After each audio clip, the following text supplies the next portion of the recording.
Annex, a Divine Dungeon series, Artorian's Archives, Book 3. Written by Dennis Vanderkerken and Dakota Kraut. Narrated by Travis Baldry. Prologue. Grandfather. It was practically silent in the French cloister without you around until Ra became old enough to get around on her own. Now I am chasing the rambunctious little nugget around with my rolling pin daily.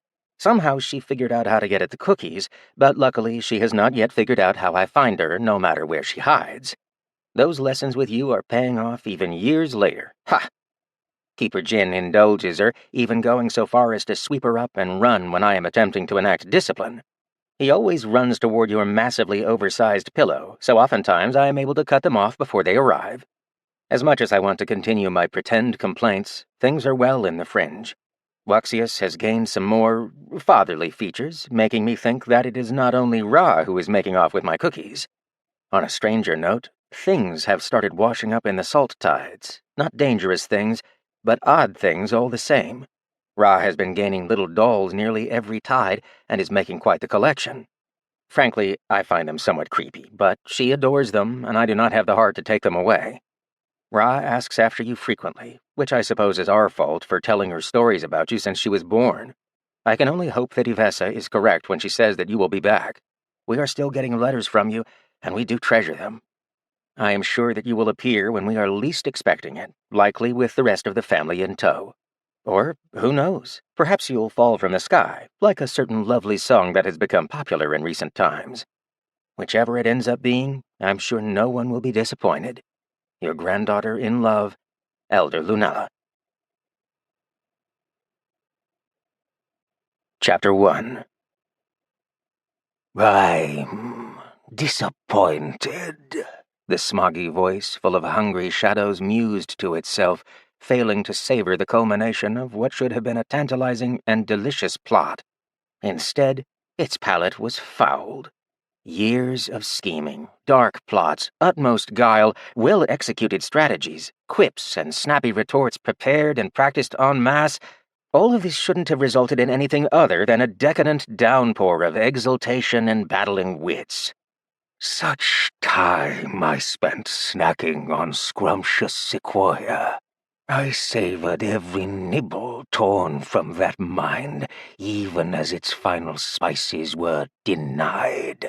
How he withered while I progressed, and your ilk scoured and ruined the landscape for my connoisseur canines and swallowing throats, the voice drawled, monologuing to itself, even as its target remained unapproachable. The fact that you and your deep-rooted entourage blasted, busted, and broke the landscape itself merely to close my tunnels was a treat. How I longed for challenge and cadaverous cacophony to expend my efforts against.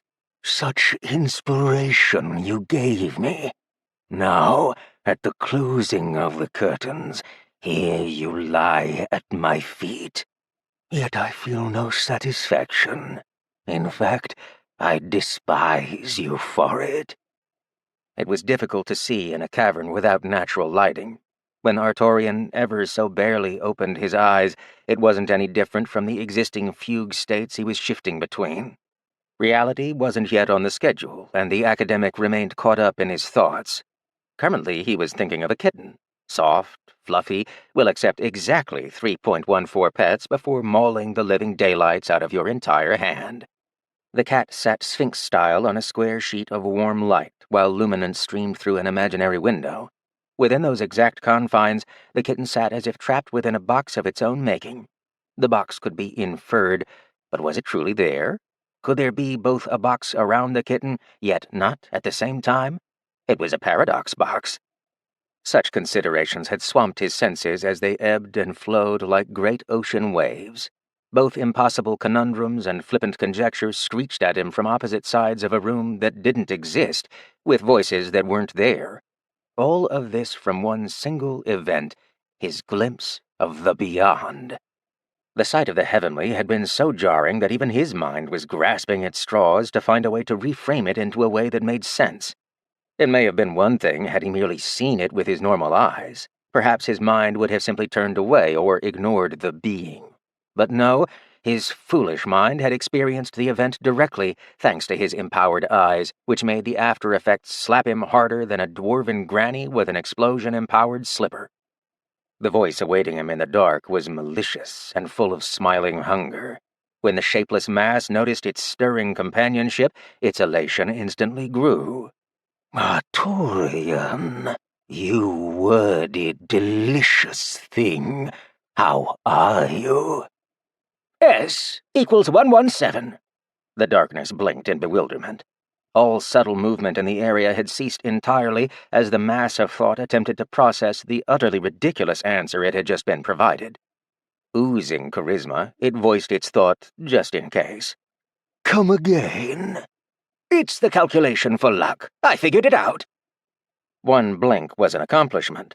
The flutter of eyelid flapping that followed required this dark aspect to take on physical form purely so it could press hands together and reassess its priorities in existence. Something had clearly gone awry here. "Certainly you meant, 'Why can I not see?' followed by screaming, gasps of disbelief, a drama with a crestfallen collapse at the inevitability of defeat, culminating in begging to have your suffering swiftly ended."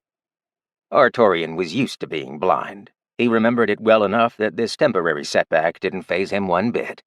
Had the unhappily familiar voice not monologued its evil plan like a third-rate villain seeking desperate attention, he would have likely mentioned the fact. But no need to give an enemy more information than they had. He found that cycling essence wasn't improving his ability to see, and echolocation only outlined a vacant cave network. The answers came easily enough. In comparison to the mysterious nature of the universe, this puzzle was only as difficult as figuring out who ate his evening pie in the Fringe Longhouse, as if honey wasn't sticky and children were clean eaters. Creepy, self-entitled voice? Check. Dark underground conditions? Check. Villainous idiot that was going to get beaten into the ground? Check. The old man touched his beard, only to find that he might have been the one who had eaten the pie. His otherwise groomed fluff was sticky and wet. It also smelled unpleasantly of iron. Ah, not pie. Doesn't take more than one battlefield to gain an innate knowledge of when you're covered in blood, and he'd seen more than his share of battlefields. This did not bode well for the people that had gone down here to hide. Down? Yes. Cavern aesthetic, musky, wet air, cold, dark. Down. Why were people hiding? He was having a rough time recalling. It was all such a jarring blur. "How did I even get down here? I was on the mountain top." An attempt to brighten the area filled him with incredible dread. While the hum of the energy building in his aura could be heard reverberating through the cavern, no light graced or filled his aura. "Tisk. Oh, come now. You couldn't have known about that. Surely a little clarity on your situation would be illuminating." The unpleasantly familiar voice bounced off the thick sheet of his presence, preventing a mental assault by sheer virtue of an aura being present. The attack felt like nails screeching along a chalkboard, except that his aura was the board. Something about the tone gave Artorian pause. That sentence had not been in response to his question, rather a response to what he'd almost done and didn't do thanks to his sudden discomfort. Unsettling as the situation was, it provided questions. Questions that pulled resources from his panicked mind, still enraptured and terrified by the glimpses of the divine. His thoughts were diverted to the here and now, and the old man could feel himself relax as those extraneous considerations dimmed enough to be shelved for later. His sigh of relief greatly displeased his unseen host, but not half as much as the following commentary did. "Even a blind man can see the truth when it is so obvious. What more illumination do I need when you've told me everything?" The darkness hitched and fractured with crackling energy. Artorian would describe it as the sound of lightning if it happened in reverse. The voice came again. "You know nothing." Artorian nodded at such a sagely statement. "Truer words were rarely spoken." Irritation clashed all around him. Not in flashes of light, visible clues, auditory snippets, or sensory stimulation on his skin. He didn't have to hear the psychic wailing to know it was there. Silence was not the strong suit of the personality he was undoubtedly surrounded by. In fact, silence was a sign that all was well. If he could hear the voices, his defenses were breached. Since he could not, Artorian safely inhaled the stale cavern air as his thoughts leaned to the conditions required to bring him from the top of the mountain. That's where he had last been, as far as he was concerned. The shift to somewhere much further down was jarring. The emergency escape plan, the one that would bring him here without him doing so himself, was only for the direst of circumstances. If he'd woken up down here, it should have been with a significant portion of Jian, or at least the students. The stench of blood was an indication that Jian had certainly accompanied him, so why had he been excluded from the event that put them in this state? I will rend your flesh, tear your bones, break your muscle, and chew you until you're goop. All that's going to be left of your mind is chunks of wispy screams that neither remember fresh air nor the tenderness of a kind hand. The voice was too physical. It carried a similarity to a different familiar voice, one devoid of charisma, steeped entirely in jealousy and self-entrapment. Artorian couldn't see, and so couldn't be certain, but the idea had manifested and would likely hold true. Artorian's reply came as a whisper. Cataphron! After a moment of silence, a heavy footstep fell onto the bloodied floor. A second footfall joined it, the weight behind it nearly non-existent. Enough to be, but not enough to mimic true corporeality. The charismatic tones responded in a mixture of voices, each morphing halfway into the next. I despise you so. The name you call both is, yet is not, present, alive, but dead, assimilated.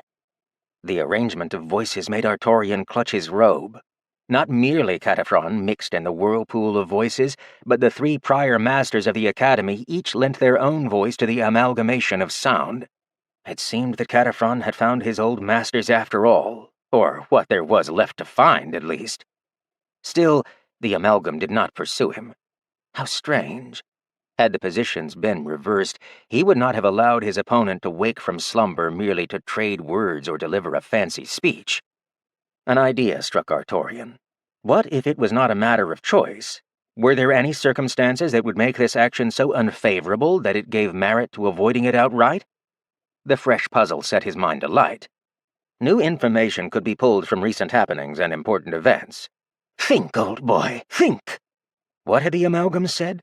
What does an old man not know about, and why is illumination encouraged? This was the Kalagene of blight, phantoms, and shadows. Light would be its bane, and the creature's words seemed to instigate him to activate abilities that would cause it harm. Artorian straightened as a piece clicked. He was upright, his fists balled up, even though he could not discern his surroundings. Still, the anger flowed. Cataphron! The surreptitious smile schmoozed out a very un-Cataphron-esque response, the kind of delighted, smirky tone that signaled a plan was about to see fruition. How the blight craved the satisfaction of seeing its plan come to a rewarding conclusion. Yes? Artorian stomped the ground with his foot, splashing a wet wave of red water all around. You blithering fool! You absolute squirrel! How could you let the blight take you? Why didn't you fight? What had been a slimy smile dropped to flat unamusement. The old man just wasn't playing along. Come on, light up the place. It knew the old man wanted to do so. It's what he was good at. He made that awful lance which caused shudders of unpleasantry and destroyed his reaching thoughts. Had this clown been any better at the skill, there might not have been enough information returning to formulate the plot. Some persuasion was required, and the amalgam slipped right back into the drawl of a charismatic salesman. Oh, he tried, old student. He tried. The voice swirled around Artorian, not bound by bodily positioning or physical factors. Clouds of blight shifted and moved within the cavern they fully occupied. They just had to make sure that they didn't cross the rules, and they'd be fine. See, I ate him easily. There was no external aura to prevent me from gulping him right up. You already know nothing else defends from mental assaults. That's why you've layered it on so thick. You didn't wake to any of my normal words, but when I began using the mimicry of a voice box, here you are." Artorian had not expected to learn anything from this conversation, especially not that a thick enough external aura blocked out mental prodding and assaults. He'd file that away for a time where that knowledge could come in handy. I see. Did you also eat whoever got me down here? Let's not pretend it's not blood I'm standing in. Hopefully nobody I know. I've grown tired of mourning again and again. It's more of a dull ache at this point." He cut himself off as he started to ramble. It was a terrible time for reflecting. Chapter 2. The cave laughed. At least what was in the cavern did. There was no distinction. The general area rocked and reverberated the age-old pathways. "They were all snacks to savor, and savor I did. Though I admit I had quite the gluttonous streak while waiting for the main course to wake. There is nothing that compares to a truly unburdened mind." Artorian folded his hands behind his back. "Unburdened indeed. Can't help but notice I can breathe decently. How odd that an entity controlling and occupying the entirety of the space I inhabit is allowing me such a relaxing awakening. Uninterrupted, even. Why, for all that talk of eating me, it doesn't feel like I have as much as a scratch on me. Curious." The blight bit its lip, monologuing an attempt to throw the academic off balance while regaining its own. "The greatest curiosity has yet to come across your notice.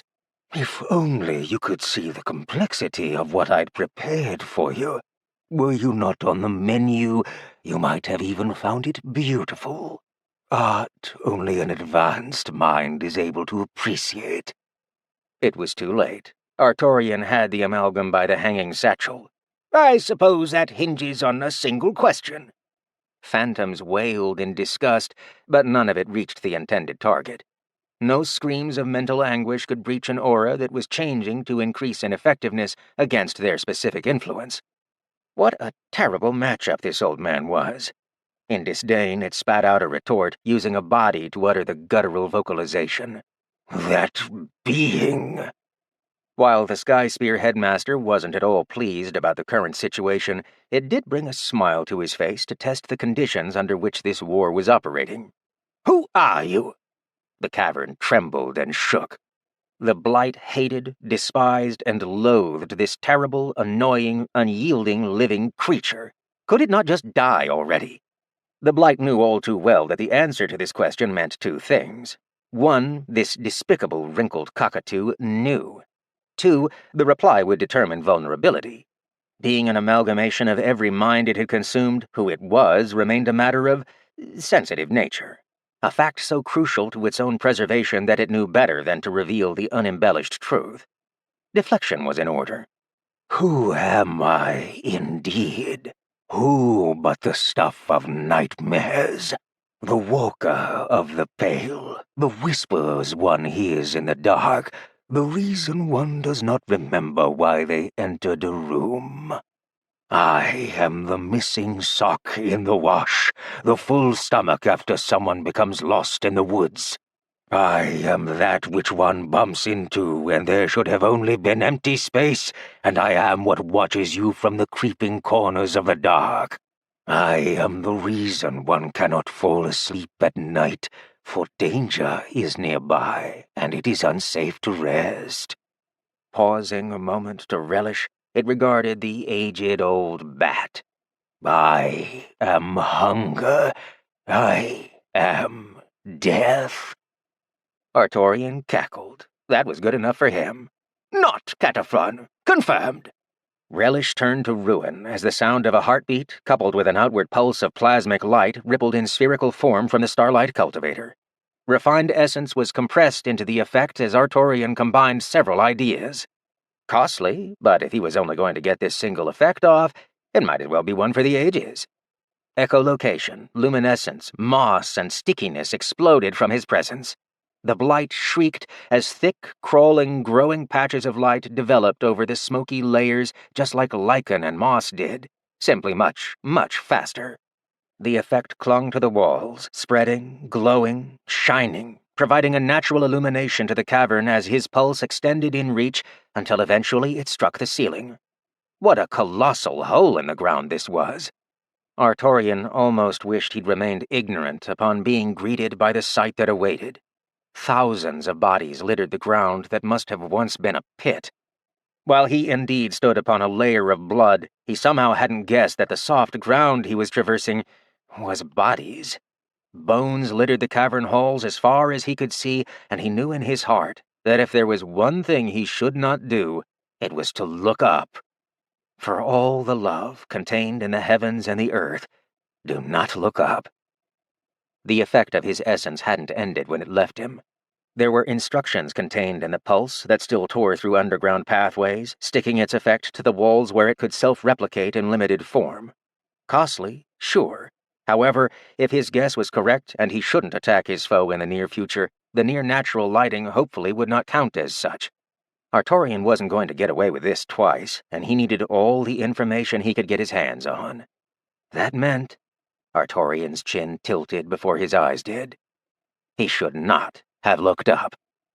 What does an amalgamation of several tens of thousands of minds, corrupted, blackened, and blighted, look like?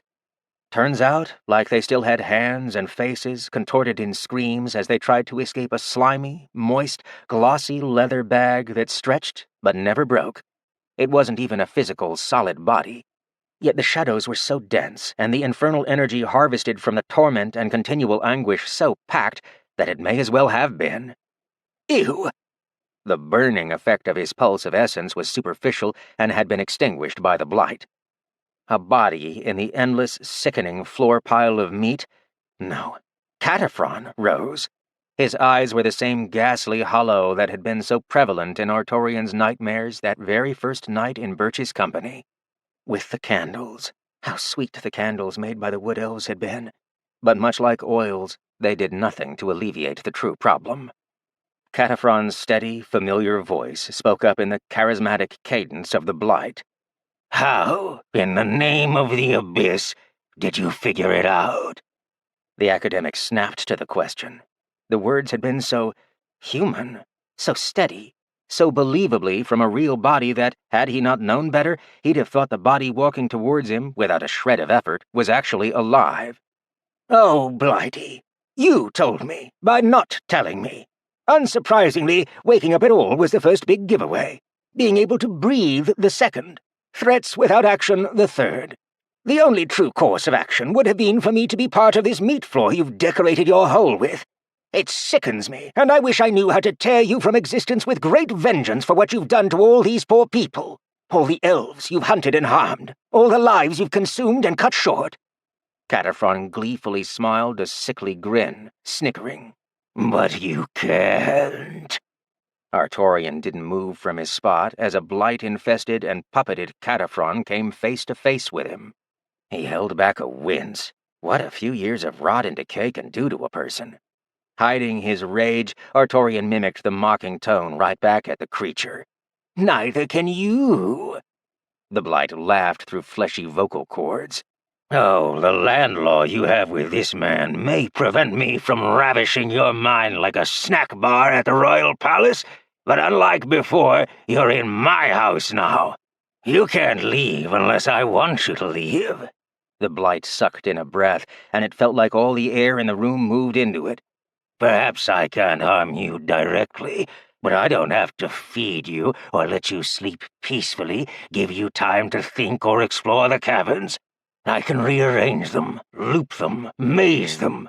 I can befuddle you while I deny you the light from your star and walk a few paces behind as every day I slowly watch you die.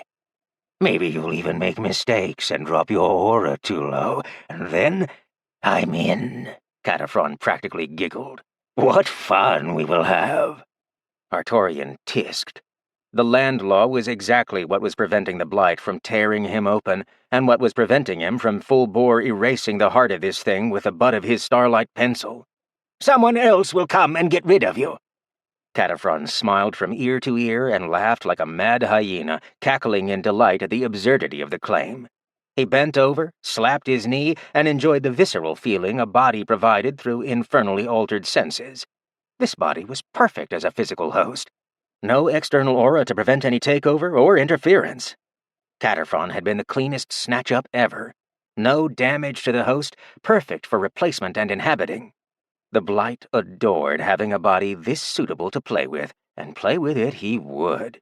"Oh, you can't begin to understand how wrong you are there. You might have had a chance, but the memories from your old friend told me everything. A flawless counter against my most specific problem. How could I resist?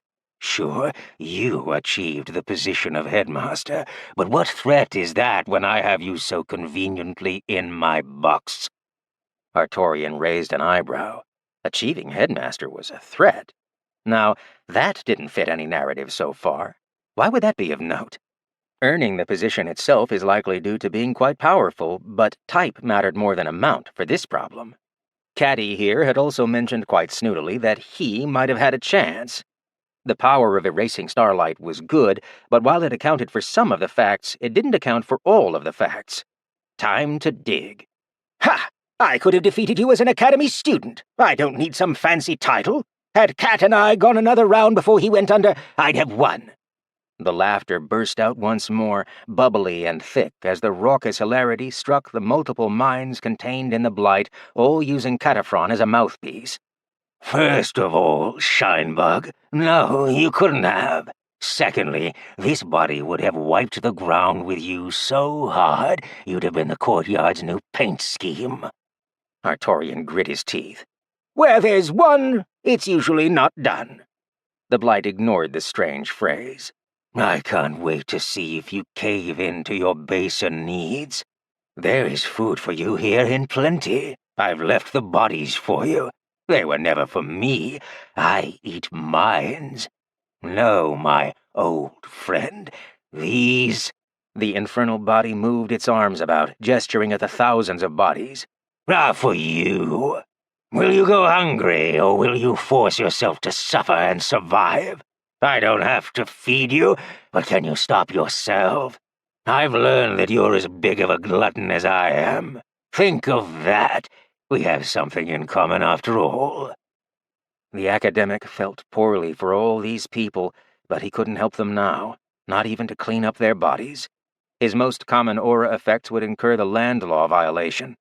Any use of cleansing effects or something similar were going to harm the Blight, and since the Blight was currently Cataphrone, that was the first snag.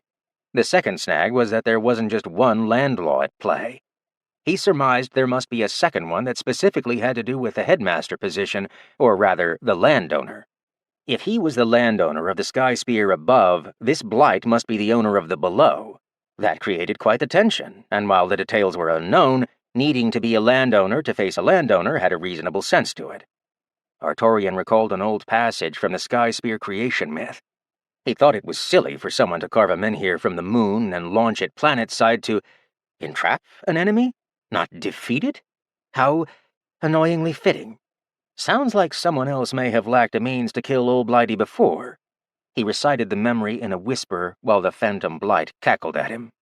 "Only the highest spear may pierce the deepest depths."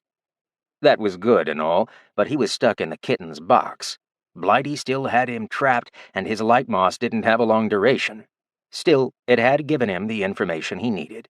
That was generally worth the cost. Next came the hard part. Waiting. Chapter 3. Several hours in a deep, dank cave did much to dim the spirit. There was a fringe benefit to this, as the initial panic had faded from the Sky Spear student body. Those that survived, anyway. From a rough head count, a third of the students had survived. The whereabouts of the remaining two-thirds remained unknown until some rudimentary exploration, then telltale blood streaks leading down sporadic and numerous paths took away the hope that they would find the students alive. From the drag patterns, their bodies looked like they had been dragged away at high speed. Based on the impact splatters, what had killed them hadn't been the attack so much as the journey into the dark depths themselves. Sharp turns through rough caverns left many walls stained sanguine, and the sharp tips of stalagmites and stalactites were considered responsible for anyone that might have aggressively bounced their way down the tunnel network. What exactly had done the dragging was unknown. No footprints marred the flawless streak patterns and impact stains. People hadn't done this. A thing had grabbed everyone down here, likely one at a time, then dragged them with force and velocity to their graves, like a kraken pulling a ship into the depths of the ocean. Jivra sat defeated on a stair-step, the great majority of a frightened student body huddled nearby. Her aura emitted a faint light, having just taken over from a few of the fire students too exhausted to keep their illumination active. They'd run out of torches an hour ago, and their planned supplies were soaked beyond the point of usability. The way out was barred by a landslide, not that they could have used it. Even now they could hear pick and bone, nick and peck at the makeshift blockage. It was only a matter of time before the tireless undead made their way through. They didn't know exactly how long they had, they just knew they were tired, didn't have the planned supplies, and had failed everyone they'd pushed down here. Only a few of the students managed to speak. Even then, it was in short supply, since the drab mood cut short their willingness to speak. They were responsible for leading an entire town down here. They'd been so sure it was safe, so certain. Nothing bad had ever happened during explorations. This was an abandoned cave system. They'd never guessed that there was a lurker with an appetite sizable enough to consume the entire populace. Why hadn't they known? They should have known. The realizations were eating away at them, and their instructors didn't have any way to make them feel better. They were all equally responsible as far as they saw it, and they too blamed themselves. Estrella frowned and lifted her head. There was a tingle in her ear. Speaking wasn't a popular option, but the buzzing only got louder. Closer. Does anyone hear that? A groan erupted en masse from the huddled air essence students, and the head boy spoke in a monotone. We hear the undead slowly clawing their way in, yes. Hard not to hear with how quiet it is in here. Estrella dismissed the snarky retort. Not the ticking, the buzzing, the crinkling of paper that is just getting louder and louder. Alexandria perked up at the mention of paper. That was her playhouse, and she pressed her hands around her ears to make them bigger. She squinted, thinking that would make her hearing better. It didn't, but it lifted the corners of many a mouth that spotted her antics, making them forget for just a moment how awfully cold it was down here. The tiny librarian shook her head. She couldn't hear anything. It made the students grit their teeth until Jivra shot up, sporting a similar frown. She reached out to Estrella, trying to match information. Crinkling paper that pops and then gets wet. Alexandria pouted at being left out. Glaring between the two older girls, she again tried to squint listen. Agitation struck her as, again, she heard nothing. She was being played with by the tall sisters. Not fair. A few of the Sky Spear students stood, copying the librarian's ear-cupping attempt. Still, they also heard nothing, and instead sent a questioning look at the highest-ranked master and the +1. How was the newbie doing something they couldn't? This was either a pitiful attempt at a distraction or a joke in poor taste. The cave lit up in a flash as crackling plasma light hurled its way through the open space like a bulldozing rhino with its tail on fire. It left a bioluminescent moss carpet that rapidly grew in its wake. It sucked up the moisture clinging to the cavern walls to sustain itself after the sudden accelerated growth, and the albino foliage crinkled as minuscule roots dug ever so barely into the rock to hold itself in place. Students gawked in bewilderment, whispering mumbles between them that shared the same uncertain tones of confusion. That confusion intermingled with a spark of hope as Jivra punched the air hard enough for her fist to create a thud by compressing the air. Yes! Chalk one up for Sky Spear. Not all is lost. Jivra's smile was wide, and the only one returning it was an equally excited Estrella. They both deduced that there were limited sources which could pull off that oddball effect. The remaining student body got to their feet with a hastened heartbeat as they picked up the details from the conversing pair. Estrella proudly pressed her fists into her hips. Grandfather lives! That's good news for everyone! I'd say that pulse was a good indication he snapped out of whatever mental quagmire he was stuck in on the way down. Though, I'll admit I have no idea what the effect was supposed to accomplish. A means of telling us there's a fighting chance? I'll take that as a crack on. Jivra dropped her illumination effect. The cavern was visible enough with the new low light. Unfortunately, it also let everyone see more paths where bodies had been dragged. The difference was that more popular paths were no longer obscured, and it was easy to tell by the sheer amount of viscera and paint which cavern tunnel became the most likely candidate to find the culprit. The Celestial combat instructor wasn't convinced. Did our old man do this? Probably. Do I know what it means? No. This never came up in the discussions, and I don't even know what the intent is. Her essence-cycled eyes scanned the surroundings, but she didn't grasp any hidden meanings. A pulse of heavy celestial, to be sure. It revitalized plant life that previously thrived here, which I can safely guess is the moss. The conditions are good for it. There seems to be a change in what it's supposed to do, though, because, well, it's glowing. Estrella had a sudden memory of something her elder had said well over a decade ago. She parroted his words and took a deft few steps closer to the wall for her own inspection. Don't eat the glowing moss. She received some looks that wordlessly said, duh, including one from Alexandria. Even she'd read that it was a dumb idea to eat things that seemed unnatural or weren't properly prepared. That's how you got the screams. It's what people did shortly after they ate something they shouldn't have and rushed to the latrine.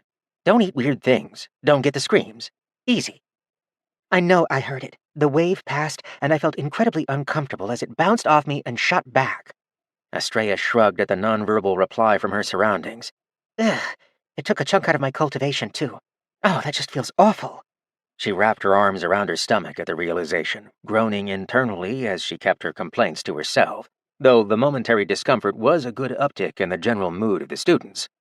Their head instructor hadn't been too fond of the newbie when they'd first brought her up, and the gossip that she was an infernal cultivator reflected poorly on the daughter of the fringe. Estrella didn't care about any of that. She had just pulled herself together when Jivra softly held her shoulder. How are you feeling? And can you tell me more about what you mean with bounced back? I didn't feel that at all. The infernal cultivator nodded, having an idea or two. You said the majority of that pulse was celestial. Well, I don't need to know 2 sticks can make a fire to figure out that was not great for me. Soft pats followed on Estrella's back, and the students were a little confused. Didn't they dislike each other? Those who remembered their flirtatious fighting outside of the cave said nothing, distracted by their need for answers and direction. Abyss if they knew what to do, or what that pulse meant. You're all right. The infernal cultivator nodded. She was, and Jivra's support went a long way. Bounced back. I mean, directly. That pulse thing hit me, shaved off a chunk of my cultivation, and repelled off and away from me like it was one of those rubber tree sap orbs the kids started dropping down the Sky Spear steps. You didn't feel that? Jivra shook her head, no. Nothing of the sort. If anything, it went right through me. A few of the boys snickered, but went ignored. The Celestial instructor decided it was time to crowdsource for information. She turned and spoke with her usual militant poise. The school snapped to attention, and without being prompted, arranged themselves into a square formation. Fun and games were over when certain voice tones came out to play. No amount of feeling diminished was going to allow them to get one over on their combat instructor. She was still a C-ranker. In fact, her rank was popular gossip material. According to the most reliable sources they had, it was supposed to take significantly longer to hit the C ranks. On the mountaintop, their instructor simply had all the conditions working in her favor. Not only was she the prime source for connecting celestial essence during her chance, but she was the prime benefactor. As a master, she could cultivate unrestricted. Just about all of the essence type the area gathered was hers to claim. With a wide and consistent support network of students, her daily needs were seen to with advanced frequency. Most of all, it was a popular topic that she didn't have their dual-ring cultivation technique. The students all had a containment ring and a cultivation ring. One trapped their corruption until they could find a suitable means to get rid of it, while the other allowed them proper cultivation progress. Their celestial instructor didn't just have rings, but a cultivation technique personally constructed by the headmaster. A lower-grade copy of his own, significantly advanced method. While it had taken their headmaster 5 years to recover from echoing, Jivra had spent those years gathering her power. Not spending it on improvements, or essence techniques, or infusion, or aura building. Nothing except gather and gather and gather as the Sun Core refined her celestial essence as fast as she could take it in. That technique was designed to take a multitude of essences and refine them all at the same time. Having it focused on a single affinity spiked the efficiency. Jivra innately grasped the difference between her prior fractal and this new three-dimensional method. On a surface level, it looked deceptively simple. Yet, the method moved in ways that you just didn't expect, and the complexity and nuances involved an entire category of difficulty higher than what she was used to. A 20-split fractal was easier than this, and she'd gotten to 30+ before the Vickers had stripped her of power. Jivra was pulling in celestial essence as hard and fast as she'd been able, and the cultivation technique might as well have been relaxing on a beach with a coconut drink in hand. The only reason she managed to handle the technique was due to its nature. Unlike her prior fractal technique, the gyroscope balanced itself. Starting and stopping was the hard part, since it would pull in passive gain when you didn't want it to unless you really put effort into clamping it shut. Though, even with all of that, nobody knew the real secret of how she was breaking through the ranks so fast. Jivra clapped her hands now that she had everyone's attention. This is what we're going to do. Chapter 4. Artorian saw a ring of light return to his position through the illuminating moss, bouncing back from one of the tunnels right above him that he couldn't conveniently get to. The bioluminescent moss didn't phase the blight. It was too weak and too minor, and based on the absolute lack of response from the unpleasant, shapeless mass, it hadn't noticed the extra bit. Artorian spoke with bemused wit. We're going to play a game. The game is how long it takes you to figure out what mistakes you made, without me telling you, at least until it's too late. I will, however, give you a clue when you ask for it. Cataphren started beating a dead horse, specifically using one of the bodies of a Jian resident. Mostly out of sheer frustration, as at every turn this delusional, irritating fogey worked around his decade-long plan. The old man was supposed to run, to attempt to flee and hide. He was supposed to discover that no path he could take led to his freedom. No path led to salvation. All paths would lead the codger right back to him. Upholding this first-person viewpoint was difficult. He slipped into sentences with we instead of I, and the twinkle in the old man's eye was dangerous. That idiot pulse had been harmless, but it had confirmed something both of them had been uncertain of. The land law only worked while the blight was Cataphren, when enough mind, similarity, and identity was invoked to trick the vow into believing the soul of Cataphren still belonged to the original body, rather than a mimicry. Crunch! The blight snapped its considerable omnidirectional vision to the old man. Once again, confection crumbs flaked from the sides of his cheeks, marring the edge of his lips as another cookie had come from nowhere to be consumed. The man was supposed to eat the flesh of the fallen, to fall into despair. The blight was seething for satisfaction. How did this field mouse have so much food on him? Artorian crunched the delicious cookie, swallowing with a wide smile before thumbing the corners of his mouth to lick them clean. A very thin and veiled starlight aura surrounded him, excessively cleaning without harm to the blight. The identity slider had been completely moved to cleaning, with a little leeway for light. Not enough to harm his adversary, but certainly enough to annoy the deathly abyss out of it. Artorian had spent years honing his ability to get under Cataphrens' skin in letter format and easy decades of consistent SAS practice. The cherry on top? He was living and doing this purely out of spite. Purely to aggrieve and annoy an entity that likely wasn't even from this world. Just stick it to him. Artorian knew that his survival was unlikely. The ping he got back let him know some of his students had survived. Unfortunately, he didn't know who or how many, just that they had. Since the ping had returned, the effect must have reached them, though that wasn't the intent of his little charade. The truth was in the moss.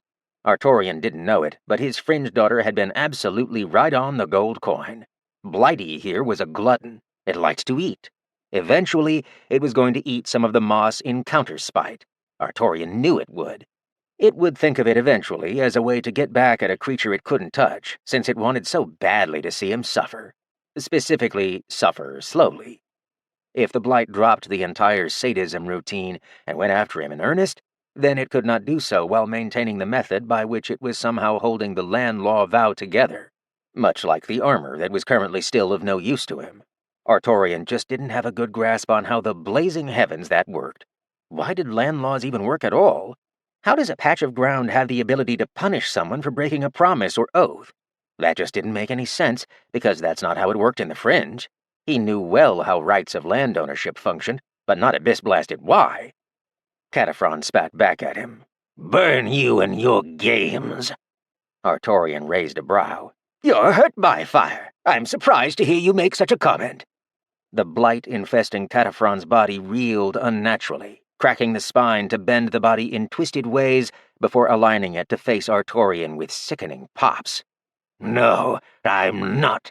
I'm immune to that annoyance called fire. It's just a distraction. A dumb, paltry, minute, irritating distraction. I care not for any temperature. I don't feel it. I care not for the damage their extremes supposedly accomplish. They don't function against me. Of all the compound essences, there are but two that have ever given me any thoughts of doubt. Once you are dead, none will remain in this world." Sagely nodding was the old man's reply, a mystery cookie pressed between his fingers. He spoke with flat snark, but played it off like he meant his words. "Oh, well then, my sincere apologies. I never realized I was in the presence of such greatness." Cataphren threw his arms into the air as the untenable mass above him shifted with bubbling agreement. "Finally, some sense!" An idea struck the philosopher, and he stowed the cookie for now. He had planned to take a loud, interruptive bite at whatever the response was going to be, but something better came to mind. Well, yes, I suppose I should have noticed earlier. I didn't really make the connection before now. I did see a high-ranked mage throw power at you, and it did nothing. Given such invulnerability, I shouldn't be surprised by an entity that's 200 years old." The blight recoiled as if it had been grievously insulted. The entire room shifted as smooth shadows became jagged and edged. Some even creased and dug dimpled lines into the moss-coated wall. So, shadows could become solid. Good to know. The room, rather than Cataphren, replied. 200. You wound me with your poor estimations. I am no wet-eared whelp. I am 2,000 years into my glorious eternity. I am from the peak, the pinnacle, the apex of the Golden Age.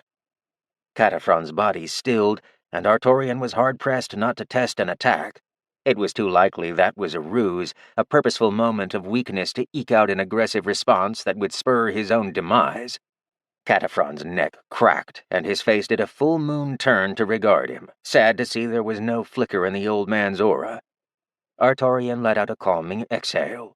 Close call. He'd nearly done it. Best to pry a little more. 2,000? My word! Were you ever human? Or always... Actually, I'm not sure what you are. We've just been calling you whatever comes to mind at the time." "Whatever comes?" Cataphren pressed his undead hand to his chest, appalled once more. "What do you mean you do not know of me? I exist in every history book, every folk tale, and every dreadful story mortals use to still their children at night. I, the eternal, transcended of the dark, wondrous, vast, and all-reaching. There is nowhere my tendrils do not spread, no underdark my bleakness does not tread." Artorian pressed thumbs into his temples, then rubbed them in slow circles. No, that doesn't sound familiar. I thought it had to do with a story about the mountain being tossed from the moon, but of course that was preposterous." "It is not." The cavern shuddered and violently shook as the intensity of the phantom's words cracked stalactites, and the old man went diving for cover. Sharp sky rocks would certainly do some harm, and even though he was staving off infection and disease from all the dead via his aura, it was too big a risk to take a hit. The blight fumed, roiling like an angry swarm, buzzing with the silenced screams of trapped minds trying to push free from its entrapping blubber. "My last fray with the first Aran was a battle of legend. We scoured the planet and fought on the 3 moons, back when there were 3. How the balance twisted when the 3rd was sent to the great unknown, merely to force me into underground entrapment and slumber. The brightest of the Golden Age destroyed their prosperity merely to buffet me like a wailing child." Cataphren scoffed, contained enough to talk locally again. "Human? Nay, I was never of such insignificant filth. I was elven before my apotheosis, as all the greats were. A true elven before the fracture, before the fall, before our race was shattered." The old man sat down on a large rock, watching Cataphren move wildly and talk more with his hands than even he did during an enthusiastic lecture. The blight really loved talking about itself. Maybe he could do something with that. Another nudge? Another nudge. "Here I thought you were from the great beyond all along, since nobody can figure out what you are." Cataphren faltered, a near weeping expression on his drooped face. "Oh, how the histories have muddled! The deepest knowledge is lost!" The droop quickly flicked to a maddened ear-to-ear smile. "How I look forward to correcting such maladies! For I feel it. Claws hack at the outside of the mountain. They seek passage within. I need but one. Then my connection shall be powerful enough to resurge once more." Artorian once again had a cookie in his hand, though he looked at it disinterestedly. "So, just an elf, then? Odd body for an elf. Very wispy, like a smoked pipe." The blight snarled, swirling again as its irritation returned. "Do your ears serve only as repositories for wax? I said I was an elf. I have become more than elven prowess. Even back then, I was special. I survived the ripping where others did not." The old man nibbled at the edge of the confection, repeating the words of note to make it sound like he was invested in the conversation. "The ripping, you say? But of course." Cataphren scoffed, as if such a young mortal could possibly understand the significance. He smiled, knowing that he could lord his knowledge over the old fool all he wanted. Like always, he would outlast any mortal. This tale calmed him and reminded him of that fact. He would win in the end. Victory would be all the sweeter when he watched this moth wink out against its dark flame. Oh, yes. Knowledge of essence channels was so commonplace during the Golden Age that even peasants had their centers cleared of corruption. Yet I was special. My infernal channel, during an event of Ibis Ta, a gathering of power, went wild. The overabundant influx of the infernal ripped my channel open, forcibly closing all the others. They thought me dead, but I lived. And underwent apotheosis over the course of a scant few years. Why, it went by so swiftly that I barely remember the agony." Artorian no longer half nibbled at his cookie, his eyes sternly locked on the hollow, dark flames alight in Cataphrens' sockets. "You jest. You merely say this to deny me truth. If you had truly survived an affinity channel rip, which all sources say is fatal, you jest. There is no apotheosis. That means to become a divine." The dark, charismatic voice cut him off. "Or to become something else, beyond that which you were. 3 years I suffered as the infernal took me, replaced me. Yet as I changed, I learned things unimaginable. I tapped into power my peers could not reach, and my tutors could neither grasp nor comprehend. I moved infernal in ways so natural that monks sought me out for guidance. My connection was so strong, Ascended sought me for answers. Do you truly not grasp what becomes of those who survive ripped essence channels?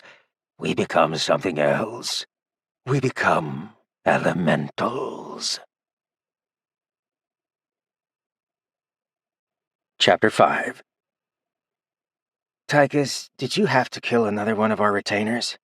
Grimoldus flipped a page in his book as he walked closely behind his brother.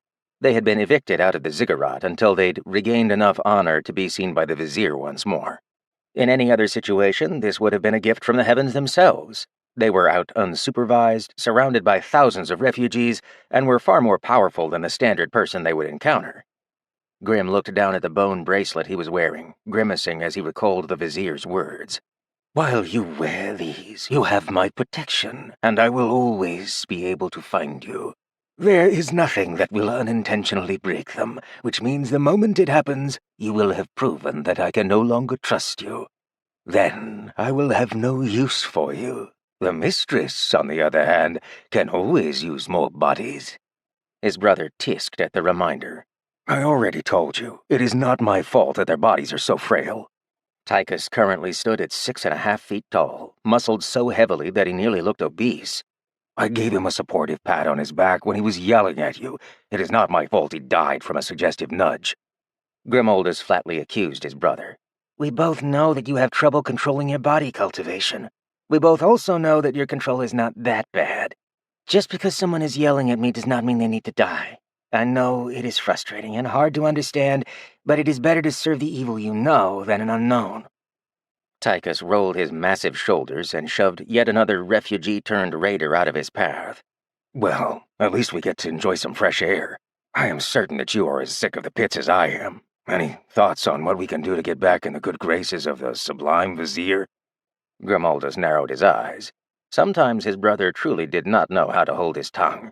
You must realize that your voice booms, and we are surrounded by literally thousands of people who would do anything to get in his favor. I would love for someone to report me for calling him sublime. Tychus chuckled at the very thought. What is going on over there? That seems promising. Grimoldus followed his brother's gesture, his eyes locking upon a massive, sprawling arena that was currently under construction. On one of the completed arena rings, two people traded blows. That must be the vizier's recent bid for the mistress's favor. He had recently mentioned a foolproof, unbeatable ranking system that he had designed. Unbeatable? Arena? Tychus allowed a wide smile to break out across his rectangular-shaped face. Perfect! We will become the champions of the arena, and by then, not only will we have proven ourselves, brought honor, and given everyone plenty of time to cool off, but also gained a hefty sack of silver, if I am reading that prize board correctly. Grimoldus shook his head. That may work for you, but all my cultivation allows me to do is kill. There is not very much I can do to someone beyond simply dissolving a chunk of their body, and I feel like that would not be taken very well. Just then, the fight in the arena concluded in a spectacular fashion. The spear of the winner entered the front of the loser's neck, exiting the back. The loser dropped to the ground, and the onlookers erupted into cheers. Tychus smirked over his shoulder at his smaller brother. It appears that the matches can be to the death. With a dark gleam in his eye, Grimoldus nodded along, now on board with the idea. It appears I have found a way to progress my cultivation even while exiled from the pits, brother. Shall we register? Tychus just giggled. Over the next few weeks, the brothers took on all challengers. The only time they refused to fight was when the arena matchmakers attempted to force them to fight each other. After the first two matchmakers were killed in lieu of one of the brothers, the others finally seemed to catch on. After a month, the two were officially on the top 100 list, where they finally began to encounter dangerous foes. For the first time since they had begun, the duo were up against more than just simple F or very low D rank combatants. Still, they prevailed. The reputation the two of them created for themselves was one of no mercy, no quarter, and that anything and everything would be used to win. After opening a position on the list for themselves by drenching the ground in blood, their next opponents, and the ones after that, simply bowed and forfeited. During a match where Grimoldus' opponent didn't flake out, Tychus roared in appreciation as his brother's opponent screamed when swarmed by skeletons. All opponents were given the opportunity to surrender, but after the initial refusal, not a single one had ever been granted mercy. Grim was all smiles when a day later he left the dais with another victory. All of that reading is finally paying off. I saw no essence lost today. Even better is that I do not need to burn yet another set of robes. Grimoldus laughed along with Tychus as they stepped to the side and prepared for the next and final matches of the day. Perhaps we will finally be taken seriously when we tell them we will only give them one chance to walk away without joining my growing horde. A matchmaker walked up to the two of them, a cheeky smile brimming on his face. It seems that the top 50 is as far as you go for now. I have just received orders from the vizier. You are to present yourselves to him immediately. The two brothers stood and turned as one, but the matchmaker had not finished. Of course, since you are leaving right now, you will have to forfeit this match and the earnings from today's winning streak. Oh, Abyss! The man dove to the ground as a boulder-sized fist lazily swept through the air where his head had been but a moment ago. All I am doing is explaining. I get nothing out of this. The emerald-eyed brothers were already walking away, not sparing the man a second glance. When the Vizier gave you an order, you followed it on the spot if you wanted to remain alive. Grim chuckled at the memory of the pudgy matchmaker flinging himself away. It appears we have gathered enough honor to regain our positions. Sooner than expected, in my humble opinion, Tychus rumbled. You just wanted to continue spending your silver on the lovely camp followers, Grim teased his bulky companion. And here I thought you would... He trailed off as he saw the expression on the quasi-giant's face. Tychus had narrowed his emerald eyes at the sea of humanity around them. His voice lowered and quivered as it only ever did when they knew they had privacy. What are we doing here, Grimaldus? Have we become irredeemable beasts? Look at me. Day by day I continue to grow. Within a few years I will be a monster. What would Elder have... Enough, Tychus, Grimaldus demanded, his equally pained emerald eyes dangerously flashing. You know we will do whatever we need to do in order to survive. It has been years since we came here, and it may be years before we can escape. We can only hope that when we do, we can forgive ourselves for doing what must be done. The fact of the matter, Tychus, is that we are the only ones that will need to find forgiveness. Well, perhaps Estrella is still out there, but the simple fact of the matter is that the Elder, just like everyone else we knew in the Fringe, died years ago. Chapter 6. Elementals! Feeling very alive, Artorian cautiously repeated the word like he was tasting it in his mouth. He found it encouraging. It served only to whet his appetite, though he held firm so as to not fall into another ruse. The very basis of the essence, given form, mind retained. Cataphren shouted in elation, pleased with the development. Yes, see, even you can think if you're better spoon-feed you the components like the little mortal baby you are. He paused as he saw the old man hold his chin, deep in thought. Lost already? That's not I'm counting. Cataphren gleefully allowed a partial smile as the left side of his lips curled upward. Don't hurt yourself too much for my sake. Actually... The blight didn't get a response from the hushed counting that was furiously happening on the old man's fingers. He could make out a muddled mention of 2,000, see a head scratch, and then another attempt to start from the top. Now you're being worthlessly annoying again. Artorian looked up from his mathematics. It just doesn't add up. There's no history dating back more than maybe a few hundred years. Everything before that is just gone, or didn't happen. This golden age of yours, it never happened. The blight's mood soured, and it was visible on the possessed face of the undead infernal cultivator's corpse. Artorian thought that was awfully expressive for a dead man. Merely because you don't know doesn't mean history didn't happen, fool. Perhaps a lesson will make you see some stars.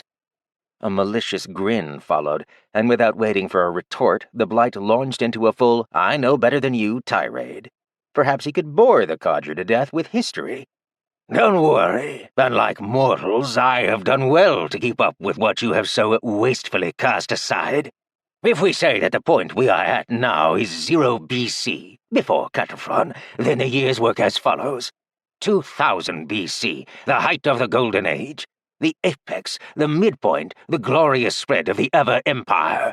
Knowledge of the Tower was at its zenith, and the Heavenly ascended near once a year, leaving this mortal coil for a greater purpose. My favorite of which was an old friend. He became the Heavenly of Order, keeper of vows and promises. It is through his magnanimous will that concepts such as land laws, ownership contracts, and mana promises hold power. By your own might you make the vow, and by his oath keeps you to yours. It is in this time that I transcend, and face unfair and unjust punishment for what I've become. It is here the third moon is sacrificed, and it is here we ring the bell of decline, for the age of plenty has ended. 1200 BC, the Golden Age comes to a screeching end. Gnomes go into seclusion due to persecution from the rise of the major elven supernation. My nation. Currently they're just called Ancient Elves, but we used to be so much more. Grand political struggles tore apart the accords of unison, and with their destruction, essence knowledge is no longer shared. It is now hoarded rather than kept as a cohesive whole. Species fracture amongst themselves. Entire lineages and houses are lost in pursuit of safeguarding what little they can save. This was the last age where a node was added to the tower, and knowledge of the heavenly made the rounds. No more have ascended to the heavens since this day, as no more iridescent borealis have graced the entirety of the sky. 1000 BC. One of my favorites, the Endless War. Due to horrendous strife, what becomes known as the Endless War breaks out as attempts to secure the world's best resource deposits come to a head. Gone are the days of politically agreeing to share basic needs. The strong survive, and the majority of higher-end cultivators begin lineage feuds that will last for centuries. To the survivor, it's nasty, it's awful. Border slaughter runs rampant as the supernation starts to collapse. The call goes out, the last try for unity and peace. All remaining high-powered leadership gathers in the Socorro capital. 950 BC. The meteor. After some serious infighting, a common cause is discovered when a space rock comes to say hello.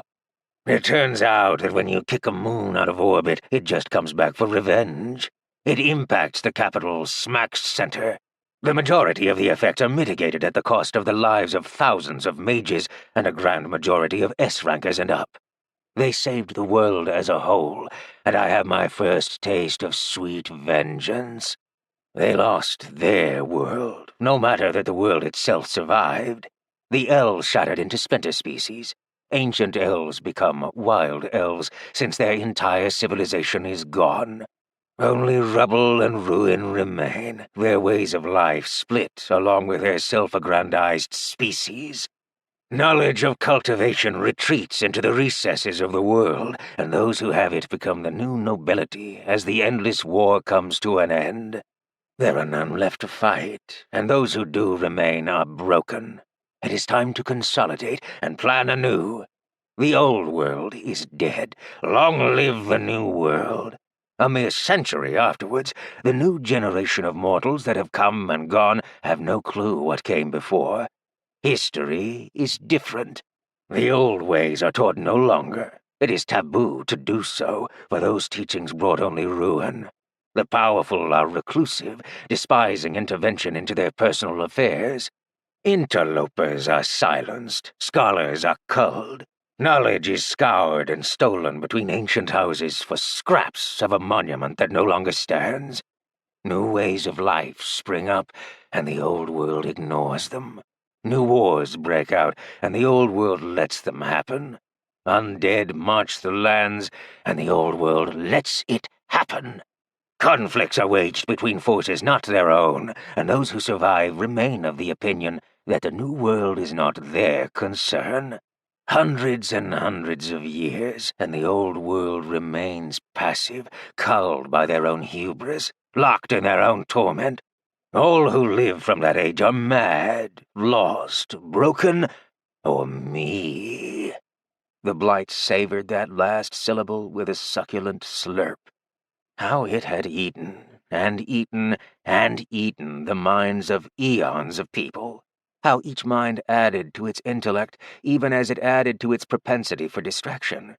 The blight remained distanced from madness, for there was always another passion in which to indulge.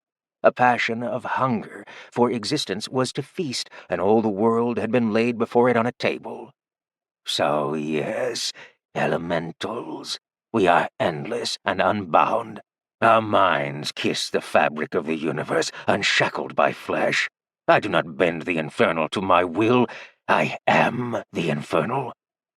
Artorian tapped his chin. Pleasant history lesson, but nothing about what was preventing this supposedly mighty elemental from leaving in the first place. If he was truly all-reaching, remaining stuck under the rock you'd been cast down with seemed a nearly ironic choice.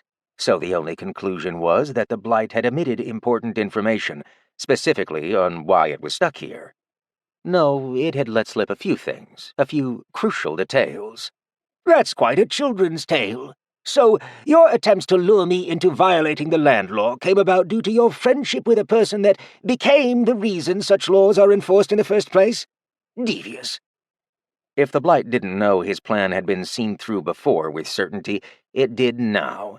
Its entire speech had saddled it on a high horse, and it felt great, superior, atop the world and preparing to crush a mortal speck between its elemental foot.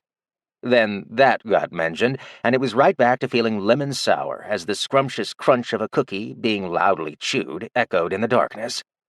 Cataphron's voice was flat. "I hate you." The reply was a joyful mmm of a thoroughly enjoyed confection. The Blight considered just flattening him, just ending it. The long game was going to be satisfying, but he could just quickly end it. It squinted as it noticed an anomaly. A suspicious flicker hung on the academic's aura. That brat was baiting him. His aura held a counterattack, fueled and ready to burst. That weasel! "When I reach the tender groves of your precious friends again, I'm going to consume so many of their trees that the Wood Elf S-ranked elders will have to wake up just to contain the damage." Artorian waited a moment before sassily regarding his next cookie. "More jesting! Wood Elves don't have S-rankers." Cataphron slid unpleasantly close to the edge of Artorian's external aura. "Of course the old world has S-rankers, and not even their soul-ranked dimensional shifts are effective against me. They are merely a deterrence at best. They're all bound to the nature law, all three of them. That's the limit with any given node. 1 S, 1 double S, and 1 triple S. Their terrible naming convention that describes how many steps one has taken towards the heavenly ascension." Remaining steady in the face of what was intended to be disheartening discomfort, the old man leered into the ghostly sockets of a man that used to be a peer. "Very well, then. I take it you're on the last step, given you've had such vast lengths of time to develop your power and all. The souls you must have eaten along the way likely mean you're going to be meeting your friend soon, no?" The flickering phantom eyes looked away. "Oh? Curious." The infernal cultivator's form followed soon after, and the body walked with the waltzing rhythm of a self-important noble. "Oh, what's the harm? You won't live to tell a soul. Speaking of, I consume and entrap minds, not souls. That requires being tied to the gluttony node in the Tower of Ascension, also called the Devouring Node or the Hunger Node. No, I was ascended, but such connections are lost when one transcends into an elemental. Had I successfully made the first step into the S-ranks, maybe. Unlikely, but maybe. Had I turned during the portion of the S-rank where initial actualization occurs, then certainly. Unfortunately, becoming the full incarnation of an essence doesn't sit too well with stable concepts. I am able to do anything the infernal law can. It doesn't like not being needed and all its effects being freely available. So it threw me out of my ascension, and the ripped channel consumed me." The Blight reflected on the moment like it had been yesterday, though time had long since ceased to hold meaning. The expression plastering his captive's face enticed a smile. The Blight tasted the seasoning it had just poured over an impending meal. The old man was shook. Artorian pressed his hand to his heart. His body angled back and away, and his face was carefully contorted in an expression that conveyed shock, awe, disbelief, and appalled rejection. "A person can cease being a mage. Surely that's a one-way road, with all the effort one goes through to get there." Chapter 7. The Blight merrily laughed. This was causing destabilizations. It liked that. "Ha! Just what do you think nodes are? How they come to exist, refine, and function? In the day when the tower was still building, this knowledge was so common that even children knew. Of course you can be rejected. Do you think the law of ice would let you retain your connection if you lost your water essence channel? It does not. It strips you of your ascension body and kicks you back out to the low mortal realm. Do you believe an actualized, your S-rankers, to be any different? No." The phantoms sneered in delight. The wounded whimpers from the old man were candy to its senses. More. It needed more. "It takes much longer for an actualized to be punted to the curb, but it certainly happens. waste away too long without benefit to the law, and it may judge you unworthy. It will find more suitable candidates to replace the waste of space, and if you fail the challenge it sets forth, the law siphons your power, breaks it into itty-bitty little pieces, and channels it to the worthy that did pass. It will fuel and fatten them up with ascension energy until they reach the breaching point. When they do, and the actualized is nearly bottomed out, the judging concludes. Death or graduation. The actualized return to being ascended, and if they attempt to use power as they did before, they will destroy themselves from the exertion. So used are the powerful to their measure of ability that they oftentimes forget how to function if they lose it. Artorian held his face with both hands, mentally recording this information with rapt attention, even if it was false. He had to know. He needed to know. The perfect opportunity for a sassy quip came and silently went, spent instead on the acquisition of knowledge while upholding the clever ruse of being in agony from the proffered lessons. Pretending made Cataphrone keep talking, so pretend he did, with dramatic flair. Affinity channels are everything. They determine everything from growth rate to potential. They are used by the Tower as first measure to check who you can even speak with. Not that the nodes retain much personality once they become such, and I've found the prospect dull and wasteful. Just think. Triple S ranks, centuries of work and toil, only to remove yourself entirely from all that progress and become a fresh node in the Tower as the first step of becoming heavenly. An absolute waste. For any concept that already has an existing node or essence combination you'd wish to occupy, an actualized has to replace the entity in said node, which can't even be done forcefully. The node has to desire transference to the heavens, completing its journey into a full and proper heavenly cultivator. Then, poof, they're gone. Never to be heard from again, as they become incapable of interacting further with this realm. They become so intertwined with the functions of the universe that they no longer have eyes for the realm they came from.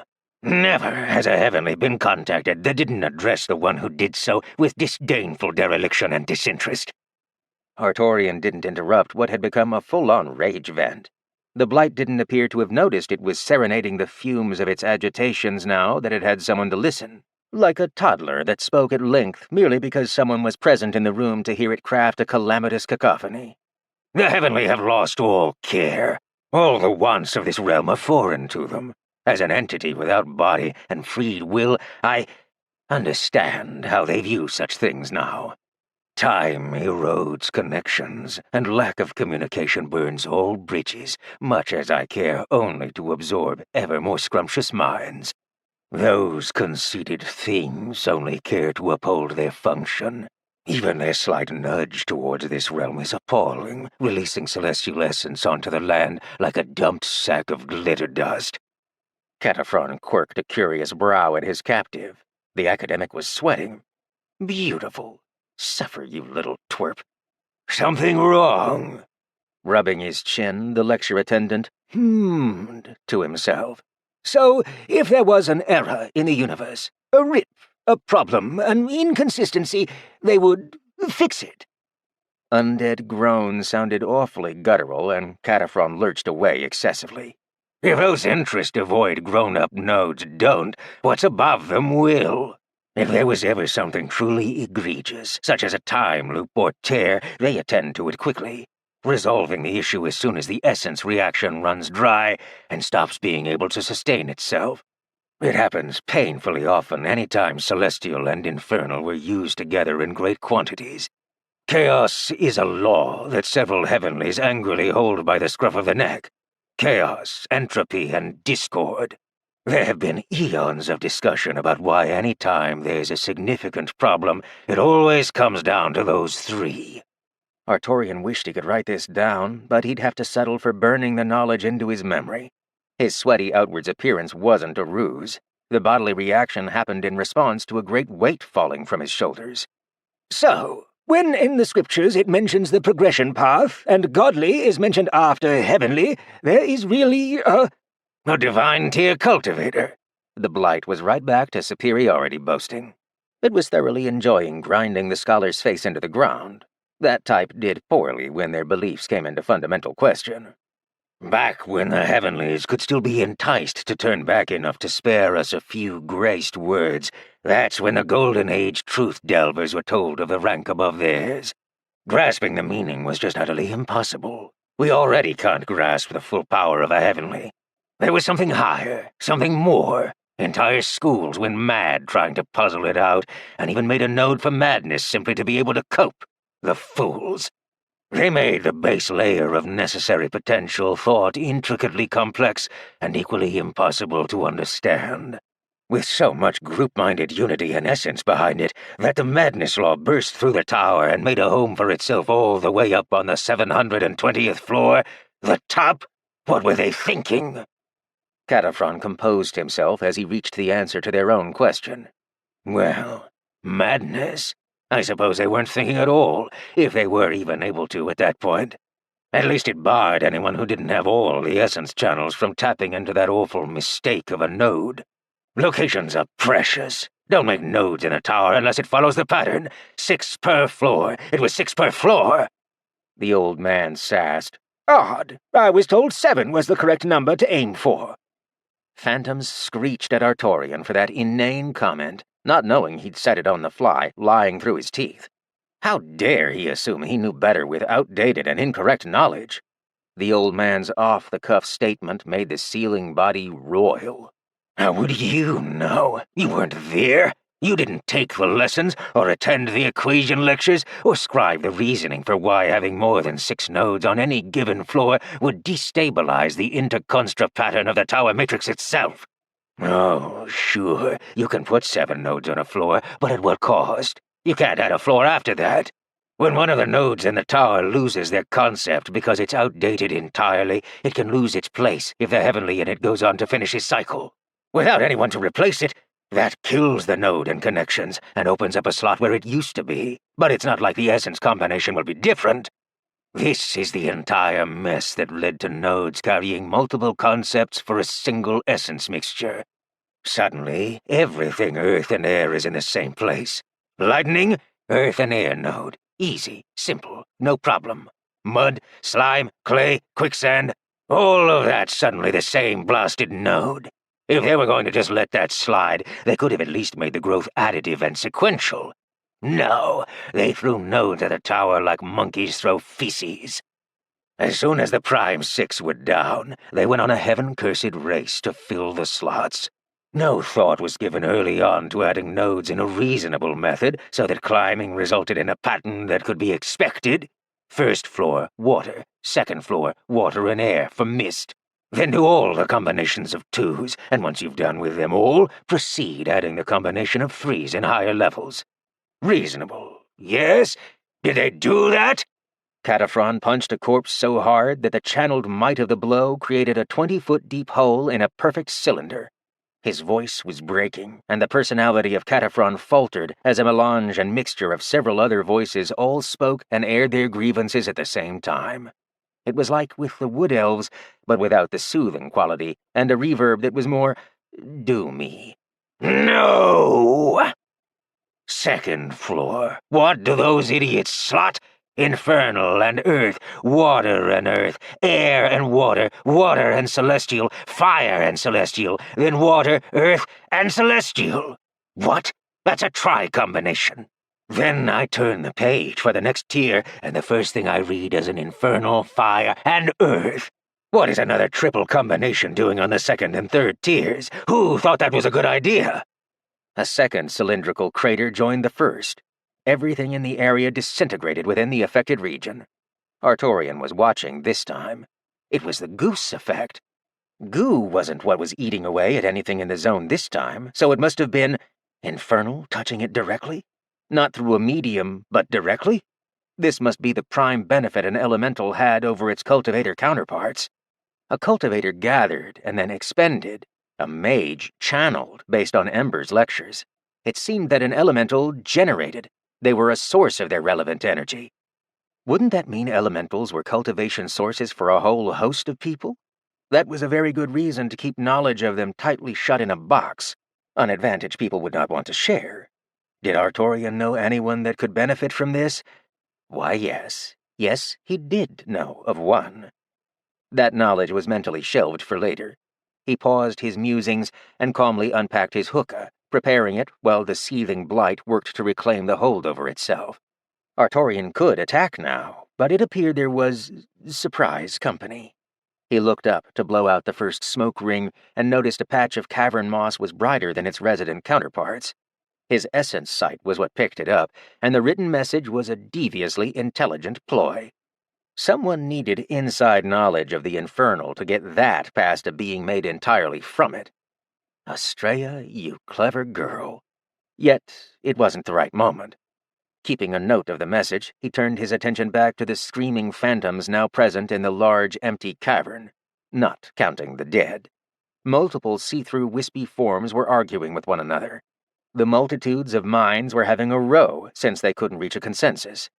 So it did work similarly to Wood Elven unity. Interesting. He wondered if... So, what happened to your cultivation technique? Did you lose it when you transcended into a superior being? An elemental? The soothing brush of ego from a hated foe snapped away the shades. They all huffed into a non-existent breeze as the collapsed and crumbled dead body of Caterphon refilled and wrested itself from the body pile.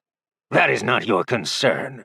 Or did you mean to gauge the quality of techniques we had in the Golden Age? I bet you wish to ask if we used royal techniques. Pah! The infernal body spat dissolving goo at the ground. What a sullen naming convention. Everything of this era is just so crude, limited. The entire point of separating the core cultivation techniques into their own tiers was so we could track how quickly that variable would affect someone's time until ascension. Royal is at best a third-tier understanding of the glorious compass counterparts we had at our fingertips. A better core technique was something you received because you could handle it, when you could handle it. At least, until that awful pearlescent curse. That was a terrible thing during the decline of the Golden Age. It locked people into their technique and broke it entirely if they attempted to swap it. It ruined an entire cultural lineage. A heavy cloud in the shape of a circle puffed out from Artorian's carefully parted mouth. He wanted to know more about the pearlescent material. It had done something to him. Asking directly was going to be suspicious. He needed a way around to broach that subject. Chapter 8. Artorian clapped his hands together. I'm going to need you to slow down. You're going to cause me to bleed from my ears if you keep telling me things that fast. So, if I'm following on that last topic, then the amount of essence channels contributes to how quickly one becomes ascended, and the core technique is just a part of that math. Slow down?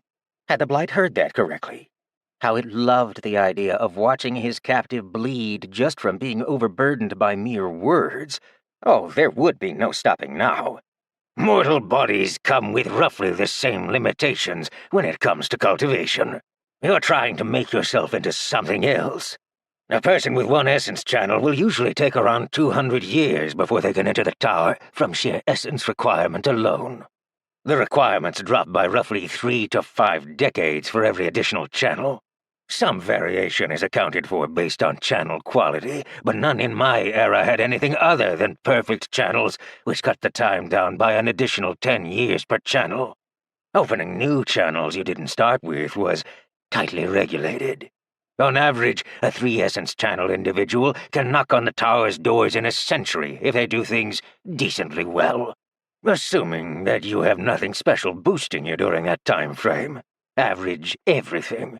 So, a mostly okay fractal spiral cultivation technique at the minimum, with a spiral quantity of 94, or your basic third-axis internal helix. The Blight tasted sweet succulence as Artorian groaned loudly and rubbed his pained forehead from all the word choices and difficult concepts racking his mind. It didn't pause to let the aged academic catch a mental reprieve. This coupled with a mostly okay essence source classed as non-curator. I suppose you'd call that a non-dungeon, with a mostly alright cultivation time allotment, but nothing special. as in a day job between cultivating time, while you're trying to have a social life." Artorian groaned again, long and with stuttered pauses. Cataphren betrayed an enjoyable shiver. It didn't notice that each expelled groan matched gently glowing patches of moss directly above them each time it altered its illumination pattern. "If all you have is the basic essence string or single spiral chi technique, well, you can reach ascension from there, but the time requirement is going to double, if not triple at the minimum. A noble or royal technique is a misconception. It's not special because it's noble. It's higher grade because it capitalizes on cultivation functions the average technique doesn't. Single strands, bottom tier. Shaped strands, mid-bottom tier. A spiral, paltry, but you're at the top of bottom tier along with center webways." Its sorrowful tone increased in distaste. "I'm aware the fractal is popular this era. It's a bottom-to-middle parlor trick. Mid-tier only if you reach 94 spirals. That's literally in the book as the average. Perhaps Zibanachi spiraling all of them would make it reach the top of the middle tier." Another muffled yelp from its captive was soothing, so it slid an extra detail like the prick of a needle as it explained that complicated Z word. "It means perfect spirals. Keep up, human. How about core techniques worth our time, yes? Bottom of the high tier is where variation and creativity starts to really show itself. The basic requirement of all these core techniques capitalize on using all 3 dimensions rather than limit itself to 2-axis worth of direction. They use available center space far more efficiently, and that directly translates to essence influx and refining speed. This is the level of complexity your noble techniques have managed to replicate. The bottom of a high tier, or slightly above average. Nothing impressive. Adding proper interconnectivity and layering in the design bring them up to the middle of high tier, and having that combination in a Zibanachi sequence brings it to the top of high tier. Cramming more of a core technique into a small space isn't necessarily better. That's still limited to the core types that can undergo Z-sequencing. Abyss help you if you attempt the absurdity that is joint cultivation with a beast core. Helix patterns and function-specific core tricks don't need the Z." Artorian drank some water from a flask. "Bernoulli? Bernoulli indeed. All sound ceased, and Cataphren leered at the... Was the Sky Spear Headmaster snacking on fruit and puffing from a hookah? How had it not noticed this? That was absurd. It caught some of the smoke and dissolved where it touched. What? The Blight blinked and inspected the smoke. It felt awful, but was overall harmless. Celestial essence with an ingrained dispersal identity. Clever. It couldn't eat that. This required retribution. The Headmaster continued to communicate in smoke signals, counting small victories against the oblivious Blight as his camouflaged and essence-hidden students lurked in the passage above. They were planning out their next moves using methods that eluded this beast. They were also listening in, and Cataphren was nothing if not chatty. Now they were waiting for a signal, and what would happen next was still being planned. Artorian needed to buy time, needed to keep the attention on him. Under no circumstances could he allow the Blight to look up or intercept their messages. So some essence was purposefully wasted. If this failed, it didn't matter if he lost it all. "I am not going to ask how you know that word. Yes, Bernoulli's containment principle is a direct example of a core technique that is crafted to perform a function rather than concentrate on essence refining. Since you clearly have no issues with the high tier, this is what the worthy tier looks like. Only those who are worthy and mentally capable can reach these. This one is called the Penrose Triangle, and it is classified as an impossible object. With essence in a place that both exists and does not, it is possible, but the mind must be twisted for a concept this reality-shattering to be maintained at all times." The Blight crafted what it meant using infernal shaping. The twisted triangle glowed a corrosive, corruptive violet. It wasn't an intense glow, but touching the object would cause deepest horror. A torus twisted into agonizing existence next to it, the shape an affront against nature. A Mobius strip bubbled violet as it bent into being as a third exemplified shape. Artorian held his head. What in the heavens was he looking at? That worked, but how? How does that make a core cultivation technique? Does it spin? Are there multiple shapes? Do they interlock? Oh, my head! He closed his eyes out of actual pain, and a drop of blood ran down his nose, staining his salt-colored mustache. That pleased the Blight to no end. Words had made his enemy bleed. "Oh, my dear academic," oozed the charismatic, nearly sultry voice. "This is but the worthy tier. For the upper echelons of the Ascended, imagine this next one, inverted." Artorian blinked and came back to himself a long moment after the Blight stopped speaking. It was laughing at the blood that now freely flowed from his nose. Ah, yes. S-ranked core techniques. They will break a mind. Granted, the Blight couldn't use these either. Messing with dimensional layers was S-ranked territory. It had only gotten to the height of the B ranks before crashing down into elemental land. But the mention alone had caused his guest severe pain. That made it all worth it, as the impossible shapes were dismissed. The Blight had to stop there and backtrack.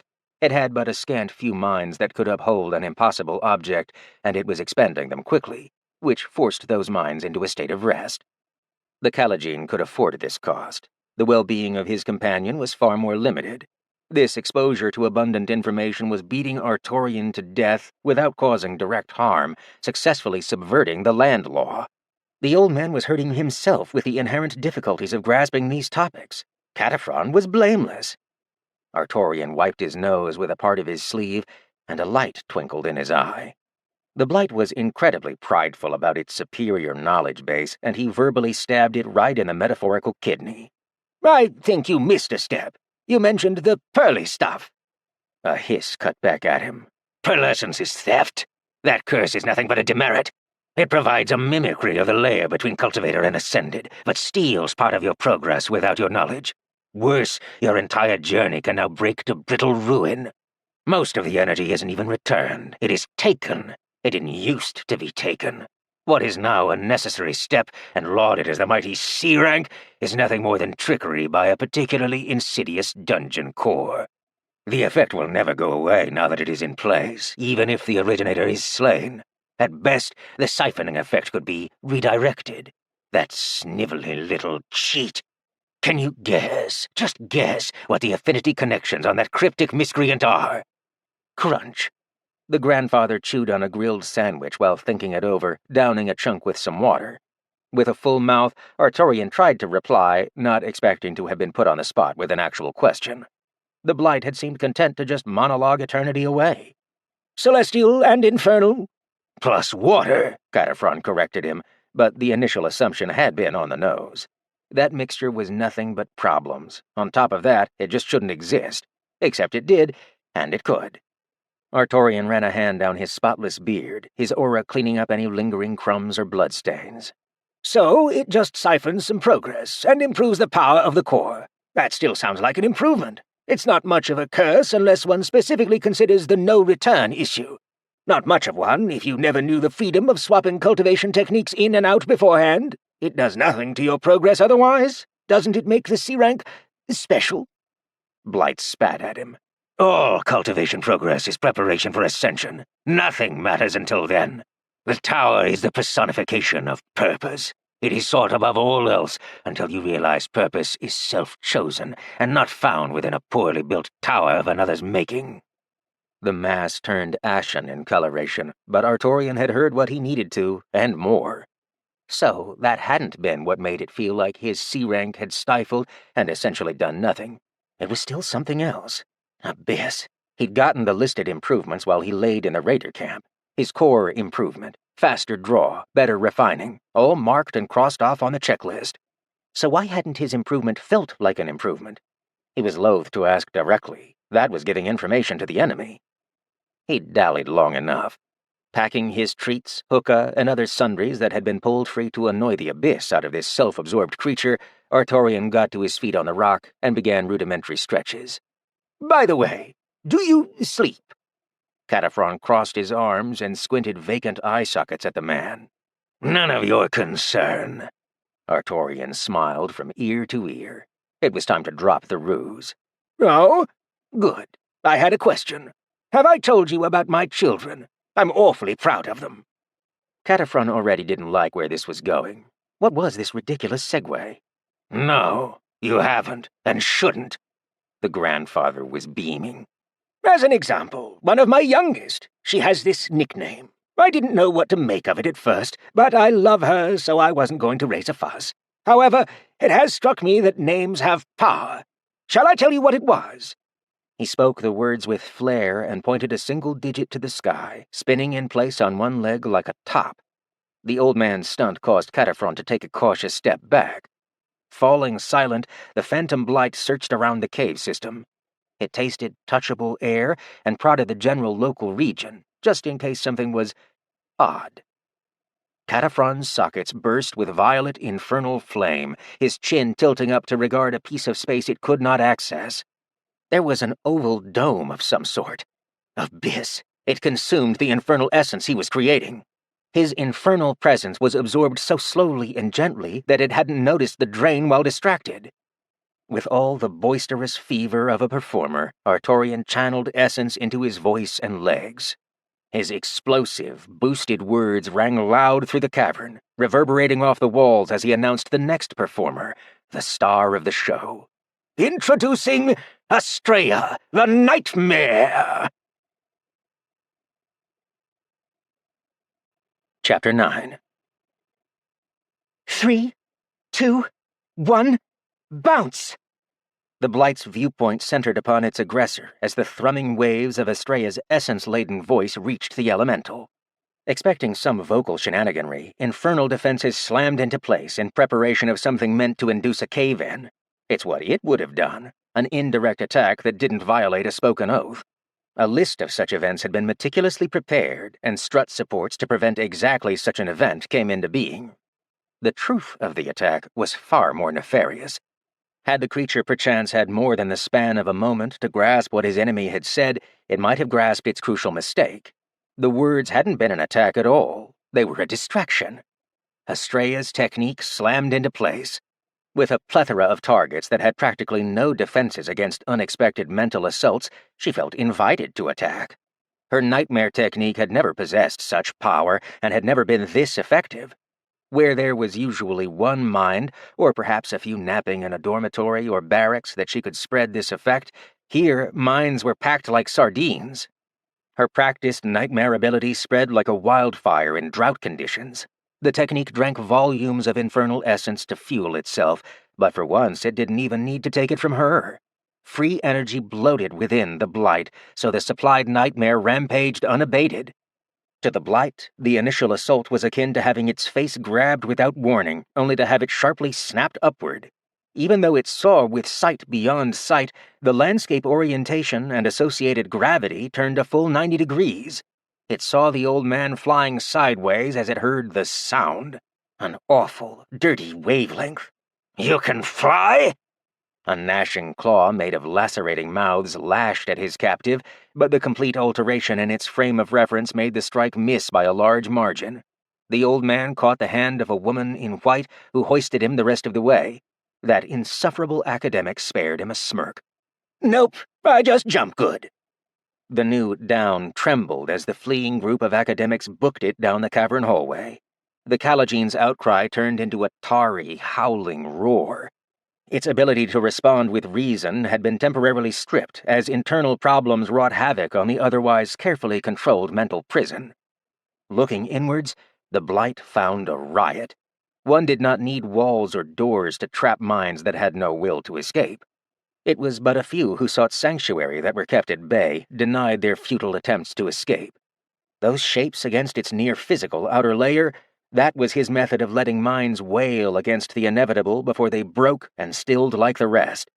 Where typically there was a stretched void occupied by the downtrodden that would obey when called, now there was screaming it hadn't induced. That was unacceptable. Only it was allowed to make the screams. How dare that infernal dabbling whelp? It was that very difference in its prison that caused the elemental such grief. When it controlled the stimuli, it also controlled how occupants could react. Nothing had ever penetrated it mentally. That was what he did to others. The soon-to-be-dead girl was thieving his tricks. The Blight had been thoroughly unprepared for such an event because the act itself was unthinkable. Ah, but wait.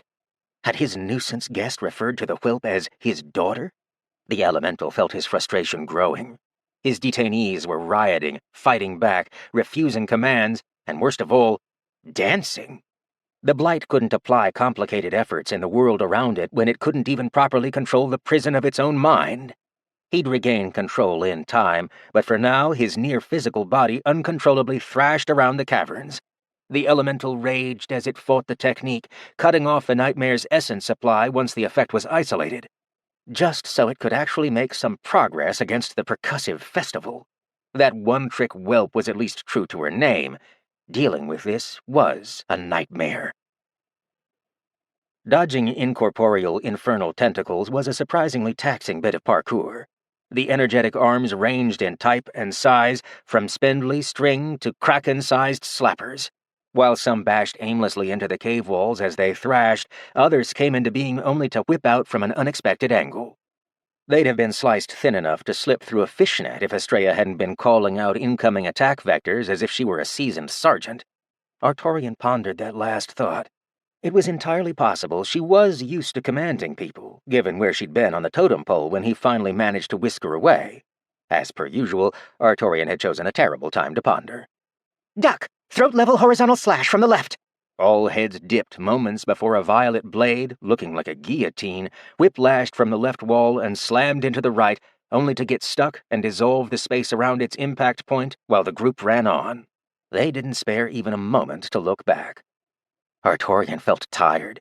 He hadn't had time to restore his essence reserves, and that last little jumping stunt had taken what little he had remaining. That high of a jump from a standstill was costly. Even the mapping pulse he'd sent through the caverns had been cheaper, and heavens had charging that jump been slow. He'd forgotten how excruciatingly awful it was to move essence through his body rather than through his presence. The downside of hookah-assisted cultivation was mostly mitigated thanks to his functional presence, but he'd needed to use his body both so that he could keep his plans secret, as well as actually perform the jump. He wouldn't have tried it at all had he not known Jivra was ready to catch him, as well as pull him along if he stumbled. He flinched as Estrella spoke again. Split and hug the walls. Fat one coming through the middle. Artorian's thoughts got pushed to the side as the floor they used opened into a ravine. Several dozen thinner hairs bristled up from the opening like a fish breaching the water's surface with its dorsal fin. They went right back to running the second Estrella pushed away from the wall, the brightness rising when Estrella called out that she needed more. Of the group, Jivra and another student, Ronan, provided lighting. Jivra used her normal body illumination method, while Ronan held a concentrated cube of fire in each hand. Artorian locked his vision onto the object. Cube? Yes, 6 sides. No, don't question it. There's running to do. The fiery cubes shone with light one would expect from a healthy fireplace, and the boy himself appeared a dexterous fellow. If anything, the old man was pleased as punch that the odd reactions to his daughter had stopped. Then again, that tended to happen when someone was saving your bacon. There was a life lesson in there somewhere. In fact, it went on Artorian's list of the 3 kinds of people never to disrespect. Those who handled your food, those who handled your gold, and those who handled you. His lips twitched into a smile as he recalled Tibbins and Devessa. Abyss! Entire front is all black. I don't know. Stop! Stop! The 5 skidded to an unwanted halt. They could hear a wet surge rushing behind them. They knew it wasn't water filling the cavern, but it didn't need to be. They could all imagine seas of gray goo flooding the empty space behind them.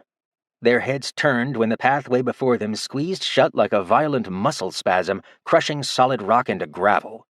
Ronan brightened his cubes and squinted at the muscle blocking their way. Did we get swallowed? That looks like the inside of a throat in the diagrams from the 2nd volume of Medicinal Practice. The others looked at the fire practitioner with quirked brows, and the discomfort made Ronan blast the barrier with a stream of fire. Something shrieked in response. They didn't like that. A shriek meant a physical thing. The throat released its hold, and at Estrella's push, they all continued their mad dash for freedom. Tired, frustrated, and on edge from avoiding dungeon-level death traps, Jivra snapped at nobody in particular. Someone tell me that wasn't a real thing that just happened. The headmaster hopped over a pothole and fell into step next to her. Still the same creature. Smoke signals aren't exactly good for long explanations. It's an infernal elemental. It can go physical under the right circumstances. No, I don't know what those conditions are. Just run. Stick to the plan. One of the other students in the group of 5, Ishtar, swiveled her head around, and her long braid nearly smacked Ronan in the face. Her voice was soft in comparison to the guarded and borderline panicked tones of the others. She'd been brought along to keep their movements quiet, but the air essence student was out of gas. What is the plan? You forget we do not all speak glow moss or read smoke signal. How do you even do that? No, forget I asked. Plan, what is it? Estrella agreed. I know all the bits of how we get to Granddad, but the rescue was improvised, and I didn't hear anything about a plan. Jivra's face turned sour. I said we'd think of something when we got to it. Ishtar sassed back, because that was in no way an answer. Well, we got to it. Now what? The silence from the glowing combat instructor didn't do their morale any favors. She bit her lip. Just getting to the correct cavern so they could recover their headmaster had been the extent of her plan. They were up an unpleasant creek and didn't pack spare paddles. It's not like we can leave the mountain. It's crawling with undead out there. Estrella skidded to a scared, sudden halt. Everyone on the ground, now! They all almost made it as they hit the ground. Tearing through the ceiling, an infernal mouth bit a chunk out of Ronan. Everything from his torso on up was gone in a crunching flash, including the illumination his cubes provided. Only the legs remained. The remaining 4 didn't have the liberty to remain as still as those legs as their infernal guide screamed at them to get up and run. Estrella glanced at something behind them right before her scream, and nobody dared to look. There was only running. They soon came upon the large domed cave where the rest of the students awaited them. Welcoming cheers turned to shrieks, and expressions of joy quickly turned ghastly at seeing whatever was behind them. The 4 didn't halt, yelling in unison, "Run!" Chapter 10. An aspect of favor checked a very fine gnomish pocket watch for the 6th time. What was taking so long? You'd think that a vast workforce of countless undead, toiling without pause, and with strength their previously living counterparts could not have mustered, would be able to make some kind of tangible progress. Click. The lime-green sigh fogging from the skeleton's mouth was proof that even he was tired of waiting. The aspect clicked the contraption shut and held its perfectly bleached skull with a bony hand. Seated cross-legged on an appropriated palanquin, it watched the minimal progress. It's not as if the princess had any use for comfortable seating when her bones were scraping at dirt and rock the same as all the others. It was just a forced cave-in. Even if the blocks were sizable, excavation should not take this long. Just how deeply had the entryway collapsed? He dearly hoped it was not particularly far. They had a schedule to keep. Oh, wait. No, they didn't. This assault on the mountain was significantly ahead of schedule. They weren't supposed to be able to take the region for, what, another decade at least, before they'd even been slated to try? Favor counted his blessings that no demons were present. That would have altered this entire engagement. It also would have meant he'd not have gotten the credit for what was about to happen. Him, a mere favor, succeeding in an assault that the big shots hadn't seen as possible. What an upset. He'd felt strung along at first and hadn't really wanted to come. It was a known suicide mission. Alas, favors are favors, and they were merely a currency for the powerful. Whatever insidious plot the vizier had finagled was certainly working out, and the credit would be all his. Sure, the sudden disappearance of the favor before him was worrisome. Yet a bargain once struck is final. The aspect sharply looked up. After that freak rainstorm, it had turned out to be a very nice day. The sun was shining, and barely a cloud stained the sky. Had the favor still been able to feel the heat on its skeletal frame, he might have even called it pleasant, had the threat of eternal torment not laid so heavily on its soul.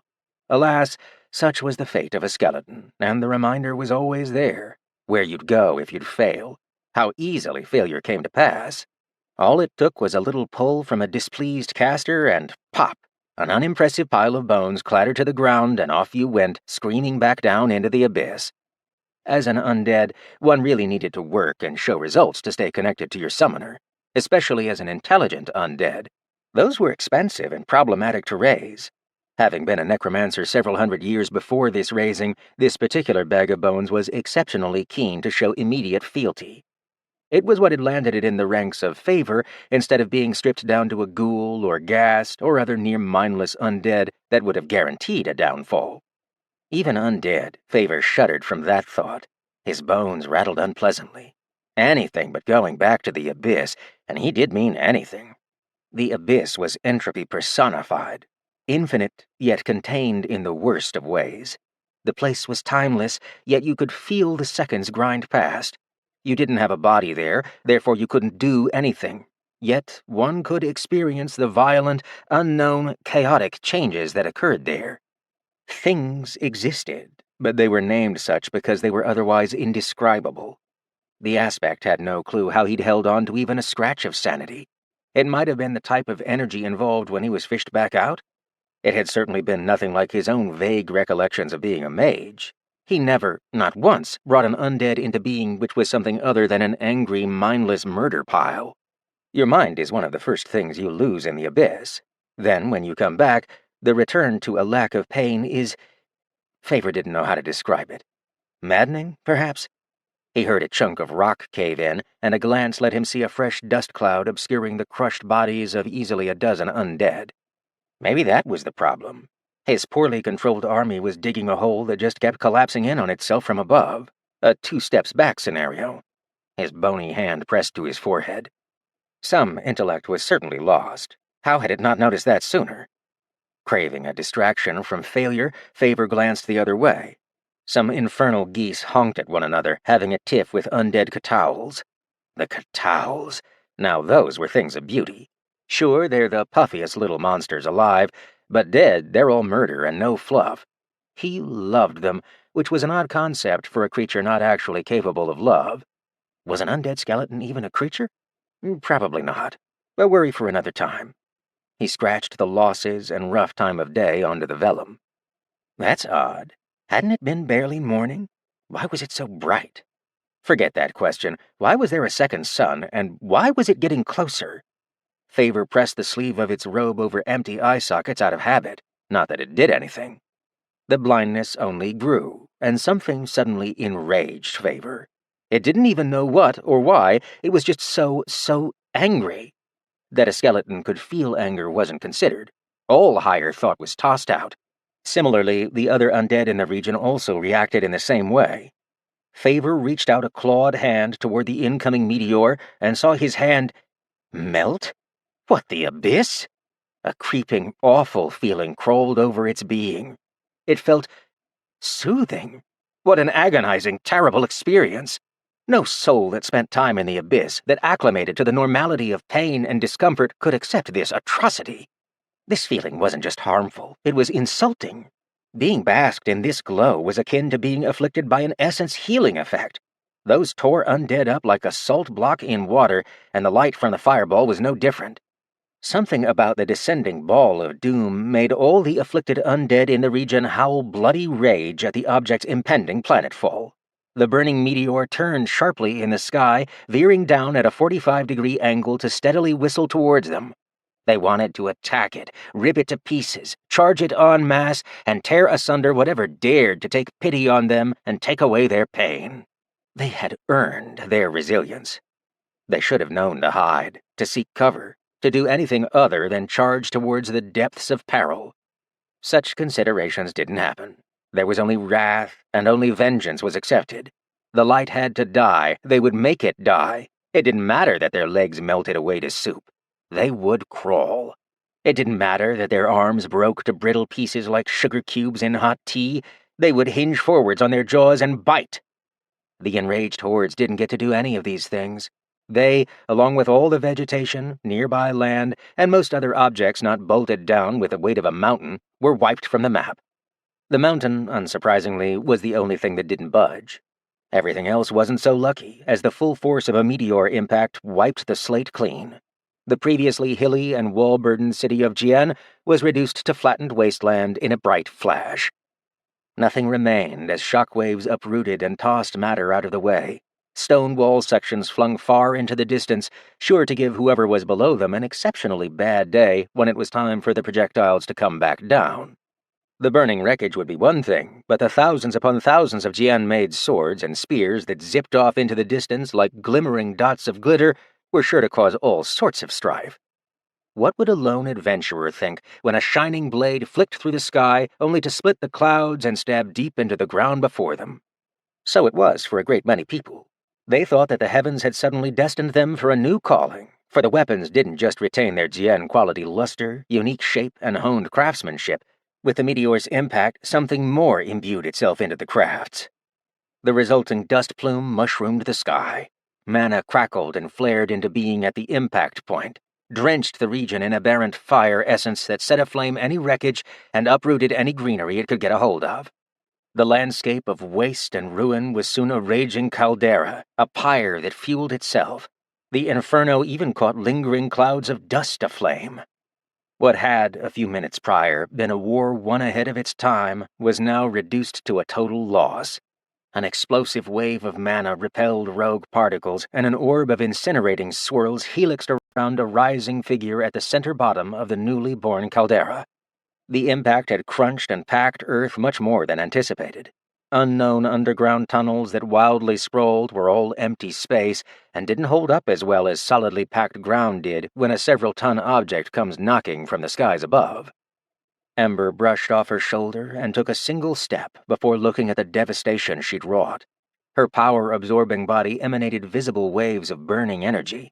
She was actively trying to pour as much of it into her environment as possible, and she'd taken the opportunity to sink several A-level mage ranks into energy expulsion on impact.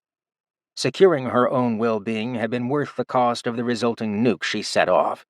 Gathered walms of power released fully, and she now stood unharmed in the ruin of what had once, probably, been a place. When she'd noted an unpleasant lack of life during her descent, Ember had upped her output. There was no reason to hold back and attempt to save lives when there were none to hold back for. She didn't care for the abundance of undead either. One stone, two problems. Or, in her case, one ember-shaped meteor. Her rank ticked up again as she looked around. She'd bought herself precious minutes with that outburst, but it wasn't good enough.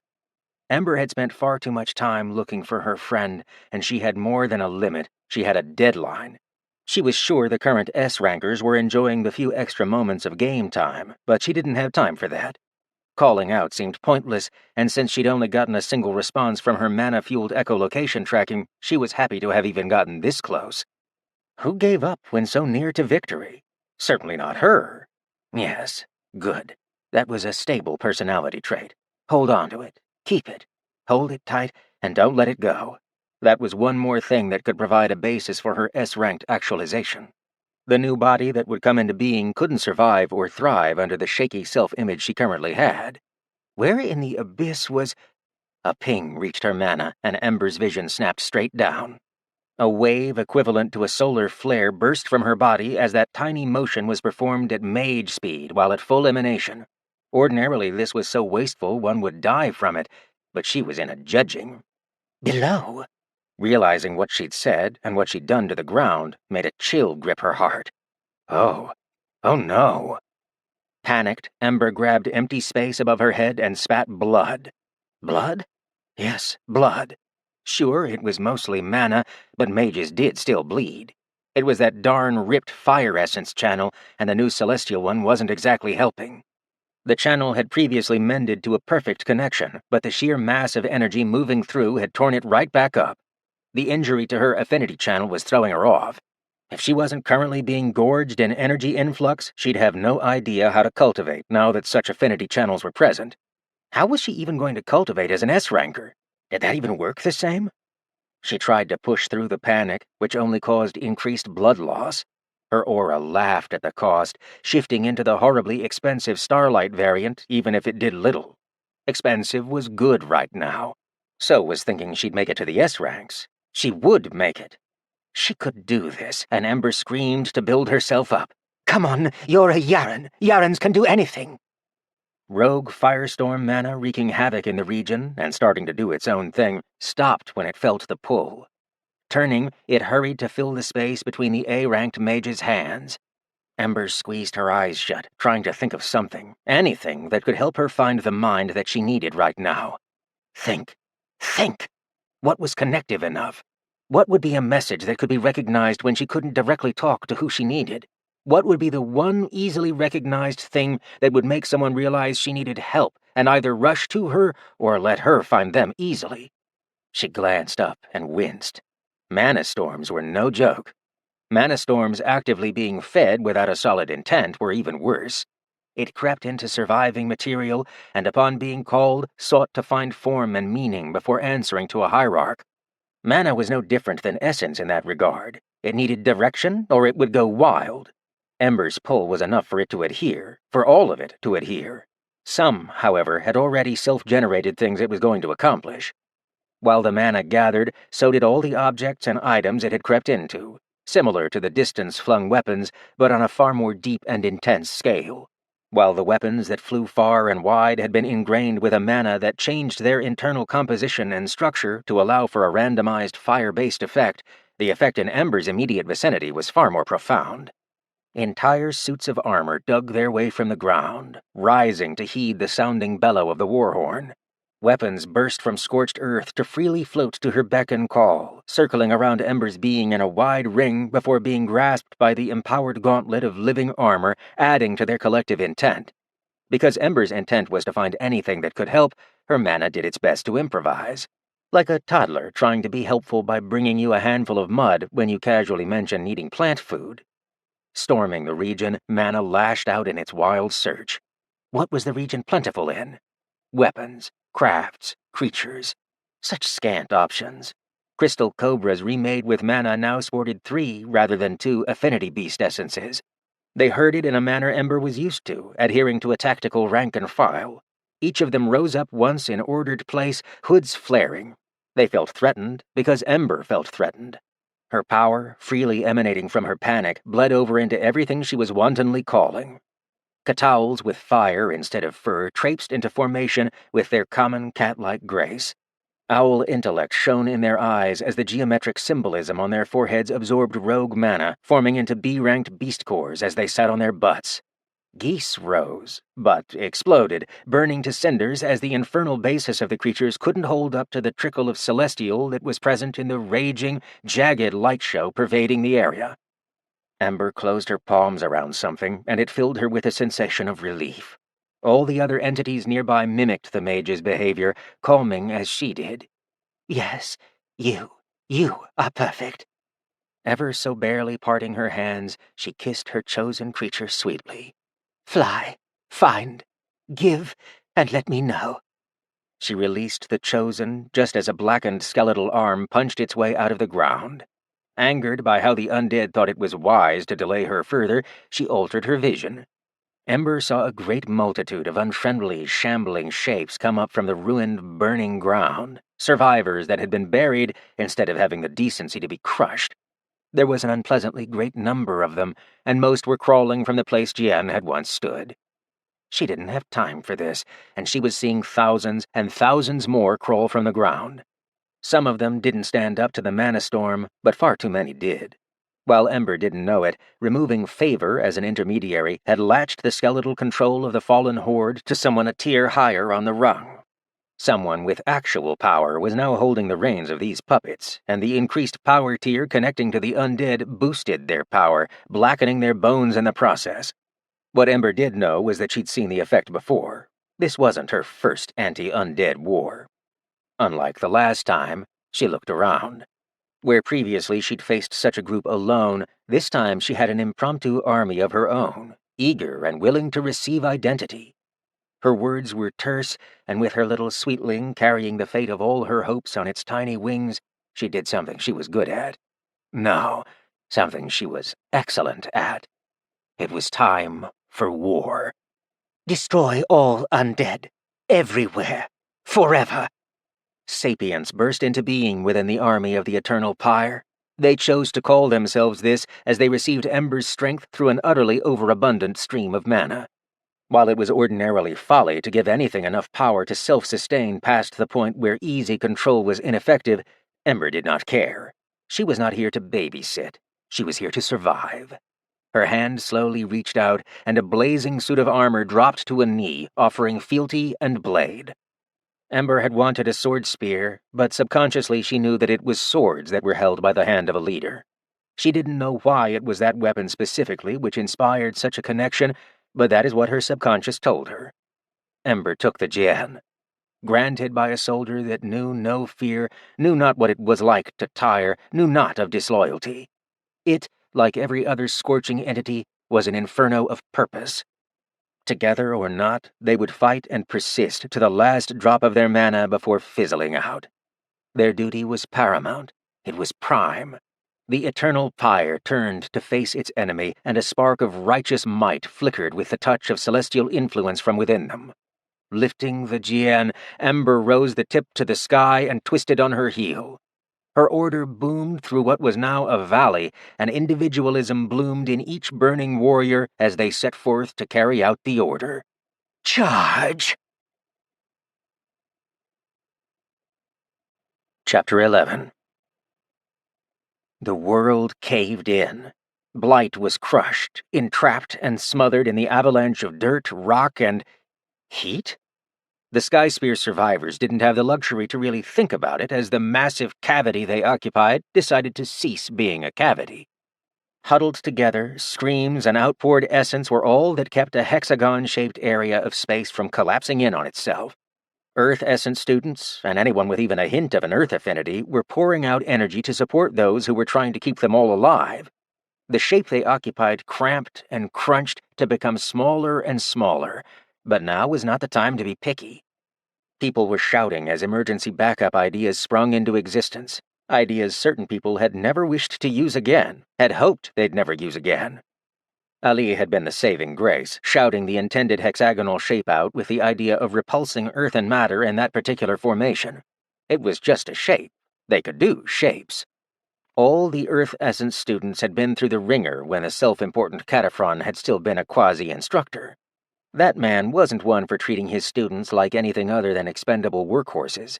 However, it did make for exceptionally gifted students that had been forced to work their butts off in an attempt to sate their instructor. A feat much harder than the critical predicament they found themselves in now, and this was do or die. Everyone was tired, but tired wasn't a good enough reason not to challenge fate when it was bearing down on you with unknowable tons of dirt. To Estrella's surprise, it had not been the impending threat of being crushed to death that was the most dangerous thing in their little hexagon. Oh no, that had come when her fringe elder spat out an idea, or maybe an imperative, that made them believe he might have gone insane. A real fringe order. Everyone, give me your refined essence so I can give it to the Earth Affinities. While the Earth Affinity students led by Ali didn't see this as too big of a problem, considering they were all holding the ceiling up, everyone else did not like what had just been demanded. Another student snapped at their headmaster. That's not possible! Jivra was far less inquisitive on the how or the why. If there was anyone who could pull off such a strange idea, it was certainly the codger. Worst of all, deep down in her soul, she somehow felt responsible for this mess. Explain how, now! While most others were still coping with personal concerns, Jivra lived in the moment. If they could get enough refined essence to the people currently keeping them alive, the only bottleneck, given they were plenty motivated, they could make it out of this. Seeing the looks sent her way, she snapped back at the students. Personal growth is worthless if you don't live to use it. Artorian responded, his left hand pressed against the back of the Earth student, showing the most physical strain, a good indicator they were bottoming out. Razor, when I tell you, drop into active cultivation, I need you to pull. Concern washed over the young man's face, as his current efforts were entirely dedicated to preventing imminent death. Active cultivation was going to force him out of helping and stuff him full of corruption. This was not a place to turn the technique on. Even if it was underground, and otherwise likely perfect for Earth Essence, underground was still just too dangerous. You had no idea what sort of rogue elements could be at play. He also was one of the students with 2 affinity channels, Earth and Fire. Starting his cycle without fire present was just abyss. Headmaster, I don't think that's... His reply was cut short by a surprisingly calm voice as the headmaster spoke. My boy, do you trust me? Razor felt his teeth click together as his jaw snapped shut. He closed his eyes, reassessed his life, and exhaled a reply. This was a hill, and he might have a chance to save people even if it meant oddities. He chose to fight and die on this hill. Just say when, Headmaster. A nod was all the reply he got before Artorian's right hand reached out for anyone willing to grasp it. Jivra clasped it and felt the pull. What a familiar sensation. She could do the opposite of this. Healing was giving, and this was taking. She didn't have the time to ask what she needed to do. Instruction flowed from the old man like water down a stream. "Drop your aura, all of it. Let my presence connect to your hand, and just shove. Shove refined essence into your hand like you're trying to charge grip strength. You're going to feel like you're losing it, because you are. I'm going to channel all your refined essence straight into Razor's spine so it floods his center." Jivra got the gist, but Razor froze up. Do I need to drop something?" He felt a supportive tap against his spine. "I'm already through the little you had in place. You didn't get to the stage where auras are important yet. Just don't resist, and pull. In 3, 2... Jivra dumped refined essence into her hand exactly as she would if trying to vastly empower her grip strength. Since Artorian had only specified refined, that's all she fueled. Her ranks dropped so fast that she felt nauseous and sick, but the glow on the old man's aura strengthened. Soothing comfort washed over everyone present, and that did wonders for morale. 1, now! Razor took a shuddering breath and prepared to get wrecked. He dropped his support to the group technique, but his addition had been so minimal that the loss wasn't noticed. Can't help without essence, even if the structural pattern of the effect was boosted via inclusion. While in his center, Razor began to pull, dipping into active cultivation. The shuddered breath hiccuped into a sharp inhale. His ranks jumped. Again and again his power flooded until he felt like he was drowning. His entire center was drenched in refined essence, the influx ending when there was roughly no more room left for it to go. It could have gone into his cells, but while it was in the center, it was ready for immediate use. For a cultivator at Razor's level, that's exactly where it needed to be for him to be useful. "Razor, stop cultivating! Hexagon!" The student snapped out of it, reactively slapping his hands back on the hexagonal shape of their little self-made prison cell. He flooded the technique with enough juice to suddenly be of significant assistance to the rest of the team. He smiled wide. Now this was helping. "Ali, you're next. Don't pretend I don't see that sweat.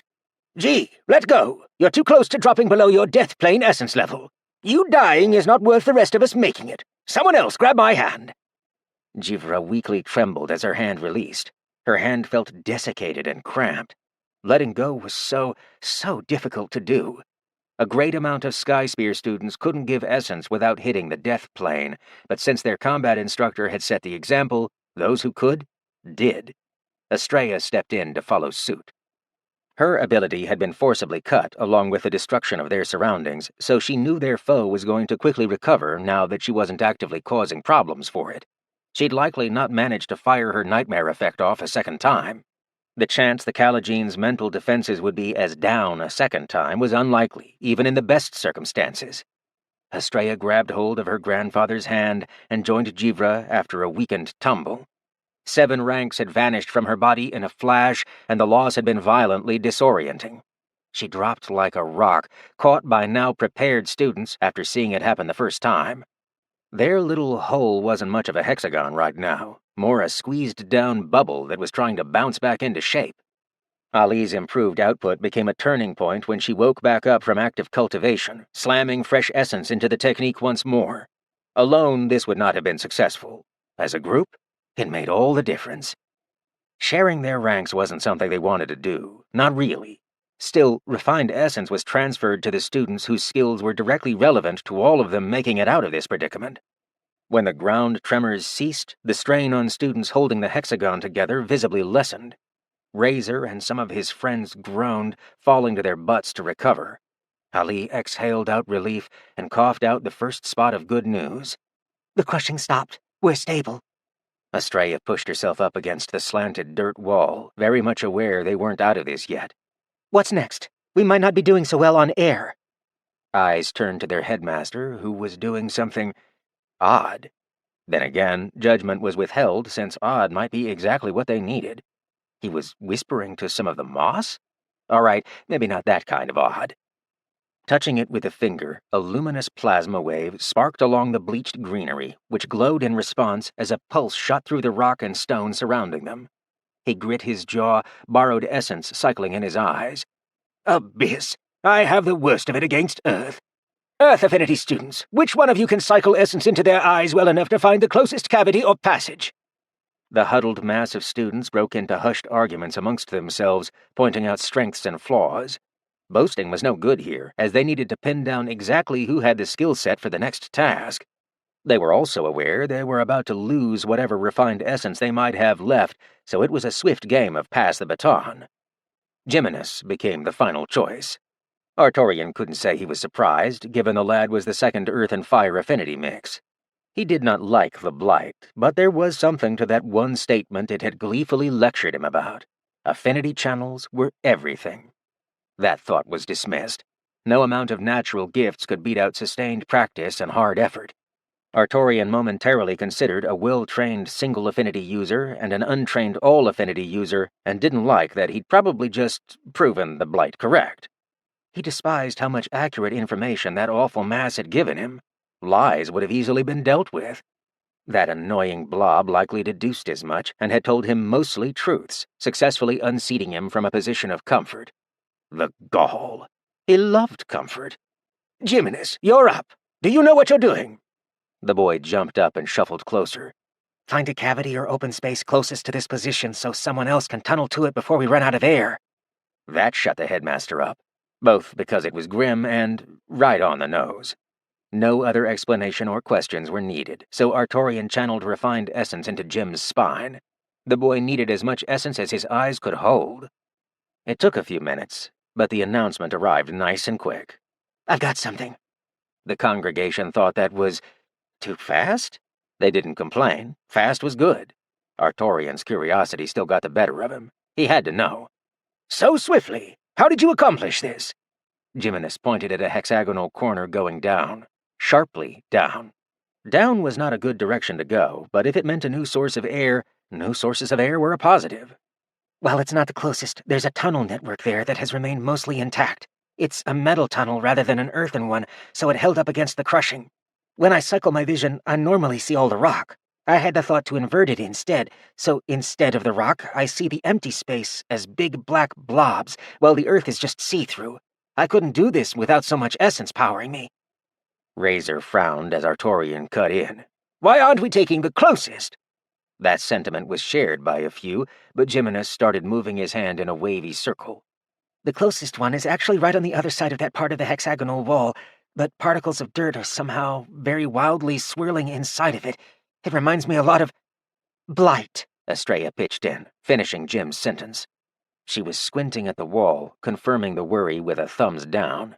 She was cycling the bare minimum she could, but it was more than enough for her to pick up the flailing, infernal cloud on the other side. "Definitely blight. Very active, not happy. If that came into contact with something it could consume, that's the end of our road. Jimenez did a good job not choosing that direction." With that information, Estrella pulled some of her refined essence back. There was a limited amount to go around, but that was incredibly important information for their survival. She regarded her grandfather and swallowed. "Call it, old man." Artorian smiled and nodded at her. His hands went to Razor and Ali's backs, and essence fluxed into their centers. "Get us to that metal tube." Chapter 12. Fresh air met them as Ali and Razor pried apart the stubborn wall of metal. The headache they all shared began to fade as the influx of breathable space provided exactly what they needed. Air students had pulled the breathable oxygen along with them, but were glad for a break as the tunnel behind their backs filled in.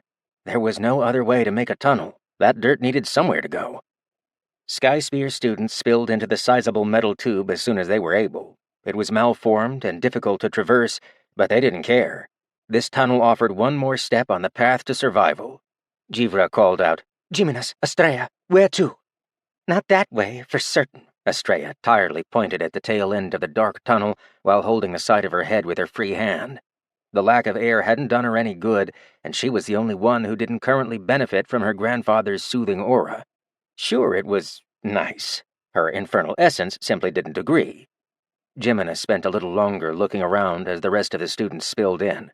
He had less essence to work with, but made do. Some of it needed to go back to the tunnelers for them to actually make it. Well, they'd made it. "I'm seeing nothing from this position. I can't even see what Estrella is talking about.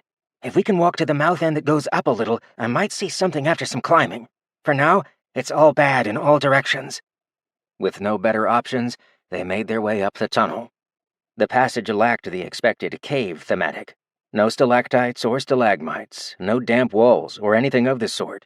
Just a big, fat tunnel that seemed to go on forever in an upwards direction they were happy about. It meant plenty of air. Hold up, I see an opening. Jimenez pointed at the ceiling, but Estrella didn't agree. No good. It is there, just not moving. There's a big patch of nothing past that, though. The Earth and Fire Affinity student grumbled. Also, no other open space that I can see nearby. He stopped when Estrella squeezed his shoulder, her head snapping to look behind her. Her voice carried the same tone from when she was calling out instructions to avoid infernal tentacles. We need to run. It got in, and it's catching up fast. Cursing under their breaths, every student and instructor made a run for it. Artorian and Jivra took up the rear, Estrella and Jimenez led the front, with Razor and Ali directly behind, so they could work some stone if needed. Jivra saw the violet cloud worming its way up the tunnel behind them at a glance. It was aglow with infernal energy, angrily bouncing off the metal tube confines as it thrashed forwards. She didn't need to hear the shrieking to somehow be aware of it. That looks unfriendly. Ali's voice called out aloud from the front with good news. Cavity dead ahead. Get through. We'll seal the way. Earth students were already closing the gap they had to squeeze through long before the back of the line was close to making it. If they didn't, even rough mental math said they would all be dinner. Jivra shared a glance with Artorian. It didn't look good for them if they didn't hurry up. Artorian glanced over his shoulder mid-hustle. Doesn't look very intelligent, or like it's anyone we know. Jivra shot him a look of fury and confusion. She was not okay with him risking a foolish ploy to buy them time. They needed him to funnel essence between them. Don't you dare, old man. She didn't say more, as a quick glance revealed some unpleasant realities. There wasn't a lot of refined essence to go around anymore. They were all running on fumes, and the old man didn't have much to spare. She was tapped, and far too close to her own death plane to really say anything. Grab those last in the line, get in the cavity and work it from there. I'm going to buy you those extra few seconds. Jivra bit her lip at the academic's words. Emotion was breaking her, but she couldn't afford to do so much as stop running. We've got fresh airflow in here, one of the students yelled through the closing metal pipeline. That passage was getting awfully small. We can get outside! Artorian smiled at one of his favorite people and pressed a hand to her back. His aura winked out of existence as the essence needed to sustain the soothing effect dropped below the minimum requirement. The light in the tunnel literally went out, and when Jivra flickered on her own aura, she was no longer running next to the old elder from the fringe. She bit her lip to silence herself, swooped up the two stragglers in an arm each, and hurled herself through the metal split and into the cavity behind it. She hated herself for shouting her next words, even if she knew it was necessary. Seal it!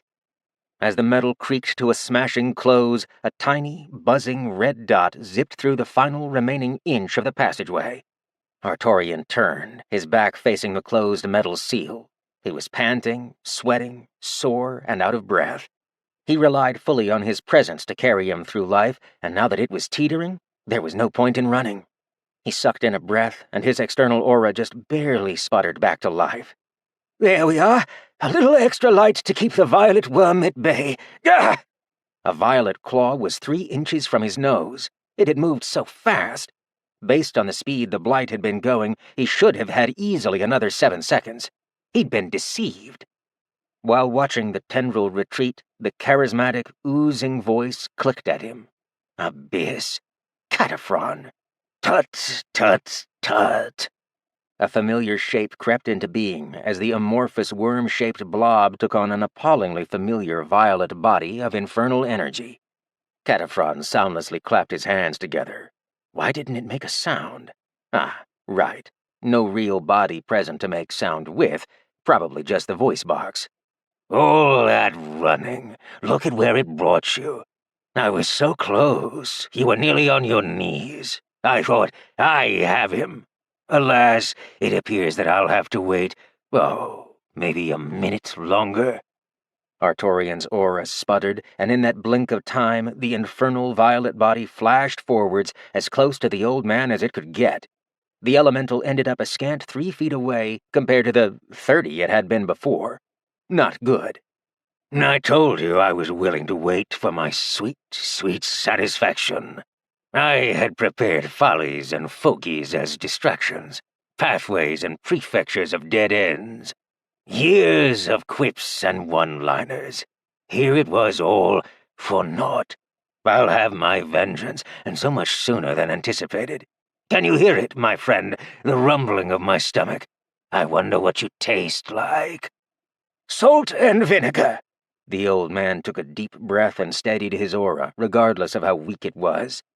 He heard something, a sound the blight clearly wasn't making. It was distinct and utterly out of place for their location. His attention broke away from the blight, and it was not happy about that. You're a clown. I bet you'll taste funny. No matter, it all goes to the same place. Though it couldn't see what had distracted its prey, Cataphrone saw Artorian hold his hands up and clasp something invisible. The old fool was playing a trick on him again, but something about the fool's expression made it feel wary. Artorian couldn't believe what he was holding. It was living fire, but didn't burn to the touch. If anything, it was soothing. His kind of soothing. The familiarity was making his heart pound as he held the tiny, single bee. It crawled around on his hand like a real bee, just like all other bees had loved to crawl around on him. He still didn't know why they did it, but the sensation was heartwarming, and it brought a softness to his previously dim and dour face, a smile that was half sadness. Well, will you look at that? The bee fluttered its wings at him. Undisturbed by his surroundings, Artorian pet the little beastie with a single, tender finger. Brushy brush. Cataphrone screamed at him, but it only resulted in the barest minimum of reactions. Look at what? There's nothing. You think you can steal my victory by pretending to go senile? I have you, old man. You're mine. A small set of chuckles left the headmaster. His eyes rose up to regard the personified blight. If he'd been wearing a set of glasses, he would have looked over the rim and adjusted them to cause a glare to shine off the glass. No, so long as I have my moss in place, you'll never have me. You'll never find my last little trick, and it will strip you of all victories. The chuckle became laughter. His aura weakened, but it was worth selling his last little distraction ploy. His enemy took the bait. The blight found every instance of that odd, harmless-looking moss and devoured it whole wherever it was found. It wouldn't allow a single thing to taint his satisfaction. I will have the last Why are you smiling? Oh, blighty. Cataphrone took a cautious step back as Artorian plucked a patch of moss from his pocket. I hope you packed your bags, because you're going on a trip. You don't eat the glowing moss. Lifting the bee to his lips, he exhaled fire essence onto it, speaking with a whisper, Honey. The bee lit up with mana, and finally the blight could see what had been hidden as the celestial shell coating the insect peeled away. The opposing energy had hidden the creature from its gaze. The blight felt wrong. Its ability to see was going through a worse psychedelic phase than even Estrella's nightmare had caused. Cataphone's reality was starting to go through an odd, intertwisting, kaleidoscopic set of landscapes. Exploding in a harmless burst, the bee sent out a pinpointing shockwave of mana, loudly heralding its exact position.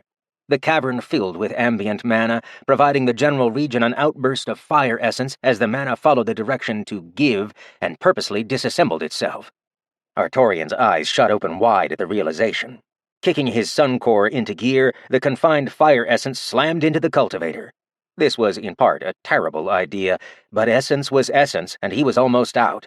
The C-ranked cultivator's skin turned red at the rapid absorption, and his pearlescent core became hot, hot, hot.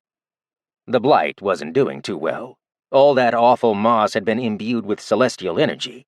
It didn't take being a scholar to know that a creature made entirely from infernal didn't do so well when ingesting a material that was its pure antithesis. The identity trapped in the moss only made the effects worse. What had this terrible geezer done to this stuff? Where in the world did glowing moss exist which wrought havoc directly upon the mind? It didn't have the ability to think any further, and blindly charged the old man. Visibly unable to uphold the Cataphrone identity, Artorian deduced there was no threat of triggering the land law. But while the blight could no longer reason, it was still bigger and had more essence. It would win. Against Artorian, yes, it would have won. Against the burning thing that split the earth from ceiling to sky like it was ripping apart a cardboard box? No, there it could not win. It also could not stop itself from trying. Infernal masses flooded the crevice and shot upwards in the form of countless gaping mouths. Ember wasn't interested in the defiant mewling of a fake B-rank incorporeal creature. Her left hand was raised palm up, and a tiny bee made of incarnate fire hovered a few inches above it. She regarded the scene below with sclera as dark as the deepest void in space, her body cracked and covered with searing spatial tears. She leaked mana like a shredded water skin as she descended, yet her density only increased.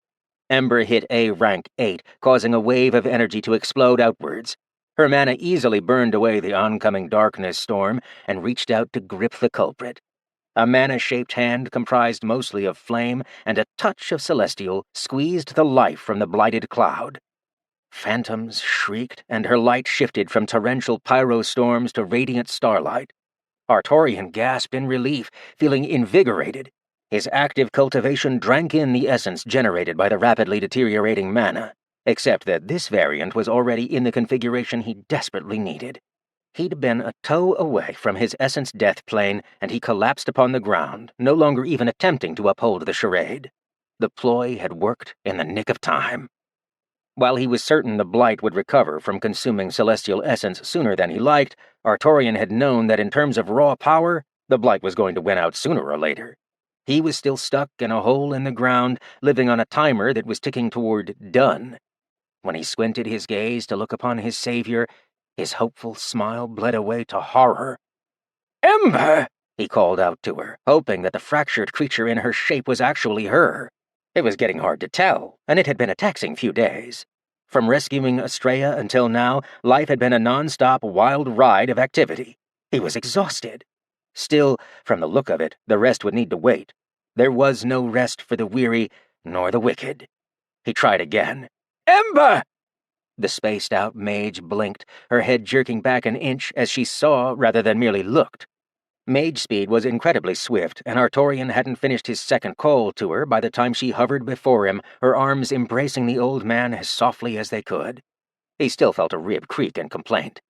He spoke with great effort. "It is good to see you, my dear." Ember's inhale drew in enough breath that all the air in the cavern moved. She was aflame, but didn't burn to the touch. That, or his core was so hot he wasn't feeling the singe. Little of both? His cultivation slammed shut as she hugged him. He couldn't let mana in. Ember released him slowly, and a burning field in the shape of an orb surrounded them. It countered the Blight when it blindly attempted to swamp over them, but she didn't seem to care. Her voice was as cracked as her skin, and Artorian gently took her by the shoulders. "You, too. I need help."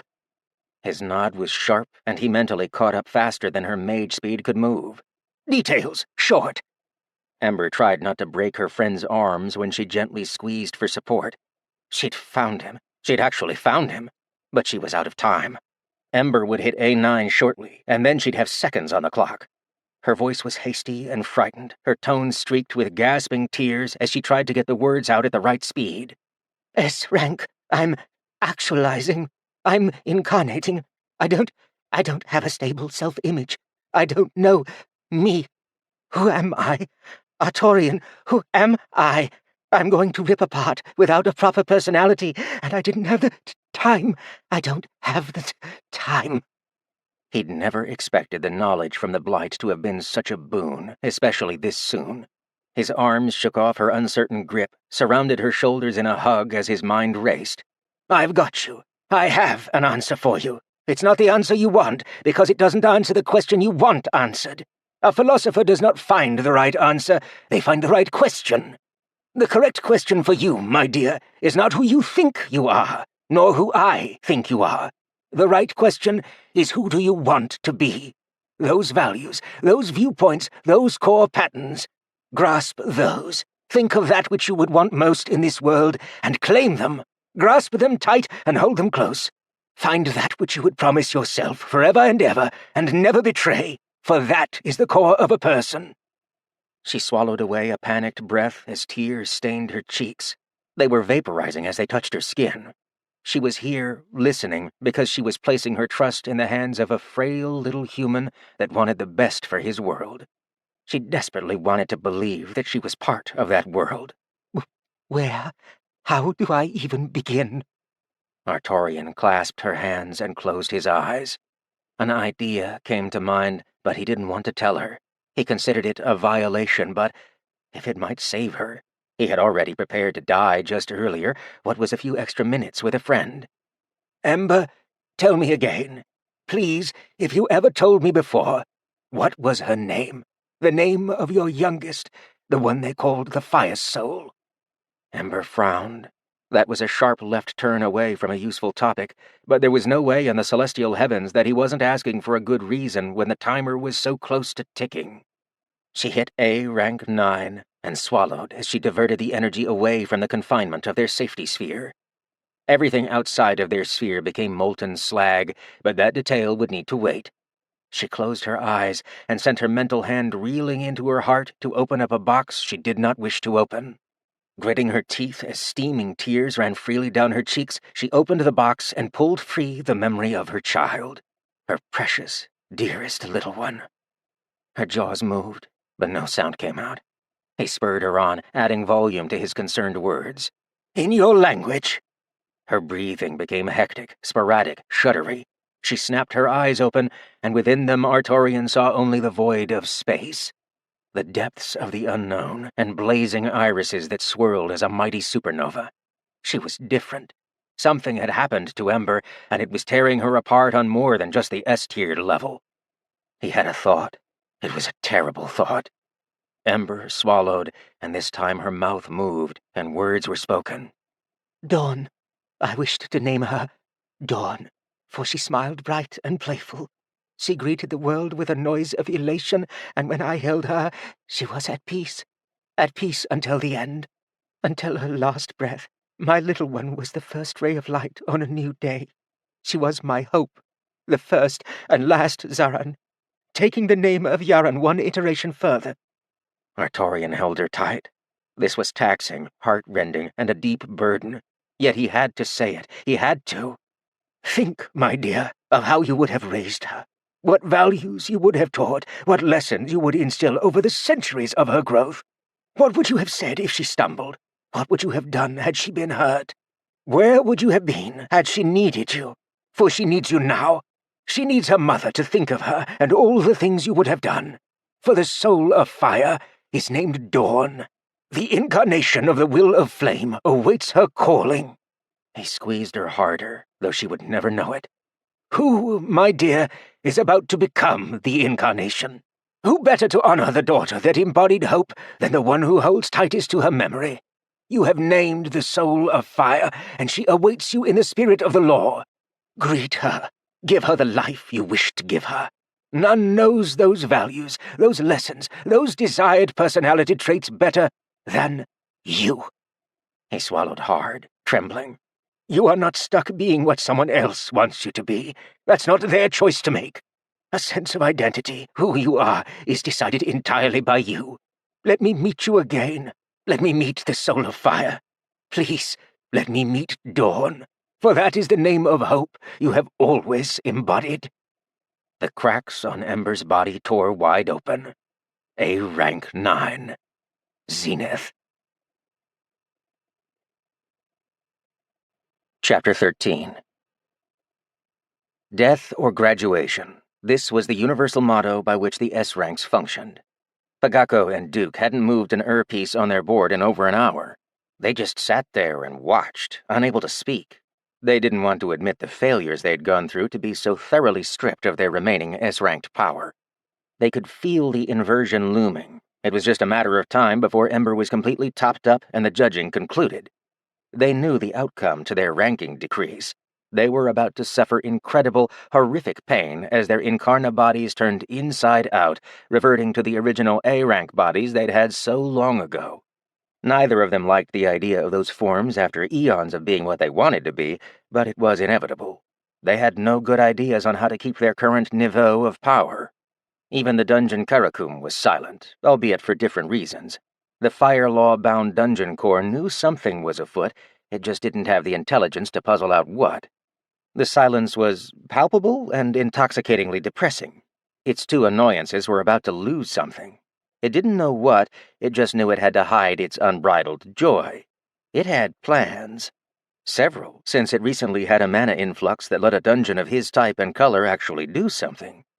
If the duo became weaker, such as in the areas of suddenly being a mage rank, why, then it would no longer be vastly overpowered by either of them.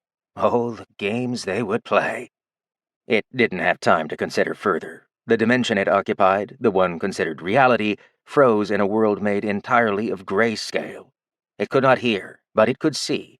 It saw the agony of the wailing figures. They held themselves and fell to the ground, roiling, writhing, twisting in unnatural, incomprehensible ways as their bodies seemed to turn in on themselves, collapsing into a single point in space while simultaneously having a form spat out from the other direction of the spin. The judging had concluded. Their law had found them wanting. It restructured the proper order of the world within the field in which it had dominion. The gavel had struck. The law had judged. Mana-made bodies coated in a shell of incarnate energy laid twitching on the glassed desert floor. The grayscale effect bled out of reality. Neither of the fallen beings would be able to ever make it occur ever again. They were no longer incarnates. They were ascended. They were mages. Both ancient elves sat up with a displeased groan when the pain stopped. Karakum could tell they were happy to be alive, but just who were these geezers that looked 1,000 years old? These Methuselahs didn't remotely look like the two playthings it had expected. Karakum was so startled it didn't know what to do as it shifted viewpoints to look between the two, experiencing the emotion known as flabbergasted. The two ancient geezers got to their feet, wobbly and uncertain, but to their feet nonetheless. "Ha! Look at you! Your beard reaches the ground!" Pagako was having none of Duke's banter. "Says the hunched-over corpse with bent ears." Duke felt his ears. Oh, Abyss. They were actually bent. He waggled his bony finger at his old friend, a hand pressing to his lower back to get used to a body of mana. Ugh, how awful. He had to deal with bodily functions again. He didn't want to. It didn't matter. He smiled, as Pagako had trouble walking. They quipped back and forth until Karakum the dungeon core got the gist of it. These were the creatures that had tormented him. For the first time in centuries, Karakum smiled. The mana around its core cracked like glass, reforming to create the expression, as it was trapped as an orb no longer. Finally free to form its own body, Karakum grew. A ruby-armored crystal scorpion once more. Asilian Yaran held her head and howled, not with her voice, but as an emanation of power to the endless void. Ember's lament was filled with memories of her little girl, of her body crumpling into a single point in space, directed at the very middle of her cultivation center. She shifted to and through a small, indistinguishable pinprick as her mind and body were moved into her soul space, as her soul space inverted. Her center spilled out into the real world using mana as an intermediary. The energy of her soul became manifest, and the first thing it demanded in order to exist was shape and personality. Over the eons, Ember had encountered many theories of the soul. Many were suspect, most were flat out wrong.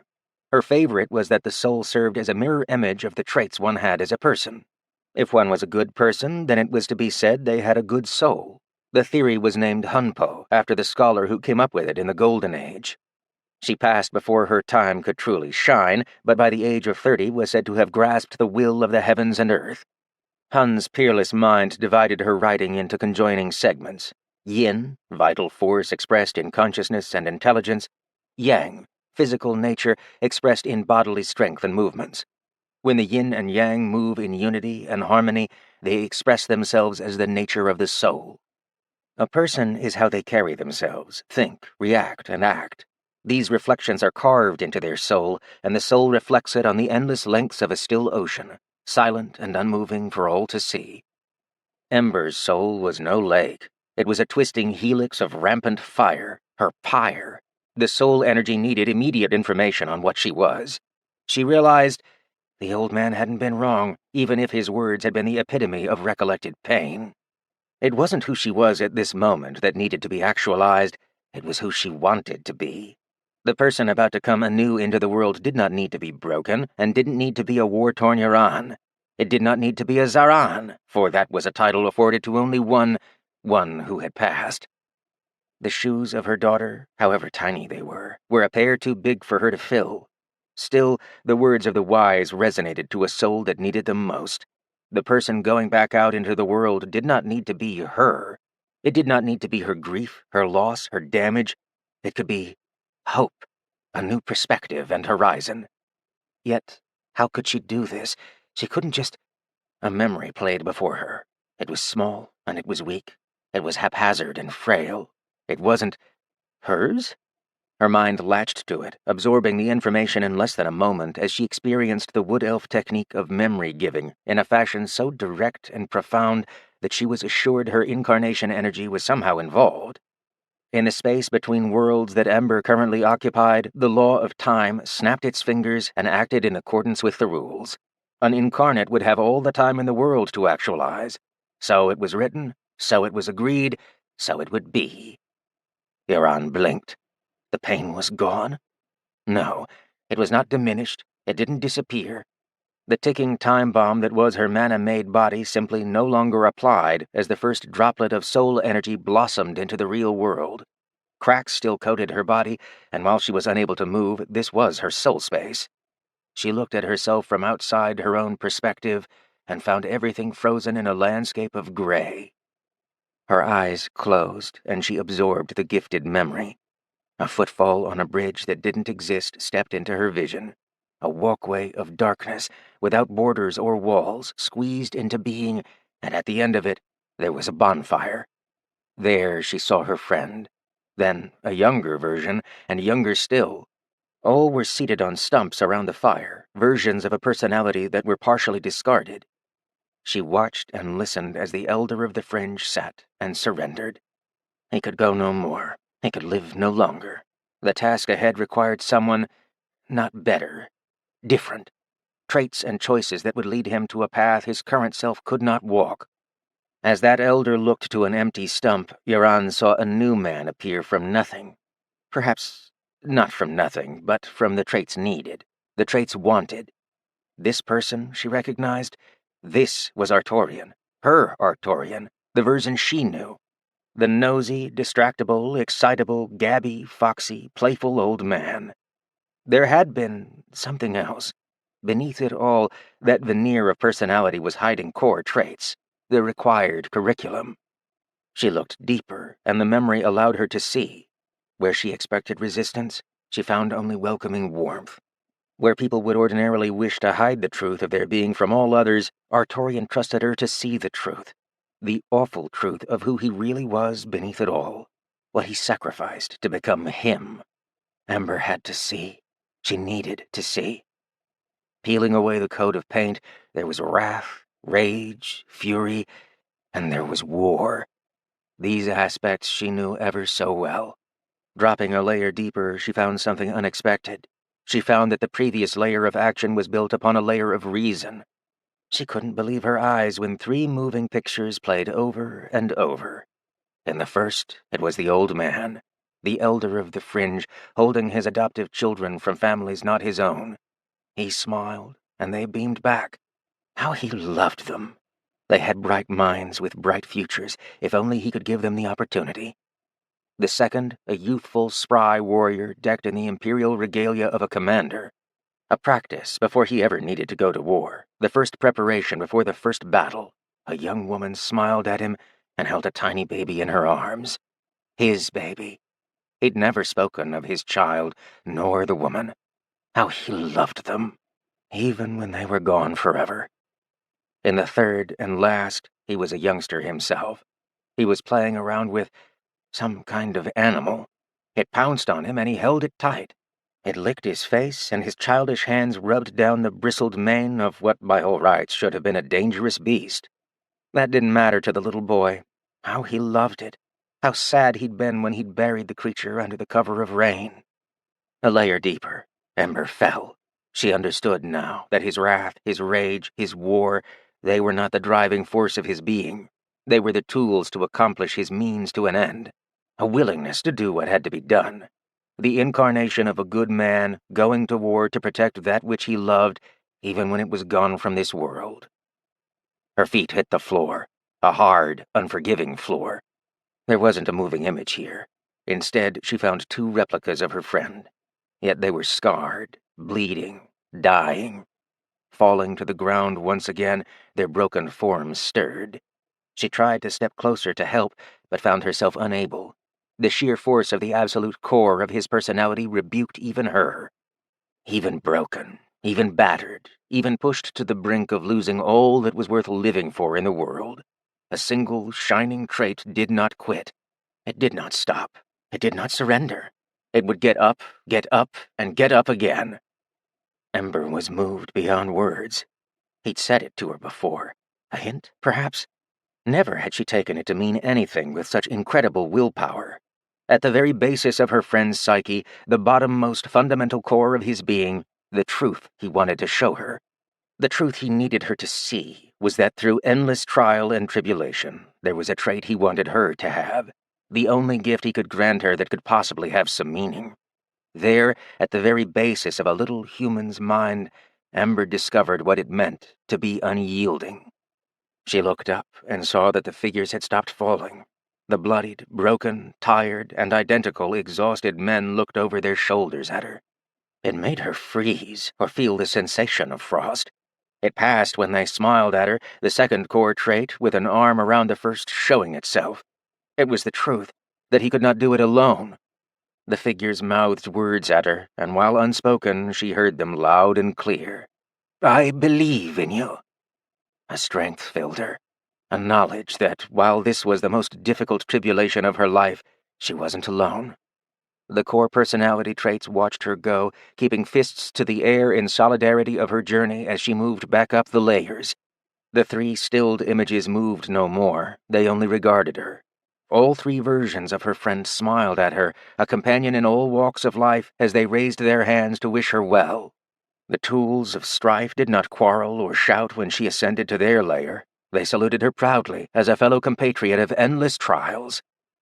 She opened her eyes, seated at an empty stump at the bonfire. The pleasant, foxy, playful personality smiled at her. It took her hand, kissed it, and gave her a playful wink, just to be coy. It was nothing serious, a pleasantry designed just to serve as a reminder that she was lovely and had not a shred of judgment to fear from her friend. He mouthed words at her, and she could hear him clearly.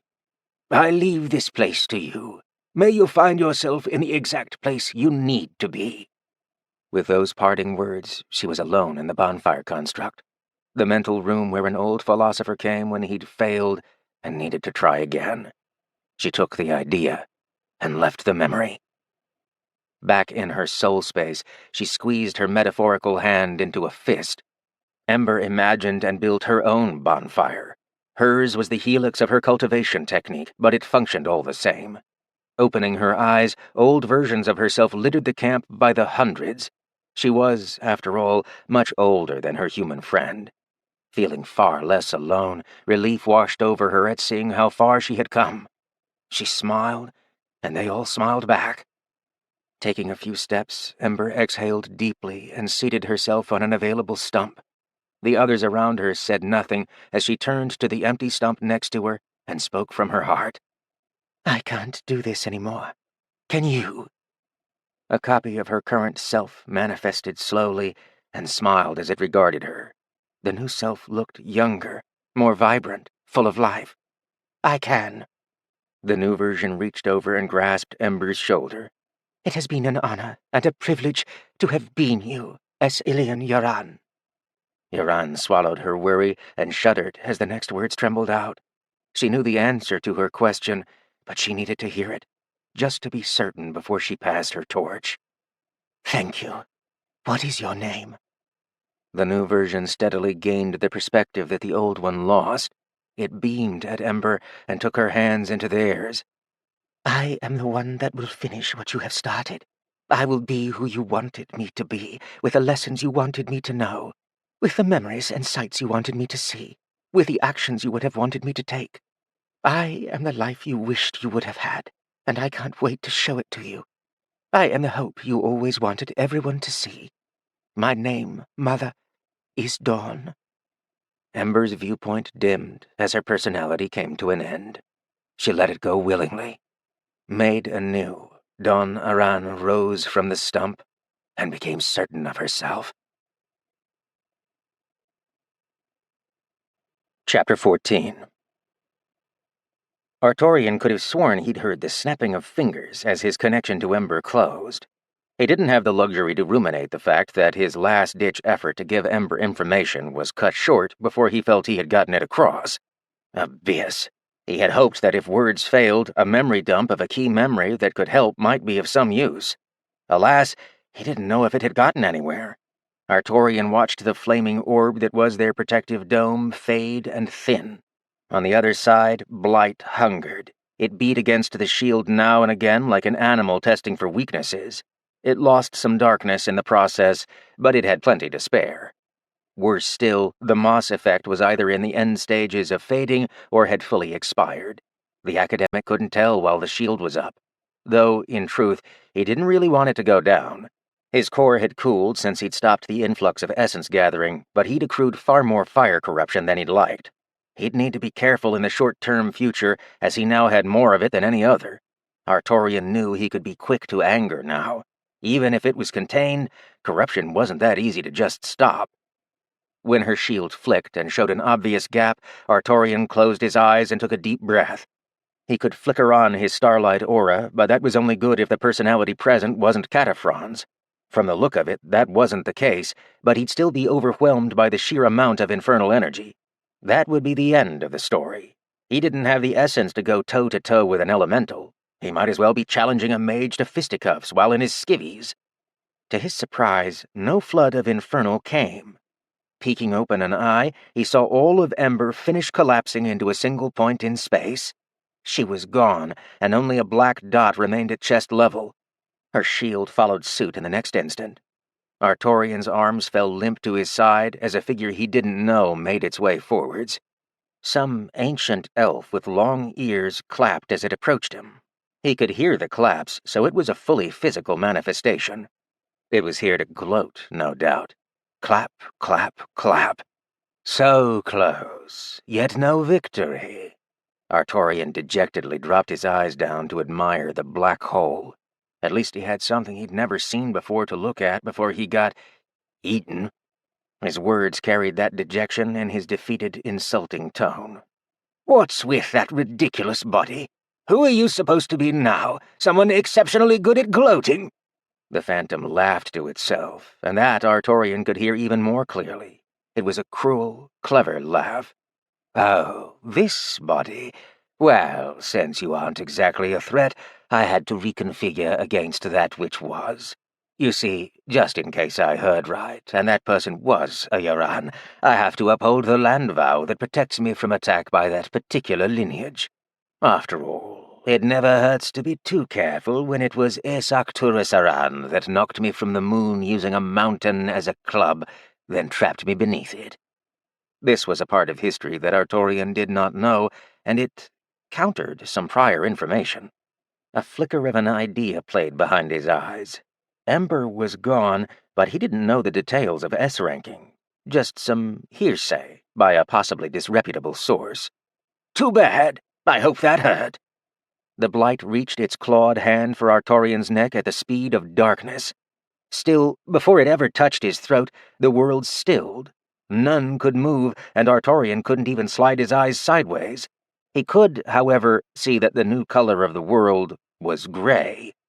The black hole ripped open, and just as a body had been sucked in, a new, advanced form slowly manifested and came out. A bright, mocha-skinned beauty freed herself as soul energy constructed her desired body. Black and burgundy cloth clad itself over her young features, and metal rings that appeared to be gold fastened about her upper arms, sealing the cloth in place while exposing her shoulders. A matching ring on her middle finger kept the material across her fiber taut as it vacuum-sealed into place.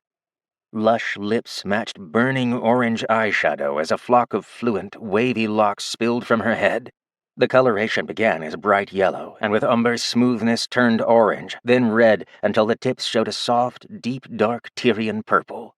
The hair ends had no color. They were dark as the void and sparkled like the depths of space. Shorter than expected ears grew into being, still elven in design, but, dare he say, cute? 2 cuffs sealed themselves on the top lip of her ear, and a thin halo of burning white circled into place around her head. The crux came when the woman before them opened her eyes. Accented by long, thick, dark lashes, her sclera were the black of endless space, her irises shining as mighty supernovas that spun in the void. The difference was that Artorian believed with certainty that was what he was actually looking at. Only then did he notice her perfectly done dark eyebrows. He'd never pegged Ember as the overly aesthetic sort, yet this body was the textbook definition of sexy style. She flexed her hands, showing off bright orange stiletto nails that shifted to match her most prominent umber hair color. Yep, definitely went hard on style. She didn't just look like she'd manifested from a black hole, but all senses screamed that she was one. There was nothing she couldn't fatally attract with a look. Nothing she couldn't crush under oppressive infinite pressure, which was exactly what happened to the blight as it flattened into a paste against the floor. Artorian remained unharmed, not feeling any such deadly pressure. Exhaling, the world trembled as Ember took and released her first real breath. The grayscale ceased to be, and a wobbly old man was caught by nothing. Space was just holding him up. He couldn't tell what space or where, just space, which gently brought him to his feet where he could steady himself. "Oh, well, thank you, and hello. I am Artorian. It is lovely to meet you." The girl smiled wide and extended a hand. Her voice was milk and honey, carried over the space of a dozen galaxies that played with planets as instruments, like the music of the spheres descending to grace the mortal world with their perfect tune. Dawn Aran, it is good to meet you, my old and new friend. Please, call me Dawn. I have been very excited to meet you. Thank you for everything. I know you didn't have to do all of that for me, nor show me the memory of who you are. Please do know that in your venture to reclaim your family, I offer my full support. It is the least I can do. Artorian beamed and tried to keep a steady face. He had expected to die, not regain so incredibly much. "My dear, I am just happy that I could see you again. It would have been a long road without you, my friend." Dawn gently hugged him. I'm sure you would have told me all about it when I saw you again. The old man brushed under his eyes with the back of his wrists. "Oh, stop. You're making me weepy." Dawn smirked and winked at him. As if you didn't do that to me with your little pre-actualization speech. That hurt, you know. She released him just to pout and turn away, holding her own shoulders as the tip of her toe left the ground. She remained there, floating in place. Was she playing with him? A different trait. How very new. He smiled and poked her in the shoulder, giving her a little push. Sure enough, she just floated along like gravity didn't matter in the slightest.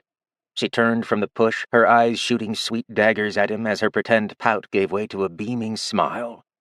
"Had enough of this disgusting reunion." The Blight's ancient elven body reformed from the ground up. The pressuring effect on it had expired, and the regional darkness was swelling in strength once again. Dawn pressed a finger to her lips, loudly musing. That's funny. I was sure I'd crushed you like a bug." Artorian frowned and crossed his arms, turning to face the S-ranker. "Aren't we all bugs to you at this point? How does soul energy work? Just how much more powerful are you than you were?" Dawn popped her finger from her lips. "Oh, significantly. Compared to a Zenith Class A Rank 9, this is so much more powerful. A full category higher. Yeah, I'd say a categorical difference at least. I could sneeze and release A9 power. It would be nothing, which is why I'm confused why Blighty here, who I remember getting rid of with the Wood Elves, isn't paste." Artorian filled in before the Phantom could. "He's got a landlaw covering his butt. It's why he's in that elven personality. When he was in the previous Headmaster of Skyspear, we couldn't attack one another because the landlaw would do us in. Or, at least, it would smite the aggressor dead on the spot. Whatever he has with you must be different. He doesn't seem phased." The Blight laughed and did a twirl? This personality was a jester. "Close again.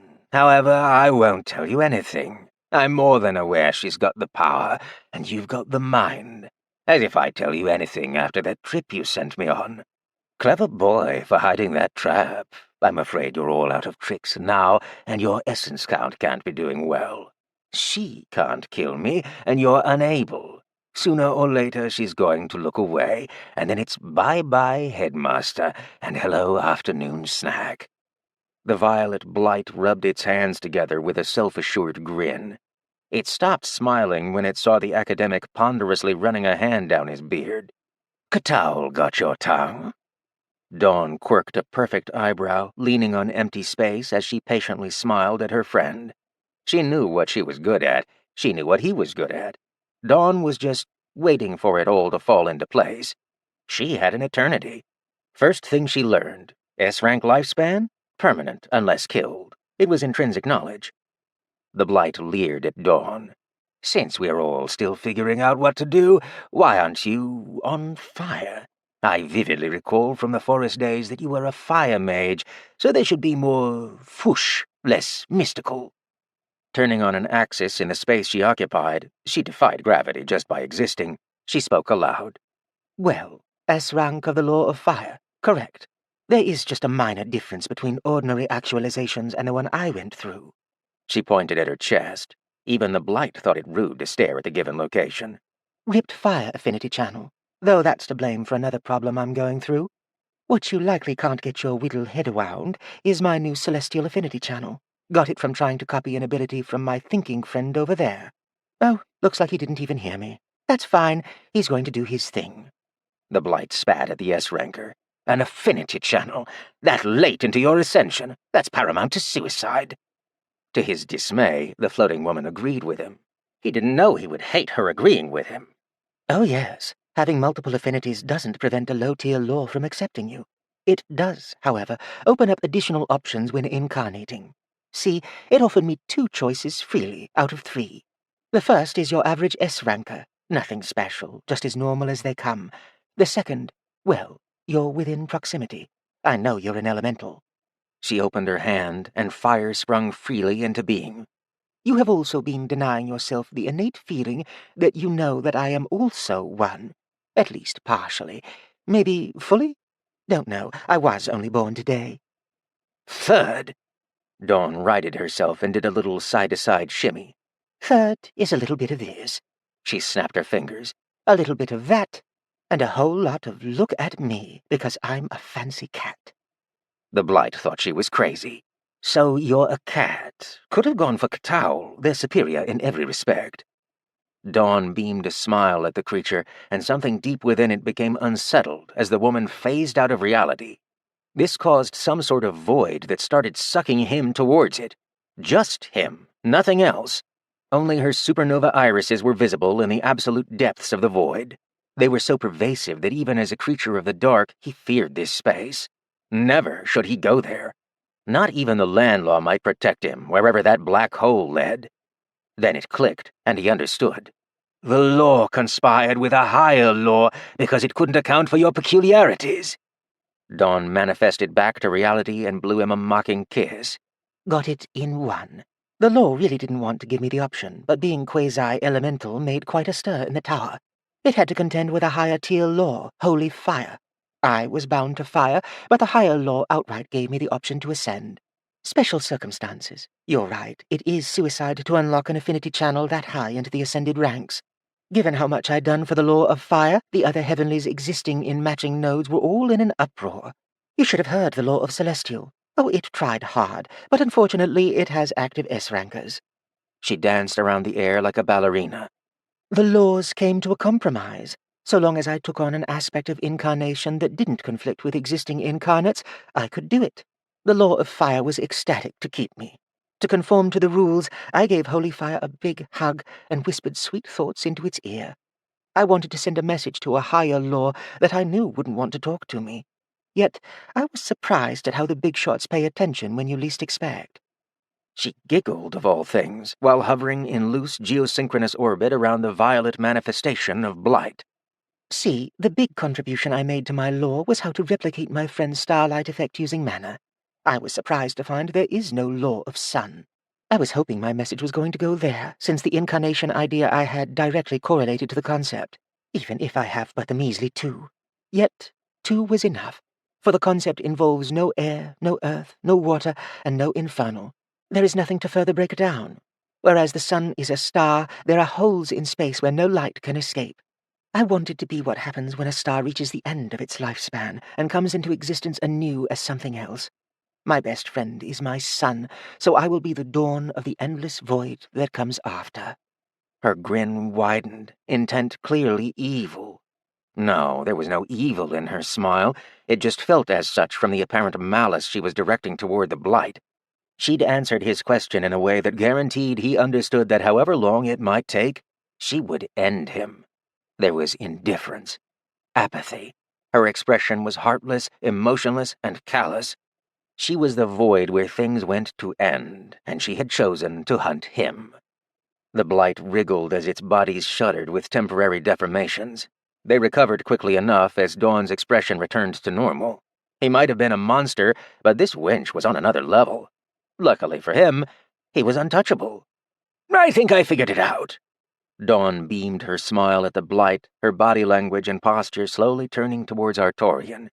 "Oh, please do tell me. And welcome back. You were gone for a bit there." "Oh, well, yes. Sorry about that." The embarrassment was apparent on the scholar's face. He pretended not to have been aware of the entire interaction while he'd been puzzling. "Though it turns out it was rather simple, there might just be side effects." The Blight threatened him with an accusatory finger. "Not another word." Artorian challengingly turned his eyes on the virulent mass. "Hmm? Or what?" Chapter 15. Jivra and the student body made it safely to the surface only to find an all-out war. Tired students ducked for cover as a blazing kataul catapulted over their heads and tackled into a group of skeletons that just wouldn't stay down. A flash of burning light blocked their vision as an earthquake struck, a massive ravine opening nearby in the location where that metal tunnel had been. Something shining and bright jumped down, and the blinding effect ended. "Instructor, what do we do?" Jivra's students were panicked, and rightfully so. In need of a swift plan of action, she looked around and saw indescribable devastation. Everything was flattened, gone, reshaped, or she didn't know. There used to be a city here, now she couldn't even see traces of ruins. Just things she didn't believe, like animated armor or floating swords autonomously attacking skeletons with blackened, almost glossy-looking bones. One problem at a time. The mountain was still there, better than nothing. "Back to the mountain! Dodge the everything!" Her half-hearted words, while shouted, were acted on by jumping hastily back down the hole they'd crawled out from as a slashing sea of swords sundered the space she was in only a moment ago. The burning blades whirled in place and flung themselves around like a school of fish. They became discs of hot, spinning death that tore up undead in their path. Mostly. "Never mind." The snapped change to her own command forced her to hold back students that would have blindly charged forwards. There were always some, but a Gianstorm was reason enough to wait it out. Estrella offered her 2 coppers. "I like the safety cave. Safety cave is great." The news and decision spread down the group well enough until it got all the way to the end. The message had devolved into "Steel Swarmy Boys ahead." It was confusing, but once they'd gotten clarification from the front, it didn't seem all that incorrect. When razor-sharp clouds of sapient weapons wrought unholy abyss upon endless fields of slash-resistant skeletons, hanging back was a fine idea. Skyspear was exhausted regardless. With plenty of fresh air and the passageway sealed with no further pending threats from below, most of the student body collapsed and laid down to rest. They were wiped from running, being essence drained, and something about the mounting stress from fighting to survive. The sheer concept of living weapons or having a tiff with animated skeletons made the majority of the student body throw their hands up and check out. They were aware of some crazy concepts, but that one took the honey cake. That was with knowing about their headmaster's antics. Going down was death, going up was death, and there was no sideways. Seemed like a good time to nap. Estrella sidled up next to Jivra, who had her face buried in her arms while seated and hunched over. Her weariness matched that of the students. Her essence count was equally low, and while she had a C-ranked cultivation technique, she was still heavily deprived. Her effective level was currently closer to the low D ranks. You getting by? Jivra half-grunted out a response with genuine effort. I'll live. Estrella snorted out a half-giggle, her hand muffling her mouth as the tired combat instructor glared at her beneath heavy eyelids. That's something my elder would say after he arrived to the Longhouse after a long day of suffering through our pranks. Jivra snorted back. She believed it, having been present in the Fringe during the early days after the Salt Village was raided. The years of Skyspear life had only further ingrained her thoughts on the old man. Yeah, that sounds like him. With a dumb little smile on his face, trying to pretend he wasn't horribly bothered over something incredibly minor that wouldn't have annoyed anyone else. The celestial cultivator turned her head, laying it on her arms as she regarded her opposite. How about you? Holding up? Estrella's smile was a carbon copy of the everything is okay but it's not smile that was just described. She tried to hide the pain behind her smiling expression, but the twitching gave the lie away. She got fist-nudged calmly in her shoulder. It worked on the old man. To Jivra's surprise, it worked equally well here. Estrella took a deep breath and spoke. I'm afraid. I'm out of essence and hiding in a hole. It's likely the grandfather I wanted to go home with just threw himself to the beasts to buy us time. I'm tired. I hurt. My vision keeps flickering, and if blight comes, I won't notice it before it's too late. I'm shaking, I'm cold, and the only reason I'm not falling apart is because there's too much going on and my heart won't stop pounding. I can't. She fell sideways, or was pulled. Estrella couldn't tell. Her rant had quickly deteriorated into tearing up, but a tight squeeze surrounded her. Ordinarily, she would have complained all the way from the abyss, all the way up to the heavens, from being hugged by someone she'd only known for days. Today, it didn't matter. She wasn't the only one that needed comfort. Plenty of other students had huddled up, and so she said nothing. Being held helped tremendously. That hadn't evoked comfort since her Fringe days. Jivra held the back of Estrella's head, keeping an arm curled around her back. She said nothing about the huddle. This was fine. It helped them both. Within the confines of support, Estrella managed to mumble, I'll live.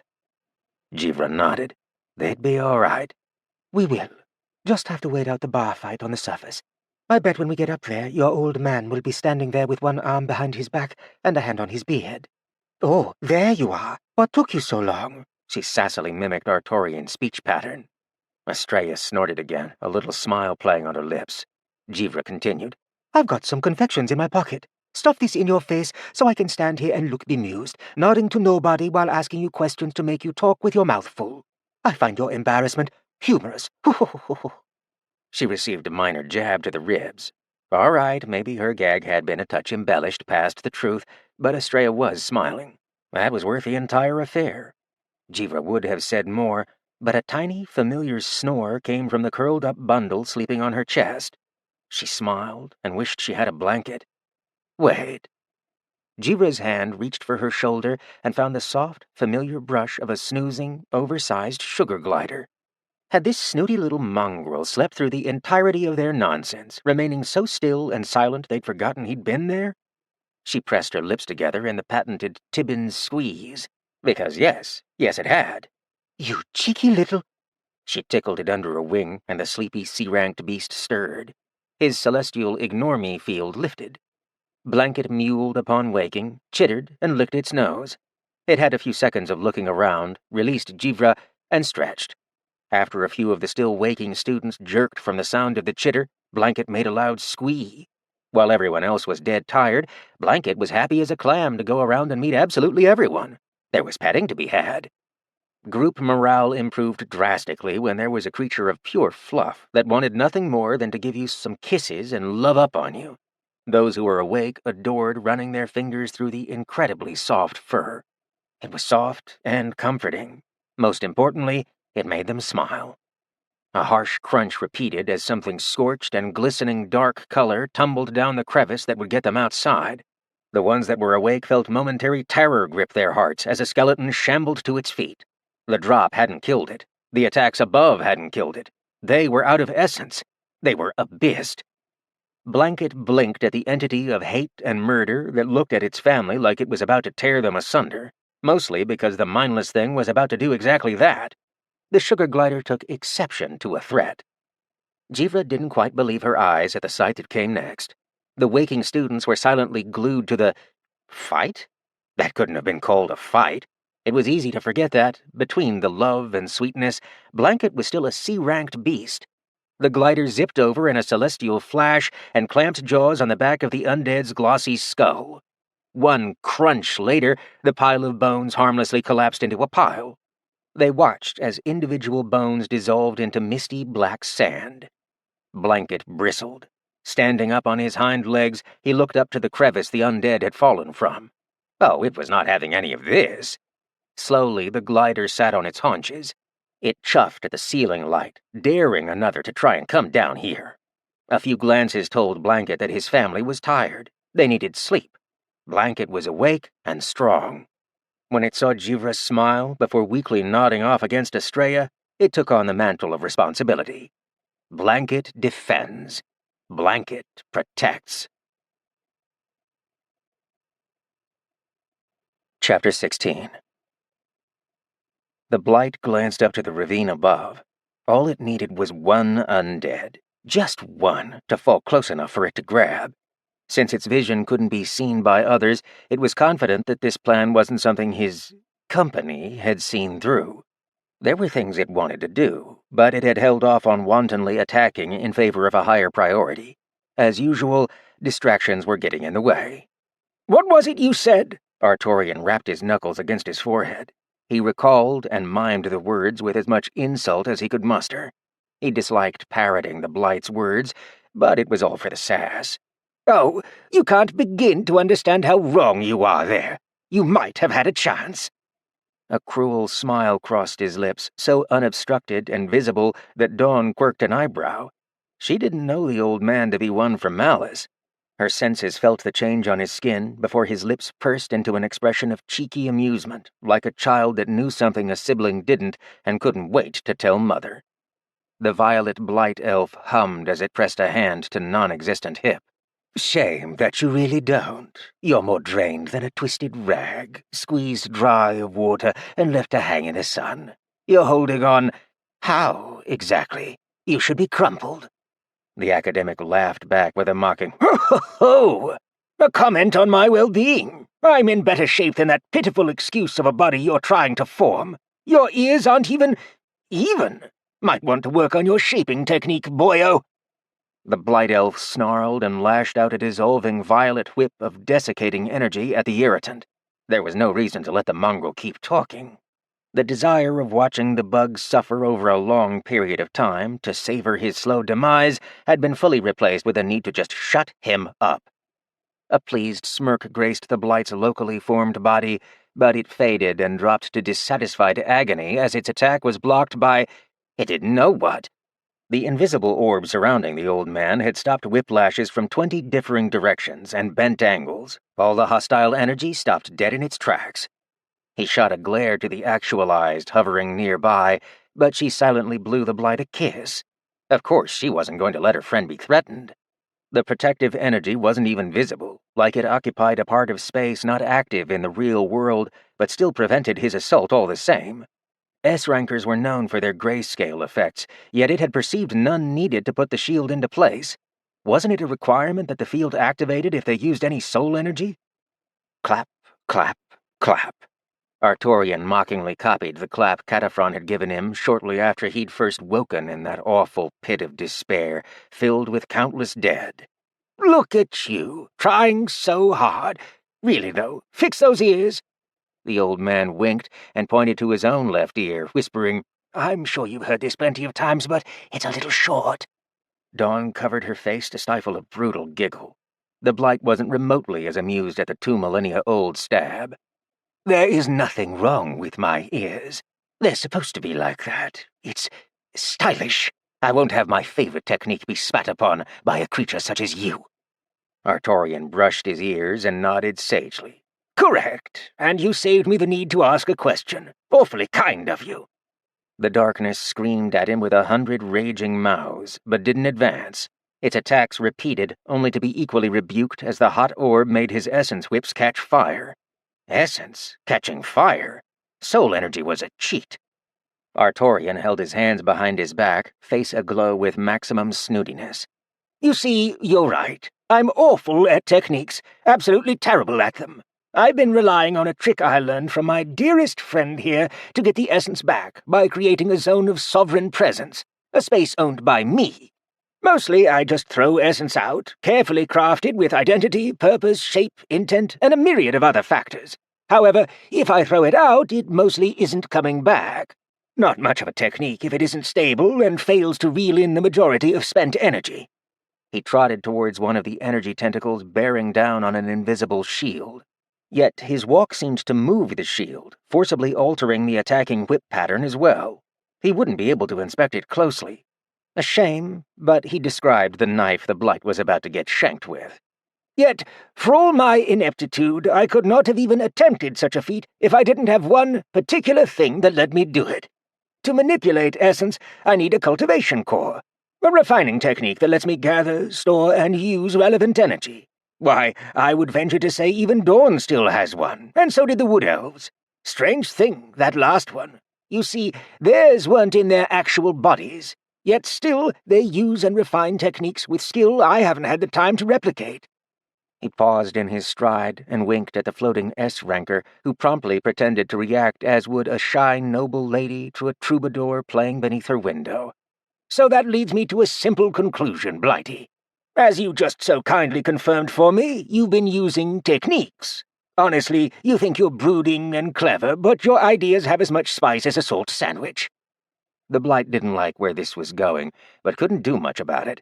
That abyssal actualized was hanging around, stifling his wick so it could not burn.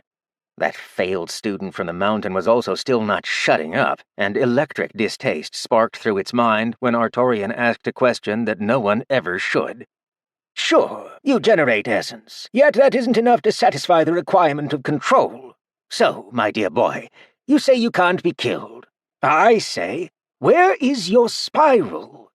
The headmaster pressed fingers to his puffed-out chest like a guest lecturer at a public forum, adding more pomp to an already pompous, purposefully aggrieving choice of words. Meanwhile, the Blight was sending an impressive, diverse array of differently shaped and identity-imbued attacks at him. It didn't like being looked down on. In fact, it actively despised it. It was just more proof for the academic that the lack of self-control was indicative of having poked a sore spot. Dawn was having a great time. Fresh from the inversion, she was still cooling off and coming to terms with just what exactly she now was. It was thrilling. She knew borderline nothing about what to do from this point, beyond the fact that she'd need to learn new things all over again. The age of stagnation was over for her, and she delighted in the thoughts of future opportunities while lounging about, so she indulged in a show of verbal backhanding while still waking up. Watching her friend lambaste an ancient evil? Well, it was elven in the Golden Age and thought it was doing well for itself now, so evil idiot? The correct term was ancient idiot. There was also something annoyingly familiar about the way the violet body was shaped, and Artorian's mention to the ear had made her pay attention. There was a poem in her family concerning the sacrifice of the first Aran, the person whose lineage she had taken the name of, as she intended to start it anew. She tried not to hum as she recalled the verse. In depths of void and coldest spite, there lived a creature of darkest night. It spoke with haste such that it spat a tale of an ego that could fit within no hat. The first of Aran fell to lay it low, yet none under the sun could deliver a fatal blow. If ever the dark would see the light, all those lives shall be granted respite. Dawn mused over the verse a few more times, but found no wisdom in it that she could offer to her friend. The first Aran had been like her, a fresh S-rank, though one tied to a higher law than her. If her greatest forefather hadn't been able to extinguish this stain from the world, she wasn't going to do it either without help. Yet that was just the thing. She had help. A memory flashed of her time within the bonfire, the lesson that one couldn't, nor needed, to do it all alone. Dawn's smile flashed at her wordy friend that was quipping back and forth with the Blight, both untouchable as they flung poorly veiled insult at one another. They were each trying to step onto some higher, more noble platform of moral superiority. The Dark One was going to have difficulties with that challenge. If you wanted to wax poetic, you could not come ill-prepared. Unfortunately, it appeared Blighty over here hadn't just been idling time away. As amused as she was over the verbal destruction being swung about with the subtlety of fish being used as clubs, she cleared her throat.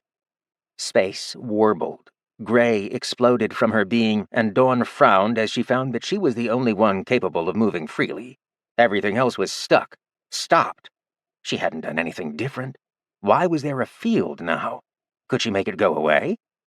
Space stabilized as she thought about making the effect disperse, but the gray remained. Oh, it was even worse than not tightly controlling your mana at all times. She hadn't held too much soul energy before, but now the trickle was building bit by bit, and her thoughtless action had caused some to leak? No, not leak. She'd lost nothing. It had just forced its effect upon the world? No, still wrong. She nearly snapped her fingers, but stopped herself as she realized she'd cleared her throat at S-ranked speed, not mage speed.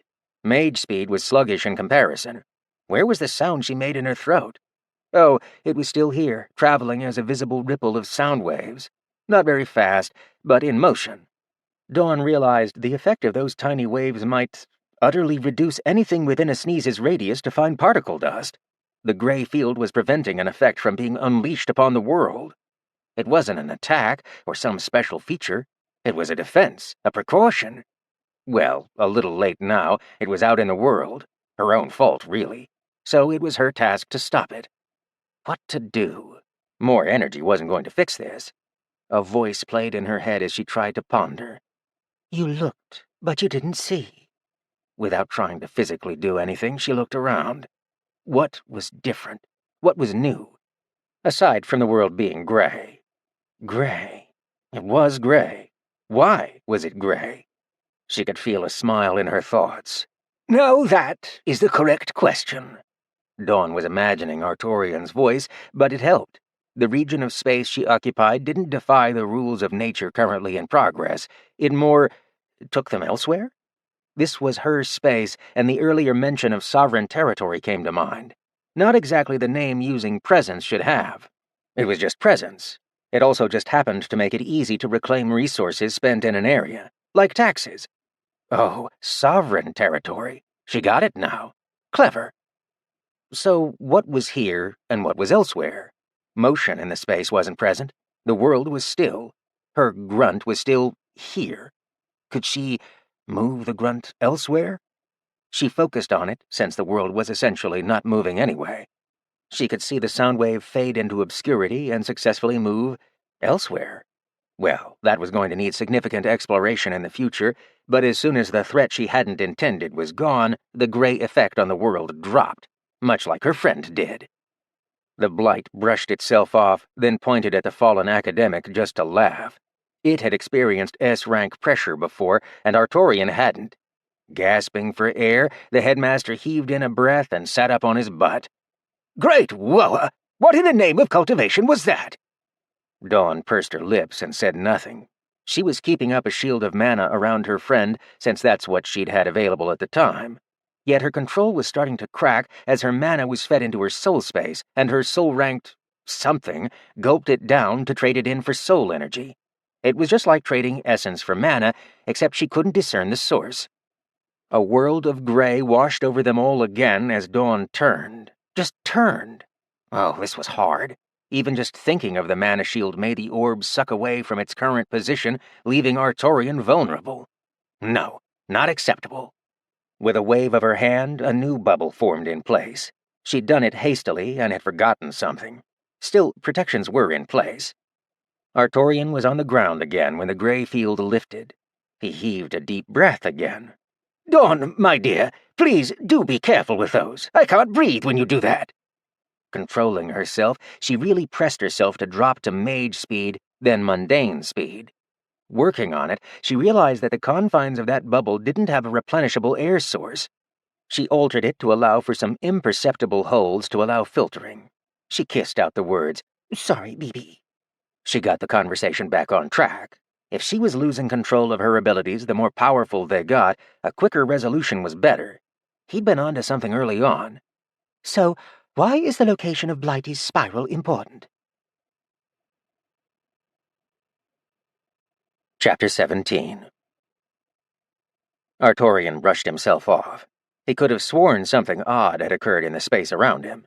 It felt cramped, but he was already mentally trucking along. He too wanted to give this annoying foe a fatal back of the hand. "Do you recall in the Grove how Wood Elves retained their core techniques outside of their personal bodies? I am convinced Blighty here is no different. There's no way this fake body before us, or messy amalgamation mass down below, holds a cultivation core able to hold enough essence energy to make our boy here all-reaching. Words from his own mouth." The academic pointed an accusatory finger at the arms-crossed violet blight who was snarling at being picked apart like this. It needed an undead to fall already. "The techniques in use don't appear too cheap either, and I'm a wasteful fool when it comes to expenditure. I can tell. So, given your flattening earlier didn't do him in, it means the vulnerable part isn't what we're looking at. Like we're facing a phantom of the original. He hasn't been defeated because nothing has been attacking it somewhere it can actually be hurt." The blight snapped at him. "So what? Theories aren't going to help you. If there was such a thing, it could be anywhere, maybe even on the moon." The creature bent backwards to laugh, but it petered out quickly when it saw the foxy smile the old man had plastered on his face. "Awfully strange that you mentioned waiting on an undead to come by, so you could escape. Your core isn't anywhere far, it's here. There's no other place it could be, because of the very thing supposedly protecting you from Dawn." She picked up on that cue, but said nothing. It was better for the attack strategy to be laid out entirely. "The function of starlight definitely hurts you. Yet, if it's not affecting anything except rogue fumes, not very effective. Yet Dawn supposedly can't harm you because of a land law. Why else take that ridiculous elven body and personality? Not that much of a personality is left. Now, to be immune from whatever she can do to actually hurt you, you need that land law. Funny thing that. Do you know where land laws don't work?" He was beaming. The blight wanted to tear his throat out. "Outside of that land's area. When you leave the relevant territory, the rules in that place can't express themselves upon you anymore. You should have seen the books available on the topic in Alexandria's library. Interesting stuff. So if the only place you can be protected by the land oath is here, then here is the only place it could be relevant. That means your core, your real body, is here. There is also a second, incredibly important aspect to consider." He brushed his beard. The blight was desperately looking for ways to silence the man, and it noticed something. A tiny space in the shield, just enough for particles, and particles is all it would need. "I was wrong before. There can only be one landowner of a given area. You were right, and I repeated the sentence just for this reason. I could hurt you, for I am the landowner, and a land rule that prevents you from harm in general will not function if the landowner rescinds the ruling. I just have to say that I revoke it." Artorian fell to his knees and grasped his throat. Tears of pain ran from his eyes as he turned red, unable to breathe or speak after inhaling infernal particles? Abyss. He flickered his aura to life and switched it over to affect his presence, filling him with the effect as the heavy celestial essence in the aura trashed what was preventing him from breathing. His voice, unfortunately, had taken a severe toll. Blood dribbled from his lips as he coughed. He saw that Dawn was already purging the area with, he didn't know what, fire? It was probably fire, but it didn't feel hot to him. It was also bright neon blue. He could just see that Dawn was raging mad, like the blight had exploited a weakness she thought had been foolproof. On second thought, that's likely exactly how the blight must have been feeling this entire time, stripped naked as its protections were explained and peeled away like the skin of a fruit. Without the ability to talk, he couldn't rescind the rule in place that was preventing the blight from true harm by Dawn. Even an S-rank can't defy a ruling that was being upheld by a heavenly. He would have said it sooner if he'd put the abyss-blasted dots together. He thought of it and had immediately turned his sentence to declare the change. His throat wasn't healing internally. Why did it have to be infernal that dealt this damage? It was significantly more difficult to heal since he relied on celestial involvement. It wasn't his fault he'd only focused the best one for the job. Okay, fine, perhaps it was. Artorian had a backup in mind, it just wasn't one he wanted to use. It carried terrible side effects. He soundlessly bashed on the inside of the shield. Unable to make sound, and still not being good enough on essence to cause a sound effect, he was down to just trying to get Dawn's attention the old-fashioned way. Wild flailing. The damage an S-ranker could do was the kind of thing stories were written about. Her first punch into the blight mass drilled a hole so deep into the ground that only her shield had protected him from the viscera it churned out. One needed an awful lot of room to store a city's worth of dead bodies, and it turns out that blood is still a liquid and doesn't accept being squished. He wasn't going to get her attention in time. Artorian pulled free his hidden pouch on the small of his back, nested neatly under his robe. He opened it fully and desperately dug around in it. Armor? No. Weapons? He hissed at himself, his throat still not allowing words to form. No! Vellum! Paper! Give me something to write on! Artorian had nothing. A scribe and scholar, and he didn't keep so much as scratch paper on him? You fool! You're going to be a laughingstock! He glanced at his robe. It was material. He had no ink to write with, but his orb shield was covered in red. Red that was oozing into the tiny openings meant to let him keep breathing. Ah, no wonder Dawn was so mad. He fished around in the spatial pouch. Not a single quill. Artorian felt the bundle of Sequoia's bow. He'd never had the heart to unwrap it, but he pulled it free now, for with a bow comes arrows. They were thorn arrows, fine-tipped and perfect for impromptu, delicate applications. It would do. Hastily throwing his outer robe down, he scraped up a red line from the inside of the shield and carefully got to writing. That it was written in blood, surely it wouldn't affect anything. It's just a medium, yes. Don't overthink it, old boy. Just a medium, just ink. Don't think of where it comes from. Focus, focus. Dawn was deep underground by the time she'd even slightly calmed down. She brought her might to bear upon any part of the phantom she could find, and even bedrock was but brittle sand that burst apart if she moved through it. Her grayscale flashed on and off underground, her unchecked rage not as caring what overbearing effects she let free upon the real. The entire time, the blight mocked her. Is that all? Harder, oh yes, harder, you pitiful worm. Even your grand forebear struck me with more force, and still accomplished nothing. She beat him to ash and dust, her surroundings a living inferno. It was to no avail. It made no difference. The phantom reformed, reshaped, and returned to mocking her, spurring her on. Her fist stopped an inch in front of the next iteration of the blight. The sheer force behind it still evaporated buildings' worth of space, but the strike itself halted as her mind caught on to the situation. Spurred her on? It wanted her to hit him. It was doing nothing but mocking, but was still pulling her far away from abyss. Artorian belched out blood. The raw amount of infernal essence pouring into the shield orb was overwhelming his flickering sunlight aura. Raw amount was all the blight needed. With the ability to be in several places at once, a little distraction was enough. Left vulnerable, that shield did nothing. The convenient blood to write with dissolved, and a very hunched-over Artorian had needed to find alternative sources of ink. This was the work of folly.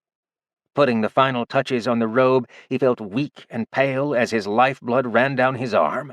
Unable to use the blood falling from his mouth as it boiled away, he'd stabbed the arrowhead into a place without a great many nerve endings. This didn't mean it did not hurt. To his great displeasure, his aura was also healing him up as much as it was rebuking the smothering infernal cloud. So when he needed more ink, there was more pain. Finished! He pulled the robe close to his chest and curled up into a ball, protecting as much of the written text as possible while making himself as small as could be. Less essence was needed to protect a smaller object, but the amount he gained was barely enough to keep staving off the death plane. Each slammed strike from within the shield wasn't harming him directly. Yet. It was still driving him ever closer to complete auric failure. Once that went down... Blue fire washed across both sides of the soul shield as Artorian's aura flickered. He was tired. So very tired. Everything was heavy and dark and cold. Fire or no, he was cold. His vision was hazy, and as light once again filled the bottom of the ravine, he peered up with tightly squeezed eyes. Dawn. That shape reminded him of Dawn. It could be the blight, tricking him with a fake body? Blue fire. Enough information to make him risk it. Dipping his finger on the bloodied arrow as it once again drew ink, he wrote "Sign" on the inside of the shield in reverse. His arm dropped to his side in the middle of writing the N. The soul shield dropped, and a barely breathing academic hung limp in Dawn's arms. She'd seen what he was writing. She'd gathered the gist of it and pulled free what he'd been holding close. Part of his robe? There was text on it. She grit her teeth after reading it. Yes, that would definitely solve the problem, with significant cost. She bit her finger without a second thought and pressed the dot of her energy to the cloth. There was no blood. Apparently, S-rankers lacked that in favor of a damage resistance that made mages look squishy. The contract was signed. It was done. He'd done well getting this ready. The fight wasn't over, and Artorian was still breathing. Wrapping him in a field of gray, a single step took her from the deep ravine in barren, flattened wastes to the top of the Skyspear mountain like it was nothing. She laid him down, wrapped in a foggy gray mass that dispersed as the body within was fixed and acclimated to the change in elevation. She unfurled the contract and read it again. By my power of land ownership, I, Artorian, hereby grant my title and land claim to Dawn, Soul of Fire, undersigned thusly. His signature was messy, but there. Next to it there was a spot with Dawn and a line beneath it. She'd placed her dot of energy there, completing the transfer. An extra line caught her eye, a line that didn't have anything to do with the contract. Under the mountain. She wondered what that could mean for only a moment. It was the location of what must be the Blight's core. He'd written it with his lifeblood, and wouldn't have done so if the detail wasn't crucially important. Her friend would rest here in safety, so she declared a changing of the rule as landowner. I, Dawn, owner of the Skyspear, hereby declare that I revoke all prior protections that this land might have granted. The mountain shuddered. Lightning cracked in the sky as her revocation was checked, measured, and approved, for it was the purview of the landowner to make such changes. Dawn folded up the cloth and pressed it into Artorian's hand. He was out cold, but when he woke would be able to see she'd signed it. He'd know what that meant for both of them after this fight was done. She also saw her old spatial pouch and dipped her fingers in to retrieve a single item. Now she could do something she'd wanted for a century. Dawn could kill the Blight. Chapter 18. The Blight didn't like feeling stripped of protections. Literally stripped, as entire swaths of runes were ripped from its cultivation core beneath the mountain, peeled away like layers of cloth as intricate patterns faded, popped out of existence, or crackled with electricity and shattered completely. No! Oozing its prior charismatic voice once more, the amalgamation roiled against the changes, trying to hold the runes together. In place. Something. Not only was it vulnerable, but now, without the runes stolen from Dark Elves, it was... Found you! Dawn's burning voice quaked forth as if a furious volcano was speaking. The ground around her melted. She scanned the underground with soul energy-fueled vision and had seen so much more than basic essence combinations ever could. The tremor that her words and movement caused finally made an undead trip down the ravine. She had traversed from the top of the mountain down to next to the core in a single straight shot, melting a literal hole right through the earth to arrive in exactly the location where she wanted to be. The undead tumbled, fell, broke, shattering before it could zip all the way down at terminal velocity. The Blight saw a ray of hope and lunged for it. The mind connected to the skeleton with something that, if strong enough, the Blight could piggyback all the way back to the caster. There would be a personality battle for control, one it couldn't lose, or, prior to this point, wasn't able to lose. Now it was going to have to take the risk that it could absorb the caster's mind and that it was a mage rank or higher, preferably higher. An infernal claw shot to the sky, planning to snatch the skull conduit from midair. It was so close. Then the world turned gray. The undead conduit stopped falling, and so did any movements the reaching infernal hand was making. It watched in horror as the skeletal body dissolved into particles of ash. With the connection severed and the remains useless, the world of gray dropped away, allowing the residue to harmlessly fall to the ground as soot, where it then started to melt and boil. Tut, tut, tut. The void in Dawn's voice carried over vast underground distances. When I'm done with you, nobody will remember you ever existed. The Blight shrieked in fear. It had to retreat. It had to flee. How could it have been such an idiot? This was all going to be for naught if... The sound of space warbling or tearing reached the Blight's ears. It was an awful sound, and the worst part is that he'd actually heard it, not with a gimmicked body, but with its real one. Dawn had located his core. Dropping the perspective from the cloud, real eyes opened after centuries of being closed. They were orbs of pitch-black tar, but they saw the burning god before them all the same. Dawn's voice caused rumbling earthquakes. That is the single largest piece of honeycomb opal I have ever seen. Believe me when I say that I have seen some big rocks in my life. I'm going to enjoy squeezing the life out of it. The Blight's real body didn't have a chance to speak as a combination of pressure and solar heat melted away the gathered layers of infernal protection.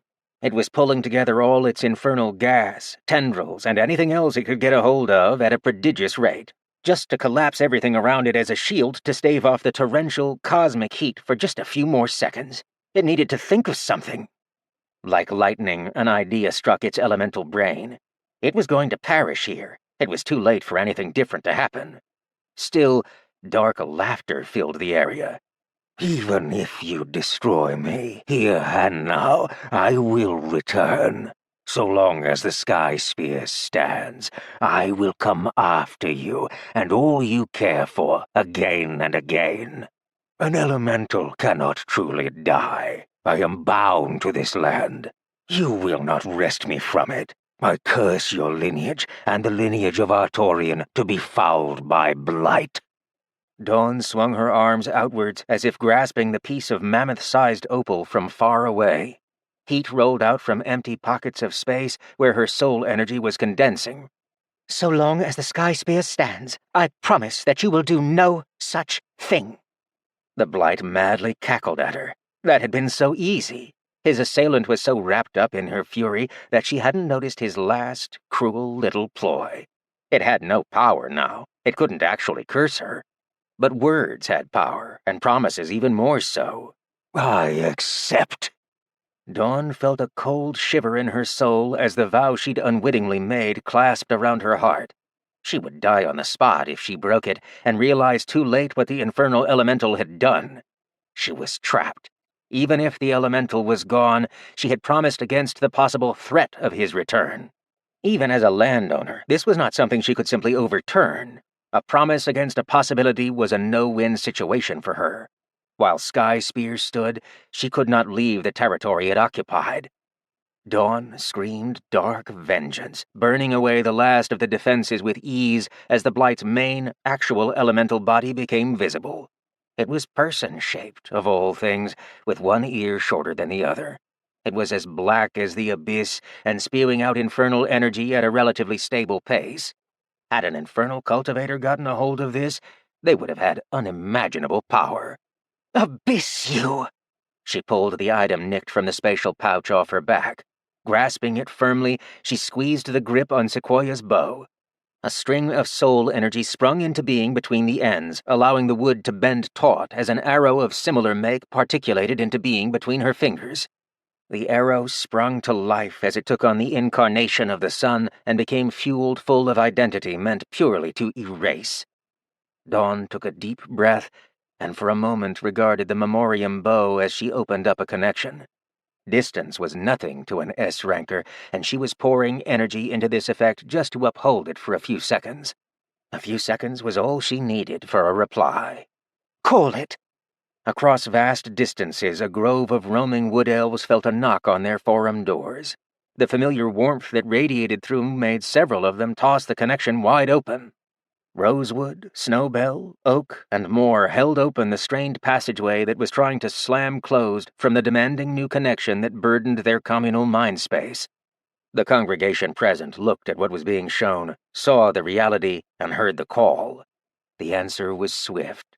All were in agreement. To gain retribution for untold centuries of anguish. To wreak vengeance upon an ancestral foe. To remember their loved and fallen. The will of the grove poured through the connection, and the shape of her arrow burst full of meaning into a new shape as it took on the conglomerate will of an entire people. The answer was clear. Lance him! The arrow pierced the defiantly screaming elemental and punched right into his cultivation core. Not the little fake double it had hastily made to try and trick Dawn. Such minor obfuscations no longer functioned, not against an incarnate. She saw clear as day that the Blight's actual core cultivation technique, along with a myriad of others, were all painstakingly carved inside of the monster's sized opal. She wanted it. It was so pretty. Unfortunately, not even a speck of dust would be left since she was now fighting against the possibility of the elemental's return. So it had to go. All of it. Every last speck of crystal would break down from a fully physical thing to matter, to corrupted essence, and then she would burn even that to cinders. Sure, she could gray zone the entire area and place the opal elsewhere, but that wouldn't destroy it, just displace it. She needed it gone, permanently. The Blight shrieked its last vile laughter, pleased even in its last moments before it forgot entirely who and what it was. The luminous erasing effect spread through every connected essence particle of its being. The elemental vanished with a pathetic pop. Sequoia's bow sprouted a single victorious leaf, the last and only acknowledgement of vengeance completed before the entire bow crumpled to ash, utterly overtaxed and overburned by a category of energy it had no business handling. Dawn plucked the leaf and gently set it behind her ear as one would a prized feather. With a snap of her fingers, a makeshift simulacrum of a sun exploded into being, surrounding the entire opal and hastily reducing the object to protomolecules from universal-scale oppressive forces. It took but a few moments. The release of her fingers extinguished the sun as quickly as she'd sprouted it into being. Even as she ceased emitting light, her surroundings were luminous with sizzling heat. She closed her eyes and expanded her senses. Everywhere the Blight had touched, everywhere it reached, everywhere it tried to crawl to, it either burned or forgot what it was and returned to being base essence. She ensured it. Dawn exhaled, the first released breath of relief. A gust of air that could knock a tornado from its path whooshed through the tunnels. This S-rank level was insane. She was so powerful. It was going to take her decades of time to comprehend herself and everything she had to watch out for. The worst part was that she was going to have to do it alone, or at least without the direct presence of her friend. They needed to talk about that. She remembered that Artorian was going to be forced to leave the mountain as soon as he woke up, so she addressed it without pause. I, Dawn, under authority of land ownership of the Skyspear Mountain, allow Artorian and his family to remain without repercussion. Even being deep underground, she heard the lightning of confirmation. It might not be enough, but it was a start. She flew upwards, leaving the vast open cavern of molten slag and terrible memories behind her. Chapter 19. Dawn was at her bestie's side when he awoke a few hours later. Hey there, old-timer. Her voice was soft, and Artorian blinked as he saw the sky he remembered falling asleep under. Sort of. A few things had happened in between. Was there any chance that had just been a bad dream? He needed help sitting up, though his cultivation was already rolling. The academic felt less hot, though drained in nearly every sense of the word. He needed days of sleep, tables of food, and— he groaned loudly as he checked. Years of cultivation just to recover. Again. At least it would be faster this time. His poor children. No, they had survived this long, and he wouldn't fail them by dying from rushing their captors too early. They would need to survive a little longer, no matter how terrible he felt about that fact. "My dear." His words were so weak he didn't believe they came from him, even if he heard them. His voice was in an awful state. Celestials above, it hurt to speak. His memory was foggy, and his essence stores were pathetic. He wasn't alone, and that counted for a lot. Dawn anticipated his needs because a water cup easily made it into his hands, followed by a piece of bear meat? Artorian smiled. She was making a joke. Still the same old fire soul he knew from the grove. He drank water and ate the actual food she'd gotten together. Yet the entire time he was with her, she looked sad. It was pending news, and it would have to wait until his risk of death was eliminated. A good meal went a long way to accomplish that, while his passive cultivation gulped starlight essence faster than his mouth could accept food. When his presence flicked into activity, the soothing waves of healing that ran over the insides of his rasped throat did wonders for his speaking and food-swallowing ability. It might be a shame. He was tolerable when quiet. "Get it off your chest, my dear." He smiled at her, knowing she was holding back bad news for his sake. Dawn carefully drew some air, thankful that at least there was no need to repeat what happened underground. Her hand slowly slid over his, and Artorian supportively held her. "You made me landowner." "I recall." Artorian nodded sagely, face breaking into a burdened smile. His hand motioned all around, even though all there was to see over the ridge was devastation. "You could have it all. My empire of dirt." He wiggled his sandals. "I'm actually surprised my feet aren't making me rush out, though I do feel the discomfort, the push, and the unwelcome nature. Nothing might be driving me out for some reason, but I most certainly abandoned my duty here. The land wants me to go, even if it can't enforce it. You're doing." She returned his quiet nod, though her frown spoke volumes. "I take it something happened, and you can't come with me." Her lower jaw trembled, and she nodded again. She didn't, or couldn't, speak right now. Her power would rampage, and even if she had that under control, she wouldn't have known what to say. She'd messed up badly down there. He patted her hand with a loving smile. "Nothing we can't get around. Tell me every detail when you feel better. Later. Why don't we just sit together for now? Just for a bit. It's a lovely view with plenty of sun. I could use some sun, and it would be a terrible thing to waste." Dawn moved a finger to his shoulder and carefully pushed him. A quick nudge was too much. This would do. Her friend opened his arms wide. "You think I'm going to let you be sad that you can't make excessive movements? If you can't, don't. I'll hold you." She frowned at the thought of an S-ranker being held, but was already altering her density to be a weight that wouldn't pulverize him if she slipped. Wordlessly, she curled into his arms and nested her face into the side of his inner robe. The outer one was missing, but it had perished to a good cause. She didn't mind being held, and could actually hear it when Artorian turned on his cultivation technique. It made music, like a kalimba. She'd never known it to make music. The starlight essence that had been flooding in before rushed through his being as if a levee had been opened on a massive dam. It only increased the volume of calming sounds that Dawn heard, and she adored it. Just a few minutes. This was fine, for just a few minutes. Artorian said nothing when she fell asleep.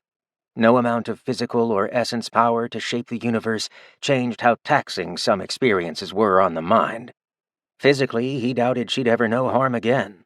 Mentally, touchier subject. However, she wasn't alone. He'd find a way to assure that, even if they couldn't remain in the same place. He thought about it as his own thoughts descended into his center. If there was one good thing about a solidified C-ranked cultivation technique, it was the essence draw and refinement speed. His reserves were back into the mid-D ranks within minutes of active cultivation. He was absolutely going to need to invest in techniques. This kind of essence loss was exactly the thing he told himself on his bed in the fringe that he shouldn't be doing. He sighed and got cozy, scratching his head at one particularly extra red containment ring. Survival came at a cost. It was going to take him an extra 10 years to lance all of that away. He had the time. It would be fine. A little cultivation, and he'd get his things together for one last descent down the mountain. It felt awful to be on it. Maybe less so to be off it, yet nearby. Worth a try. When able, he planned to go and find his students. For now, it was cultivation time. Blanket was tired by the time night fell. The sugar glider had stood watch until then, when the first of the stirring students woke up. Many piles of black sand laid strewn all over the floor of their surprisingly safe little hole in the wall. The tubular metal cave had held through earthquakes, explosions, vast torrents of air movement, and sounds that would make a grown man not want to look outside. The beast mewled at Jivra when she woke up, pouncing her into the ground. Huh!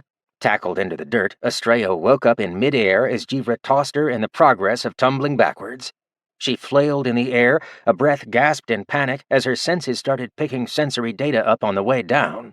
Falling happened in dreams. It wasn't supposed to happen for real. Gotcha! Astrea's fall was broken by something squishy. Glancing down at what she was laying on, both Ali and Razor groaned. They had body-blocked her impact with the ground. They calculated what was needed to catch her on the way down, but heavens, were they bad at math. "Still got you," a pained whine from Razor wheezed out as Astrea accidentally pressed her hand right onto his spleen when getting up. There were bodies in the way. She had tried not to hurt him.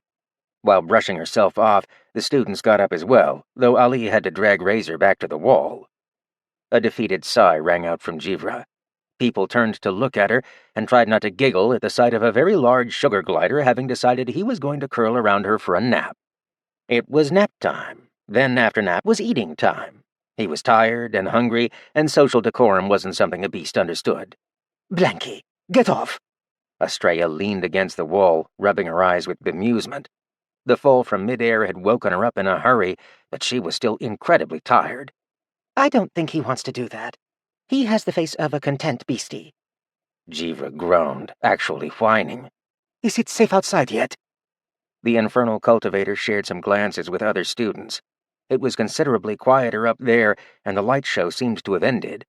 No noises came when she stopped to listen, and it's not like she could smell anything other than terrified people and metal down here. She guessed she was going to have to check it herself, since nobody was jumping to volunteer. Carefully, she made the climb, only to barely poke her head out of the crevice. She scowled and kicked the wall. "You have got to be joking." "Oh, there you are! What took you so long?" A heavy pink puff cloud left her grandfather's lips after a mighty draw from a hookah. He was set up nearby with a maddening array of culinary crafts. Where was he getting this food? How had he gotten this food? How was he alive? Wait, he was alive! "Dad!" Artorian dropped his hookah pipe, his eyes locked onto Astrea with bewilderment as she leapt from the gap to charge him. She was crying by the time she was in a full-on tackle, but her elder caught her like she had the weight of a lightly stuffed plush toy. He wasn't going to judge. Dad was fine. Grandfather would have been preferred, but Dad was just fine. As if he could say no to his family. "Hello, my dear. I'm so glad you're all right. I take it the others are in that crevice. Won't you fetch them? I've got some confections prepared. Thought you might be hungry by the time the hubbub died down." Astrea squeezed the life out of him, or at the minimum tried, but she didn't have the essence to get very far. He didn't mind, and made little pathetic groaning noises anyway, to pretend she was doing a number on him. "Oh, I am defeated, squeezed by a mighty princess. I have been felled." He got punched in the shoulder, and all was right with the world. "Help me get them out. I barely made it out myself." He nodded and waddled over, leaning on a scavenged scabbard as if it were a walking stick. Poking his head into the crevice, he whistled and called, "Hello down there! Is anyone hungry? I brought pie." Jivra's eyes snapped open, and she was upright so fast Blanket was launched to the opposite wall as if a springboard trap had just been triggered. Blanket did not like this in the least. He hissed at her and chittered, bounding up the walls to escape the crevice, only to see the face of a very adored old man. Blanket activated its tackle maneuver, and down Artorian went. It was super effective. The old man rolled backwards a few times from the sheer loving force of Blanket's impact. Oof! Jivra was seething and almost fully crawled out of the hole by the time Artorian was up with Blanket relocated as a cape. Fueled by rage and a need for answers, she threw her leg over the crevice's edge and rolled the rest of the way. "Do you have any idea how worried I was? I thought you were dead. Stop hurting my heart." She had him by the front of the gi moments later, and if she'd had the strength, she would have manhandled him and given the old fox a heavy back-and-forth shaking. He couldn't stop laughing when Jivra threatened him, arms swallowing her up in a hug. "I'm so glad you're well. Now come, eat. I have questions to ask while your mouth is full."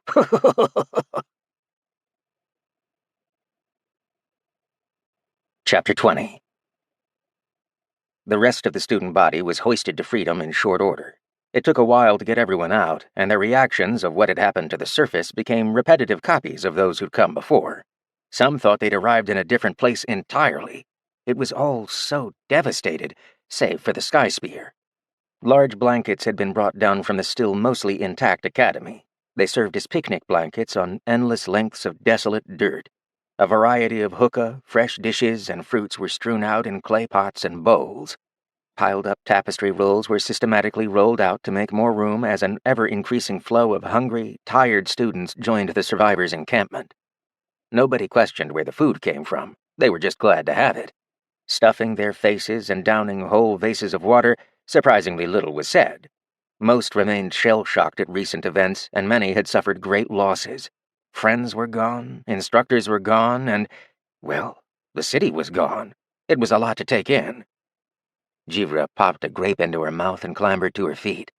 A quick glance let her find her target, and some wobbly steps led her to nudge Artorian in the shoulder. Silence was fine, but there was a pertinent question that had been bothering her. How do you survive? Artorian smiled up at her and pointed to the mountain while chewing on a sandwich. He didn't talk with his mouth full and received a less than gentle sigh in return. That didn't help the celestial cultivator, but her headmaster's fingers suddenly moved up before sharply coming down. A nearby thud hit the ground, softer than a falling object should have any right to be. She glanced over and went pale in a heartbeat. Artorian grew incredibly confused when Jivra dropped to a knee. Her right hand kept in a fist while pressed to the open palm of her left. She held the position, moving the hand greeting above her head while keeping her gaze downcast. Artorian whispered in response. "My dear." A hasty hiss spat back at him under her breath. Artorian, what are you doing? Bow, that's a saint. Artorian's confusion doubled as he glanced up to see Ember was here, with a fresh batch of food for them. She was the only one that could quickly go up and down, and the only one with actual cooking skills, as odd as that was. Oh, whoops, Dawn, not Ember. Drat, he was doing so well. Now he was slipping. His face scrunched a moment before getting up. Upon doing so, he noticed that anyone with a clear line of sight to their combat instructor had copied her pose in an absolute hurry. "Hey, Dawn, dear, what's going on?" Dawn set down a hollow rock containing a literal ton of goods. She took in the behavior and dropped her forehead into an awaiting hand, blocking her vision with her palm and fingers. I forgot about this part. Artorian raised both his hands to the air, making an I-don't-know-what's-going-on motion before loosely dropping them down to his side so they slapped his hips. "This part being?" Jivra was not amused in the slightest. Her stern hush carried an intense, sharp sense of urgency. Worry filled her expression. Artorian, get down! This lady is a saint. Show deference, now! You're essentially telling Avika to abyss themselves if you don't. The headmaster heard her, but just slowly moved his gaze back to the S-ranked cultivator. Jivra had whispered louder than she wanted to. Students who had been equally confused overheard her. They were cultivators too. Even low on essence, their enhanced hearing went a long way. Not wanting to risk a negative event, onlookers joined the rest without a word, seeing as a person they couldn't defeat if they teamed up on her was on a knee. Please, don't. Please get up. I don't actually like this. Jivra shot up at Dawn's words, changing her kneeled bow to a standing one similar to the standard Skyspear greeting of deference to a master. It didn't make Dawn any more comfortable, as it turned out that their relative position to the ground hadn't been the problem. The Incarnate realized that this wasn't going to play out the way she wanted, and for a moment slipped into the role Jivra understood, just to move the conversation along. Can you... you can relax. Heavens, did she hate stuff like this? Why couldn't everyone just treat her like a person? This was like her late mage days all over again. Actually... Artorian, have you met any mages, aside from myself in the earlier days? Jivra didn't actually relax.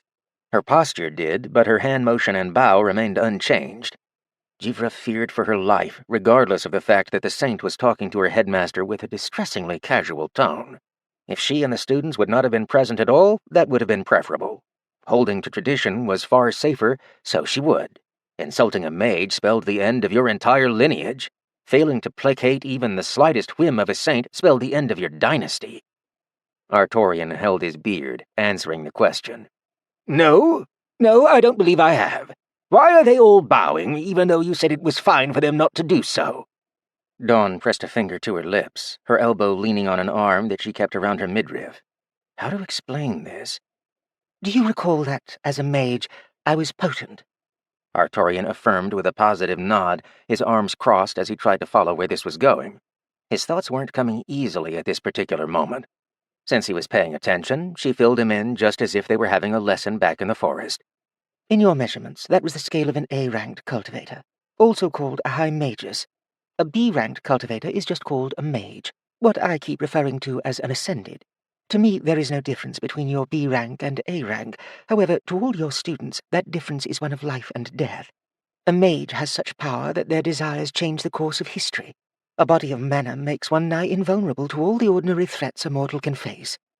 Artorian swapped his position to press his arm about the small of his back, free hand pensively resting on the beard. He'd grasped the context well enough to follow along, and nodded for more. A mage is respected by realms as a whole on a fundamental level. One upset mage means the end of your kingdom, queendom, or tribe, unless you have a mage of your own to counteract this. With mages, no two individuals are ever truly on the same scale of power. Affinity count, tower tier, technique proficiency, core cultivation technique, inherent identity of the law in question, and a few other circumstances are directly important when it comes to comparing one mage to another. Dawn held up a few fingers. As example, the amount of mana they're currently holding, amount invested in their actions, or how compatible their abilities are with their personality and mana type. Once you are a mage, you exist in an entirely different world of problems, even if all your old ones cease to exist. The old man rolled his wrist to ask her to go on, but he was stopped, getting a look from Dawn in return that meant she wanted to know if he was actually following before she kept speaking. Artorian cleared his throat and filled in what she was looking for. Power translates to respect, because the threat of not respecting those individuals leads to fear out of what they could do if you crossed, disrespected, or otherwise inconvenienced them. So, people bow or otherwise wait to be addressed even if their social rank may be higher. Social rank plays second fiddle if the person you're speaking to can whistle and turn every stone in the vicinity to shrapnel. I get it. Dawn was pleased and motioned at Jivra. Even though I have requested it, your student is afraid because she cannot afford to chance the possibility of an offense, perceived or not. A mage would do this to a high magus because that is, again, such a vast gap in power that the roles take on another category. Think on this. A king bows to a mage, a B-ranker. Then, the person the king bows to shows deference to someone else. The social impact of this is heavy. Further factors are compounded when high magus types are involved, as their relative scale of power is even wilder than when they try to compare to one another. She grimaced and waved away her next words. I have avoided the topics of items and equipment so far, for at this rank most cease to hold relevance unless the object is something truly potent, such as a dungeon core or crafts of true significant power. The soul item one manifests in their soul space has an incredible impact on ability output. The theme one ties themselves to as an A-ranker directly impacts their actualization process, their S-ranking. Dawn made a motion for Artorian to really break up his student's poses, as it was visibly making her uncomfortable. Artorian took a few steps and laid a hand on Jivra's fist. He hadn't realized she was sweating so heavily. Her breathing was steadied only by sheer force of will. Artorian had a thought as to why that might be. Vickers must be A or S ranks, and she had her cultivation ripped out of her once already. That kind of mental scarring doesn't just get glossed over. My dear, she's serious. Please, relax. He met her gaze and gave her a warm, grandfatherly smile.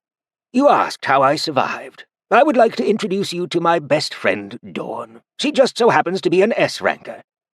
Jivra stared at him and whisper screamed, What is wrong with you? How do you know people like this? What even, old man? She was trembling as Artorian pulled her a single step in the direction of the saint. She stumbled, and Dawn was eager to help. Sadly, her sudden appearance in front of Jivra hurt more than it helped. Jivra went from pale to chalk white, eyes flicking between the offered handshake from the saint and the utter otherworldliness she exuded. Her hair and eyes were made of empty space or something. Her eyes had irises made of fire suspended in black emptiness. This was entire existences too much for her. A weak eek left the combat instructor as Dawn took her by the wrist and gently shook it with a smile. Frozen in place, with her muscles taut, Jivra tried to say hello, but all that came out of her was a squeal noise with a attached. Dawn let Jivra go and shoved a thumb across her shoulder to motion at what she brought. Fresh meals are in the rock. Just take the top off with...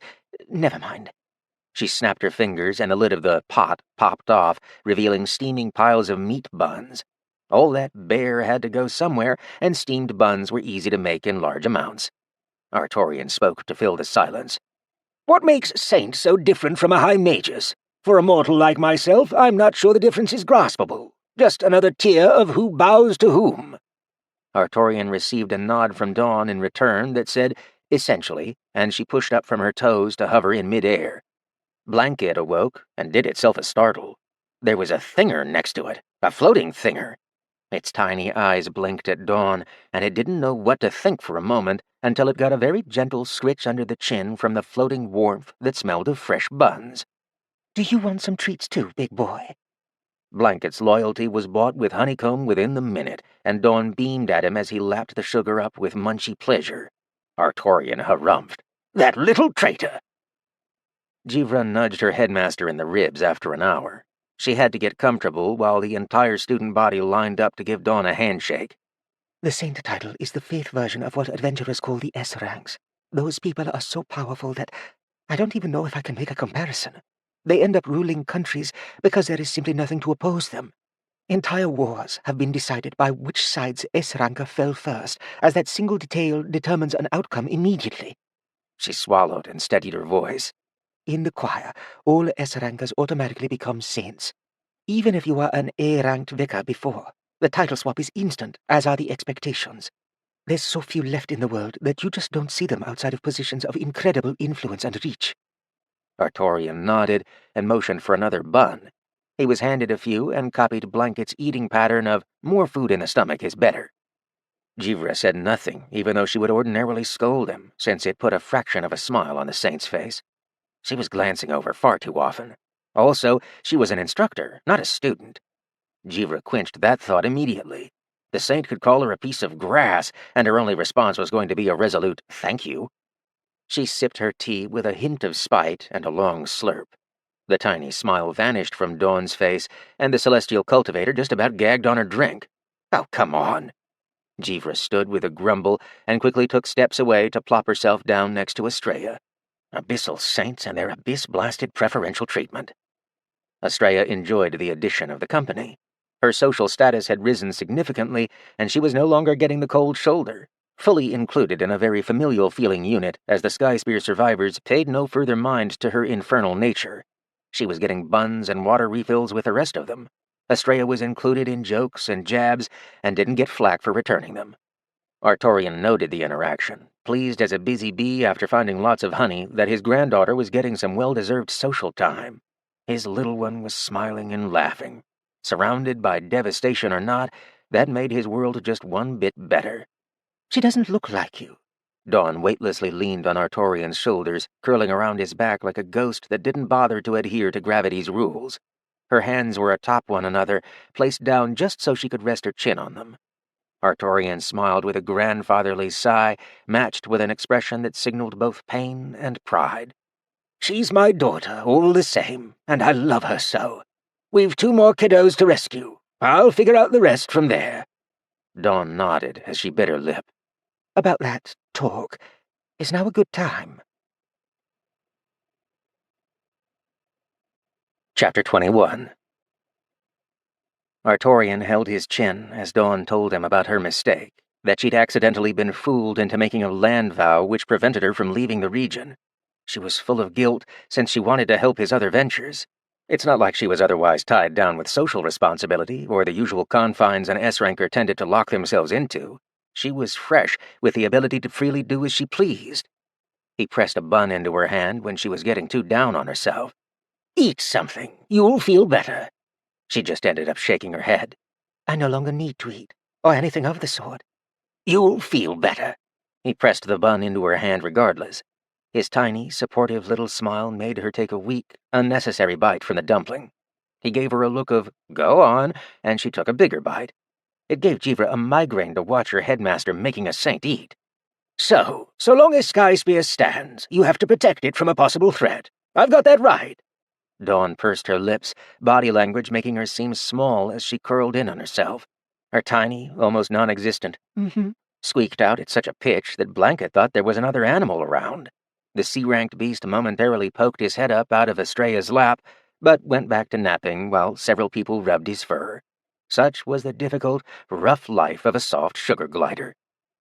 Artorian glanced at the mountain and exhaled. "Well, all right then." He leaned back and called to his family. "Alexandria, dear, those Fellhammers, the Dwarven group we had come by, Did they mention they were going to come back? What happened to them?" His spry youngest got up from her group huddle, taking her bowl with, because there was no way she was done snacking. She plopped down next to her headmaster as best she could, but Dawn was taking up an incredible amount of space, even if she was just hovering around her adoptive grandfather's back. She wasn't bothered, but glared at Dawn while deliberately scooting her butt closer. The entire idea of power dynamics and differences didn't quite register. Dawn smiled from ear to ear at Alexandria's feistiness. She loved people with fire in them. They left after you went on your walk. I had someone write it down, but it's up there. Her tiny hand pointed to the top of the mountain. The headmaster exaggeratedly made large upper-body nodding motions. "Beautiful, beautiful. I figured you might remember more, without the writ. You are the smart one, after all. What did they say?" Alexandria sat up a little straighter, trying to fit the image she was being given.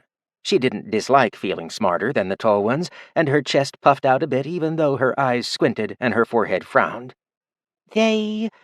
Both her hands held the side of her head as she tried to remember. It was kind of adorable. They said they would be back in 7 moons with reinforcements. Her grandfather leaned over and whispered into her ear, and the youngest jumped to repeat it. Reinforcements. Artorian pretended to not have said anything at all, performing another dramatic iteration of positive nodding as he closed his eyes. I see. Alexandria didn't follow. Granddad, your eyes are closed. You can't see. Dawn snorted and had to look away, covering her mouth with her hand, while Artorian beamed and peeked through his eyelids. Boo! Playfully screaming, Alexandria jumped up and ran away, ducking for cover into Blanket's grasp. The critter had jerked up upon hearing the outcry. It bundled her up and hissed at anyone in the vicinity trying to touch her, not realizing they were all family. Blanket wasn't exactly awake, so it was all instinct. The interaction got a chuckle out of nearly everyone, but Jivra's expression remained flat and unamused. "What's wrong?" Estrella whispered in Jivra's ear, and the quiet words shook her out of her visual, albeit silent, grumbles. Nothing. She glanced to Dawn a little long, pouting over how she was just fawning over her headmaster. Nothing. Estrella was doing her best not to giggle. Uh-huh. Don't worry, there's someone out there for you. The surrounding students said nothing as their combat instructor was being figuratively slain.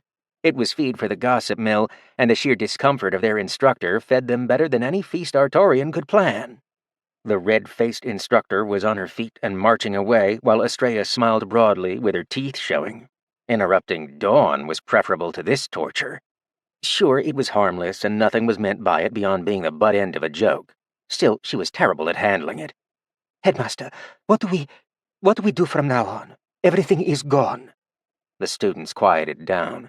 The answer carried some importance to them. Well, Artorian raised his hand up, and Dawn helped him stand. The answer was important, and he understood that in this case there wasn't any joking allowed. This was their lives. I have a teensy plan. It is going to sound like an odd plan until you hear it all the way through. You've had normal plans? Alexandria's face was hooded by Blanket's wing, but her eyes were exposed, and she saw no problem with butting in to blurt out her comment. A stifled laugh went through the student body. Dawn decided she really liked this one. Her friend was stumbling over his words for a moment. Oh yes, definitely liked that one. Recovering, Artorian began to pace without thinking. Dawn let him go and floated up so as to not be in his way, lying sideways on vacant space to watch the show. So, I asked about the dwarves because I'm going to pull off an absolutely bonkers idea. Eyebrows went up. We'd gone from teensy and odd to absolutely bonkers? Oh, they needed to know. Their headmaster motioned at the devastation all around them. We can rebuild on the land, but all of the value, all the gold, all the treasure, really anything of value is under it. When the dwarven reinforcements come, I expect they're not quite going to expect this. I want to play on that viewpoint. For reference, I am no longer the landowner. He motioned to Dawn. She is, and since it's only been roughly a week since they left, they don't know that. His pacing quickened. We, as the little family we are, will steadily move the academy down from the mountaintop. We're moving. Now, I know this might sound strange, but that's what I meant with odd. When the dwarves come, we're going to convince them to build a settlement here. Here, including, Artorian pointed down, under the ground. I'm sure you're all very aware of the tunnels. Now, I don't know about you, but I hate the idea of leaving those unguarded, shifted around or not. The promise of free wealth should be enticing, but I want to sweeten the pot." He motioned at the mountain. "Recall how we've been mining it for wealth and trading the metal to Jian. Well, underground construction takes a lot of stone, and star metal is no joke. That should get them to salivate. I want to rebuild the academy above ground, with some silly feature, like on a lake or something, if we can get a whole lot of water together. It's an idea in progress. Don't look at me like that." His pacing continued. "While beneath the ground, using the entire mountain as a mineable resource likely means an inquisitorial secret base gets constructed, one able to house an entire, if not multiple, dwarven clans. They're fantastic at keeping tunnels in check, and who would suspect a secret dwarven base under a cultivation school?" He spoke under his breath, eyes flicking to dawn as he turned so nobody saw. "Skyspear specifically refers to the menhir-shaped mountain. If the mountain doesn't stand, there's no land vow to apply. Contract loophole found." Tiny cogs started turning in the Incarnate's mind. Would that work? It was dumb, and taking a vow to the letter. However, if that was enough, she'd be free of the location she'd otherwise forever be trapped within. Her glimmering smile let the old man know she was on board with his scheming. A student's hand went up, and he pointed at it. What about a really awesome tall tower? An ooh resounded around her, and another student filled in. A 9-tiered pagoda! Why stop at 9? Why not more, like a spear? Artorian rolled his shoulders at the student's suggestions. Yes, excellent. That was exactly the kind of positive, forward thinking he was hoping for. He glanced to Jivra, and she gave a thumbs up. For her, it was several beasts with one stone. Her academy would get saved, she wouldn't be separated from her family, and she'd make a branch of the church do work for her. Now that would be tasty, tasty vengeance. The students had glints of scheming joy in their eyes. They got to be included in one of the plans, and what a plan it was. As a bonus, no more mountain meant no more stairs. That was huge for them, and the whispers between them would ensure that detail would be kept quiet, lest someone get the bright idea to add some. Artorian beamed and rubbed his hands together like an evil villain. "Looks like everyone's in. Here's what we're going to do." Chapter 22. The Inquisition rolled up on a hill far steeper than they remembered. It wasn't that detail they were bothered about, but that rain the size of marbles pelted them from above. The kicker was that the water was black, like it contained the remnants of a massive forest fire. Even midday, it was dark. Pyrocumulus clouds densely packed together overhead, visible cracks of red lightning snapping between them. The gloom served to make their trip all the more eerie. A league and a half away from their goal, the entire cohort dropped to a standstill. All foliage and vegetation this far out had been flattened, and some still burned, regardless of the heavy pitter-patter of rain. They could see the horizon in every direction, because there was nothing left to block their line of sight, save for the hill. A roughly 500-strong force had marched to Skyspear, the majority of whom were grumbly. The reason they'd stopped a league and a half away was the road itself. The trodden dirt patch changed into packed, dense clay and charcoal. Further up, shimmering flat patches of glass could be seen, reflecting the scant trickles of light that made it through the clouds. All in all, not enough of a concern to stop a military convoy. Kiwi Fellhammer pressed his hand over his eyes, shielding his essence-fueled vision from the unwelcome shower. "Those are definitely suits of burnt-out armor lining the roadside. It doesn't seem like anyone be in them." Onala's expression was sour. She didn't like the rain. Her arms were crossed while she rode atop the front of the primary support cart. Even though the hooding of the dwarven caravan kept her dry, it didn't improve her mood any. "So, can we go now?" Kiwi grumbled in Dwarven under his breath. "I think so. About half a league from the hilltop, there'll be kneeling suits of armour on either side of the road. There is a destroyed sword in front of each of them, and their helmet be resting on the hilt. They're as ruined and scorched as the rain that's fallen, and there'll be a person sitting at the hill's apex. I can see the back of a robe, and the interesting bit is that it ain't wet in the least. There is a bubble around the bloke, keeping all the water away." That last spot of news was far more interesting to Onala Fellhammer. Anything that kept water away was a friend of hers. She pulled on the war horn and tooted the combination for the march to continue. When the dwarves came up behind him, Artorian didn't turn to greet them. He just sat on a dry pillow in the middle of the road, overlooking the desolation. Onala was pleased as a dwarfling who just gotten her first clan mug to be immune to falling water once she stepped within the bubble, but the sight that awaited her made even her hardened heart drop. Great pyrites below. What happened here? Kiwi didn't know what to say either. Several more Inquisition officers joined the convenience of the large water-repelling essence bubble, but they too could not find the words. The impact crater was bigger than any hole they'd ever dug. The entire lower half of the Skyspear Mountain was scorched and blackened from whatever heat had been present to scour and break the land. All that farmland they remembered seeing was just flat or part of the crater. The entire city of Jian they'd passed through days ago was nowhere to be seen, like it had never existed. Artorian swallowed and started speaking. Well, I went on an enthusiastic walk through the woods. Onala's armored grasp clamped his shoulder before he could continue that ridiculous start to an explanation. It made the old man stop and seemed to have gotten the point across as he started over. So, I was minding my own business. The sound of a tea kettle boiling over peeped between the angry dwarven woman's lips, and the grip on Artorian's shoulder squeezed. Kiwi wanted to laugh at the landowner's attempts at humor, but the view was grinding that pleasantry down with mortar and pestle. Did you get your wee one? The old man released a heavy sigh. I did. At a cost. The question of the cost didn't need to be asked. The view was enough. The tea kettle noise ceased, and Onala's grip loosened. The survivors are in the academy, packing up to leave. We're going to try and save what knowledge we can before burning everything else to the ground and laying down a land law so that none will ever be allowed to enter these lands again. We will leave a hoard of wealth and eons of knowledge inaccessible to all, locked away until dust is all that remains. He tiredly looked up to Kiwi. You were too late, my friend. A look from the Fellhammer head made Onala take swift and silent steps backward. The hefty dwarf plopped himself down next to Artorian, patting a hand on his back. Don't let it eat you. It's just how things go sometimes. Think of your wee lass. The old man somberly nodded in an exceptionally slow fashion. Yes, that's a good idea. It's just such a shame. I planned to build a new life here, you know. We even had a large number of recent breakthroughs, and this. He pulled a sheathed jian from under his cloak, and several of the inquisitorial commanders took a cautious step back.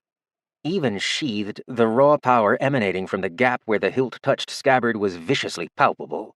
A borealis of light poured free when his thumb pushed the grip away, releasing waves of incandescent heat that hung in the air. The old man tiredly looked at the lights, his gaze wistful. Kiwi swallowed, entranced by the sheer might contained in a weapon not more than 2 feet away from him. Wealth fever crept up along his spine, and his lips moved before his brain could tell him it was a bad idea. Could I see that? Snapping his mouth shut, the Inquisitor fully realized no man would hand over a weapon that emanated such vast power, one leaking mana as if it was a wasteful byproduct of the true potency the weapon contained. Dawn had let Artorian have the GN she'd personally used. It was a crucial part of the initial deception. Without even looking at the star-struck dwarf, Artorian clicked it shut and handed the weapon over with dejected, downcast casualness. Sure, it's the only one I could recover. The rest? He sighed, motioning with rejection at the crater before him. Lost. Buried. Kiwi and Onala's gaze met, a silent conversation taking place with mere looks as the Inquisitor firmly squeezed the jian in hand. The implication that there were more weapons like this, just laying around, even this sword alone was a tool that could swing tides into the favor of a C-ranker or be a suitable gift and sword for any maid that got their hands on it. If the old man was going to lock this region off, all that power would be wastefully lost. The dwarf snuck a peek. Nothing within him could resist a glance as his thick thumb popped away the hilt once more. Freed more than by merely a hint, the blade released a steady stream of iridescent gray energy which flickered and ate through the air like a firework burst. The gray, void-filled flame shot towards the closest suit of charred armor and filled it with a waking wholeness. The empty suit of armor popped and cracked.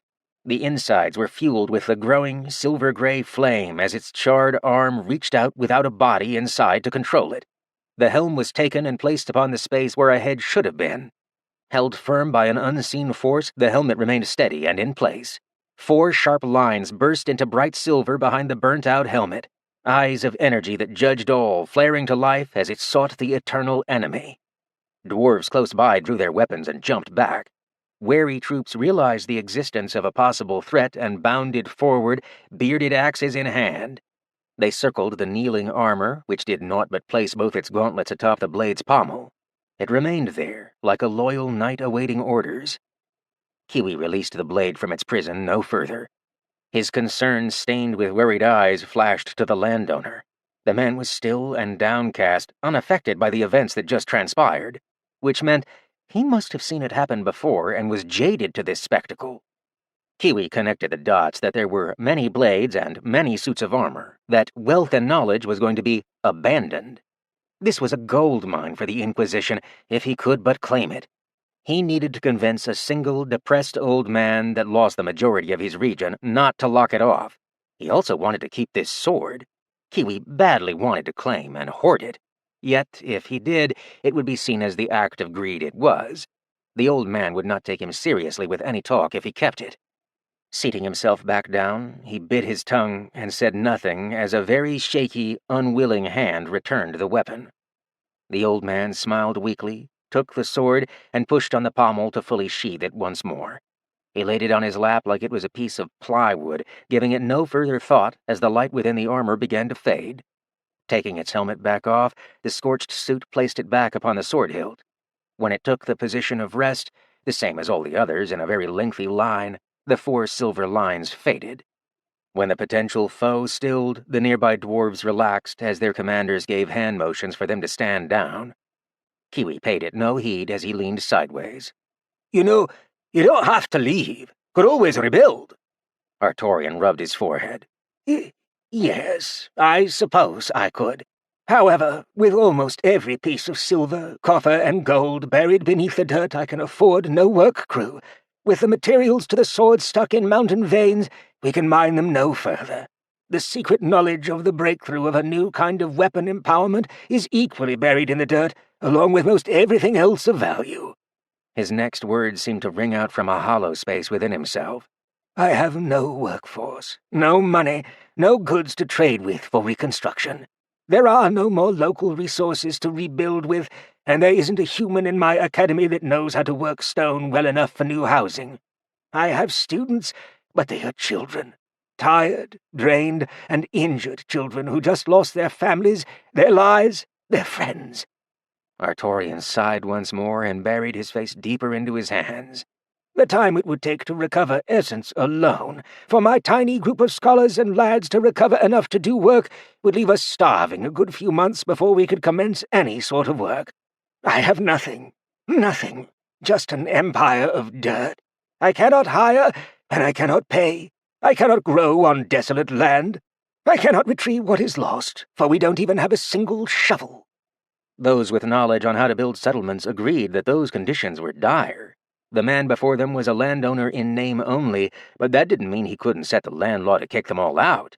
The wealth fever was creeping into many more of them, having heard the kind of riches that would be there for the taking if they only had the time to unearth them. Then, if somehow I could rebuild, I need facilities of such complexity that only gnomes knew how to make. If we cannot store the knowledge of our libraries safely against the weatherings of time, better to burn it. I know of none with the power to craft a room sizable enough to store centuries' worth of vellum and scrolls.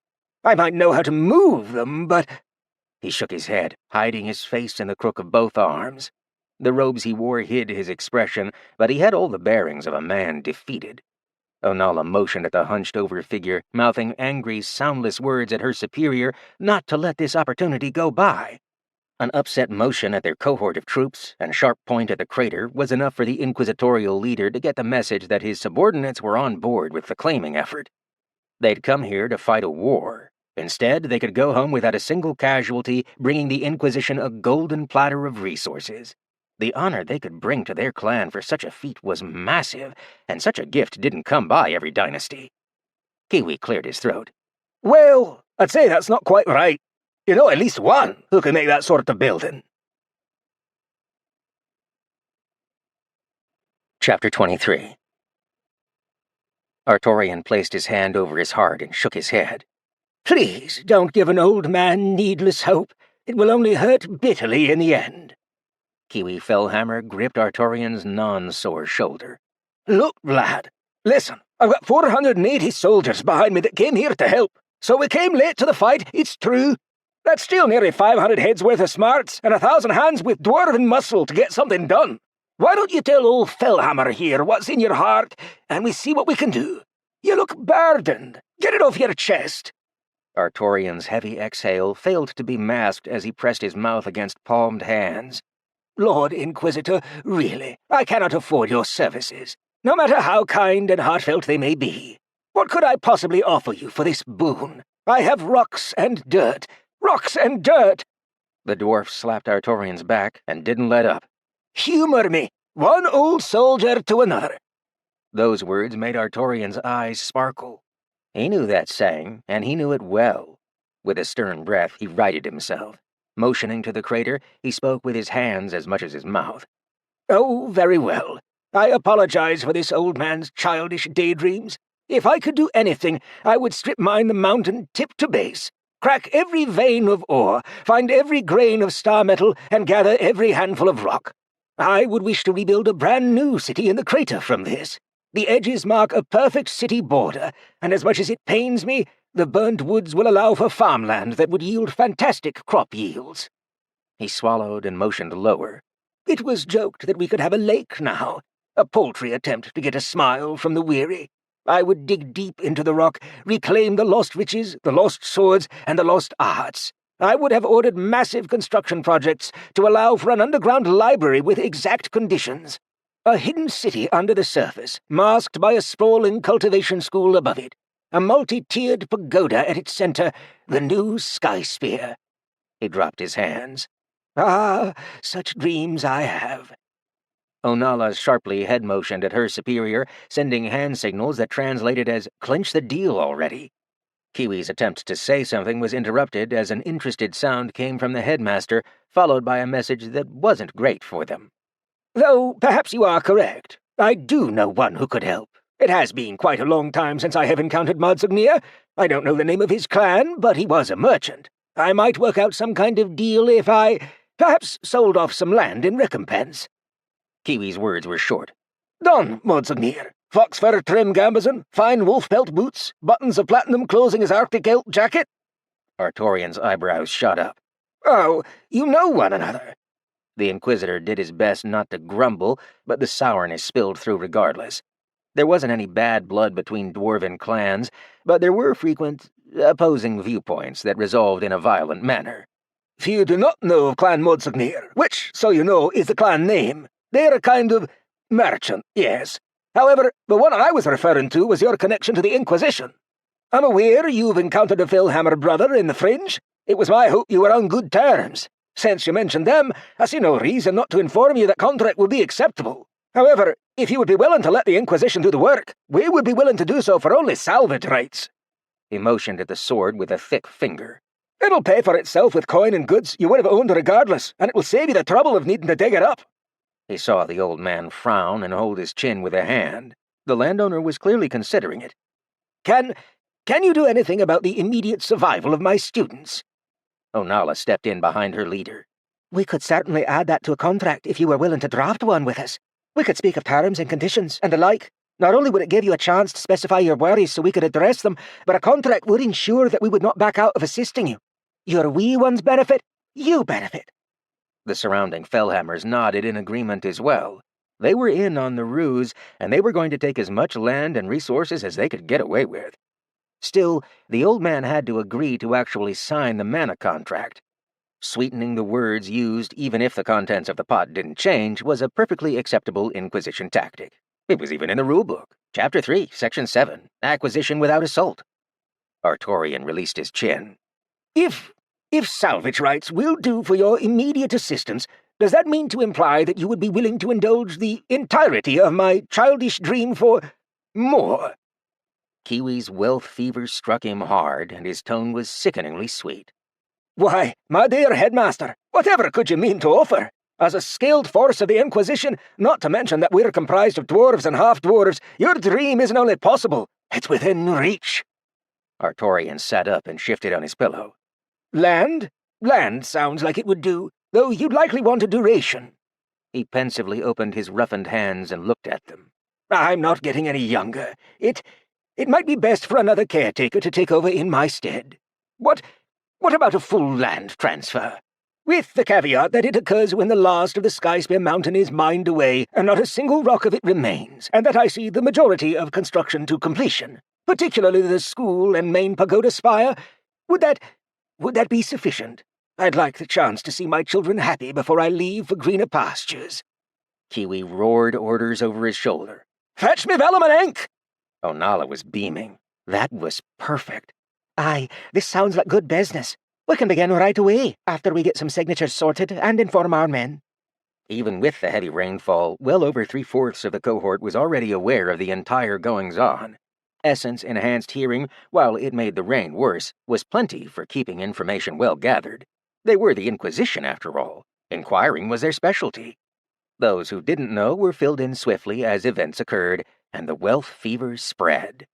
They were building a brand-new outpost and were getting away with hiding it, with official documents to cover it up and what sounded like an immense haul of loot to take home.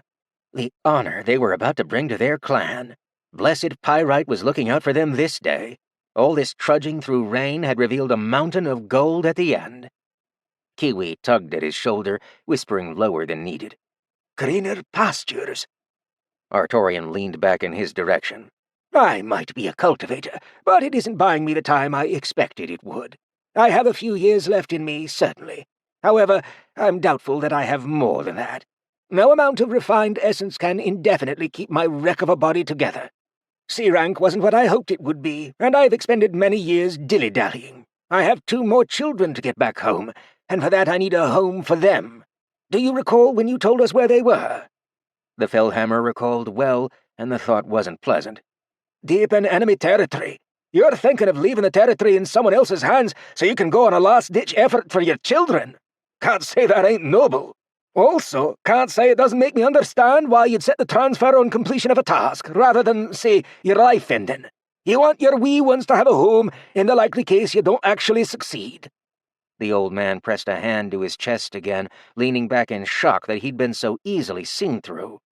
Am I such an open book to you, my inquisitorial friend? Here I thought I managed to be clever, if not outright sneaky. The Inquisitor could easily tell Artorian hadn't lied about his lifespan problem.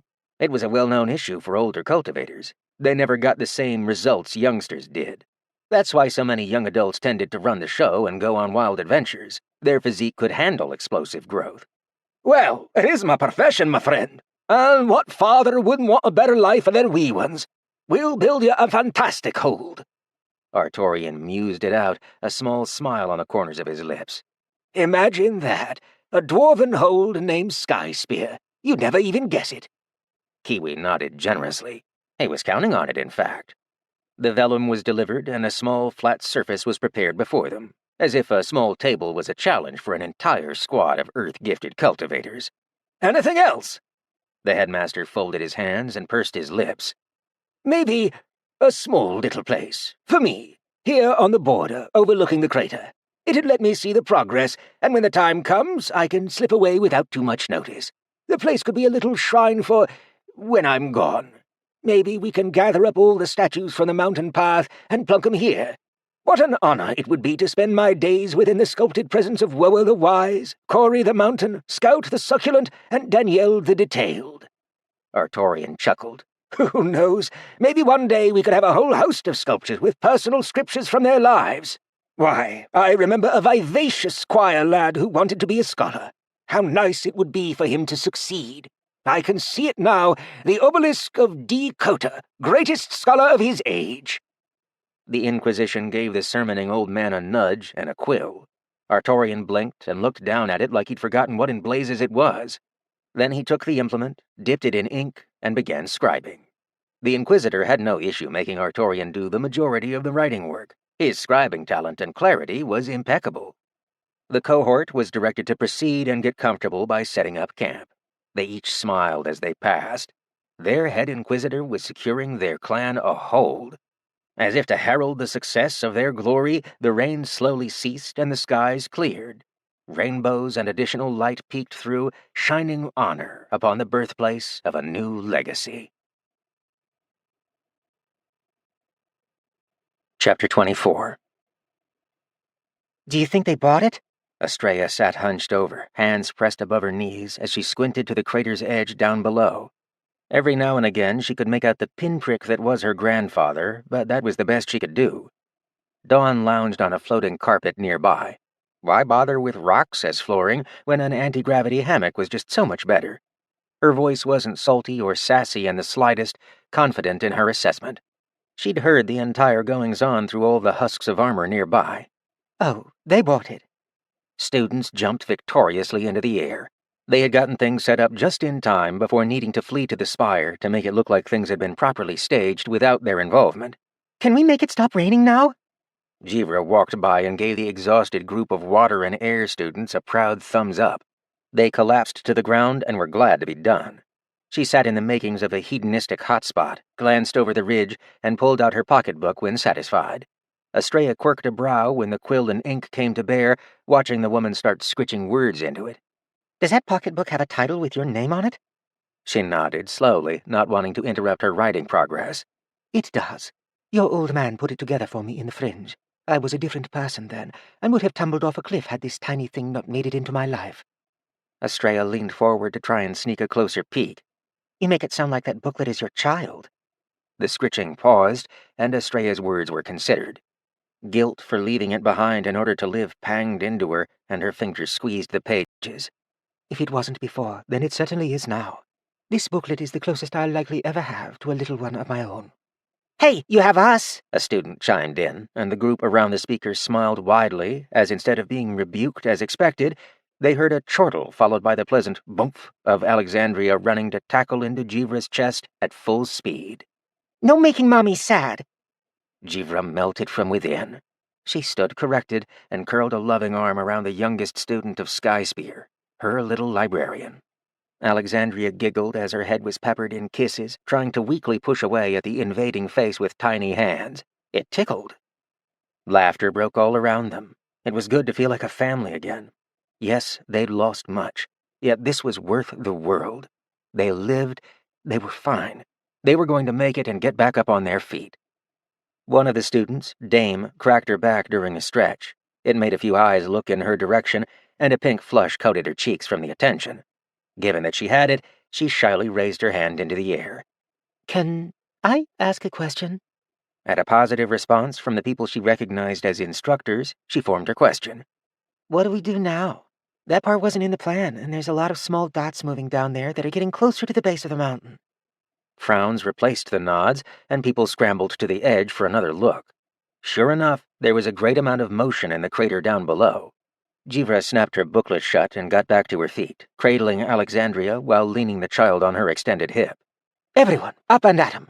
Start gathering seeds, roots, and replantable stalks from all of our plants and food sources. We are moving the entire operation off the top of the mountain and down to the crater. We're going to shack up on ground level. Expect a large amount of back and forth trips, especially when we get to taking apart the library and other contents in the special rooms.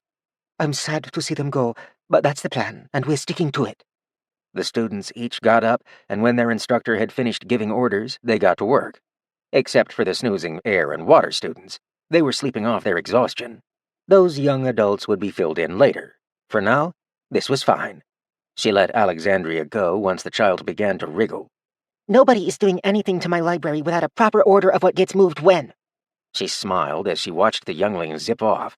The child reminded Jivra of her own younger days, when she too had carried the flag of valiant zealotry.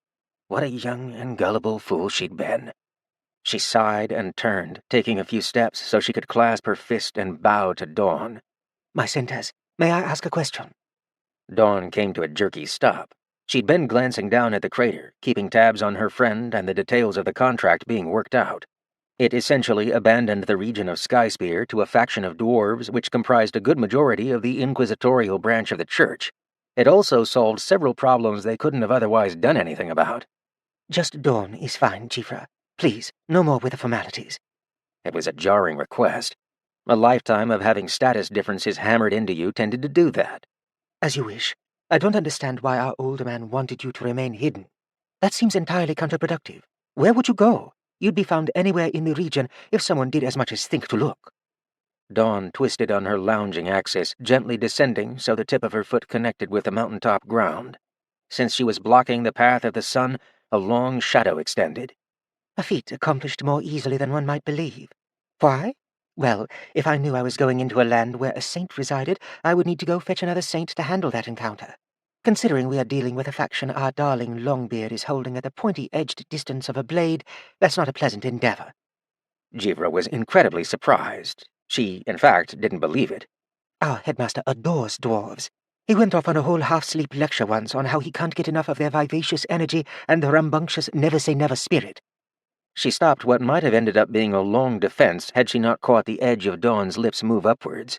The saintess provided a clue. What has slighted a vengeful human that does not brook harm against who he considers his family? Jivra squeezed her pocketbook as her hand clenched. The church? Oh no, tell me he's not actually setting up something incredibly foolish down there to go to war with the entirety of the church. Dawn chuckled a pleasant giggle before her dainty fingers slid to seal her lips, her expression amused regardless. Going to war implies the beginning of a process. Have you not seen our dearest is already smack dab in the middle of it? Estrella decided this was a fantastic moment for keeping her mouth shut and pretended to nap with blanket. She tried not to stir while listening in with a sharp ear. Jivra, in the meanwhile, was kneading her brows with her thumbs. Abyss, Artorian, why? Dawn's finger harmlessly pressed against the celestial cultivator's skin, aimed and held at the exact center of her... center. You know why. The veiled protections even a mage possessed to shield their cultivation techniques and internal workings were a pittance to an S-ranker, so Dawn could see the cultivation technique as clear as day. She watched the swirl of the miniature, simplified version of a cultivation technique she had helped put together. Jivra's standing had risen significantly in Dawn's eyes from that detail alone. Estrella had it from the daughter title, Alexandria had it for carrying the flame of knowledge, and Jivra had it from her core. For never would anyone risk all they were to save the life of another if that person wasn't important to them. Jivra's response came as a stifled stutter, but both her hands were taken by the saintess. It's all right. Believe in him. As for how I'll remain hidden... The S-ranker winked, a minor head motion tilting the point of interest to the ground. When Jivra turned her vision to see, a sprawl of flaming, burning, blinking Kataul eyes filled the entire space of Dawn's lengthy shadow, spilling out from her foot where she remained connected with the ground. The living flames were being stored in her shadow. I once spent a decade in a forest as a candle. I just couldn't bear to deal with the world. Reforming your shape is something any basic mage can do with ease, especially with plenty of practice. The body is no longer entrapping the mind. Those positions are reversed for a mage. For a mage, their mind becomes the limiting factor. If you can conceive of a concept and how it would function, you can do it. Jivra relaxed when all the burning Kataul eyes closed in unison, reverting the eldritch display back to a common shadow. Dawn's smile held a hint of laughter. Much like my personal little army of fang and claw, I'll be residing in an entirely separate layer of existence, per the limitations my specific concept allows. Watch. The incarnate of fire hovered herself over Jivra's shadow and eased herself into it as if it were a portal to another space entirely. When entirely submerged, only Dawn's eyes remained. She winked, and Jivra shivered as she felt the interaction rather than saw it. Another moment, and to the best of anyone's senses, Dawn was gone. Estrella had both her hands sealing her mouth as her wide eyes met with Jivra's, who was equally as unsettled. The instructor didn't look too good. I feel sick.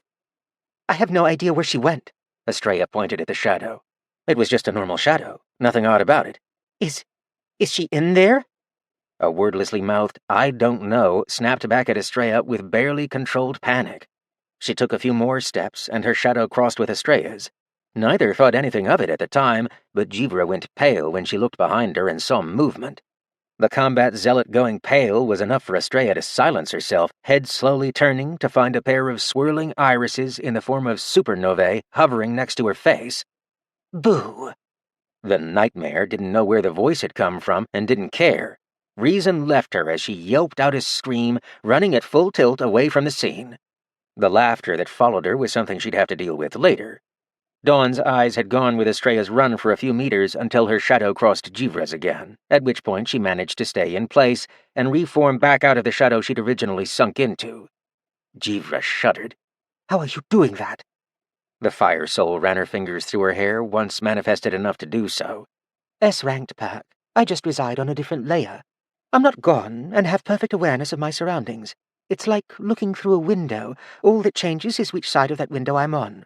While my bond isn't with teleportation, the specific higher essence I get along well with mimics many of its functions. I'm still figuring it out as I go. Dawn took a deep, cleansing breath. For the most part, I'll be staying in Alexandria's shadow. You two can defend yourself, but the youngest would benefit from an extra pair of eyes. Plus, I would benefit from reading material. It's boring in the other layer. There's a whole lot of nothing. Jivra sighed and nodded. It was good for her little librarian to have extra protection. So, what do we do now? Looking over the edge of the mountain, Dawn smirked. Now, we just wait for the years to pass. All will come in due time. Chapter 25. Well, aren't you a sight for sore eyes?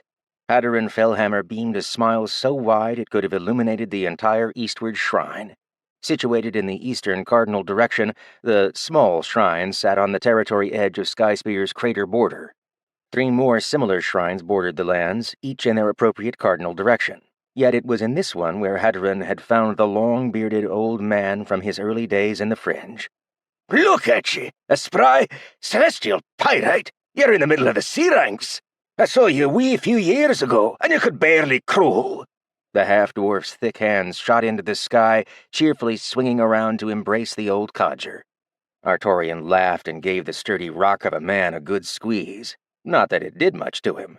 Hadron, my old friend, what took you so long? I've been sitting here and watching the regional development for... He counted on his hands a moment. 3 whole years already. The Grand Inquisitor set his azure jade hammer in the open palm of a nearby statue's outstretched hand. Artorian raised a brow, and Hadron had a second look at the statue before hastily removing it and placing it down on the floor instead. That could have been bad. Artorian affirmed the words with a nod.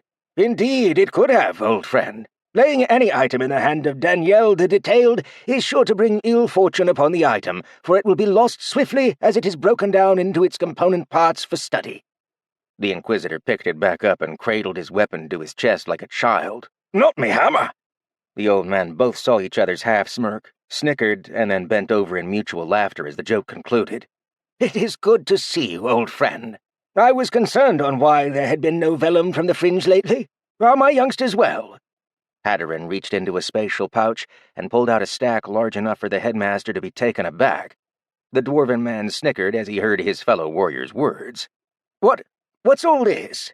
Oh, well, recall that Lu and Wu had a wee one. Well, she's as bad as ye are. Wee one ain't even 10, but she causes trouble for twice that amount. Found your old notes, she did. Most of these here scribbles are notes for Granda. She might not have your mind, but Celestials above does she have your nose. Specifically, when it comes to getting into things. Artorian rubbed his forehead. He knew about Ra. Loon was going to tear him one. He weakly motioned for the stack of letters. He received the delivery as the first vellum dropped into his hand. No, not vellum. Was this paper? This didn't feel like paper. It was metallic and sported a golden trim on the edges. The faint smell of peach and rose hung to the rolled-up scroll, and only then did he see there was a scented wooden log carefully smoothed on the edges, keeping the metal message tightly bound. He stared at it a moment longer in abject confusion. You got me here. What is this? Hadron reached over and tapped the bottom coronation, popping it inwards like a button. The message went click and loosened in his grasp, able to be unfurled. It's a summons. Suspicious glances darted across the object before they landed on his friend. Explain. The Grand Inquisitor looked around, seemingly to check if anyone was listening in. A summons. A request for you to show up at a certain place and time. Personally, I'm just glad I got here before the Dun did.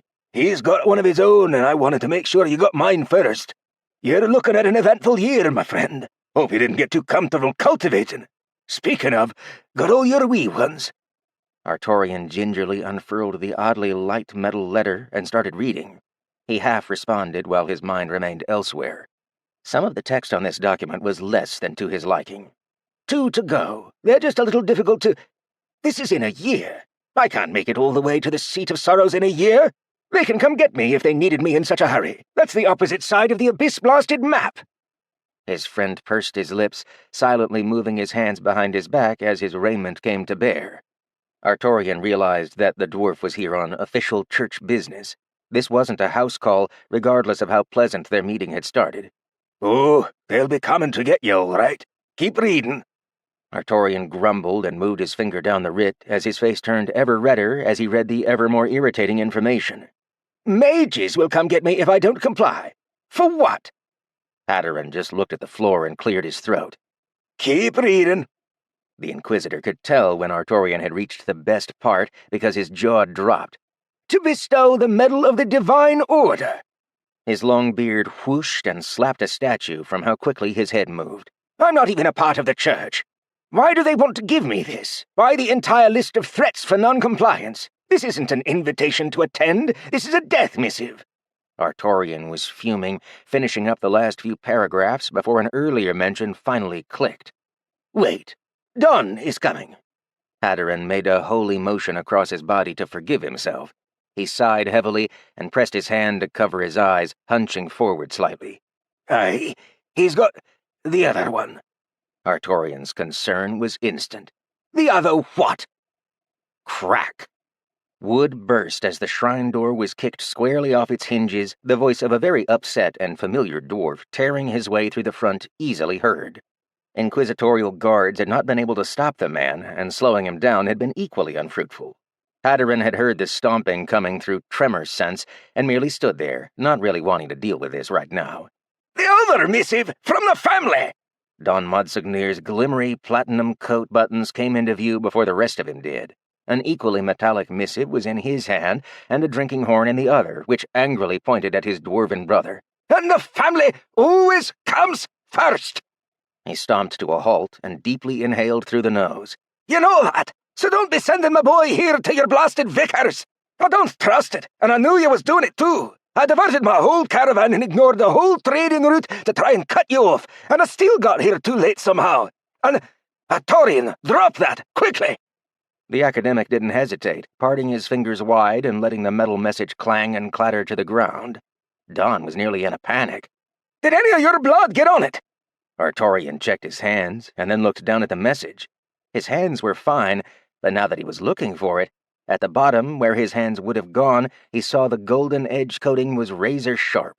The back of the message also appeared to be was it a contract? Those sneaky celestial devils! His head jerked up to Haddaran, who was still covering his eyes. He'd known and wasn't able to say. Under his breath, he mumbled gruffly at his brother. Took you long enough. I even sprinkled clues written everywhere. Artorian was preparing to lambaste his fringe friend, but the dejected tone and word choice made him hold his tongue.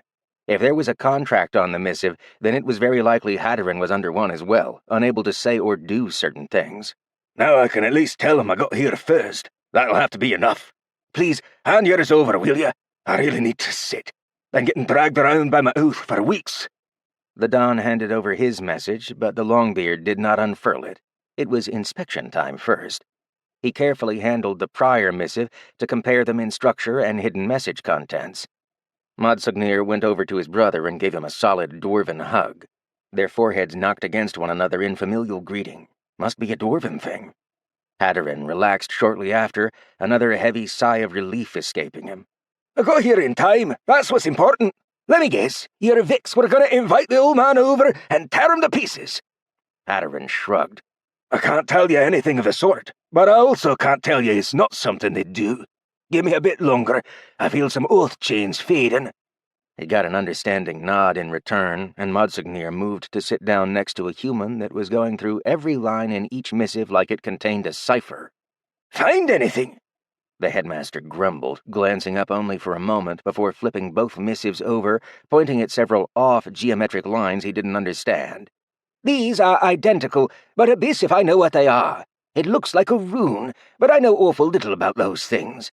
Best I could tell, and really only because I overheard you both, even a drop of blood would count as a signature, which would compel and require me to fulfill the hidden keywords written in fine print. Very clever to hide that text between the sheets of metal. Can't be seen from the outside unless you've got some vision skills or an earth affinity. I bet the church was counting on my lack of earth channel. Yet, why the summons at all?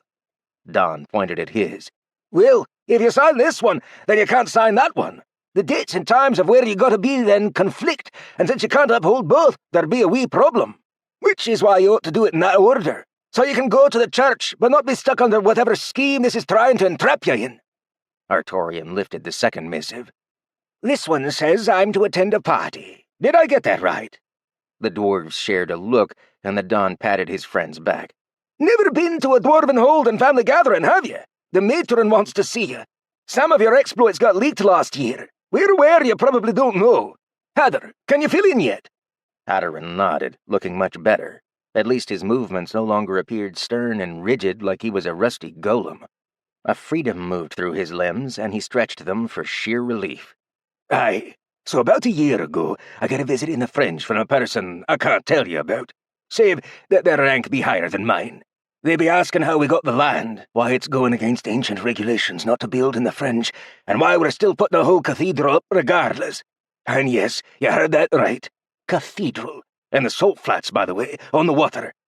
Some incredulous head-shaking followed, and Artorian noted Philhammer was having some trouble sticking to his normal accent. Some of his speech was slipping in and out of dwarven drawl. Was his fading vow trying to force him into gabbing with proper eloquence? So, some names get dropped, because there's a few folks in the church that make you unable to admit the truth. Shortly after it gets discovered, a paladin aspirant that was personally thrown to the curb by a vicar is not only still alive, she's doing just fine. The lass lives without help or influence from the church, and there ain't nobody that knows how a cultivator survived for years without a core. There's talk of miracles. Then we've got reports of a rumour that a heavenly was holding her near-dead body and walked up and out of the city at the foot of the sky spear. So some folks go to investigate, and come to find out there be a raider incursion coming to flatten the place. Not only do the visiting inquisitors get a whole lot of good information, but they personally confirm the paladin aspirant's well-being as a C-ranker. So not only did she survive, she made it from death back to the C ranks without dungeon access to boot. All of this in an amount of time that shouldn't be feasible or viable even by mage standards. So, for years, the vicar's been scheming. On one anvil, they know that if it's a sign from above, they did wrong by this one.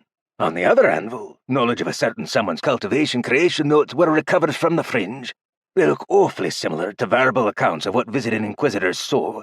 So to cover their bases, someone figured, let's squeeze all possible sources before we announce divine revelation that didn't come from us. Savvy? Haddarin hard-nudged his head towards their human friend. They're in a tizzy from recent events, and the methods be getting more heavy-handed. Things be moving in the world, like something big is going to happen soon. Madsugnir supportively clapped him on the back a few times. Had the feeling it might be something like that. Good call on the not telling the family anything, especially on the not leaving clues. Grandmama will be pleased you did well by your own. Be sounding like the church ain't what it used to be, and there's some questionable events afoot, especially in the higher echelons. Haddarin squeezed his hands together. It sure ain't pleasant, and the Cairn Olsen ran off recently. Something about how he got information on his da, and how the saint ain't approachable. The lad may be part of the organization still, but the vicars ain't got no leash. They don't like it, but they can't do nothing. So that leads us here. What's Grandmama want? They both glanced at Artorian, who was going through that particular missive for a third, if not fourth time. A small smile graced his lips, and it concerned both the dwarves present.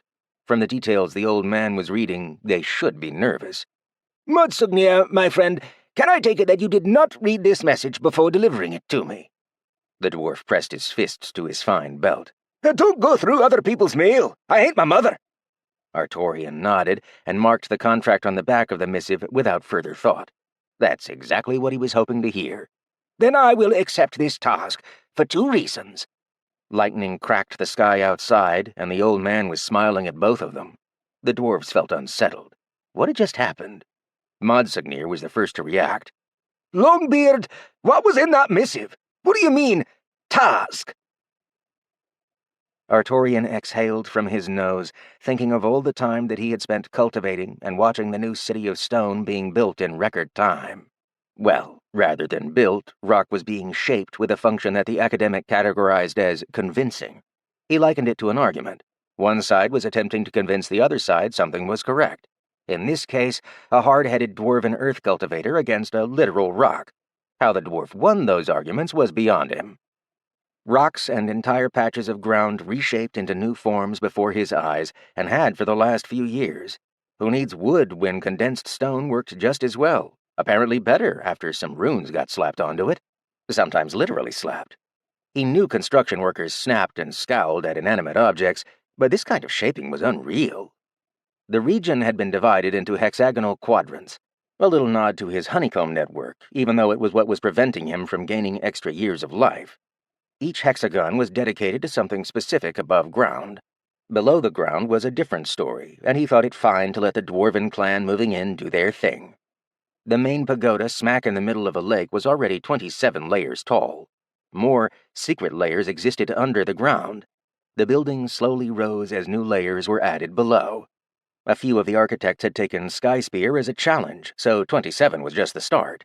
That still only took up the middle hexagon. Surrounding hexagons were all dedicated to lake space, for fish. The hexagons next to that were courtyard, and the spaces next to that were housing and essential facilities. Great swaths of space had been allotted for it all. Not even a single zone had been filled to house all current students, and considerably more were planned for future expansions.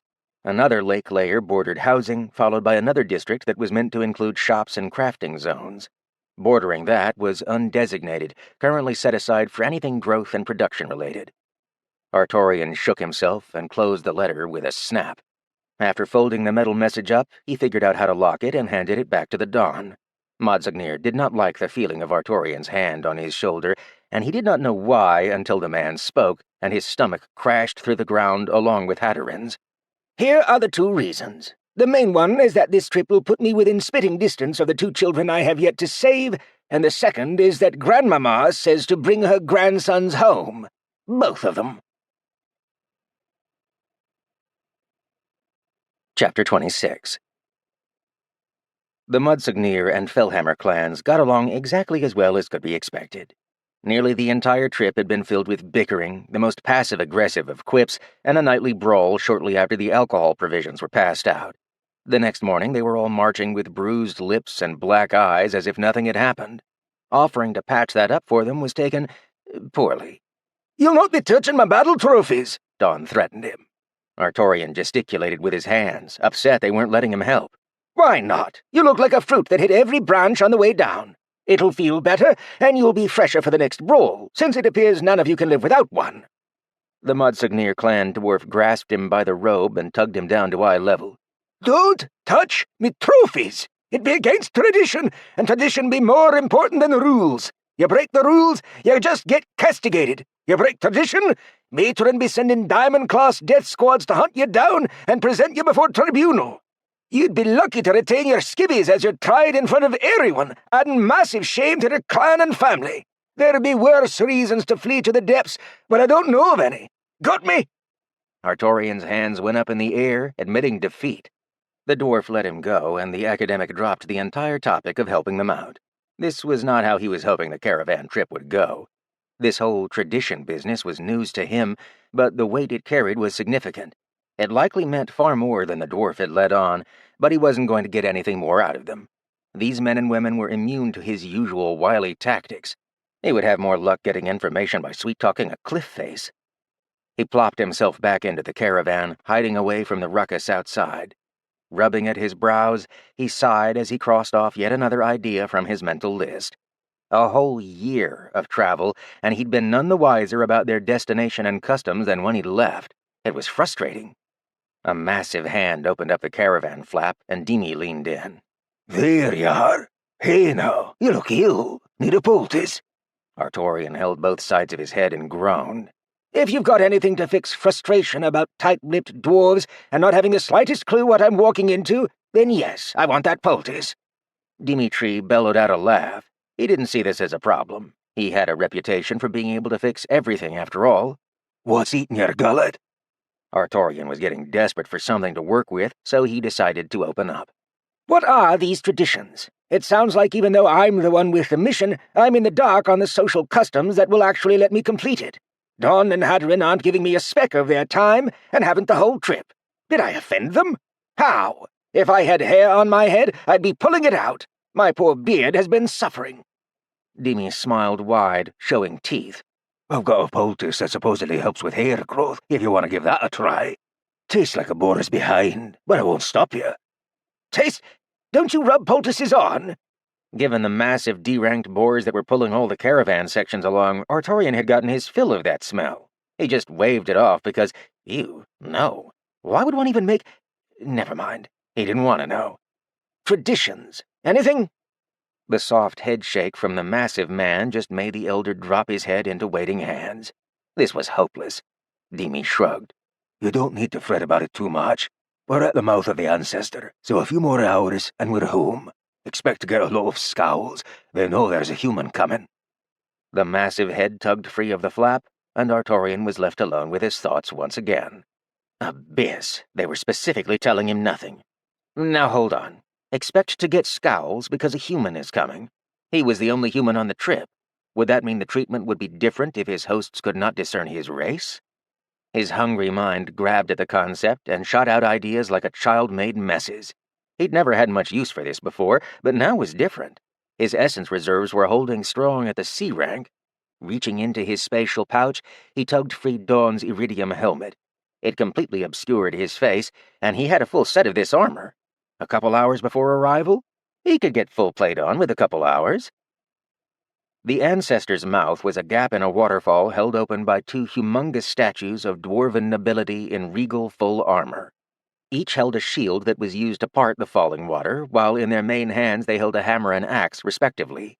Even from behind the iridium helmet, Artorian could deduce that it was likely those statues had moved themselves to their current position, which begged the question, how? A grand hallway awaited the caravan as it crossed over a stone bridge that rose from the river in front of the waterfall. Exquisite, masterful craftsmanship was visible as far as his eyes could see on every square inch of the structures that came into view. Precious metals were inlaid in the walls, and gems twisted in glass containers were giving off an incandescent orange light. Aye, I've missed the Nixie tubes. Artorian tilted his helmet, listening in on the conversation between the caravan drivers. Nixie tubes? What were those? The captured lights? A softer, gentler dwarven voice calmly responded, curious and intrigued rather than excited. Did you hear Nix made another thing? Reverse engineered it from some gnomish toy. The original hyped voice gruffly waved that off. Aye, that too. Why is it always gnomish toys? Didn't we get a whole stargazer from the place we just got back from? The caravan shook from how heavily the second dwarf nodded. Take two guesses who'll have your head if you try and take that apart without the prospectors getting a few years with it first. Even though we got all the doors open, I didn't understand half of the stuff we found. Even those notes didn't make no sense. What in pyrite is a solar sailor? Ain't touching it with a 10-foot axe. So yeah, toys, because that's as far as we got with understanding. Even then, a gnomish toy be more sophisticated than our best technology. If Nixie says he needs more time, I'm giving the lad more time. The academic remained quiet, pulling his frame back to be out of sight of the conversation. He was too in view and wanted to keep his appearance a surprise as they went through what he understood to be a checkpoint. He sat with his back against the caravan wall and sat nice and still to mimic an empty suit of armor. The inspector that glanced into the back of the cart didn't see him at all and gruffly grumbled a "Go on" before the caravan shook into movement. That was surprisingly easy. He shifted on his armored butt to the back flap and looked through it. Dozens of organized, armed-to-the-teeth dwarven defenders were prepped and ready at the gate they just passed. From what he could tell, they were looking for something. A little worried voice told him that they were looking for him. They all looked ready to intimidate. Must be one of those traditional things? Strange. Why? Why was it so important to keep him in the dark and prepare troops to give him a particular social image? Was he wrong about this? Maybe. He shook it off. He would trust the words of Roberts the Ruminating, for his wisdom was vast. If there is doubt, then there is no doubt. When the caravan came to a halt, Artorian peeked from the rear flap. Natural light came down from above, so he wasn't underground. Good. From the look of it, they were surrounded by a molded mountain range, one that had been altered to make this perfect oval of a greeting area. Many other grand hall-shaped openings dotted the oval wall, likely leading to other important sections inside of the mountain. Again, he saw dwarves impatiently waiting on something, except, what's this? Sliding from the back of the caravan, he tested actually moving around in the iridium suit that covered every inch of him. His ability to see was awful, and he grumbled it out loud. Wish I could see better. He stopped moving at the drop of a copper as panic gripped his heart. The slits providing visibility on his helmet sealed shut, and essence was pulled out of his aura. Artorian couldn't prevent the expense, but then again, Dawn had warned him that the sizing function of the armor couldn't be stopped. It just did its own thing. Had he forgotten to ask what else the armor did? Abyss, he had. Darkness and silence sealed away his senses. How was he going to breathe if... Colors and shapes flickered into place in front of his vision. What? The landscape he'd previously only just barely seen came into focus before him, and without the slit limitation he'd previously been dealing with. On the outside of the armor, 4 silver lines seared into activity on the now seamless faceplate, and they moved along with his vision as runes activated according to his need. Air essence cycled bad air out of the suit and replenished it with a fresh supply without ever needing to create a cavity in the airtight nature of the suit. What he was seeing wasn't an exact copy of what his actual eyes saw, but it was good enough to properly take stock of everything that was around him. Dawn, what in the abyss did you give me? It took him a moment to recall that her ancestors had fought on the moon, a place where there was no breathable air. Armor like this must have been commonplace back then.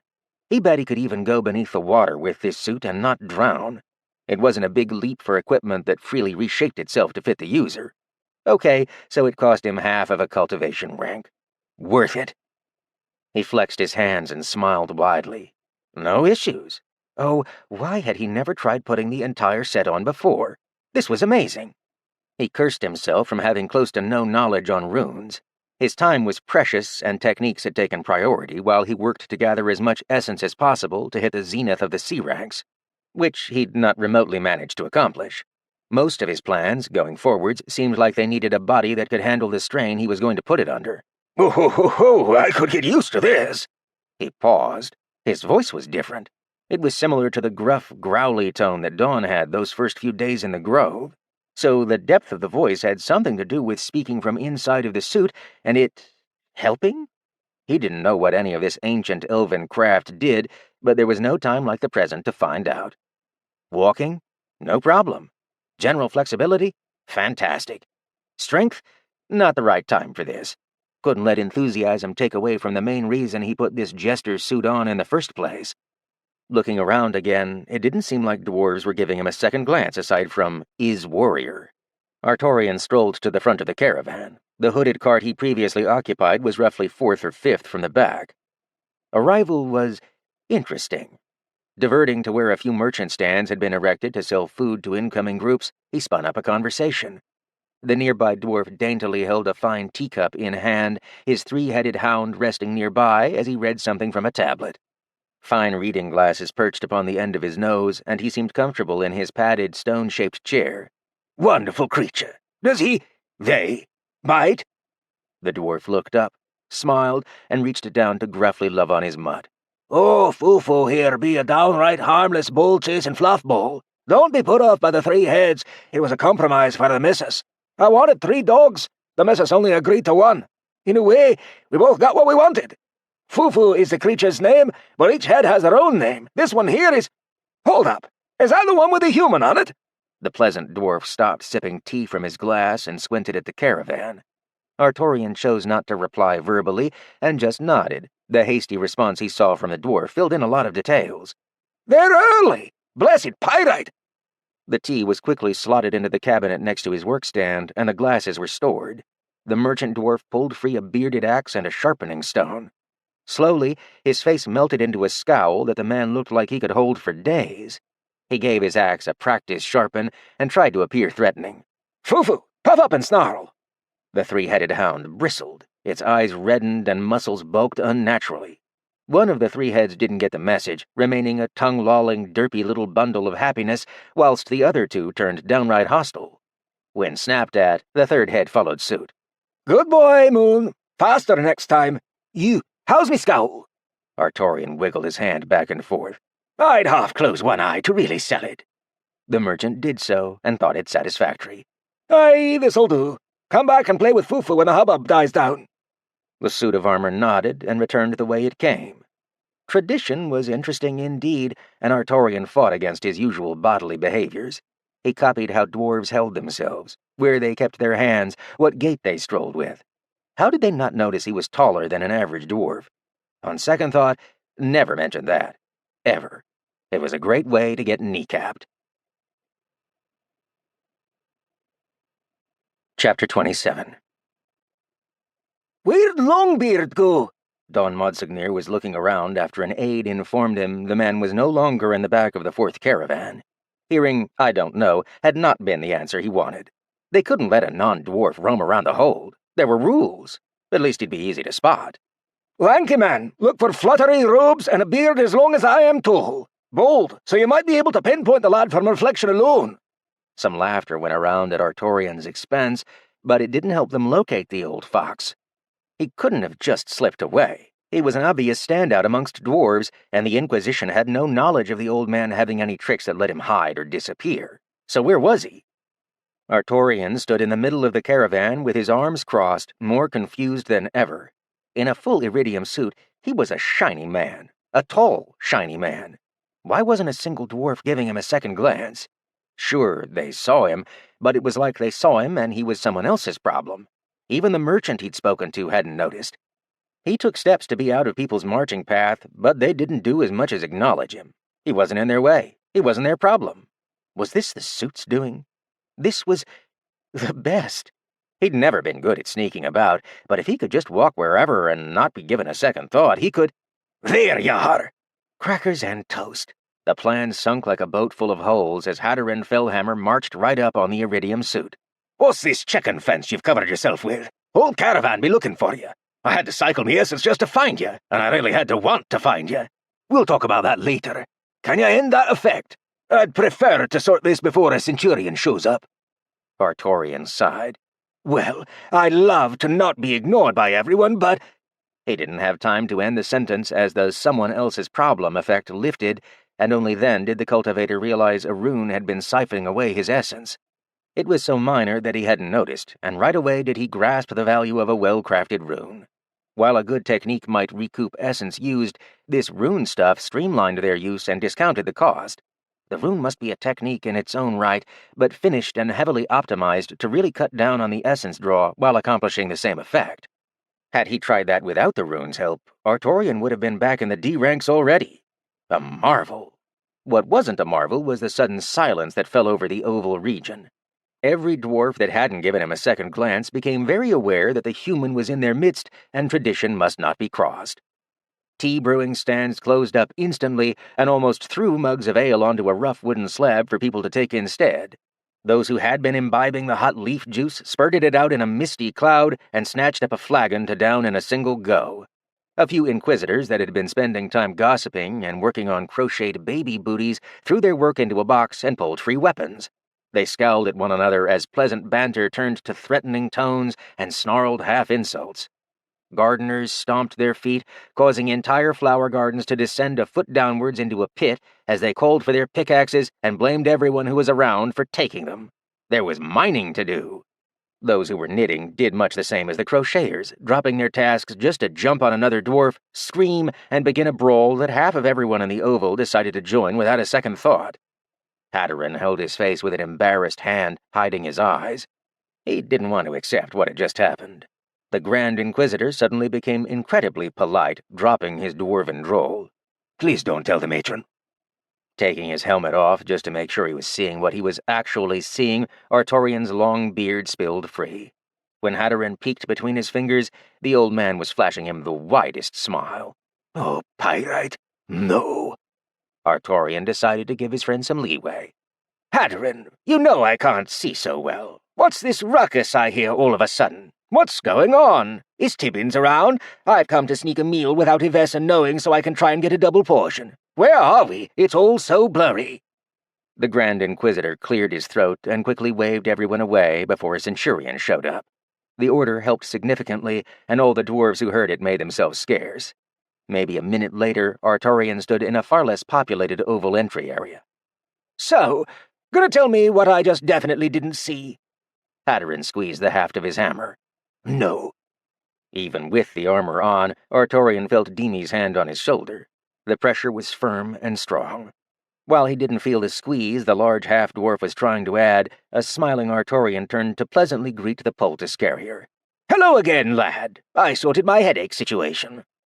The stern scowl on the mountain of a dwarf dropped to an expression that bordered on panic, and his eyes flashed over to Hadron, who pointed at Don Modsignir hastily running over. He'd been all the way at the end of the caravan looking for their charge, even though they were both technically his charge, according to the contract. Don grumbled at the old man when in complaint range. "Don't you start being oak now." Artorian feigned innocence. "Whatever do you mean, my friend? I'm harmless. Why, in fact, I wasn't even told there might be a problem on arrival. People I thought were going to inform me kept their distance. Here I am doing my best to blend in, and now you're all sour about something. Who knows what? Anywho, I still feel the pressure from the contract spurring me on. Shall we?" Dimi said nothing as the Fellhammer and Modsignir leaders had a quick huddle. They occasionally stopped whispering, poking their heads out from the pile to sharply look at Artorian before ducking back down to continue. The words seemed garbled? Or it was in a language he didn't speak? Either way, Artorian didn't get the chance to understand what they were quibbling about. With the majority of his superiors distracted, Dimi leaned down, speaking in barely a whisper. Still, the C-ranked cultivator heard him loud and clear. "How'd you do it?" The iridium armor-clad man tightened the grip on his helmet, whispering back at similar strength and cadence. "Do what?" He could tell the large dwarf was trying to squeeze him, but it was doing all sorts of nothing to the shoulder of the armor. "Vanish. We were looking for you, and suddenly, pop! There you are in the middle of the caravan, in a spot we couldn't have possibly missed you." The old man shrugged, voice just a hint shy of snide. "Try that poultice for hair growth. It might give you the answers you're looking for." The massive dwarf rumbled in the back of his throat. It was like a great beast snoring, just more upset and not as asleep. "Don't you be clever with me. I saved your hind in the grove. Give me this." Artorian's eyebrow raised. "This is where you want to cash in. Very well, I owe you that much. Can you even tell I'm wearing armor? Nobody seems to notice." He got a stark nod from his holder. "Aye, nothing special, though. Any dwarf can have his own customized set, and most all of them do. Your get-up is about as standout as a filled flagon of ale and an old dwarf's drink-free buffet bar lineup." A wordless left the detainee Dimi had his hand on. "Truth is simple, my boy. I don't know. I planned to use the armor just to try and get informed, since you've all been beating around the bush. I thought the change in appearance might be sufficient for a few minutes. These extra features are lost on me. It seems to be able to do a few things, but none that I understand or would know how to put together, much less take apart. I could try vanishing again." The grunt that came from the mountain answered a definite no. Artorian was pleased with what he learned, and didn't press the situation as the huddle nearby dispersed. It wasn't enough, but a start was still a start. "Artorian!" He perked up as Modsignir stepped back into talking range. The rest of the huddle was hurrying off elsewhere. He could smell the words damage control, but said nothing. "We're going to set you up in your room. Then we're having a big moot. Try not to tick anyone off. We're in enough hot lava as is. I know we've been giving you the silent treatment, and I'm sorry. I just can't tell you anything at this point. Knowledge of and about dwarven holds ain't shared freely. You ain't got the permission. I know where you're from, information is shared freely, but that ain't the case here. Please, for the love of pyrite." The dwarf poked his stubby finger hard into Artorian's armor. It wasn't even important anymore why the man was wearing it. There were far more serious and pressing concerns. "Don't mention or say anything about cultivation. Your school may be your region, and you're free to share. Here, though, knowledge is precious and hoarded, and you'd be starting a war if you shared anything that didn't go through proper channels. I don't even know if it'd be with the church or the clans. I don't think you'd live long enough to find out. We put a lot of effort into keeping all our heads attached. Grandmama is furious, so don't do anything stupid." The spent dwarven man exhaled through his nose like they were heated smithy fumes. "Now come along and don't you disappear on us. Still talking to you about that later, but we can't let the elders wait any more than they have." Artorian followed along with Monsignor and a few members of his clan. I thought you were your clan head, and in charge. Don nodded. Such information was true. Oh, aye, but I've got folk I don't dare cross. A good number of them we're going to see shortly. You're probably thinking mages, but no. Worse. Far worse. Ain't got nothing to do with cultivation. I know some saints that will shut their trap in front of the folk you're about to encounter. Don't fret, it ain't royalty. Far worse. The intrigue mounted. Trying to puzzle out the information, he followed the party through the sculpted hallway numbered VII. Must be some kind of counting system. Nixie tube lights increased in number as they passed into the actual mountain, and still the architecture was so noteworthy that more than a few times he wanted to stop and just stare, if only to take in the artworks forged with intricacy into the overall design. The hall was massive, and he barely noticed the direction the floor dipped. When the path curved, Artorian couldn't quite believe his eyes. They were in a sprawling, city-sized underground cathedral. Yet it was so bright, he was under the impression that it was a sunny day, just tinged with a hint of orange. As they passed from Fellhammer's section into the Monsignor clan section, the architecture altered into the form of an exquisite grand mansion. The dawn is back! Cheering erupted, and whole families poured from their intricate homes to welcome the returned merchant party. It was always good for them to see family return home alive. Don was cordial where he could be, but hushed whispers replaced the mirth as he reminded his clan that they had company. The instant difference was night and day. The people of Monsignor left, only to reappear in snazzy— what was that wearable contraption? He was going to call it a suit, as it went over a crimson vest that connected in the middle with metal buttons that the black cloth suit covered. A matching crimson handkerchief stuffed their front left pocket, the Monsignor insignia clearly displayed upon it. The behavior shifted with drastic effect.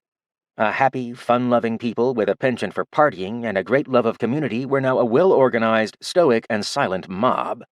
Gender didn't appear to matter. The Monsignors wore suits and kept one hand over the other in front of them, speaking volumes of respect with their eyes and gazes. My clan is one of staunch virtues. We stand as one, so we dress as one. Check hands if you need to determine status. Number of rings, the type and quality of precious gems upon them is how we differentiate rank. Try not to speak with anyone wearing more than 3 diamonds. It's that problem I mentioned before. Ask someone with less power to speak to them, and it'll go up the chain. Artorian assented with a nod, and Nixie tubes flared to life on a wall before the 12-foot-high door crept open with well-oiled precision. Dwarven engineering didn't allow for something even bordering the realm of rusty squeaks. Don motioned. Your housing be this way. Please stay put till someone comes to get you. Artorian again sighed and assented. He'd had it up to his nose with these mystery rules, but he'd signed the contract and had to make sure it was fulfilled. Otherwise, the church would likely come hunting for his head. Here, the rule of the Dwarven clan was held in higher regard than the status of the church. That was likely one of the few things keeping his head attached. He might as well figure out the rules and play by them for now. The housing district was far less glamorous than the magnum opus cathedrals connecting to even more cathedrals. They were pleasant, cozy, warm. That last one was of specific value, as he'd worried it would be cold underground, and memories of being stuck under the dirt with Blighty weren't doing him any favors. He sat his armored rump down onto a springy bed while the Monsignors waited at the door. We'll be bringing you something proper to wear. We need to get changed before we're caught in work attire. Don't run off now, not unless someone says you can. Don closed the door with a clang, and Artorian was left to his own devices in the resting room. That was clearly a very safe thing to do. Nothing could go wrong following instructions. Chapter 28. Artorian compiled mental notes. The Monsignor area was laid out like a sprawling network, while the Inquisitorial clan likely owned the more religious designs they'd passed through. It must have been a shortcut to get here. Wait. From the sound of it, they were avoiding someone, a person likely residing in the Dawn's clan area. So coming in from the side was important. They didn't want to get caught. Caught by whom? Artorian took the time to take the iridium armor off. He'd need to test hidden functions when in more favorable circumstances. It did so much more than he thought it did, and that had completely thrown off what should have been a simple test run. Granted, it had gotten him some of the information he was after, There was some kind of rule in place under the guise of tradition that either encouraged or forced everyone here to conform to a certain ideal so that outsiders saw only a certain aspect of their society and nothing else. He made sure to tightly seal his passive cultivation. There was nothing but corruption down here for him. Stowing the helmet into the spatial bag with the rest of the set, he flopped down and held his own hands. Now what to do? Sneak out? Likely guards at the door. Cultivation was a flat no. Check for hidden passageways? That would look suspicious. Artorian was still pondering as the front door parted. An older dwarven woman with gray hair carried linens at a speed that said, "I am busy and don't want to be bothered." Dressed in slippers and fluffy bathrobe, her topaz eyes snapped to the half-slumped human on the bed, and she cleared her throat at him. Glancing at the bed, he realized the linens he sat on were dirty. "Oh, my apologies." He got up in a hurry as the scowling, curlers-in-her-hair dwarf zipped by him. Artorian didn't want to get in the way of the help. He guessed since everyone was so familial and community-oriented here, the elderly saw to the household chores. Based on how swiftly the woman went at her task, he thought it best to keep out of the way. Still, an idea struck. This could be the right person to sneak a question. Keeping to himself until she was at the pillows, he gently raised his hand up from the table he'd taken a seat at. Excuse me, young lady. Could I ask a question? I have a terrible concern." The elderly dwarf stopped her movement in a heartbeat, blinking to process what she'd just been called. She hadn't been called a young lady with such innocence in well over 100 years. Why, it was downright adorable. She finished pillowcasing and raised an eyebrow to regard the human, having a good second look at him. She'd been in a hurry upon first glance, but being addressed by a person who honestly didn't know any better was charming. Her voice cracked, but sweet care rolled from her tongue with practiced ease. "What's bothering you, dear?" Artorian released a heavy-hearted sigh, and the woman was swiftly seated with him at the table. Heavy sighs were universal in meaning, and she flipped open the lid of a small, ornate box on the table to reveal some hardtack cookies. One was between her fingers in a heartbeat, then pressed into the old man's hand. She firmly closed his grip around it. There was no rejecting a grandmother's confection. "Eat, you're bony." "Well, speak, lad." The corners of his mouth crept up into a smile. Her word choice was harsh, but she was just tugging him along. Lad. Ha! "I'm just burdened with worry that I'm going to upset someone because I don't know how the rules work. None are willing to tell me what proper social convention is. How do I greet someone? Is there a proper method to say hello without offense? Should I even greet people, or will I break this tradition thing by even attempting? I'm told I'm going into a big meeting with lots of majestic, important individuals. I'm just an old man worrying his head off, and it's eating at me. I've been dragged into someone's home and don't even know if it's polite to wipe my shoes." The aged dwarf patiently nodded while keeping her bony hand on the back of his hand, lifting it up and moving it to his mouth so he would take a bite. He did as he was directed, and she beamed a bright smile at him. Oh, good, a smile. "Where did you hear that tradition was important, dearie?" Her smile didn't fade in the slightest. It comforted Artorian, so he gladly continued. He wasn't going to name-drop, but some generalized details wouldn't hurt.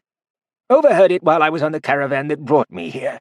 I signed that metal contract missive to get the boys here, but I've just been in the dark and trying to keep my ears open. I dislike offending people that don't deserve it, and I shall have grandchildren to free from unpleasant claws. Making it home in one piece is important. I worry for them." Her mouth formed an O as her eyebrows went up, having been told something very interesting indeed. There was only one caravan that arrived recently, and it was no secret who came along with it. She believed the old human next to her knew a lot less than needed. "Oh, well, you don't need to worry about that, sugar. You just stick with me, and I'll walk you to where you need to be. Don't you worry about offending anyone, all right? You have another cookie, and I'll go fetch something for you to wear that will help set you at ease." He graciously nodded with relief, having another hardtack. This one was more of a biscuit rather than a cookie, but he wasn't going to not eat it while her gaze was on him. Success. Artorian was 8 biscuits deep by the time the door opened again, the same elderly dwarf strolling in with a spare Monsignor suit. The deep crimson vest lay atop a black suit, and the shining buttons instantly caught his eye. "Try this on, dearie. Don't worry about the handkerchief. Those are for family. You're fine without. Now up, show me the fit. I have places to be." Cloth was hastily accepted as a few deft steps placed him behind the table for decency reasons. He weakly flashed another smile at the woman, and half caught she was no longer in a cozy bathrobe. Her hair was up and braided, and she wore an outfit that seemed simple in design, yet it was made of something he didn't recognize. Thoughts for another time. Most of the outfit slid on without issue. It was still too big for him, but they didn't have time to tailor. Still, he looked snazzy. Since he had the extra room, he posed while throwing out a giant smile. How do I look?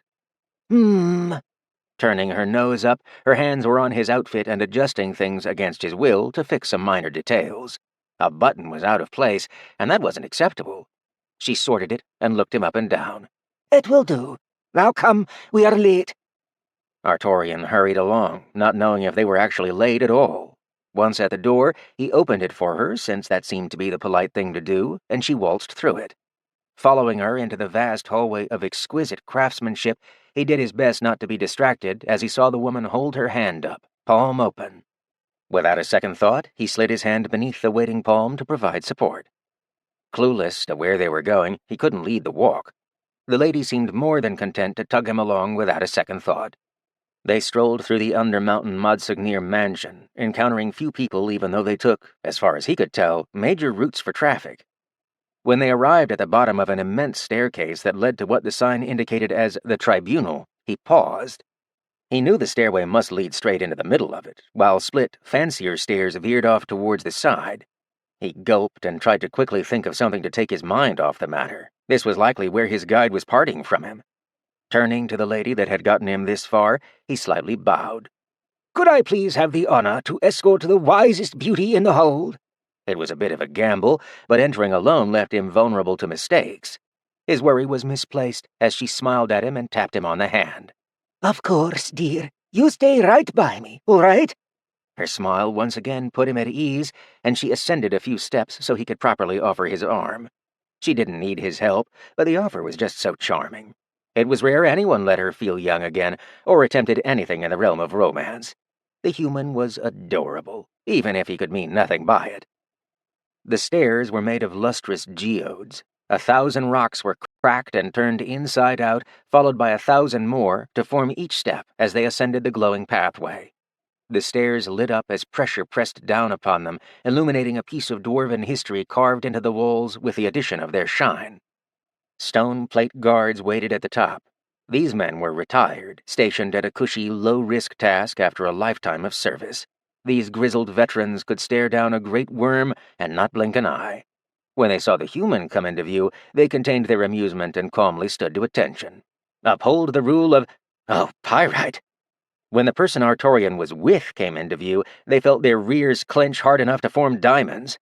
Sharing a quick glance, the half-hearted attention stance sprung to full as they rushed to open the doors. They'd planned to let the human stand in front of it a while, for fun. But fun was tossed into the pit as the solid gold engraved tribunal doors parted outwards. Artorian slowed, needing to adjust his support to adapt for the height change when they ran out of stairs.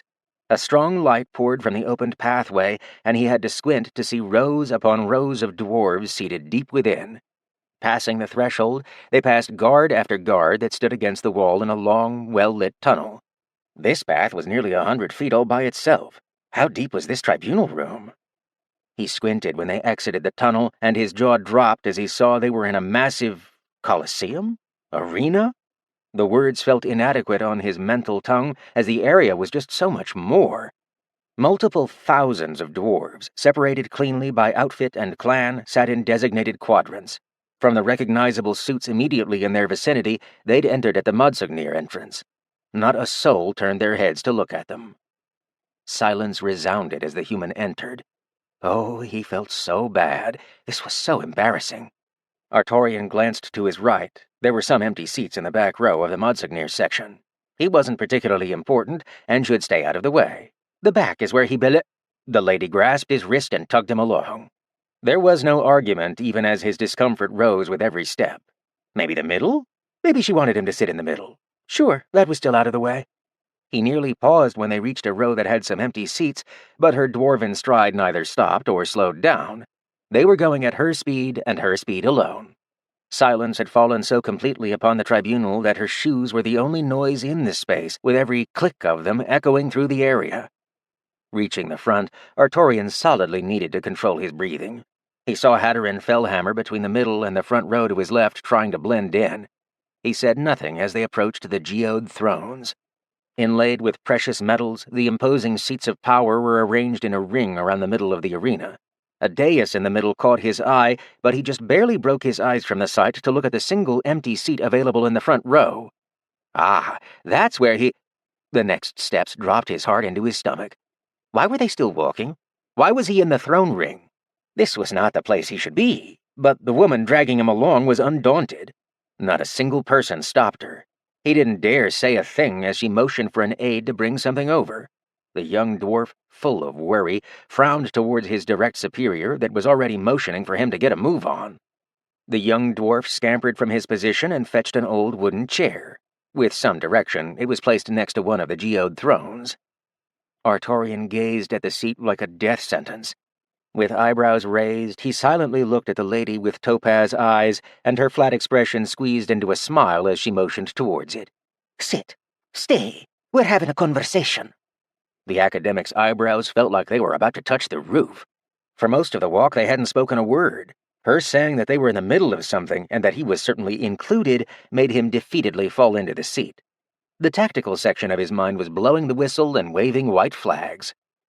The dwarf, who could only be the Grand Matron, slowly inhaled a breath, her back turned to the passage they had come from. Don, Dimi, front seats. Artorian had to look over his shoulder to see two dwarves doing their utmost to sneak into the back of the Mudsignir row. Dimi was taking big, long steps on his tiptoes to try and squeeze into a seat out of view. The largest dwarf in the hold wasn't great at being stealthy, and Don had already squeezed his eyes shut, face scrunched as he was following right behind his less-than-stealthy friend. Guards winced at the mention of both of them being called out. Dimi mumbled under his breath, completely frozen in place. How bad is it? Don grit his teeth, stuck equally motionless in place. Matron is smiling. She never smiles. Grandmama is beyond furious. A squeaky, chipmunk-like left Dimi, his voice holding to that peeping whisper. Great.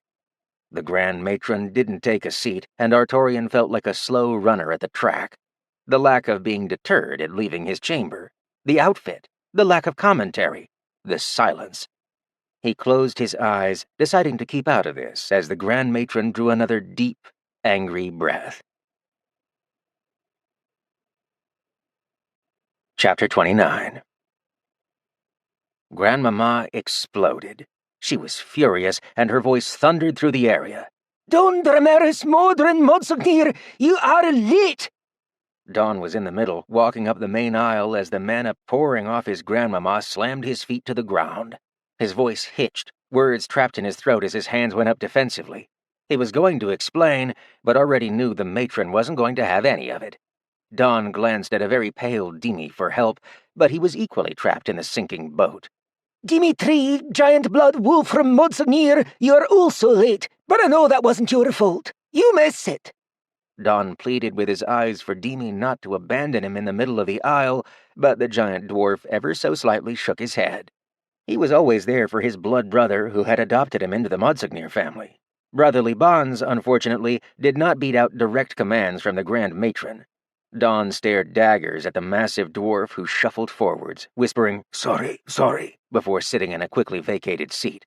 Why are you late, grandson? Grandmama still hadn't turned to regard him, and Don mumbled out excuses. We came. We hurried, and even, followed along with the mandate our friend signed, and so we brought him over, and— Did it have anything to do with breaking the rules? Don turned blue at the Grand Matron's words. Pale was too gentle of a reaction for the blood that drained from his face. He stuttered out his response as he saw Grandmama fiddle with a slipper between her hands. Pyrite, not the slipper. I broke no rules, Grandmama. Are you sure? Everyone in the audience winced, and Don peeped out his reply in the same chipmunk squeak his brother had before. Yes? The piercing moment of silence stretched. Then you may sit. Don Mudsignir felt his spirit leave him for a moment as the pressure keeping him pinned lifted. He could properly breathe once again. He didn't think twice and hurried to sit next to Dimi, their rigid composures a matching shade of tepid pale. Neither of them said anything further. Headmaster as your Aruna Fellhammer. All dwarves around Haddarin slid from the pew, and before he could blink, the Grand Inquisitor was seated in a gaping empty space roughly 7 feet in every direction. Dwarves crawled over both pews and their brethren to evacuate the danger zone. He stood slowly, having been addressed. Matron! Grandmama turned and impatiently slapped her slipper into her waiting open hand. Tiny explosions occurred with each impact. Headmaster, my boy, you wouldn't know of any tradition transgressions having happened in the last day, would you?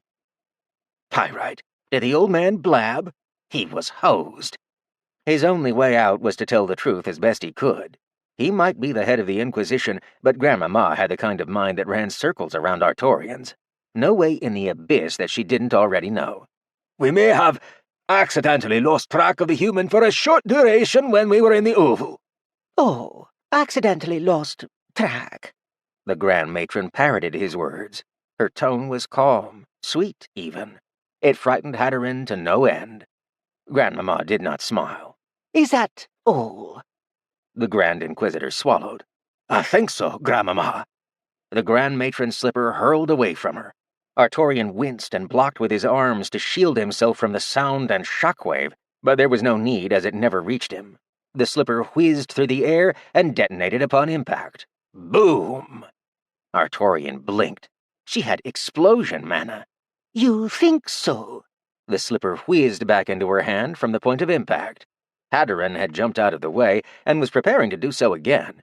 Trying to shield himself, he dove into the crowd to his immediate left. With Grandmama raising her arm to prepare another throw, dwarves spilled like water in a stream away from him. Do you have any idea what I found? An entire French region that you're keeping to yourself for hidden projects, making your brother Don sneak about for shady business so you can get supplies out to the middle of nowhere. I've got friars from the church knocking on my whole doors because their self-entitled vicars are demanding land from my clans. They're thinking their organization should be above family and tradition, and they demand recompense for the clans not conforming to their beliefs. Her thundering voice was accompanied by successive explosions as her slipper flew again and again. Pews turned to shrapnel, floor chunks becoming rubble. Why do I have the church muscling in on family territory, Haddarin? Why is there a massive unsanctioned building project in a crater that your brother Kiwi secured? I received a piece of vellum with a mana signature that didn't work. Then, when I tracked down what has been going on, I find that the same human is involved with both recently acquired regions, neither of which are by the books or by the rules. Artorian squeezed his lips together, trying to become one with his chair as he sank into it, saying nothing. He watched many a dwarf copy his exact behavior. Or he was copying theirs. Hard to tell. Nobody was getting in between Grandmama and her doom slipper. So I asked you to come home, and you ignore me. Then I ordered you to come home, and you both ignore me. Then I sent messengers to make you come home, and neither of you show up. She accusingly pointed her slipper at Dawn, but didn't launch. I found out one of my grandsons is spending time with a girl he fancies in a wood elf grove, and I'm happy for that. About time the Mudsugniers did something other than endlessly trade, and I'm thankful for the endless influx of high-quality wood. Her slipper nudged half an inch. Dimmy, sweetie, I'm not mad at you. You've done nothing wrong. I know you got strung along. The point of her mana-imbued explosive slipper switched to Haddarin's current position as the Grand Matron spun on her heel. Dwarves protected themselves with essence techniques, even as they dove from the place they'd just been, with Fellhammer still running. Then I get a letter from Onala that one of my boys is under a church contract, preventing him from doing what he should be. They treat the Grand Inquisitor of the clans like a messenger, making him deliver a document that will wrest the new land acquisition right out of our grasp, along with a human I want to talk to. So I send Dawn with a contract of my own after I've got all the details. Then, finally, you come home when I've given the linchpin of your little plan a reason to bring you both here. Her hand gently came to rest on Artorian's shoulder, and her booming voice was again tender and soft. I'm not upset at you, sweetie. You've also done nothing wrong. Artorian nodded wordlessly, providing a soft smile that appeased her. The Grand Matron turned her head, slipper stabbing in the direction of her troublemaking grandson. So, my boys arrive home, and I find out within minutes that the human they brought with them is loose, nowhere to be found even with well over 100 of my clan looking. The lad finds out about the traditions that safeguard the sanctity and security of every dwarf that ever lived. Your ancestors scowl upon you, Haddarin. The Grand Matron caught her returning slipper and exhaled steam so hot it could boil eggs. If I hadn't quickly declared and put down in writing that this lad was allowed to know, we'd be having a full tribunal right now. I don't want to hear a word about the lad sneaking away. You had 2 clans worth of eyes on him, and I blame you entirely for losing track of a single non-made human. Now sit down in the front pew." She stowed her slipper. A significantly singed and discombobulated Hadron groaned out a pained response. His stubby fingers extinguished the fire burning on the end of his mustache. "Yes, matron." Grandmama slid into the geode throne's seat, calmly placing her hands into her lap as she watched the tribunal right itself. New pews were brought in, and the destroyed floor was swiftly mended as clans organized themselves back into proper place. "Now, what is your name, dear?" The nervous philosopher cleared his throat. "Artorian, matron. A pleasure to meet you." She smiled back at him. "I am Ephira Mayev, Stone Queen, Grand Matron of all the centralized dwarven clans. I go by Matron or Grandmama. I don't hold the title of royalty, though they'll listen to me all the same. You can call me Ephira."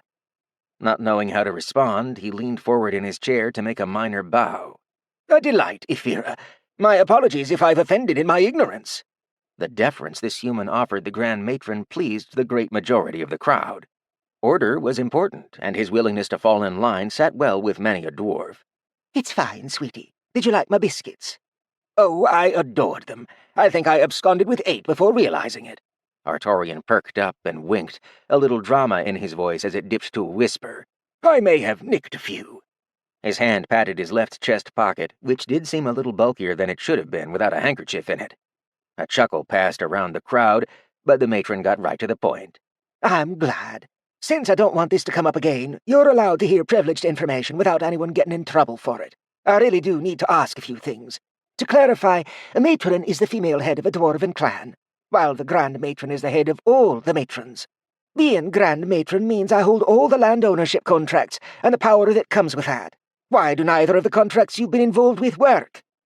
All eyes bore down on the snazzily dressed human, and he crossed a leg over the other while lacing his hands together. Ephira was a verbal warrior that knew her way around words, so Artorian chose his carefully. "Well, someone needs to be a landowner for signatures to work. It's a little extra wonky in the fringe. That place has its own rules. Since I am the landowner of neither—" He raised his hands to the air, making the "I don't know" motion, while his face conveyed the same message. Kiwi and Onala Fellhammer didn't feel so good. Both stared at one another from their respective seats. They hadn't known about that particular detail until just now. Luckily for them, the matron was aware. No explosion slippers for them today. Blessed pyrite. Ephira easily deduced why her land contracts didn't work with that bit of information. "Why are the vicars after you?" Artorian squeezed his beard, pulling down to let the braid brush along the inside of his palm. "Well, I may have upset the church once or twice. There's also the distinct possibility that your next question of why did I sign land ownership contracts when I am not one might have to do with that." The matron leaned down and crossed her arms on the armrest of her throne. "Why, pray tell, did you brand yourself as an enemy to an organization as vast and powerful as the church?" Artorian looked up at her with gentle fondness. "I firmly believe it is better to be a friend to dwarves rather than be a tolerated non-believer, which is why, even though the contracts are a little skewed, it is the clans that will receive the Skyspear region, not the church, which might make them mightily miffed." He motioned at the front row. "During my times of need, Hadron was there for me like a brother when I thought he might barely call me a friend. Demi saved my life in the forest, and while that debt is paid, I would trust him to do so again if needed. Don has a soul so glittering with gold that no amount of coin in the world could amount to his true value. He saw me as a nobody, and yet treated me with love and care. It's only through their kindness that I had the tools to sit in this tribunal today." Ephira was taken aback. She didn't realize that the old man could wield words like her smiths wrought works with their hammers. Her hand gently pressed to her chest, eyebrows high. "High praise for my grandchildren." The old man sat up in his seat, back straightened. "Respect where respect is properly due, matron. Your sons are responsible for giving me the chance to rescue mine. May their honor light the depths." A moment of silence hung over the tribunal.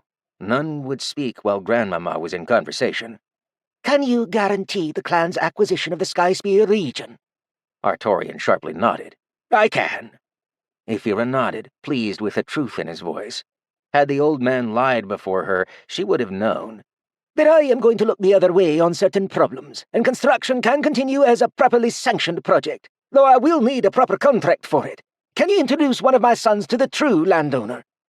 The human was hesitant, and that didn't go unnoticed. I can. I have a suggestion, but have neither the courage nor the position to voice it. The matron narrowed her eyes at him. Tell me why. Artorian fidgeted. Could I please whisper it to you? It's a sensitive topic. The landowner is peculiar, and she doesn't like certain things. Ephira made the hand motion for him to approach and lent her ear. The aged human shuffled up, cupped his hand next to his mouth, and whispered, The true landowner of the Skyspear is named Dawn, and she is the S-ranked incarnation of fire. Ah! She dismissed him with a hand motion, and he sat back down as Ephira leaned into her throne. Ponderously, she squeezed her bony hands together while deep in thought. She noted some foul looks angled Artorian's way and dismissed them.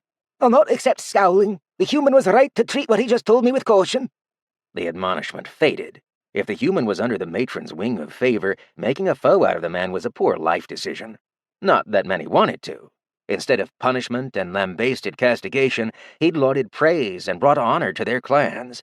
Dawn, Demi, and Hadron all breathed easier. The matron made her decision. I will go myself. Chapter 30. The room erupted with gossip. Complaints were loudly voiced at the prospect of the Grand Matron leaving the ancestral halls. Clans bickered at one another about topics of defense, structure, and safe voyage, while others shot down the idea that the matron was serious. Surely she would send a son. Enough! Silence fell over the tribunal. There are many thrones and many dwarves who can steward my position while I embark upon this task. I have made my decision. Matrons will be done. The entire dwarven gathering stood and slammed a fist onto their chest. Matrons will be done! There was no further argument, and Ephira sat down after her quick rise to snap away the chatter. She was going to continue the chat, but her attention was drawn to a heaving messenger that the guards let through. My tribunal, emergency message. The messenger was provided water and pats on the back. Encouraging words were whispered for the message to be given when able. When Artorian glanced at the throne, Ephira wasn't on it. He blinked and scanned the room, but found her in front of the messenger girl, holding her up and adding soothing words of support. Matron or no, she was still Grandmama.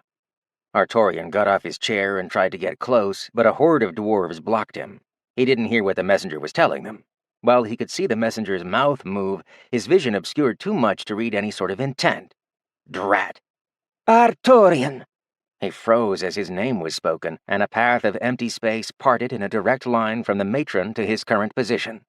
He didn't know dwarves could move like frictionless sand. He was addressed again. There are choir mages in one of our ovals demanding we hand you over, saying you're in violation of a contract. They're here to take you. Is this true? Artorian staunchly stood and crossed his arms. It is not. I signed only the missive of the clans, and returned the other to Hadron. The Grand Inquisitor chimed in, having dug the object from his spatial pouch. I have it here. He speaks true.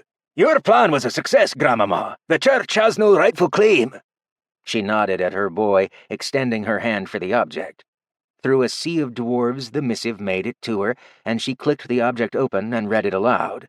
The contents quickly brought to anger everyone that heard it. This writ was an insult, a demand, you will do this or die. The clans didn't like people strong-arming their way into their traditions and lifestyle, and this blatant offense sealed it. Tiny explosions popped between the matron's fingers. Hadron! The Grand Inquisitor stepped forward. Yes, Grandmama. Ephira crushed the metal document in her hand, and the delicate contraptions poinged upon breaking. Sputters of larger explosions between her fingers sent screws and sprockets to the floor. I am done placating the Church. I have had it. While the Inquisitor profession is one your clan is indeed good at, I no longer assent to Church ties. The central clans are done. I will not accept an organization believing themselves so superior to our family coexisting with us in our lands and homes, especially if these are the kinds of actions they take against us. Clanheads, speak your verdict. They were all so angry that rounds of "Aye" went around like wildfire. until finally the eyes and ears settled on a very silent Haddarin. Ma, you be asking for half me life. You making me choose between my beliefs and my family. Ephira understood that this was difficult for her grandson. Still, she needed an answer. Haddarin closed his eyes and squeezed the insignia on his chest. He thought over his life and made his irrevocable choice. Ripping the church insignia from his chest, he crushed it in his hand. Abyss me beliefs. I stand with me family. A roar of unity rumbled around the tribunal. Haddarin didn't participate and regretfully looked over to his clan. He'd just ripped half of their purpose away from them. He watched Kiwi stand, rip the insignia from his chest, and throw it to the ground. He was with him. Onala stood, ripped the symbol from her chest, and threw it down. She was with him, and so was the rest of his clan. A ghost of a smile proudly twitched on his mouth as he bit back tears. What had he done to his family? He could not express the pride he felt that even in this sudden upheaval they stood as one. His fist punched the air and his war howl joined the others. His family punched the air with him, following him as the mountain shook. The clans and the church no longer walked as one. Friars Fiona, Azrael, and Piotr impatiently waited alone in the middle of one of the large entryway ovals. Being mages of the choir, flight was something they'd accomplished ages ago, so accessing the dwarven lands from above turned the majority of their defenses laughable. Fiona threw her hands up when an armored party of inquisitors spilled from the gate to greet them. Finally! Heavens blessed, you kept us waiting. Haddarin squeezed his grip on the warhammer, shield firmly in the other hand as he rolled shoulders in fitted ancestral runic armor. He marched with a good portion of his clan towards the trio. This was their problem to tackle. Greetings, friars. What brings you? Piotr lazily flopped his hand towards the group. What is with that gaudy outfit? It's so droll. We are here to pick up the prisoner Artorian, headmaster of the Sky Spear. He has broken a contract and claimed to own lands rightly belonging to the church. Haddarin's helmet bobbed. So you say. Prove it. Piotr blinked as his face squeezed to pure incredulity. Prove what? I am a friar. I am not questioned. I am obeyed. Bring out the prisoner, or we shall go acquire him, and we do not care what we break in the process, short quisitor. Fellhammer's men looked at their leader for guidance, who tapped the business end of his hammer against the armored tip of his chin. Nah. Haddarin's shield buckled under the impact as Azrael was spurred into action. The quiet mage wasn't having any of this insubordination against the church. The runes on the shield triggered, but Haddarin was still launched all the way back to the door they'd walked out of a few minutes before. His shield was a bent ruin, and his arms were strained to breaking. One punch from a mage was deadly for a C-ranker, and they all knew it. Still, be careful what you hit. Celestial feces! The previously silent friar held his arm and cried out. His fist and fingers were mangled, misshapen. Sure, C-rankers aren't a threat, but equipment powered with mana-fueled runic effects sure were. The friars wasted no time launching their assault. If they could be harmed, this was a different story entirely. The Fellhammer clan roared rebellion into the sky and charged their new foes. Hammers descended as rocks jettisoned them from the ground into a flying leap. Their armor could only take maybe a single hit, but the runic feedback mechanism was going to counter the energy with an equally unpleasant blast. Sure, it expended the rune, but once was enough when they were many and the mages were few. Runes blazed with azure light on dwarven weapons, and the friars were forced on the defensive. A strike from a C-ranker, even with a potent technique, was laughable. A C-ranker striking with a mana-infused weapon stopped all humor. It was a measure of countering category with category, and what the dwarves lacked in cultivation, they made up for with fiery spirit, raging temperament, and unbreakable loyal bonds. Get on! Don called out orders in a rush. Dimi hoisted the running old man from the ground and heaved him into the cart as the massive dwarf jumped into the back himself. Hey-ya! The boars tugging the caravan cart snarled and pulled the vehicle into a steady trot. With additional encouragement, they got up to a more decent speed. Artorian's head popped up from the hay Dimi had hurled him into, and he glared at the dwarves. The entire trip from tribunal to cart, he'd been tossed about like a piece of luggage. He couldn't keep it up, too excited by recent events. Whew! That was thrilling! Where are we headed? Dimi pushed his head under the hay and picked some up to throw over him. Snazzy suit be burned. There were survival priorities. Shush! Talk later. Flee now. He didn't want to mention that he hadn't the foggiest clue. Don was the man with the plan, and the plan was currently tenuous. Don't let the church have the human was a fairly broad firing range with lots of room for interpretation. Don, Big Mo, now that they were back on the road, filled in as his caravan left from a direction well away from the brawl the Fellhammers were engaged in. Can't take you home. Artorian breaking that insignia broke his oath to the church. Ain't no way they don't know dwarven clans as a whole didn't just throw them under the cart. There be a storm coming, so there's likely a mage heading to your sky spear, and we don't want to be there given the numbers they're going to send. We can't risk getting intercepted. Hiya! Come on now. Dini wiped his forehead with the sleeve of his black vest. Their combat gear was in the caravan, following close behind them as the Modsignir clan of merchants moved into action. Other clans each had their own means and methods to deal with the problem they'd just created. Regardless of how it was going to go, this spelled messiness. Grandmama's headed to your home, so don't worry about your wee ones. Mages that show up are gonna get a face full of exploding slipper. They'll be fine. We can't go anywhere we can't lay low, so the Grove is a no-no. Meaning there's only 2 civilized places we can go, and I like neither of them. Where's that? The old man questioned, muffled under the hay. Big Mo scowled and grumbled under his breath. The ziggurat where the big raider city is currently building up. Endless refugees, easy to hide in the crowd. Downside, it's the Raider Society. They're not going to look kindly on our trying to leave with our goods. He spat before mentioning the alternative. Or, and I really don't like this option, Chasuble, the seat of the church and the Paladin's order. It's capital-sized, and we're merchants. It's massive and has plenty of people, so we can stay in any old inn and not be found so long as we keep our heads down, well, right beneath vicar noses. Dimi agreed that both were terrible. Aren't both of those in the same direction? Don Modsignir grumbled louder, doubly displeased. Aye, they be. Current thought is both the cities are keeping one another in check, and the church ain't happy about it since the ziggurat be getting the grand majority of refugees. If the church attacks proper, they lose all the goodwill of the millions of folk there. Can't afford it. Meanwhile, the Zigguratarians don't attack the church. Vicars are holed up there, and they don't want to give those pain-in-the-butts the justification for a defensive war. Politically terrible for them. Artorian puzzled through it, and a Nixie tube popped a light above his head. Why not both? What? Don and Dimi snapped at him in unison. The academic popped his head back out from the hay, sending stray stems of it flying through the interior of the hooded cart. Hear me out. The assumption, if I was looking for me and didn't know my personality, is that I'd hole up in the safest place I could find. That's the mountain I'm already in. Entire clans of dwarves that don't want to give me up. Safe bet. Medium assumption, I'd go home. The safety and security of home terrain means a lot, so retreating to the Sky Spear is something I'd send people to try and secure. Artorian stole a breath before rambling on. Weak assumption, go to a place with a great amount of traffic and hide in the crowd like you said. That's the Raiders. Unlikely assumption, going on a straight-shot trip to the capital of the people looking for you. Nobody expects that, but they might if they find us nowhere else.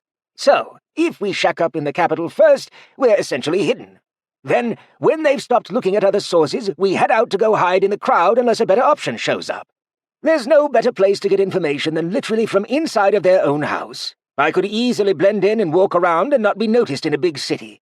Especially since only a very specific set of people have clues as to who they're looking for. Big Mo scowled. I don't like that plan, but I ain't got a better one. It's going to take us a month to get there. Get comfortable. We're going to change up our caravan's look at the first rest spot that's safe enough. We're not going to get into Chasuble, the Paladin capital, with our current colours. Lucky for you, the Modsigniers know how to do things under the table. He flashed Artorian a toothy grin. Thank you for your words of honour in the tribunal. Hadron and I would have gotten one deadly punishment if you hadn't stuck up for us, though I don't know what be the tools I gave you that you mentioned. Laughter erupted from beneath the restacked hay bales. The sunglasses. Chapter 31. The lack of road security caused some issues on the journey. Issues in the form of amethyst direwolves, poison sloths, a rock bear, a silk pheasant, and an invisible blast leopard. None of those were ready for a caravan of grumpy dwarves, especially inconvenienced Modsignir dwarves that were already bitter about the entire deviation from the ordinary. Scowling constantly, the clans snapped at one another for the slightest transgression, and tempers ran hot. They hadn't wanted to break from their trade route. They hadn't wanted to rush home, and they certainly hadn't wanted to run away from it. Yet here they were, being delayed by regional annoyances. At least they had something to take their frustrations out on. Turns out, almost every dwarf had both an earth and fire affinity channel. Those who went into the Fellhammer clan, or came from it, also had a great tendency to have a celestial channel, with all the corruption that came with it. Fire corruption? Anger. That didn't sit well with earth corruption's lethargy. Both combined translated to significant grumpiness. Artorian kept his head down on the long trip. Hiding under the hay accomplished a whole lot of nothing, and the attempt was abandoned. At this point, anything that found them would either be individuals that would serve as dwarven anger management dummies, or would be a mage they couldn't handle. Neither was a circumstance where hay helped, but keeping to oneself certainly prevented your hosts from diverting their dissatisfaction to you. Do we have any electrum coin? The conversation on the other side of the cloth of the hooded cart made the human perk an ear up. Electrum? Why would they need that? It seemed he wasn't the only one with the question. Why in the rotten pyrite we would need electrum, you daft geode? The sound of someone being hit upside the head followed. The slapper soon became the slappee with far greater enthusiasm and intensity. I be older than you pebble. You ain't never been to Chasuble before, have you? They use their own currency and don't accept a simple copper, silver, gold standard. Each of their coins be electrum, with some essence markings or another that validates them. I'd have smelted a sack of coin if all I needed was some rotten electrum. Slapping contests came to a halt as a third dwarf stopped the chicken wing fight. Break it up, break it up. Dawn's got a chest of divines, and we'll be sorting that in a bit. Caravan is about to stop before we head up and over the hill. Now shoo, I need the human. We can't be seen entering Chasuble together. Too suspicious. Grumbling, the duo walked away from the hooded cart, a few slaps resounding as they did, the fight continuing regardless. The caravan flap flung open as a thin man squeezed himself up and into the opening. Artorian frowned at the sight. The snazzy black suit had been replaced by initiate's robes? He recognized these from the fringe. Hello there! What's with the threads? Getting to his feet, the dwarf brushed himself off. He beat his thick mustache to get hay that stuck to his face away. The man didn't have much interest in small talk, handing over drab brown robes and a leather pouch. You're gonna find yourself in a similar set. Here, put these on, and take this satchel. Taking the delivery, he prodded a digit into the satchel, hearing coinage. That be a few divines, currency for Chasuble. All in all, you've got about 4 to 5 golds worth, so don't go wasting it. That's a year of wage for your average Chasuble citizen. We're going in as Northern Dwarf clan traders, still practicing accents from the mine as Sota. Try not to laugh too hard. He cleared his throat, providing an example so the human could get it out of his system early. It's a lot of money, don't you know? The old man did a double take upon hearing the total twist-around in accent. He'd been distracted by going through the clothes he'd been handed, but his eyes were wide at what he'd just heard. Laugh? He was speechless. What? Was on the spot, wasn't it? Bah, you got no sense of appreciation for the culture. Strap yourself into your new robe when we get to the hell. You're gonna have to walk over yourself, since you can't get through the trade as a pilgrim. Divines are for greasing palms. We're a bit early for pilgrimage, but it's well known they all go to the big temple in the center of the capital. So if you get stuck, just start blabbing about that. Dissatisfied, the dwarf slipped from the cart as quickly as he'd come, and a still silent Artorian just blinked. That was... all right, then. Before getting changed, he flicked his sunglasses out and smoothly laid them on his nose. Picking up one of the spit-shined shields, he checked his reflection after mounting it. Stylish indeed. Just for funsies, he performed a few poses just to see which could be more entertaining or intimidating. Shoulders squared, leaning back, hands held in front of him was a popular choice when including a minor head tilt. Ah, to indulge in feeling young. He ceased his silly antics and changed into the considerably less snazzy robes. Pilgrim indeed, this was some shoddy ragwork in comparison. Still, covered was covered, and he got it on before checking himself. Yup. Fringe initiate using auxiliary supplies, likely where this robe was nicked from. When the caravan fully squeaked to a halt, he popped out and picked up a stick from the ground. Impromptu walking implement to help sell the blind old man look. Dawn was waiting for him at the front of the line. Ah, Artorian, good timing. Got your divines? The trekking human held up the satchel, and a grunt of approval shot back at him. Good. Ye be going first. Soon as we go over that hill, we're going to be under scrutiny if news travels as fast as I wish it didn't. You look solid. Drab, brown, downtrodden. Pilgrim. Excellent. When you're inside, find anywhere to stay that'll take you. Don't worry about finding us. We'll easily find you. We know what we're looking for. Now, off with you. That wasn't a great amount of instruction, but it was better than nothing. He'd been the reason for this absurd plan after all. Artorian sighed and scratched at his chin. Very well, then. I wish you the best, my friend. Don slapped the old man on the rear, causing him to jump half a foot into the air and get a move on, before needing to rub the injury as he leered over his shoulder. Don't be sappy. We'll see you soon enough. On with you. Artorian was going to comment, but could see the burly man squeezing his mouth shut. He was just about biting his lip. Oh, he didn't want to show emotion, nor give away the fact that sending the human out was something he felt bad about. Odd. Artorian didn't recall what would make the Don care for him so. He gave a wave and trekked over the hill. No reason to let his friend get a stomachache from worry. The sound of a stream struck his ears first, and his path swiftly led him next to it. Humans coated in dirt passed him as he traveled up the road. He had to get out of the way of a large oxen cart holding a grain of some kind. He'd never seen yellow grain before. It was raindrop-shaped. How strange. The other travelers ignored him after a mere glance at how he was dressed. The rough farmers didn't deem him worthy of so much as a greeting, so he didn't press them. A quick and easy-to-notice similarity was that all the farmers wore the same chasuble, a kind of scarf over their clothing. Interesting. So it was more than just a city name. They were all made of poor material and had no particularly interesting markings. A good hour of walking brought him in clear view of what must have been a very strange outer wall separating city from farmland. The Odd Walls? A good enough temporary name. There was a distinct lack of bannermen walking the wall once he got close enough to check.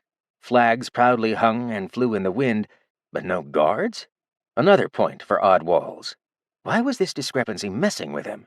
He shook it off and got in line for the front gate. Some merchants and a group of acolytes lined up before him. Interesting. All of them had chasubles as well.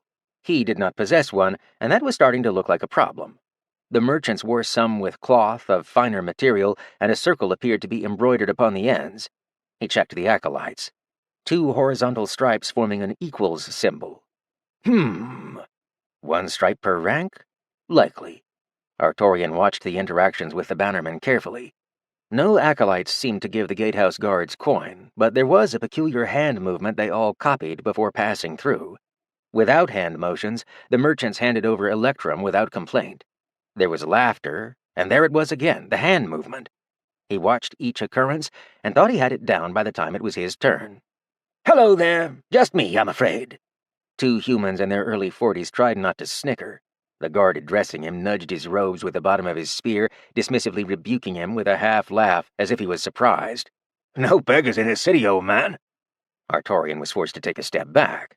That spear butt wasn't going to do anything to him, but he had to keep up appearances. He caught the smell of hyacinth flowers, and his nose flared. Artorian straightened up, leaning on the scavenged stick.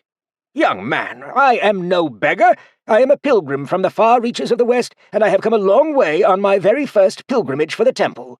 If there is an entrance fee, merely tell me. There's no need to speak such foul words. The guard broke out into a wide smile, and the expected greed twinkled in his yellowing teeth. One of them was fake, replaced by a sizable golden nugget. We don't accept silver here. You'd need to fork over a divine, and I don't see a... The man was silenced as a coin danced between Artorian's knuckles, finding its way between his fingers and onto his thumb. Flicking it sharply, the coin tinked into the air, and the old man trudged forwards as the guard dropped his spear, scrambling from his position to try and catch the coin on the way down. Seemed like corruption would have an easy hold over this locale if the guards were that hungry for a coin. We're not off to a great start here. The second guard still held his hand up. While you've paid the toll, I can't let you pass. Artorian wasted no time performing the requisite hand movement that he'd seen all the other church members do. His copy wasn't perfect, but it shut the bannerman up right quick. Something changed in the guard's behavior, and he moved out of the way swiftly. Have a nice day, Sir Acolyte. Acolyte? Oh, well, he had copied their symbol. Looking over his shoulder, he stopped moving altogether. Where was the wall? He could see the stone gatehouse, yet the wall was nowhere to be seen from the inside. He quickly snapped a glance back at the guards, but they were handling the people that had come up behind him. An illusion? Should he risk going to touch it? His hand wavered, but his fist squeezed itself. No, curiosity would not kill the Kataul this day. Wresting himself away, he meandered stick first through a poverty-stricken district. Ah, so this is what the dwarves had meant by just finding a place. That might be difficult if the locals were unfriendly and explained the pouch of electrum. Money greased the rough wills of the needy into being cooperative. Even the poor had chasubles, and a great amount of them lived within the odd walls. He couldn't get over the strange layout. No merchant district right next to the gatehouse. How were these people handling their trash and their sewage? Artorian didn't smell anything off, though the stream very likely helped with that. Better safe than sorry. He flooded his presence with starlight aura and kept it tightly bound at skin level without any light emanation. Fighting off disease was top priority while he worked his way to the inner wall. Nothing but housing between the outer and inner wall. Maybe there would be a reason for this. The inner wall at least looked normal. He got in line for the gatehouse, behind the same merchants and acolytes, no less. Well, wasn't that just convenient? Let's see if anything changes. Chapter 32. The acolytes did nothing different beyond sounding tired. The young cleric spoke with groans as they complained of sore feet. No electrum changed hands, just the hand pattern. However, the merchants pulled out their money pouches, and every last one of them forked over 10 electrum. What? 10? That was half a gold coin. This was straight robbery. Artorian was stopped just as before. The guards this time looked him up and down first, wondering how a beggar had gotten this far. What's with the outdated robes? Did you lose your chasuble? We can't let you in without one. The guards gathered closely together, so close that one more step would make it a battle formation. Artorian composed himself, wistfully speaking. As I told your counterparts earlier, I'm a pilgrim from the far west. I'm here for the temple. It's my first time, and yes, I brought my fee. One of the guards muscled his way to the front with an outstretched hand. Rather than give him the money right away, Artorian instead performed the copy-to-acolyte hand motion. The guard's smile fell, stopping in his tracks as his eyes met with the geezer's. The academic could see little rusty gears of a practically unused mind twist to life behind the scrutinizing hazel eyes. Something didn't add up, and the guard didn't know what. The metal tink of electrum came from Artorian's hands. 10 pieces worth of coins showing. Rather than handing it over, he stared the bannerman down over his strange sunglasses. The old man clearly wasn't blind, so why? A thought occurred to the guard, who had so far refused to take another step, his discomfort steadily building. Another guard nearby had the same thought. She jerked back and sprung into action. A 30-something woman lurched to snatch her fellow guard by the collar, pulling him back and quickly whispering into his ear. Isn't it too early for pilgrims? The electrum-loving guard that had strode forth quickly stepped aside and saluted. He snapped to attention, little gears locking in place and arriving at a conclusion. Sir Acolyte. Interesting. Again with the honorific. Artorian could afford to press his luck a little here as the remaining 7 bannermen fell in line, each holding the salute. Artorian dropped the question with heavy emphasis on certain words.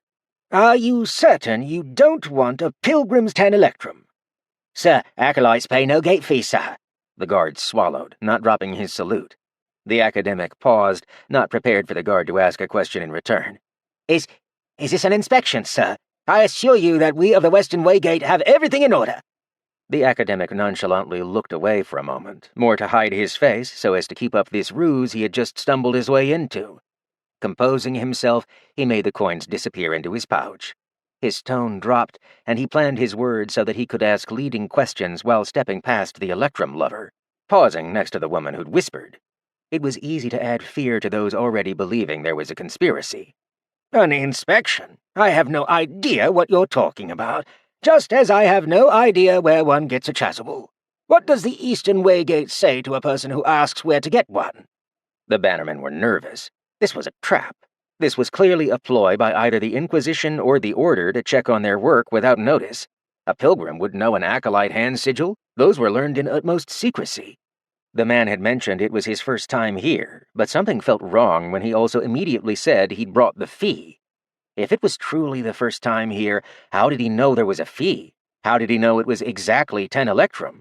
Had the old man talked to anyone, he would have known to secure a chasuble first, and to show up in something that didn't make him look like a beggar. This was all far too suspicious, and the outfit was just too obvious. It was like he wanted them to know he was out of place. Artorian was scouring his mind for details, and his thoughts landed on the head cleric's behavior in the fringe. He adapted his stance to how Tarian used to trudge around, and that minor detail was caught by 8 pairs of eyes. Deagle the bannerwoman snapped to a salute for one of higher station, which informed her fellow guard that they were in deep feces if they played this wrong. Their suspicions were true. She answered swiftly and with verbal force. Master Cleric, it is the order of the faith that we direct those who wish to acquire a chasuble in the direction of the courier service.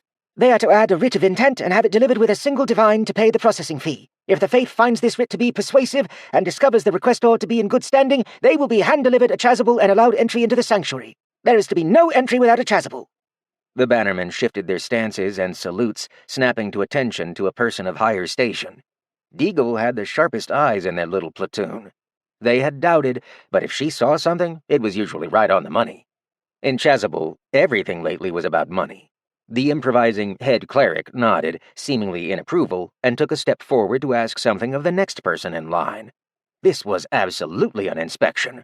Bones. What does Western Waygate say to a person who asks where to acquire better robes? Chiffon, the bannerman teen that Artorian now spoke with, did his best to spill forth his answer. His painful attempt to remember made the platoon around him squeeze their eyes shut, stopping themselves from cringing.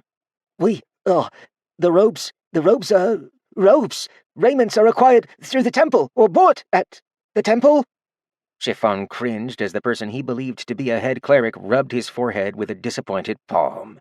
Artorian exhaled out a defeated sigh, not looking at the lad as he did. Someone help him. Finding an excellent opportunity to smooth this inspection, Deagle cleared her throat. A faithful may requisition attire at any provisionary, and they will be provided for according to their rank. A visitor may purchase attire with the permission of a witnessing ecclesiarch who is 1 rank higher than the attire being purchased. Artorian took a sturdy step backwards, placing him back in line with Deagle, who was regretting her life choices. The old man didn't look at her, he just asked a question that was as simple as it was painful. Then what's this I hear about visitors purchasing attire without a witnessing ecclesiarch present? Quickly now, we've people approaching. Deagle swallowed hard, some sweat forming on her forehead, while the rest of her squad remained still as water. They weren't lifting a finger to pull her out of this fire. Abyss. She wasn't going to take the fall for this. We could speak inside the gatehouse, in more detail, sir. The old man peeked over his shoulder. More merchants approaching from the look of it. He could use that. Just you. The rest of your hard-working fellows have merchants to see. I'm absolutely certain the entire group's reputation lies in your hands. Let's speak further inside. Deagle turned and marched inside with a self-satisfied grin plastered on her face. The rest of her squad had neglected to help her, and the head cleric's wording did not set them at ease. Now it was them who were abyssed if she messed up. Artorian set his stick against the shoddy wooden table as Deagle closed the studded door behind him. She pulled out a chair for him, and he cautiously did little before seating, giving her ample opportunity to overcompensate for the situation. It made him seem entitled, but that was a positive for the moment. It doesn't look very good so far. Deagle dabbed her forehead with a piece of spare cloth. The status of the West... She stopped abruptly when his hand shot up, his piercing stare giving her chills. He spoke swiftly, and Deagle tried to keep her composure at the speck of good news. I have a problem you can help me with, and if you do, I will pretend I was never here. Sliding in the chair opposite to him, she sat upright and at attention. If there was anything she could get to give her an edge, she'd take it. Sir. Artorian rubbed at his eyebrows, trying to pick his words carefully. I'm going to let you in on a little secret. You're the only one I'll tell, so if it gets out, I'll know where to look. An initiate royally failed at my requisition order. Now they lost my shipment, and the initiate has mysteriously gone missing. I was informed that the western direction was a place things could get done. I don't take kindly to my raiment and chasuble being denied to me, and I'd look a complete fool telling anyone it was misplaced. How many divines is it going to take for me to get a new set without anyone knowing? His finger tapped onto the table, and the C-ranker left deep dimples in the wood. It helped sell the illusion that his rank and power were aligned, even if he was absolutely bluffing. Artorian attempted to scowl like a dwarf. They were fabulous at looking irritated, and he had recent examples to play from. Deagle didn't flinch. That is going to be incredibly costly. If she had more to say, Artorian didn't let her. He snatched his coin purse from the table and threw it down. Several pieces of electrum spilled free, only to spin and reach standstill upright on their edges. All of them. Sitting back to seemingly calm his anger, he returned to rubbing his eyebrows, covering up most of his face with his hand. Make it work. Gathering up all the electrum, she counted it out and added it back into the pouch. It will work, Your Grace. You have far more here than needed. Is there anything else you might want? Artorian copied Tarian's grumble and waved the request off. Get me my needs before the end of the day, and you can have whatever remains. He didn't even look up in time to hear the door close. Deagle had raced out, snatched 2 more of her bannermen, and gotten a move on. She explained things on the way, and upon hearing just how much electrum they were talking about, quickly found incredible motivation. The door creaked, and a teenager managed to walk in a few paces before being overcome with shock. He had completely forgotten people had a meeting here, and since he'd seen Deagle leave, had figured it was empty. Sorry, sir. I'll leave. It's fine. Perhaps you can help me. Artorian couldn't believe it when the same tainted greed-corrupted tone of the guards met him. I would be delighted. I'm Chiffon, just so Your Grace knows. He'd expected it from the 40-ish-year-olds, but the teen? That was disheartening. Artorian could have misheard, or it could be an enthusiastic attempt to dig his way out of the abysmal showing that had occurred outside. Artorian was getting too stressed to tell, and he needed space from the ruse. The details are known to those who ran off. Until they're back, I desire some shut-eye, preferably without being seen. Without a moment's hesitation, Chiffon opened the door that led deeper within the inside of the interior wall. It led to a sort of makeshift canteen, and was that the corner of a bed he saw in faint candlelight? We have cots for when everyone needs to be here, but currently it's just been a skeleton crew. Pushing himself from the table, Artorian angrily snatched his wooden flotsam stick from the side of the table. It will do. Wake me when they're back. I wish to be here no longer than needed. Chiffon was of the exact same opinion. This old man being here interfered with business. He closed the door after the master cleric entered and hoped never to encounter the man again.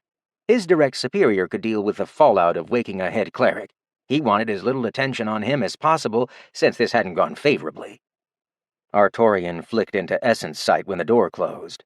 The light went with it, and a single miniature candle wasn't going to cut it. He was essentially trapped here for the duration of the ruse, but he'd correctly guessed that money greases palms. The corruption was categories higher than his initial assumptions, and that was going to be difficult. He was out of coin to sell this bluff. The bannerman had said something about clerics being provided for, and he'd have to bank on that. Since he was here, and not at all tired, might as well rifle through everything he could find and read any material he could get his hands on. He had some time to kill, and only now realized that he didn't know the head cleric hand sigil. They weren't going to bring him acolytes' raiments, but head cleric ones. No wonder she'd said it was going to be costly. He slapped himself on the forehead as that thought hit him. Crackers and toast. Chapter 33. The bannermen were happy to see the head cleric leave. A 4-striped chasuble was not easy to acquire. Deagle had swindled some profit out of it, but the deal had taken far more than she expected. Artorian wasn't interested in the details after they'd forked over the raiment and chasuble.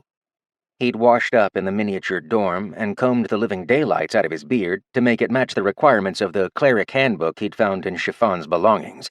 He'd snuck the book back in after a read. No need to make it obvious he'd snooped. Cedar, pine, and cypress structures dotted the land. They were 2 stories tall, and Artorian had to dodge pails of dirty water being emptied on the way through the cobblestone pathways. The flat roof each structure had added a bonus 3rd floor, but from what he could tell, it was mostly clothes-drying territory. The flapping of cloth was a constant sound that didn't bleed away into the background. People got out of his way, even if his progress through the city was done at a snail's pace. He wasn't fond of the attention, and had to forcibly prevent himself from addressing the issue just to keep trudging along. Artorian needed to get his mind on something. Goals. How about goals? Lodging, meals, sunlight. He didn't have a great view from down in the tiny alleys. Puzzling out heads or tails concerning the city layout was not happening. He'd be aimlessly roaming for hours. With a slight bend of the knee, he jumped straight up, playing hopscotch on light bricks like it was an elaborate game when nobody was around. Once atop the building, the sunlight on the roof alone was heavenly. This robe was fantastic for letting the light through. How did it accomplish that? He'd keep it in mind if he took it apart one day. If he could be fully clothed and not be hampered during active cultivation, that would be exquisite. He savored a deep breath as the sun's rays washed over him. How warming and pleasant it was. Mister, are you here for the laundry? Artorian turned around with his hands behind his back. A pint-sized girl held a basket full of wet clothes. She blinked at him, and his attention was drawn to her eyes. Pink irises. He'd never seen that before. I'm not, but I can give you a hand if you'd like. I was just lost in thought. The caution in the child was thrown to the wind, and she smiled at the idea that she wasn't going to need to jump to get the towels over the tall hang line. She hoisted the basket over and pulled the wet towel right out and held it up to the grandfatherly-looking man. Here go. It took them 10 minutes instead of the half-hour it should have taken, leaving the pink-irised girl with a full 20 minutes to just lounge on the roof without needing to do work. She turned her head to see the old man looking off into the distance. The city was flat, and only the buildings gave it any character at all. Did they build this without a city planner? He couldn't find a straight main street no matter where he looked. Telling the difference between a shop and a home wasn't possible. Only very unique structures stood out. Find them? Artorian quirked a brow, attention turned to the little girl. She kicked her legs out off the side of the roof. Said you lost your thoughts. I was lost in thought. A little different, though lost nonetheless. See, I'm not sure where I should go. Perhaps you know. Where can an old man go if he doesn't want to be found, but that's safe enough to sleep? The leg-kicking paused. Her finger pressed to her closed mouth as the smallest cogs turned. Mommy would say it depends on what someone pays. Artorian scoffed, again with a corruption. If even a 5-year-old gave this answer, this place was lost. What's your name, little one? She flopped onto the roof. Scylla, but everyone calls me, hey you. He nodded and kept up the questions. Nice to meet you, Scylla. Why are your eyes pink? Scylla shrugged. She didn't like this topic. Her words became acid. Dunno. Mama doesn't like it. Sis has green, and she's the big favorite. Brother has brown, and nobody looks at him twice. I've got the cursed color. That's why I sleep in the corner and eat last. Artorian cycled essence. Scylla had a center, but it was smaller than expected. A tiny smattering of every corruption, most of it on her back. Sleeping on the ground had something to do with that, no doubt. Her eyes were interesting and odd. They were stripped? There was essence damage present, though he couldn't tell any further details without a direct connection. He scoffed, brushing the front of his robes off. So, turn them green. Scylla laughed out loud. That's not something that can happen. Artorian shot her a look of disbelief. Sure it can. Give me your hand and I'll show you. The little girl stilled as her face scrunched together in confusion and interest. She didn't believe him, but wanted proof before she called foul and threw it in his face. Tall people making her feel better with words was worthless.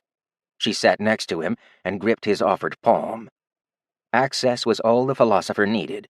As a non-cultivator, she didn't have a veil shielding her center. It was just like that time under the tree when Blanket had been a little glider with 2 very injured legs. His presence wrapped around the 5-year-old, and she drowsily collapsed against his side as the sleep aura coated her. Best she not be awake for this next part.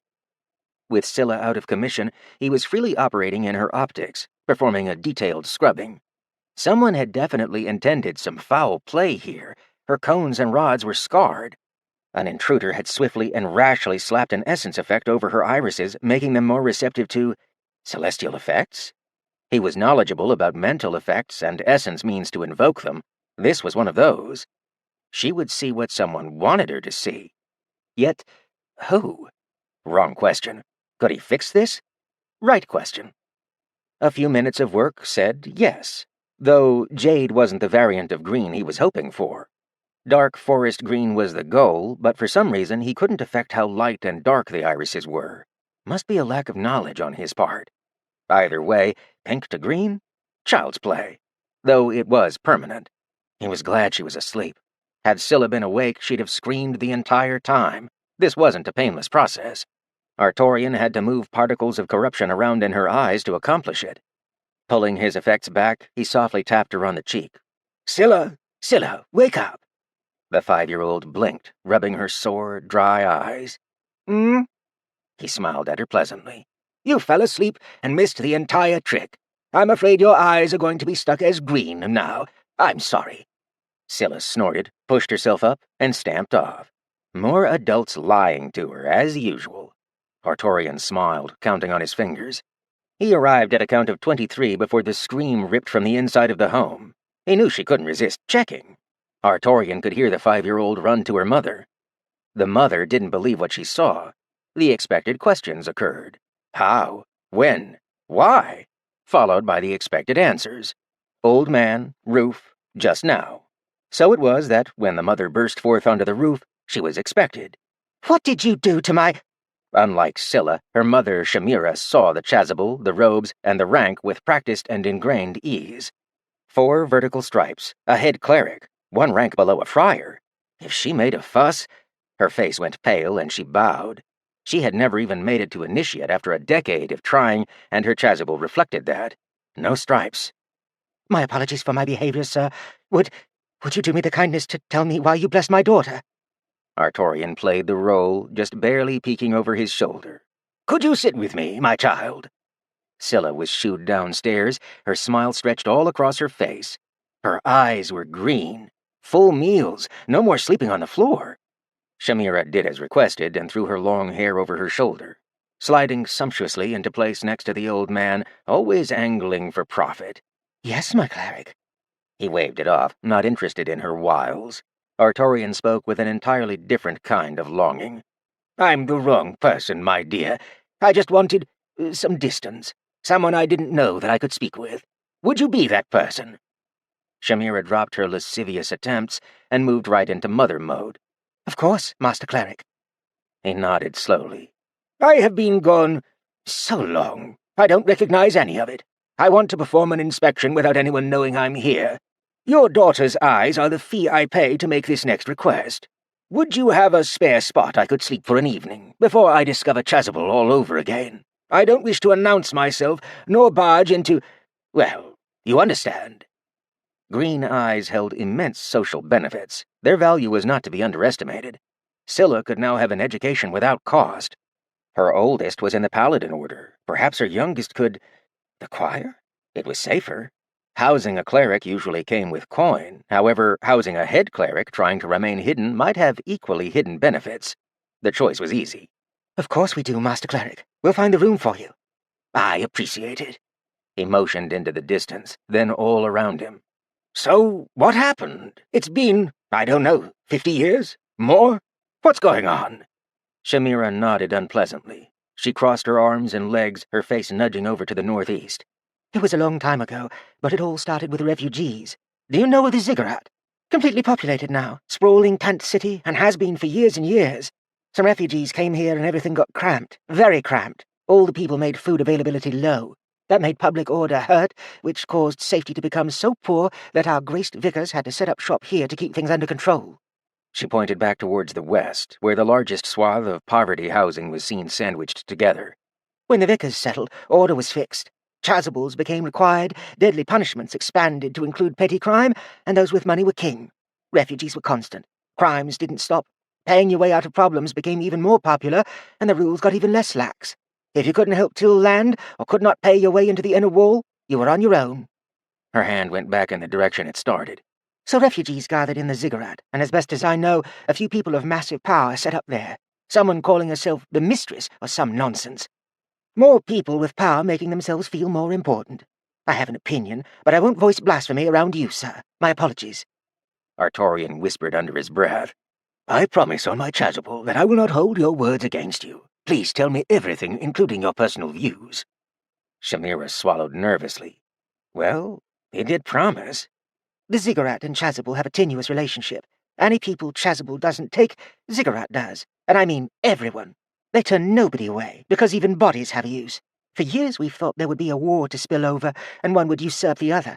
Not the case, and word on the street is— He nudged her on to keep speaking. There's talk in the dark that the vicars and the mistress are friends. That there's a conspiracy going on between the two, but nobody knows for sure. Everyone is finding a reason to blame someone else. Food is expensive. Cloth is expensive. Everything is expensive, and making do is difficult. Artorian patted Shamira's back, attempting to give her comfort. It didn't do anything. I see. Ambition, desperation, and conflict must have a firm grip here. My thanks for the swift primer. Don't let me keep you from feeding your family. I'm going to sit up here a few more hours. If I could nap when the sun leaves us, that would be ideal. A little later is fine, too." Shamira assented and left the head cleric to his musings. Artorian squeezed his chin, overlooking the squished-together city. He liked this place less and less the more he heard. Perhaps tomorrow he'd take a quick peek into the temple. If circumstances were as dire and controlled as his landlady had mentioned, lingering even a week was not an option. Someone would catch on.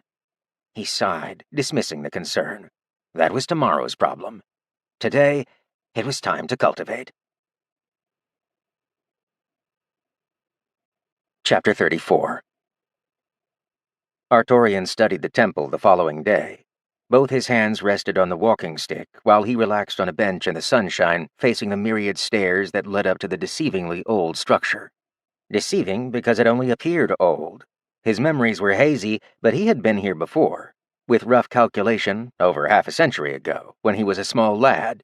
He'd thought the place would have been much the same, thus the major reason he'd suggested the plan in the first place. He'd been sorely mistaken. Nothing was the same. Structures Artorian thought he recognized were but facsimiles of their original, constructed in their style, but in the wrong place. He knew for certain, as this stone bench was still in the right place. The chestnut tree, which had been a solid, hefty thing the last time, was now a solid 10 feet thick and at least 4 times as tall.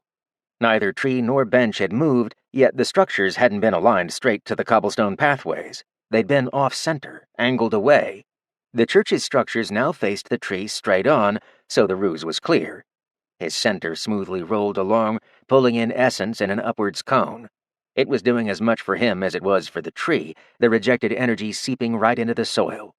Additional clusters kept sprouting as the tree easily took in the high-quality nourishment. Is this how Dawn had felt all the time? Seeing the world pass her by until only ruin and relic remained? He deeply exhaled and shook away the thoughts, resuming his people-watching activities.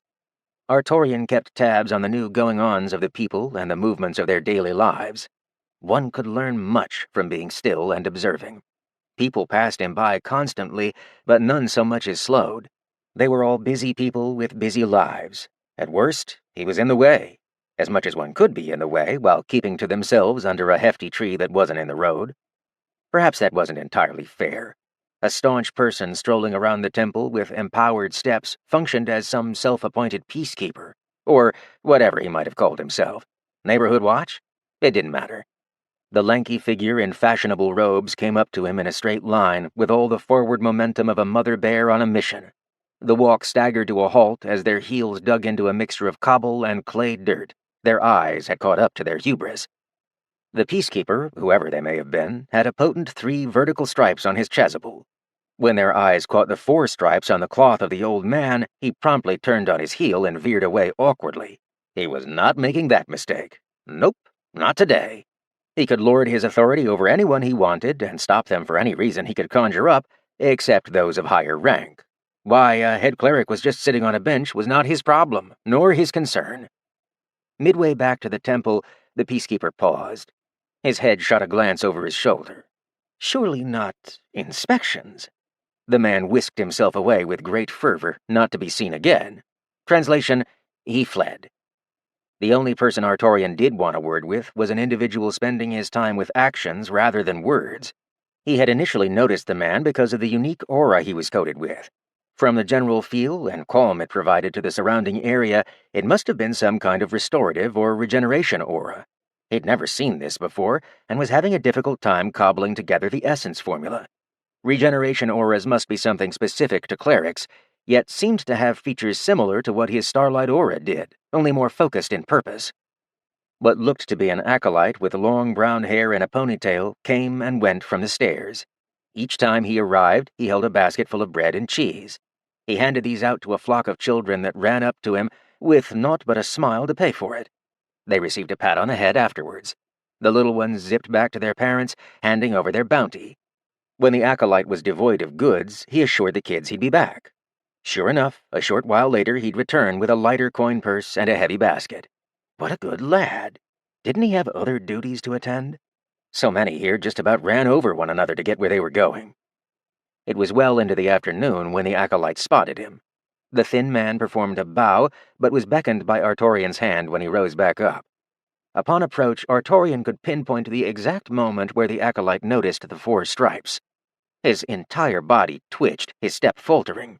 Artorian just smiled at the lad like only a patient old man could. Head cleric? The acolyte bowed again when he approached within personal greeting distance. His words dropped from confident to concerned. You beckoned. Have a seat, my son. What's your name? I have a confusion and require an unspoiled ear. The acolyte did as instructed and took a seat in the shaded portion of the bench. He noticed the elderly cleric seemed to delight basking in the sun. He folded his hands and answered the question. Alhambra, your grace. Alhambra. Artorian tasted the word. It was sonorous and full of melody. He liked it. A good name for a good lad. I see many busy souls, but none seeing to the good of all these people. I've seen some of the ecclesiarchy attempt to throw their status around like the scabbard of a sword, and others hustle while not caring who they got in the way of. You feed the people. Yet what of your other duties? What happened to you, my boy? Alhambra scritched at the patchy start of a dark beard, though he had but scruff at the moment. His sandy skin matched it well. I don't wish to foist my burdens upon you, my grace. It is just the fate of all who get stuck where I am. The old man raised an eyebrow, a tiny head motion urging the lad to continue regardless. Alhambra tried not to crack a smile. He was speaking with a superior. The crack appeared in the foundations of his face regardless. This burden lay heavy on his heart. I am an acolyte because no higher positions are available. The quota on stations is filled unless the faith gains more land to open new positions. My tasks are diminished, specifically so I cannot seek higher functions even if they do become available. My peers do not look favorably upon me, as they say I squander my wealth on the trivial, as if people are trivial. His tone turned bitter at that last statement, calming as he pulled himself from the emotion. May I ask what district you field, Master Cleric? Artorian just nodded. I'm on a little pilgrimage. I came from the Skyspear Mountain. There's a little kerfuffle at the moment, so I decided to come visit while I still could. I intend on entering the temple, but my heart isn't ready. I'm not sure if it will be by the time it comes for me to go back. I'm afraid to go alone, you see. The answer seemed to satisfy the acolyte, if only because of the volume of it. The latter part confused the man, and his minor prodding faded to the wind as his personality came to light. You should not fear your home, your grace, for it is here to welcome you, always. Would you like me to go with you? I am but an acolyte, but would be blessed to help carry your burdens, for that is the task of the church. He knew it. A good lad indeed. Artorian couldn't help but smile as he conspiratorially leaned in for a whisper. In my old age, I remember there's something I had to do to enter. Some ritual, something. I can't recall. I've been sitting here trying my best to grasp it, and it just won't come. Could you cover for me if we go? Alhambra beamed. Of course, your grace. I would be delighted. I know all the rules and requirements well. I am still fresh from studying. The acolyte helped the head cleric get up. With a hand firmly on Alhambra's shoulder, the duo slowly walked straight up the stairs to the massive 12-foot-tall ornate doors. It was even more massive up close. Nearby guards grumbled, and 2 more men with 3 stripes on their chasubles came to check up on the approaching pair. Much like the first, they made way and made themselves scarce. There was an awfully large number of shady clerics here trying to both exert their influence and not get caught. His ear perked up when he heard Alhambra chuckle. Yes, my boy? The acolyte swiftly regained his composure. Apologies, your grace. Those 2 that came down and tried to bar us from entering were old classmates of mine. Their pride and greed lives in excess of their other values, and they came to berate me for approaching so close to their temple. My chasuble only has 2 stripes, and that means everything here. If they tell me to leave, I must listen, regardless of the character of those who speak. Alhambra slapped his hand to his mouth with a touch of fear. He'd just insulted those of higher station, and a head cleric was literally supporting himself on his shoulder. Abyss! It was exactly this kind of behavior that kept getting him stuck in these precarious positions. He was silent a moment, then a moment longer. The head cleric said nothing, nor did he berate him. Odd. That was not how it normally worked. Chancing a look, the old man just winked at him, angling his nose towards the open door. His whisper was soft, but the acolyte caught why he probably hadn't been berated. Show me what I forgot, my boy. Artorian released the lad, who strode forth and made complicated hand signals to the guards, the entrymen, and a three-striped person seated behind a desk inside a gatehouse one had to pass before the temple could be entered. Artorian quietly followed along, smiling all the way as he kept a solid eye on all of the movements and words. He didn't try to hide the behavior either. He was playing on the assumptions people were making. Artorian was here for an inspection, and the acolyte was on the chopping block from how scrutinizingly close the old man got to inspect even minor motions. Even the guards could tell the head cleric wasn't trying to hide his attempts to check on every little detail. Artorian only noticed the acolyte had performed something incorrectly when all the people directly nearby stiffened severely at a certain feebly motioned hand sign. "Would you like to do that again, my boy?" Artorian sweetly smiled, copying the exact tone and expression of Grandmama.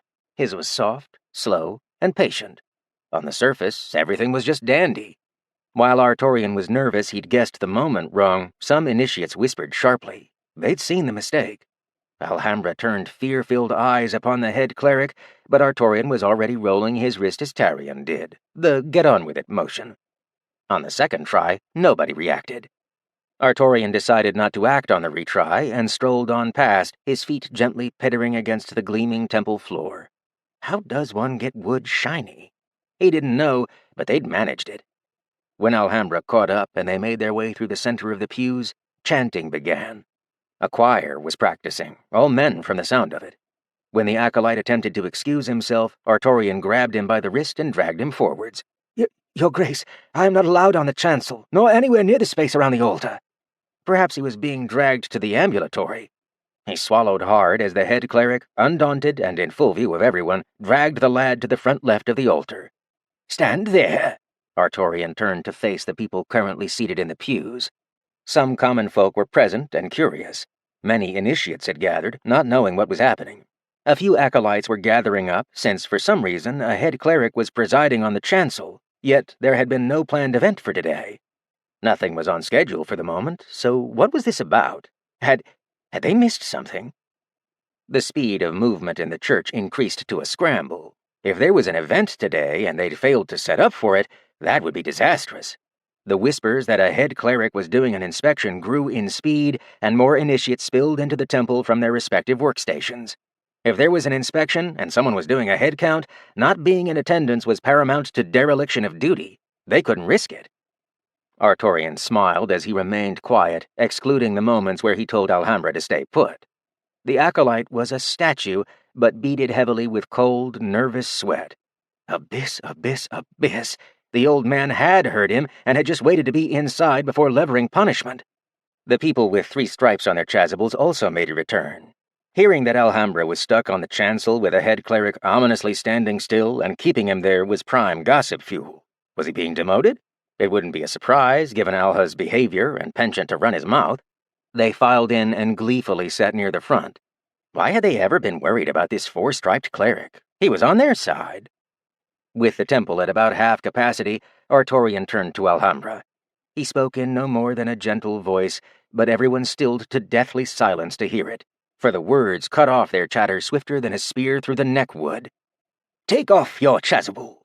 Alhambra panicked. He immediately fell to his knees, hands clasped and pleading. "Your Grace, please, not my chasuble. I will be forcibly evicted from the city. My children, they—" The man was silenced as Artorian reached out his open palm. "Your chasuble, Alhambra." Silence was king in the temple. Some smiled in great pleasure, others looked on in great horror. No one had missed the fact that Alhambra's title was missing. This was the fate of those who underwent inspection. It was gruesome and resulted in the worst fate, being revoked from the faith. Artorian kept track of those who were happy about this, as a piece of cloth made it into his hand. The chasuble was neatly folded and laid upon the altar as Alhambra tried to keep his weeping silent. Children in the audience were forcibly stilled by their mothers after being informed the person giving them food was being made to stand at the altar. "Your outer robe, Alhambra." People held their breaths as the broken man handed his robe over. It, too, was neatly folded and laid upon the altar. Alhambra felt shattered on the inside. He grit his teeth and squeezed his hands as he felt his life fall apart around him. He didn't react when the entire crowd broke their silence to gasp in disbelief. With his head down and vision cast to the floor, he didn't see why. Had a blade been produced to sever his head? It might be a relief at... He felt a soft weight add around the back of his neck. The gasping continued and became louder. Protests from people he knew to be old classmates picked up. Angry shouts replaced silence, and at the rustling of cloth, a very confused Alhambra looked up through tear-filled eyes to see the old man shake off his head cleric robe. Hurling it over Alhambra's shoulders, the robes gently folded around him. Alhambra didn't understand. He wasn't being exiled? "Stand, head cleric Alhambra!" Screams of joy broke from the back pews as the common folk who Alhambra had supported for years went wild at his promotion. It had been years since anything positive had come from the church, and ages more since it had been something positive for them. The three stripes were red in the face, furious, and forced to keep their silence as they watched their hated, non-corruption-friendly foe rise and lift up the end of the chasuble. 4 stripes. It had 4 stripes. The old man had given him his position and his rank. When a speechless Alhambra looked up, the aged cleric had his arms out. Alhambra threw himself around the man, embracing him in a deep hug. He did not have the heart to ask why the cleric had exiled himself just to hand over his status. "Thank you." Artorian leaned and whispered in his ear, words meant only for him to hear. "They will not accept this. When you leave, venture to the mountain of Skyspear. Seek the celestial scion of combat, and request the path to dawn. Only when you find the will of fire will you find people truly deserving of your kindness. Seek it, my boy. Seek out the will of fire." If there was ever such a thing as prophecy, Alhambra was certain that he'd heard it spoken this day. The old man was right.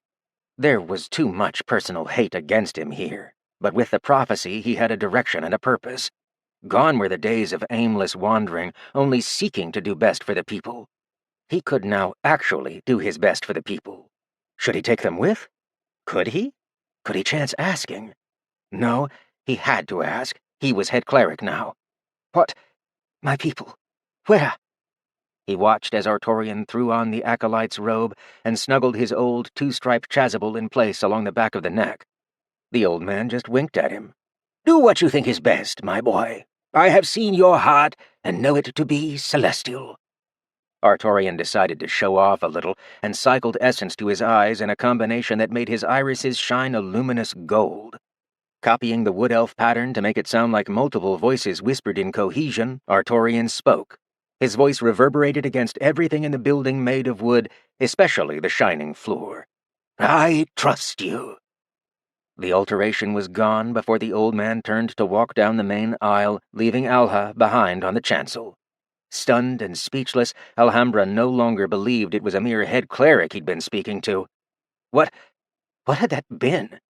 That was no person that had just spoken to him, and he was awestruck as his mind did its best to cope with the glimpse he'd seen. He had just spoken to the heavens, or the heavens had spoken to him through an elder as their vessel.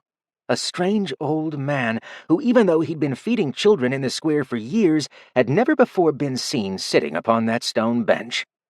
Alhambra staggered distractedly down the aisle. He blinked and looked to see outside the massive temple doors. The old man was gone. His vision ticked up, and where there this morning had been a yellowing chestnut tree, there was now one in full spring bloom, healthy flowers dotting its rich, dark green canopy. Alhambra pressed his hands together, said nothing, and bowed deeply. He was going to be the news of the week, and all eyes would be on him. He did not have the luxury to ask the old man why he'd been provided this gift. He only heard the words he'd spoken, again and again, as Alhambra's mind raced to construct plans to take him and all his favorite people away from this vile place. It would take a while to gather and convince them all, yet he knew who was good and had excellent motivation to free them from the bonds of chasuble. His confidence wavered when classmates roared at him, yet it didn't matter. He was of higher rank now, and he was no longer subject to their whims. He needed only to hold on to the last words that had been spoken to him, an objective truth for his self-worth to keep hold of while he weathered the storm. "I trust you." Alhambra would not be daunted. He had people to save. Chapter 35. A dwarven hand had gripped Artorian's sleeve the second he'd left the temple, ripping him from public view. Disoriented, the old man saw a familiar bulbous nose belonging to a certain Dawn. It was partially hidden under a hooded acolyte robe, clearly several sizes too large. Artorian, we need to go. It be worse here than we thought. The plan be drowning in the river, and there ain't no reeds for us to gather air. Hurry yourself as swiftly as you can to the north gate. Gimme already made it out, and he be waiting for us. Don't stop for nothing that won't kill you. Go, go! The dwarf hiding robe fluttered away quickly as a still finding his bearings Artorian wobbled in place. North? Sure, north sounded great. Where'd the Modsignir go? He looked, but did not see. The dwarf was a swift boyo when he wanted to be. Then the words had hit home. He was right. This was no place to try and stay. To the north gate it is.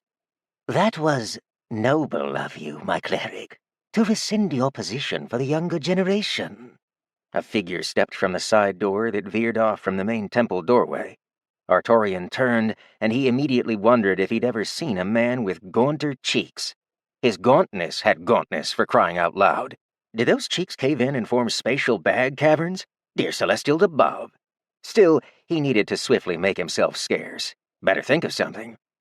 The old man shrugged softly as he wistfully looked up to the sky, not noticing the rank of who he was talking with. He sighed and leaned on his walking stick like it was the only thing keeping him upright. My time is over. The end of my days has come. I returned to see the temple one last time before my long trek north, where I believe I will fade away. I merely saw a young man trying his best for the church. He was merely in the right place at the right time. I'm not sure if it was noble. I'm only glad I won't be a burden any longer. It may be difficult to tell, but I can barely even see anymore. I'm of no use to the mighty church. May I be excused? I'd like to head out while the sun's bright enough that I may make out some fuzzy details. A powerful, thin, spindly hand squeezed onto his shoulder.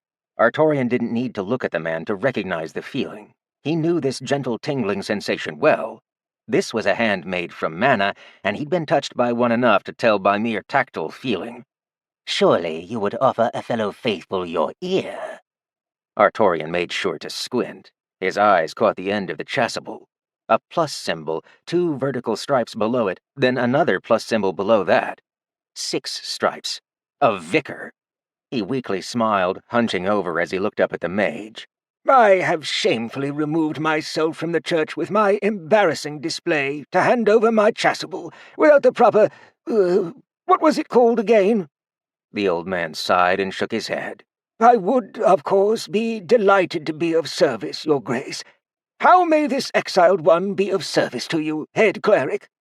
The vicar's question had been answered before he had a chance to ask. The gaunt man raised his eyebrow.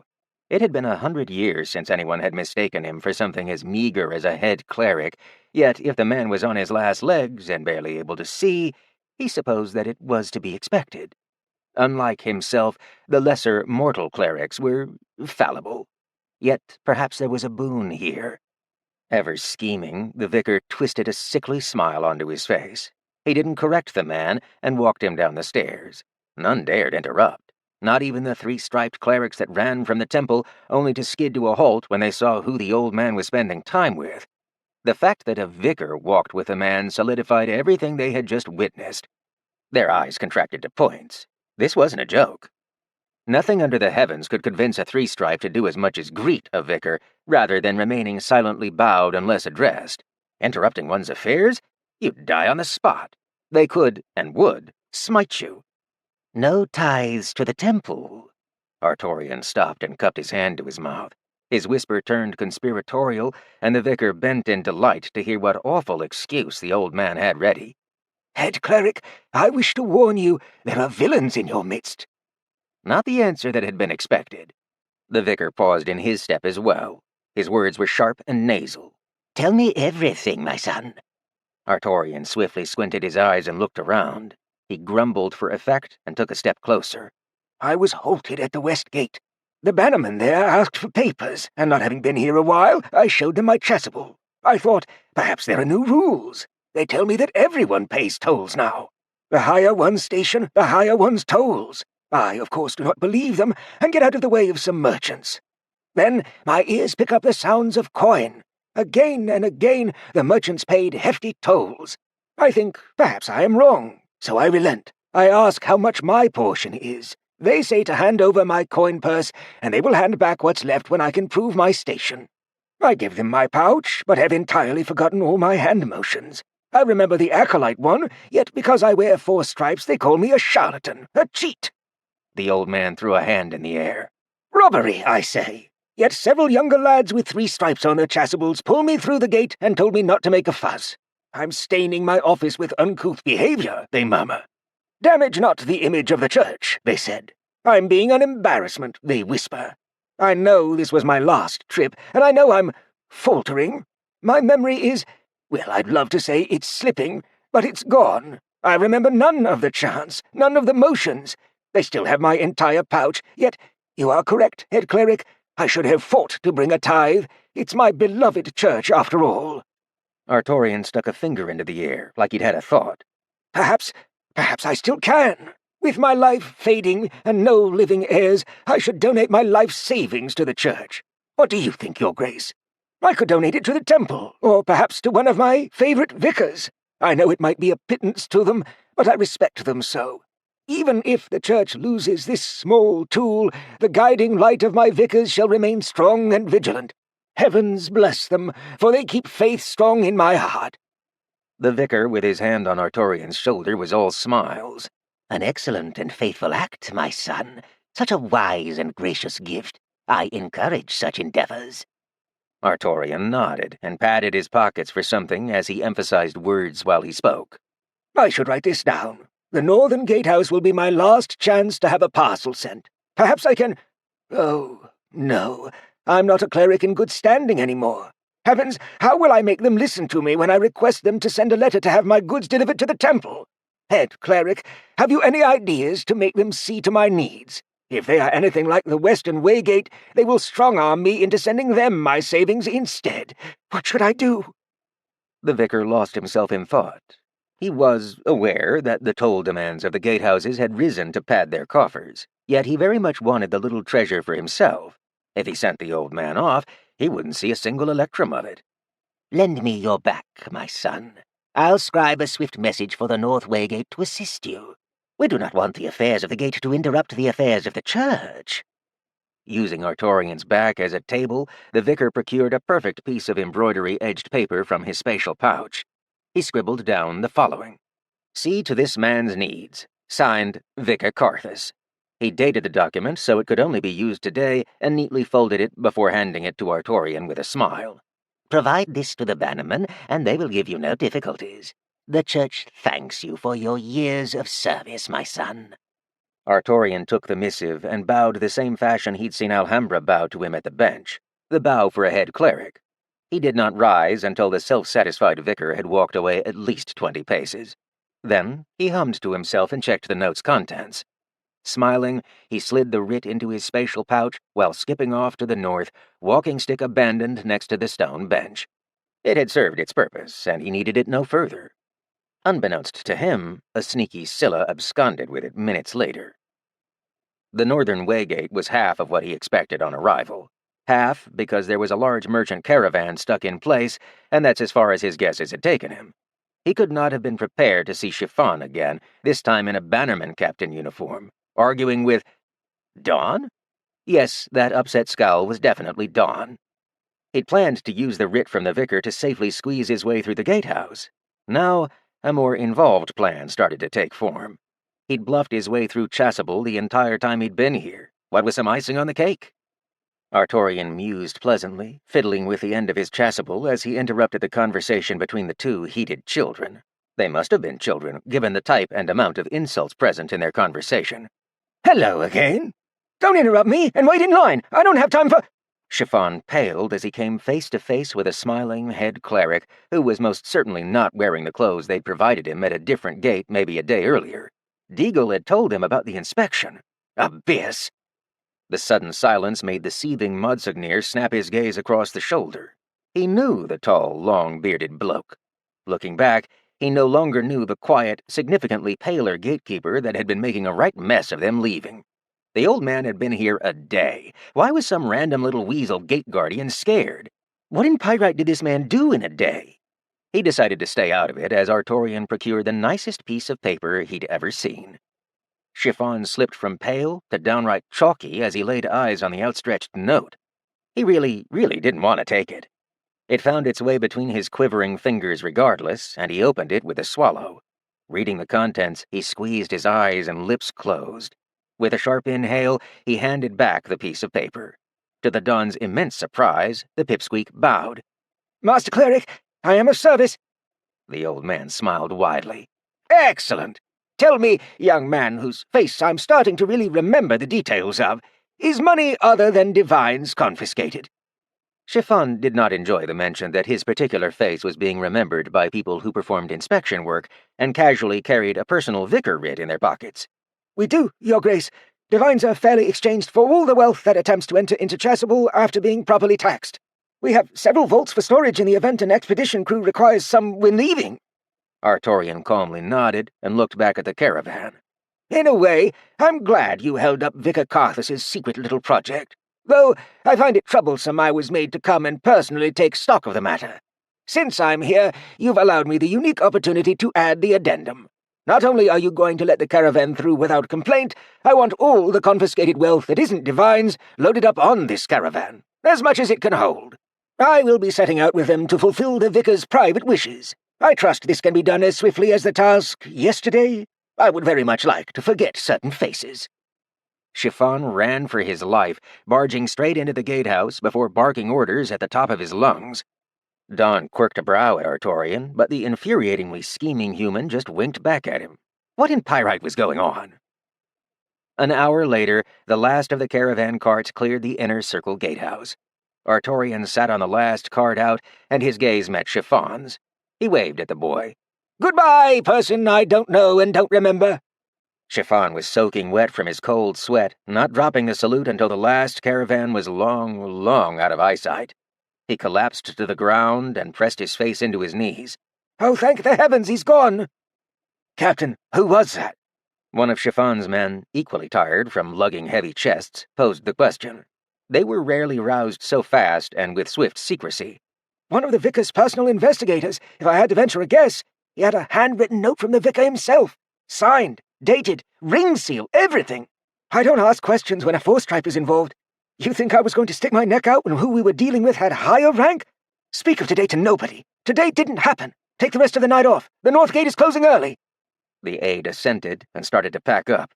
"Sir, just how much gold did we load up on that caravan?" Chiffon groaned. "Too much." Artorian joyfully played with his mustache. The caravan had met up with Demi, and he couldn't believe the story from Don until he was in the back of the caravan swimming in a tub of gold coins. "I've never been so happy in me life." Don popped up next to him, and he smiled at his massive dwarven friend, rubies in place of his teeth, before spitting them out. He raucously laughed, doing a single backstroke through a caravan hold full of money. "I know the feeling. Artorian, you mad lad. How did... You know what? Never mind. What's all this for?" Artorian tiredly stretched, tired of ruses and needing to lie and pretend his way through situations. It was time for some well-deserved, cold, hard truth. "Two things. One, to increase our options. Two, you've taken good care of me. Recall that pouch of electrum you prepared for me? Well, have a few caravans worth of gold. I'd say that makes us square, and it has nothing to do with putting a smile on all your lads' faces for leaving home. I'm responsible for an upheaval. I thought I'd get you some recompense. I didn't want you all to scowl and bicker because of me. Consider it my apology to the clans." Demi blinked and shot a look at Don. "Hold on now. All this gold. It's for us." Artorian just softly smiled in return, and a tear welled up in the largest dwarf's eye as the old man spoke. "Family takes care of family." Chapter 36. Weeks of uneventful travel was dull. Time on the road, where there was a road, left much time for thinking. An unpleasant dilemma for most individuals, which meant that caravaneers found ways to entertain themselves on the way to the ziggurat, some more troublesome than others. Some made garden gnomes out of stone, just to toss them into the distance at their real-life feral namesake. Others went on the hunt with throwing axes, with surprising amounts of success. One entrepreneuring dwarf decided to get the boars drunk. That was an eventful day. Yet two events stood out above the rest. First, when they accidentally started a war. Feral gnomes were thieving little creeps that stood only knee-high on dwarves, and the entire feud had triggered due to a drunken enchanting attempt. Rhoda, a sturdy and strapping dwarf whose jokes had latched him the nickname Otter, had tried his hand at scribing runes into a set of gambling dice.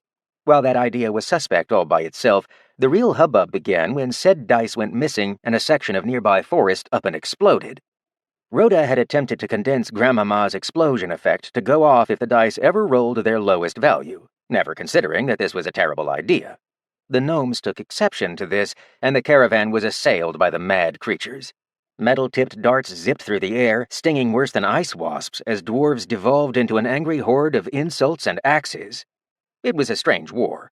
While the half-foot-tall bush warriors rushed out to stab their foes to death for desecrating their favorite mushroom circle, the dwarves invented a new sport by using the swing of an axe and striking with the flat of the blade, scored based on how far one could club a tiny, screaming nuisance.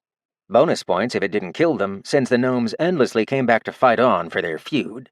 The fallen gnomes had their little hats gathered and showcased, forming an ever-increasing call to neighboring tribes that caught wind of the situation. The chaotic activity of the first event overshadowed the mentally taxing tedium of the second. Artorian was putting Dawn's armor through endless rounds of testing. Find the human stopped being difficult. They could now consistently find him when they concentrated hard enough. They'd both been in the back of a cart, and Artorian had asked Dawn to look away, do something else, and finally read a note. All the note was meant for was to remind Dawn that Artorian was in the room with him. When looking up from the note, the Dawn blinked in surprise. You were here this entire time. I thought you were gone. Artorian shook his head no. His voice remained masked under a heavy thrum, an effect he'd not yet figured out how to deactivate. The entire time. I didn't even move while you were counting gold coins. What did I look like? It's not like I stopped taking up physical space. Don rubbed his chin and laid back in the money pile. Well, I noticed something. 'Twas like, how do I say this? When you go to a drinking hole, there's always those blokes drinking their sorrows away. Head on the bar, buried in the bottom of their mugs. You know they're there, but you pay 'em no heed. They're someone else's problem, and me thoughts put it out of mind. You're just part of the background, unless I'm specifically looking for you. Artorian fed essence from his aura back into the runic effect, and he saw Don squint his eyes at him. Did you just do the thing? Kill it? Well, any difference? The dwarf grumbled with dissatisfaction. I knew you were there, but you blurred out of focus. That whole becoming part of the background again. If I hadn't specifically been putting my attention on you in the middle of a conversation, I'd have slipped and gone back to counting gold. Speaking of, I thought of a wee problem we didn't consider. Artorian took the helmet off, returning his voice to normal. With the armor. Modsignir grunted in the negative. We're headed to a refugee haven, and the first time we thought of this, we weren't bringing several caravans loaded down with literal buckets of gold. We'll get torn apart in there, if we even get in. The old man pointed to himself. You happen to know someone that can go in and take a look before the caravan moves. If you give me about a day, I can go check the situation and report back. Don's expression was flat. I know what you did in one day in Chasuble, so that may be a more dangerous proposition than it initially seems, no matter how innocently you say it. Still, ain't got an easier option, and I gotta admit, it's convenient. Aye, one day. Given your track record, I'll have the caravan ready to run away rather than run in. Me nose be tingling even giving you that much. Artorian couldn't help but gently nod. That was, after all, fair. Very well. Escape direction? The question got the Modsignir right back to grumbling. Farther east, and we'll hit water. There's better ways to die than bother aquatic elves on their beach turf. They'll think we're there for their memory stone production, and that'll be an ugly, wet way to go. There'll be nothing north but deadly mountains and crags, and across that range you're dealing with the Lion and Phoenix kingdoms. I want none of that. Straight west, and we'll be smack back in the mess we're doing our best to leave. That leaves south, and I can't say I'm fond of Socorro or Morovia. One'll scorch us and leave us gasping sand, the other has grass taller than Demi, and even worse predators. Still, the eternal plains of Morovia may still beat out the city of dunes. I hate obsidian scorpions. Don shuddered as if he felt a chill, rubbing his own shoulders. Ain't no good options. Artorian sighed and rubbed his forehead. The sects of Morovia have long since fallen. It's just overgrown wilderness now. The Ligers may be bad in their preferred territory, but they're really the only problem. Everything else can be dealt with. Don sat up in his pile of gold, curious. What do you mean, everything else? Know an awful lot about a place many people won't willing to venture. Gonna add that nugget of gold to the pile? The old man shrugged, trying to brush away the unpleasant topic. We all come from somewhere, my friend. Don flicked him a platinum coin he'd dug out of the pile, dropping the topic after correcting him on a single detail. Brother. Call me brother. Artorian silently smiled, nodding in assent before resuming field tests as the dwarf removed himself from the cart, escaping his own embarrassing sappiness. Artorian was distracted by national borders, since from Don's description they no longer adhered to geographical limitations. Why couldn't kingdoms just stick to nice and convenient squares? The Mudsugnir caravan encountered more and more refugees the closer they were to Ziggurat. It wasn't a major issue for the well-armed dwarven clan, but it came with its own set of issues. Merchants they encountered began negotiations angry and hateful, and they demanded payment up front. Dwarven gold warmed their cold, cold hearts, so if merchants had food, they bought it. Alcohol, bought it. A great number in the caravan didn't even realize they stopped when the outer territories of Ziggurat came into view. Somehow, regardless of how much they managed to drink, no one spoke a word about their carts full of wealth. They sobered swiftly when someone wished to gander. Sacks full of feral gnomes were tossed at curious refugees with sticky fingers, leaving them covered in a ravenous, angry, biting mass. The caravan had to stop when the population density became too thick. The tent city sprawled, and the mess was as could be expected. Chasuble had a sewer system, even if hidden. Ziggurat did not. Instead, it had smells and concerning puddles. The dwarves prepared themselves and their animals for a plethora of diseases and filtered all water before boiling it. The infernal essence that freely roamed here was so thick that a cultivator would choke on it. Non-infernal cultivators needed to seal their techniques up tightly. Corruption would eat them alive in this region, and they had only reached the outskirts. Don rapped his knuckles against Artorian's armored hip. You're up, brother. One day. Just one. If you come back running, we're ready to roll out. So expect to find us right at the edge. We will not be moving the caravan any further into this muck than we need. Artorian winked at his dwarven compatriot, tucking in his beard neatly before sliding the helmet over his head. On either side of the helmet, 2 vertical eye lines flared to life as the completed set linked the runes. They interacted as intended, sapping a portion of Artorian's essence to engage their passive effects. They remained present unless repressed, but for the moment the old man was very happy to have a constant supply of fresh air. Regardless, he wrapped his presence fully about his iridium gear so it didn't stain as he walked. The trudge into Tent City ended up being as unpleasant as imagined. Kind words were only used in a sarcastic fashion here. There was nothing nice about trucking through a living area worse than an active war zone. How did these people live like this? He made the question rhetorical when he realized there were more dead in the tents than living. There were crews going around piling the bodies up and bringing them closer to the center of the area rather than the outskirts. Artorian didn't want to know why. It was clear as day something unsavory was going on here. It wasn't until Tent City gave way to an outer palisade that he found an area he could give the minimum rating of livable.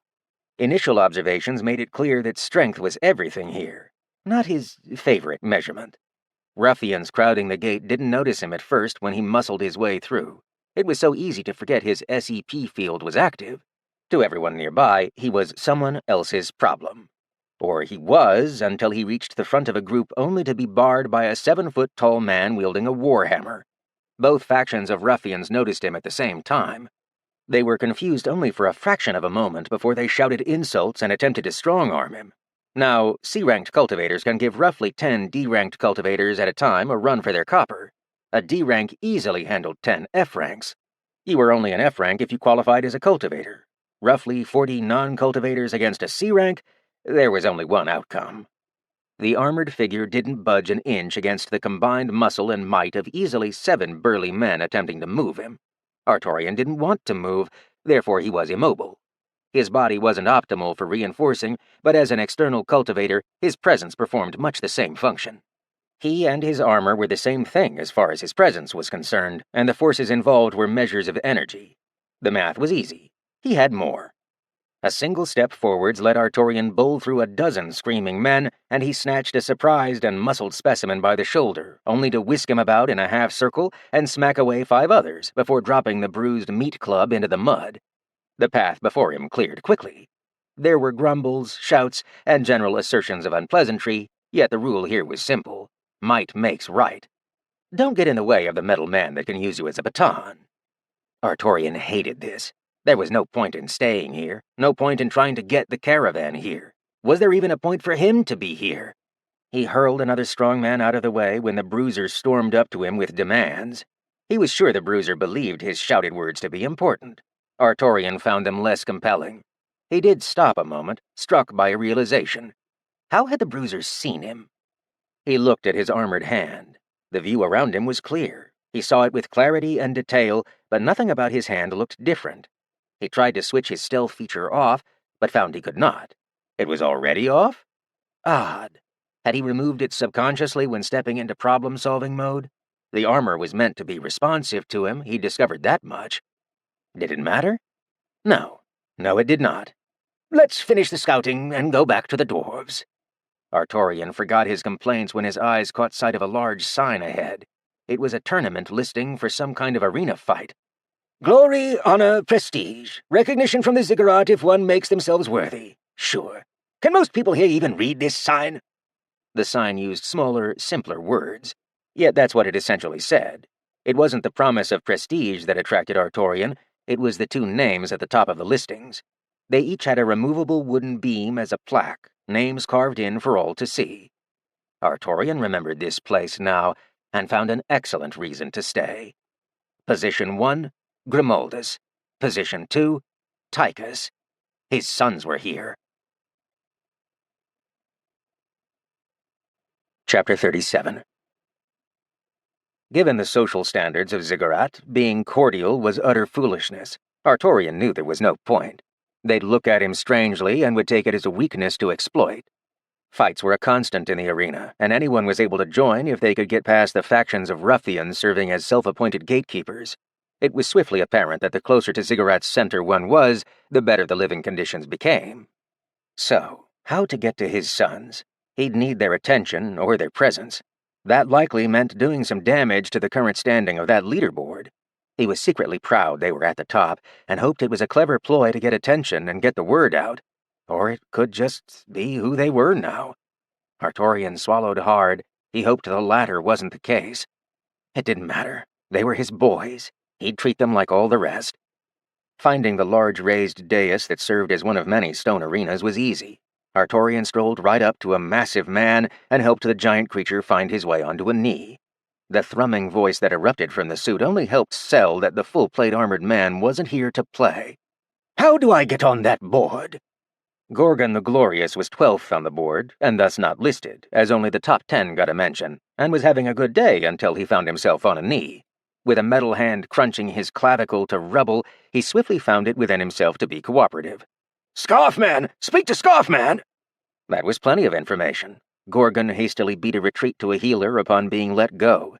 His entire left shoulder had a purple handprint on it that was getting darker by the second, and the armored figure moved on without missing a beat.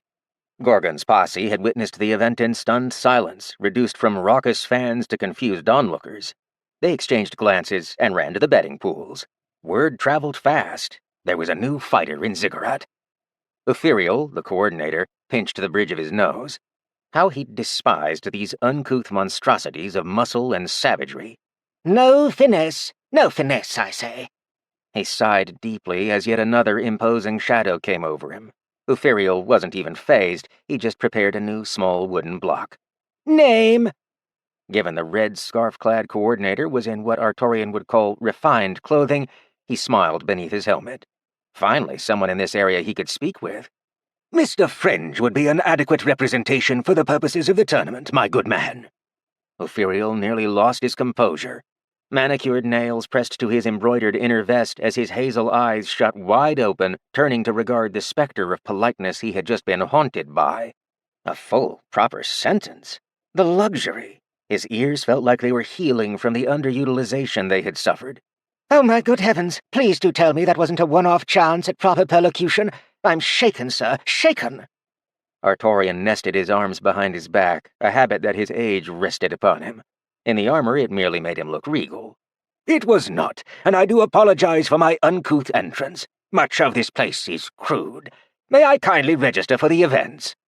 Ophiriel blushed pink and was overcome with emotion. A tiny cheer peeped from his throat as his fingers pressed into half-fists on either side of his fangirling mouth. He was delighted, overjoyed. Oh, of course, Mr. Fringe. I'll have you registered and lined up momentarily. Please do give those savages a proper thrashing. It's been so awfully long since a person of any caliber has graced my... Well, it used to be a respectable sport. Now it is the clubbering zone.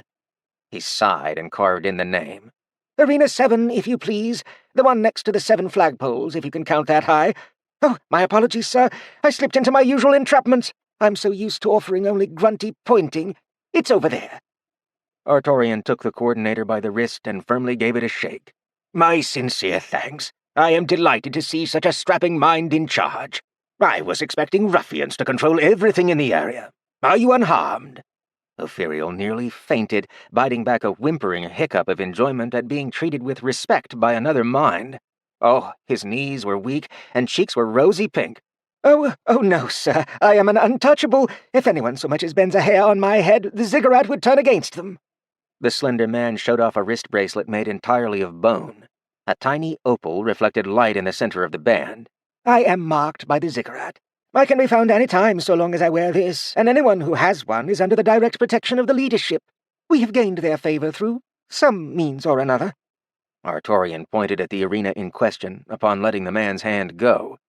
Receiving a cordial nod in return, he muscled his way through the crowd and got onto the dais. It was a large stone circle. 2 squares were set on opposite ends near a stripe in the middle, and from the muddy footprints he could deduce that was where fighters stood before things began. He set himself into place and crossed his arms. He did not have the details of how the fights worked. Artorian didn't need them. The only true victory condition was clear. Win. Win, and don't stop winning. The crowd around his arena was nothing special. He seemed to have the favor of the coordinator, but that was a little help for now. He waited only for a few minutes for the first opponent to crawl his way up the dais. The man crawled, and onlookers yelled, "There are stairs! Use them!" The armored figure covered its faceplate with a hand. To Artorian's surprise, that didn't obscure his vision. He saw right through to the other side of the hand. Helpful? Yes. Mostly odd. Still, gift horse, mouth, the usual. I am Rafan. I shall gut you from spleen to stern. Stern? The ship? You know what? Never mind. Artorian doubted these people even knew what the word anatomy meant. He wanted this over quickly. Actually, no, that was a thought. He smiled and spoke through his voice changer. 10 seconds. Rafan circled him like a rabid dog, and rusty daggers found their way into both his hands. So weapons were allowed. Good to know. Rafan hurled an insult at him, speaking with a tone that denoted a lack of certain mental faculties that could be trained. 10 what? What's wrong with your talkie-talks? You speak like dog barks. Artorian continued his mental countdown. 5. The bandolier and headscarf-toting fighter lunged at him from directly behind. Against a normal person, that was likely something clever. Attack from a position where your opponent cannot see. It was something that showed forethought. Crack! With barely any effort, Artorian turned and backhanded Rafan straight into the crowd. Connecting armored fist to the side of an unarmored head had expected results. The dirty fighter twitched in the mud and bubbled out some words. Otherwise, he was out of the fight. Booing and jeering echoed around the arena. They'd come here for a fight. What was this one-hit wonder nonsense? They wanted fury. They wanted carnage. They wanted blood. The armor boomed as the inhabitant put some effort into it. I will defeat every opponent in less than a count of 10. A count? Was that what a second was? Booing turned into questions, and greed found a new spot. Less than a count of 10 was something that could be bet on. The armored figure had returned to the arms crossed position. So the fighter was confident and full of himself? Great. That would make odds all the better when someone took him down. Ophiriel was a person that played favorites. His current arena was handed off to someone else, and he quickly made his way to Dais 7. No way in the abyss was he going to let someone else coordinate Mr. Fringe's fights. Those were his. He called out, voice sweet and sugary in a sea of shouts and death threats. Oh, Mr. Fringe! Artorian turned and made his way to the edge of the dais where Ophiriel stood. The man was surprised this fighter had heard him the first time, and so easily. He again felt faintness threaten him when Mr. Fringe addressed him. Yes, Sir Fashion. Fashion? Oh, his heart. Composing himself, Uferial fanned himself with his hand before clearing his throat. Is there a particular difficulty we're looking for today? It will be easier to match you if I'm more aware of your goals. Artorian wasted not a moment, pointing at the massive leaderboard bolted to the side of a tower. Tychus and Grimoldus. I want them both in my arena at the same time. I need to exchange words. Opherial's smile was full of overjoyed greed. All the way to the top? He had a true contender today. Given how easily Mr. Fringe dispatched of his first match in the placing round, he might actually get there. Mr. Fringe, I would be delighted to coordinate these fights. Do you need breaks between matches? You will need to change arenas for some of the larger, more popular bouts. Artorian shook his head before getting up. No breaks. I will meet them today. Tell me when to change locations and send all challengers. Keep them coming. Ophirial didn't even bother trying to hide his smile. As you wish. The second fight ended much as the first, an overblown fool backhanded off the stage. The third fight had the slightly smarter opponent remaining at the edge of the arena until the count hit 0, just to mess with the bets. It had not gone according to plan. Artorian only needed a single second to put the full effect of rail palm into motion. He didn't even perform the full art, but it still sent the challenger flying 20 feet off the stage with a caved-in chest. He did not live to feel the impact of his fall. Betting erupted. 10 seconds to defeat or be defeated. Rapid-fire matches performed at high speed.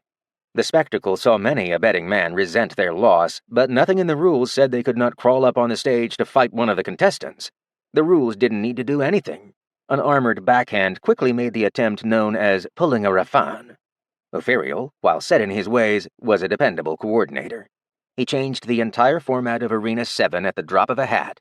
If you registered, you got sent up right away. Given the speed at which fights resolved, a line formed in front of him as people who wanted to win the ever-growing jackpot replaced self-preservation with a hope of a one-in-a-million wonder. If only the odds had been remotely so favorable for the challengers. Several aides came to Ethereal's side to help facilitate the event. Booing turned to cheering. While the carnage people sought was lacking, the constant, quick-fire resolutions to fights had its own unique draw. The first half-hour of non-stop flying lessons contained nothing but non-cultivators. Those one-sided bouts were so unmemorable that Artorian yawned at the end of the last match. Given that his armor amplified and altered his voice, his tiny yawn became an insulting bellow. The line finally thinned out of willing contestants. Even with a massive jackpot, none had put so much as a dent on Mr. Fringe. The old man looked over his shoulder. Sir Fashion, anytime you're ready. Ophirial was screaming with glee. He jumped in place, arms performing little in-the-air wiggles. He was going to kill it when cashing in today's coordination logs. He'd done so much work. His pay was going to be a fat purse of gold. Coming right up, Mr. Fringe. A figure jumped from the crowd, easily clearing 10 feet before slamming down onto the arena. Cheers of support cried out from surrounding fans. Artorian couldn't immediately see the center of this one. A veil? Oh, my heavens, finally a cultivator. About time. This match was different. Ophirial actually got up on the arena and performed an announcement. Savages and ne'er-do-wells, the preliminary rounds have ended, and we can finally set this challenger against numbered opponents. We're in the top 100 now. Mr. Fringe now faces fighter 99, Fuego the Firestorm. I hope you're ready, because it's about to get hot. Fuego was D rank too. Cute. His hands lit up with flames, and a minor cyclone of sorts formed on his palm. Air essence? Artorian squinted. No, just fire. Essence plus a shape? I mean, why not? I'm not sure if that qualifies someone as a firestorm. Artorian had to correct himself. His understanding of average was no longer the actual average. D ranks were a significant accomplishment, and he needed to remember that. He was dangerously close to the trap of seeing lesser-ranked cultivators as non-threats. He shouldn't do that. If anything, Fuego over here might be the first actual threat he'd faced so far. Artorian decided to take the fight seriously. He smiled as the Firestorm took his position. 10 seconds, Firestorm! Chapter 38. A cyclone of fire enveloped the arena. Onlookers gasped and cheered when the armored figure appeared to be too scared to move. He was going to lose this one. Yeah! Far from feeling fear, Artorian was confused. This was the essence technique of the Firestorm? This ability had more holes than Tarian's favorite cheese. Was the man trying to kill him or tickle him with essence? Currently it was the latter, as even a light field of fire essence in his aura made the whole attack moot. Artorian cocked his head to the side and broke down the technique with essence-cycled vision. Essence? Fire. Shape? Cyclone. Area? Wide. Intent? Nil. Control? Laughable. The D-ranked cultivator had fueled a half-formed technique and released it on the arena to perform a function. Undoubtedly, the effect would fizzle out when depleted of refined essence. Even with not being great at techniques himself, he could see this one was terrible. The essence was just spinning and expressing its unaltered concept upon the world. Fire essence was just there. An idea struck the academic. Could he just take it? There was only refined and fire essence occupying the space around him. With a simple pull, it passed through his presence, coating his armor, and when it did, it was his. Artorian blinked at how easy it was. With just a thought, Fuego's technique was fueling Artorian's essence shielding. He needed to know. Even if it burned him a little, Artorian expanded his presence to envelop the full span of the dais. No harm so far. Artorian altered the edge of his presence into a membrane, as he didn't want any rogue infernal essence getting in, while his presence filtered out the unpleasantry. Conditions looked good, so... numb? The burning cyclone simply ceased to be. The essence fueling the technique stopped inside of Artorian's presence as his will overshadowed both the technique and its owner. Neither were very sturdy. Essence looked to be molded, and the presence field was superseding a great many factors. Without effort, Artorian made it gather and come to him. It harmlessly seeped into his aura, becoming part of his presence. Artorian frowned. No side effects? None? Surely not. Nothing in the cultivation life had been so easy. Fuego frowned as well, but at his outstretched hands, trying to figure out what had gone wrong. He threw out another flaming cyclone, but no fire eruption burst from his hands. As soon as the energy left him, the noticeable presence field he was in gobbled it up. Fuego was doing little more than throwing free essence out into the world. Artorian was so perplexed that his count of 10 stopped dead, so taken aback that he flat out asked his opponent a question. "Would you like to try again?" Fuego threw his hands out a third time, fueling more essence and power into the technique. Not a sliver of heat or whoosh left his fingertips. Instead, he felt drained. He was sweating heavily, and his lungs drew deep, demanding breaths. Only then did he realize he was in the F ranks. What? How? He thought techniques perfectly returned essence back to the user every time, so how was he drained? The truth was simple, yet it escaped Fuego. He was wrong. The firestorm sank to his knees, hands shaking as he looked at them. His essence was still draining. Fear gripped his heart and showed on his face. "Fuego! Fuego surrenders!" Artorian released his crossed-arm pose and pointed at the edge of the arena. He didn't give the crowd a chance to voice their displeasure. That wasn't his concern. Only continued victory mattered to him. If he could avoid killing a man in the process, that was just a better alternative. "Accepted. Leave." The crowd broke out into screams of defiance. Conceding? Unacceptable. They berated Fuego as he left the arena. He didn't mind that he'd lost his spot, or that Mr. Fringe now held it. Fuego was more worried for his cultivation and his much-reduced lifespan. Artorian mulled things over. Why had nobody thought of this before? Perhaps they had, and discovered downsides he'd not yet seen. Running the gambit, it was a safe bet that any affinity he didn't have would be absorbed as corruption, which was a good reason to be careful. A condition for this feat also seemed to be the opponent having a tenuous grasp on techniques and a lack of intent fueling the ability. Could he test this further? Uferial announced the next contender. "Next up in the Blood Games, number 85, one who needs no further introduction, Typhon of the Blades." A pointy-eared man clad in scarves and rags slid up the steps. He took the pose of a dagger fighter, but held a small gourd of water in his grasp rather than a knife. Artorian couldn't discern any features on what was likely an elf? No, this was a human that had pointy ears for some reason. A mystery for another time. Artorian could discern a strong water affinity, but not much else. Typhon activated his technique, fueling power into his gourd to create a high-pressure knife of water. It belched from the spout, and Artorian noted the same flaws as his previous opponent, so tried to sap the essence from the technique. Splat! Typhon stood still as a handful of water fell to the ground. The man looked down, not sure what had just happened. Oh no, he'd wet the arena. Usually that happened with the blood of his enemies after he slashed them. His knife ignored most defenses, so it was a powerful offensive tool. He must have done something wrong? Typhon activated the knife again. It seamlessly shaped into being while his opponent was counting down, already awfully close to 0. Splat! Typhon didn't have time to wonder why this was happening. A palm to the chest sent him barreling out of the arena. He hadn't even seen his opponent move, and he regularly boasted about his kinetic vision. He didn't get the chance to boast ever again, dead by the time he landed in the mud. The armored fighter squeezed his hand open and closed.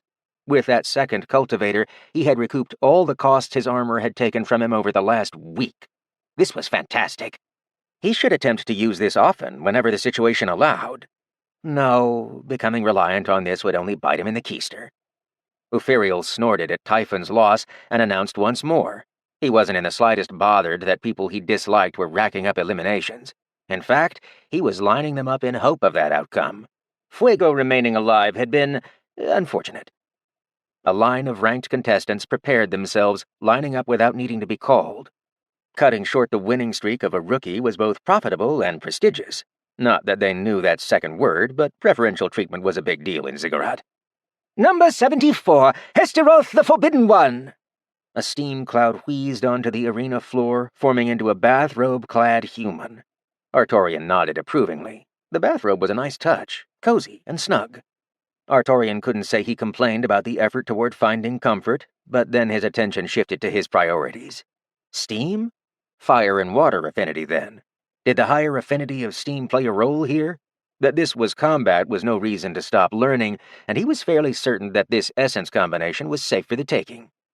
Hesteroth surrounded himself with a 7-foot cloud of steam the second the countdown began.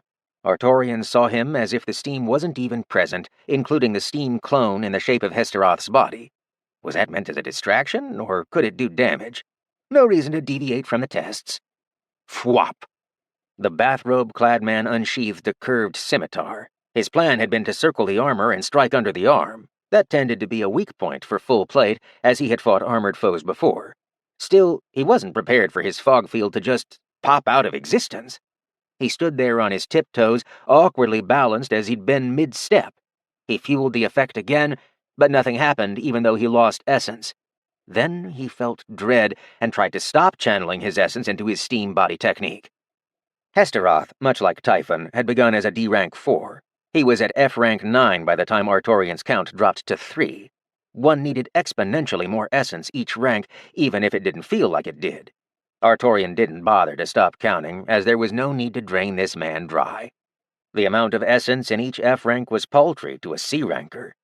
0. Crack!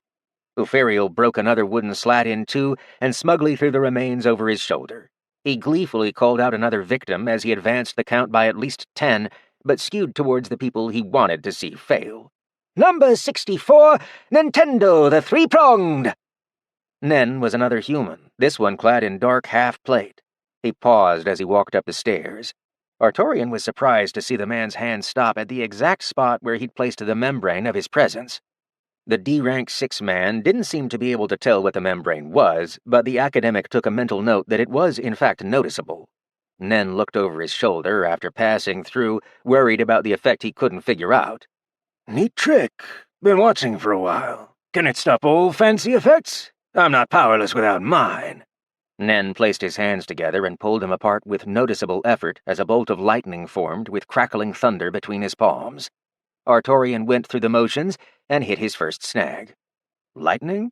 So it should be all air essence if he remembered correctly, though there was an earth affinity at play here. Drat, not safe for absorption.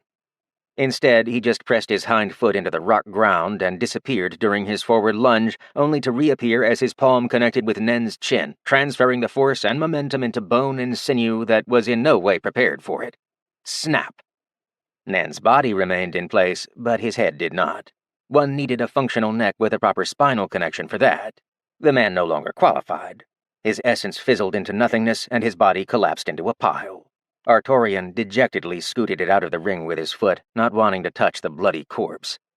Uferiel craned to his right to watch the body hit the mud. Breaking another wooden stick in twain, he spoke his mind before really thinking about it.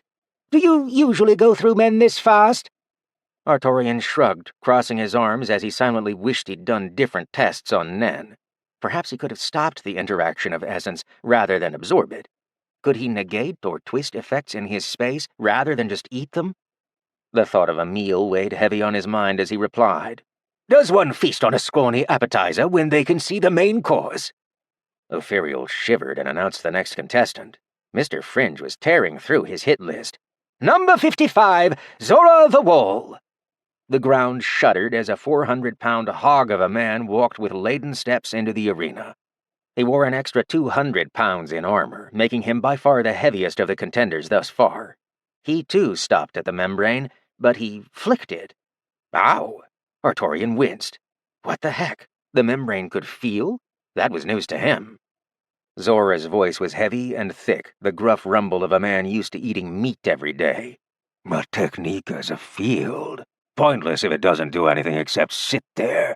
Your winning streak ends with me, metal boy. Zora the Wall stops all newcomers.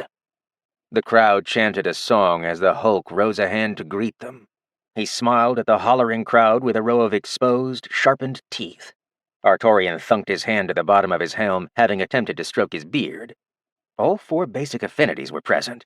Why was it that multi-affinity users were both incredibly rare and yet bumped into him at a rate that just about made them seem common? Zora's equipment creaked, becoming covered in a wooden residue that thickened before hardening. Only his eyes remained visible, while the rest of him looked like it was part of a palisade. Oh, using higher nature essence to armor oneself up by fostering wood growth on pre-designated locations. Neat. Shame about the glaring weak spot. He was thankful Ember's gifted armor didn't have that problem. Zora roared out his challenge. Zora is going to flatten you. A beam of condensed light flashed from the tip of Artorian's armored finger. It lasted a fraction of a second, less time than lightning remained visible when it clapped in the distance.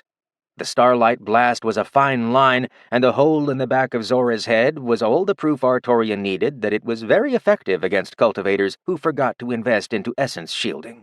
Really, it was important. They should do it. The man had even been C-Rank 1. Had. Not a surprise when 4 affinities were involved. Thud. The crowd was still half-chanting by the time Zora's lifeless body hit the arena floor. The noise died down slowly, not sure what they'd seen. Light moved awfully fast. Another wooden nameslate broke into pieces as, with another dejected, "I don't want to touch this" foot nudge, the fighter was helped off from the dais. Chapter 39. Grand Vizier Amon, unflatteringly called the Nope Rope, coiled around his lesser throne in the top of the ziggurat. The Queen had seen fit to bless him with an artful form for his many years of faithful service, and merely sitting on the throne was no longer possible. The 50-foot-long, crystal-cobrified man still had arms, yet his legs were a thing of the past. He now shifted with true serpentine motion. His vermilion, scale-coated body pressed what used to be his human spine against the cushioning of the throne, and golden-hued rings coated him in an interlocking hook pattern. Amon's fingers steepled in their usual fashion. Observing the heaving messenger collapsed on the floor before him, he sipped the air with a thistle-forked tongue. His cobra hood stirred, inflated lightly, but comfortably eased back into place. There really wasn't a reason to be upset. The messenger had run for dear life to deliver his task as swiftly as possible. So the mortal was a little out of breath. How could he blame the limited for their limitations? Uncaring of the plights of lessers, the vizier glanced out of the large stone openings to regard the ever-growing fields of people. The unceasing death was pleasing. The cobra indulged in the gathered infernal essence for a moment as an opal the size of a pearl drew energies from the region up to the apex of the ziggurat. The best fresh breath was one steeped in power. The messenger had their back padded by a figure with a lime-green glow oozing from its skeletal mouth. This small action pulled him on from his musings. It didn't seem to matter how many moths he crushed to dust. They came endlessly, and no amount of security could keep them from finding an audience with him. He'd stopped trying, even if he had no use for their favors. The messenger regained enough breath to speak, forming the proper bow with assistance. My vizier, I bring urgent news. Of course it was urgent. Nobody ran for their life to deliver something mundane. Amon reminded himself that his superior mind couldn't be matched by his servants. Their sluggishness, it was to be forgiven. Again, they were doing their best. Like ants. His scaled hand rolled on his wrist, beckoning the servant to continue. Hastily, and with some panic, the messenger relayed his words. In the last wave of refugees, an unmatched warrior has arisen. He tears through the blood games as I speak, and has already breached the ranked listing. Amon wasn't impressed. Many warriors entered the ranked list only to fail after a few days of climbing. There was nothing special here. His slithering voice softly whistled as he worked the words out of his reformatted serpentine mouth. It was so much more difficult to speak without lips. Insufficient. Merely a temporary shock to my system. In a few more days, the games will settle as they always have. The messenger's panic increased, and his gaze pleaded with the quiet onlookers in the room. The guests lounging about did not speak. They had not been addressed, nor given permission. They would not help him today. My all-knowing vizier, the warrior has not been in the games for even an hour. He breaches the 30s as I relay this message, and has sustained not a single scratch of damage, nor does he seem winded. He has declared a challenge to the top 2 on the leaderboard, and the survival rate against him has been— The messenger ceased and bowed as the vizier's finger steeple broke from formation. This was not news that pleased his master, and he abyss well knew it. The slithering voice snapped out with expected sharpness. My system undermined by a single paltry servant. It shall not be so. Who has survived thus far? Rising upon being addressed with a question, the sweating messenger attended the command. Fuego, my vizier. The man conceded and was allowed to leave the arena by the warrior. All others have fallen in less than 10 seconds. Now Amon's interest was piqued. A serpentine eyebrow lifted, or what could be mistaken as one. It was difficult to tell on a scaled face that held the barest semblance of a human pattern, yet was, for the majority, cobra. This nuisance will either be added to my fold or removed outright. Emerald Eyes, fetch your brother and see to this whelp. Nothing is unharmed after an hour in the games, and if it were a person on the caliber of our queen, they would not have bothered with it to garner my attention. It displeases me that this has become my problem. If the nuisance is judged worthy, send him up to see me, so we may add another to our fold. Otherwise, the usual. Tychus stood, 11 feet tall and built like a volcanic castle. He sported more muscle than most rich people had coin. After bowing cordially to the vizier, his heavy, thumping footfalls left the hallowed ziggurat halls. The messenger didn't quite understand how the massive man managed that effect on a stone floor, but didn't have the luxury to find out. A massive mouth snatched him up before he even had the chance to scream. A convenient snack for the vizier. Tychus had to duck in a few places to not scrape the top of his head against the stone pathways. It hurt. He had to hurry. His brother wasn't in the ziggurat, and he had to play fetch before rushing back to the blood games. Where Tychus was bound to the vizier, Grimoldus was tied to the mistress. Their bonds had different connections and connotations based on the differences in their abilities. After all, who in power doesn't want a pet necromancer these days? Was it in style? Tychus jumped 20 feet and decided not to think about it anymore. His impact on the ground thundered for only a moment before he took off at speed. While the vizier oversaw local operations in the ziggurat, the mistress preferred her quiet, gilded mansion staffed with her personalized art projects, her faux elves. The hefty man from the fringe shuddered at the thought. Why did anyone like the idea of being disfigured for someone else's enjoyment? He couldn't get it through his skull, but to its credit, his skull was very thick. Why someone would want a mansion half-hanging from the side of a cliff was also something Tychus didn't quite understand. Perhaps only because he'd flipped a bench by sitting on the end of it, launching the person beside him. One who had mysteriously found his head smashed through the ceiling. That had been a good day at the tavern back when they had a tavern. Every day something else was being torn from anything resembling a structure by the sheer amount of people venting anger or needing a floor. Caw! The oversized infernal corvid made its presence known with its usual impatient impunity.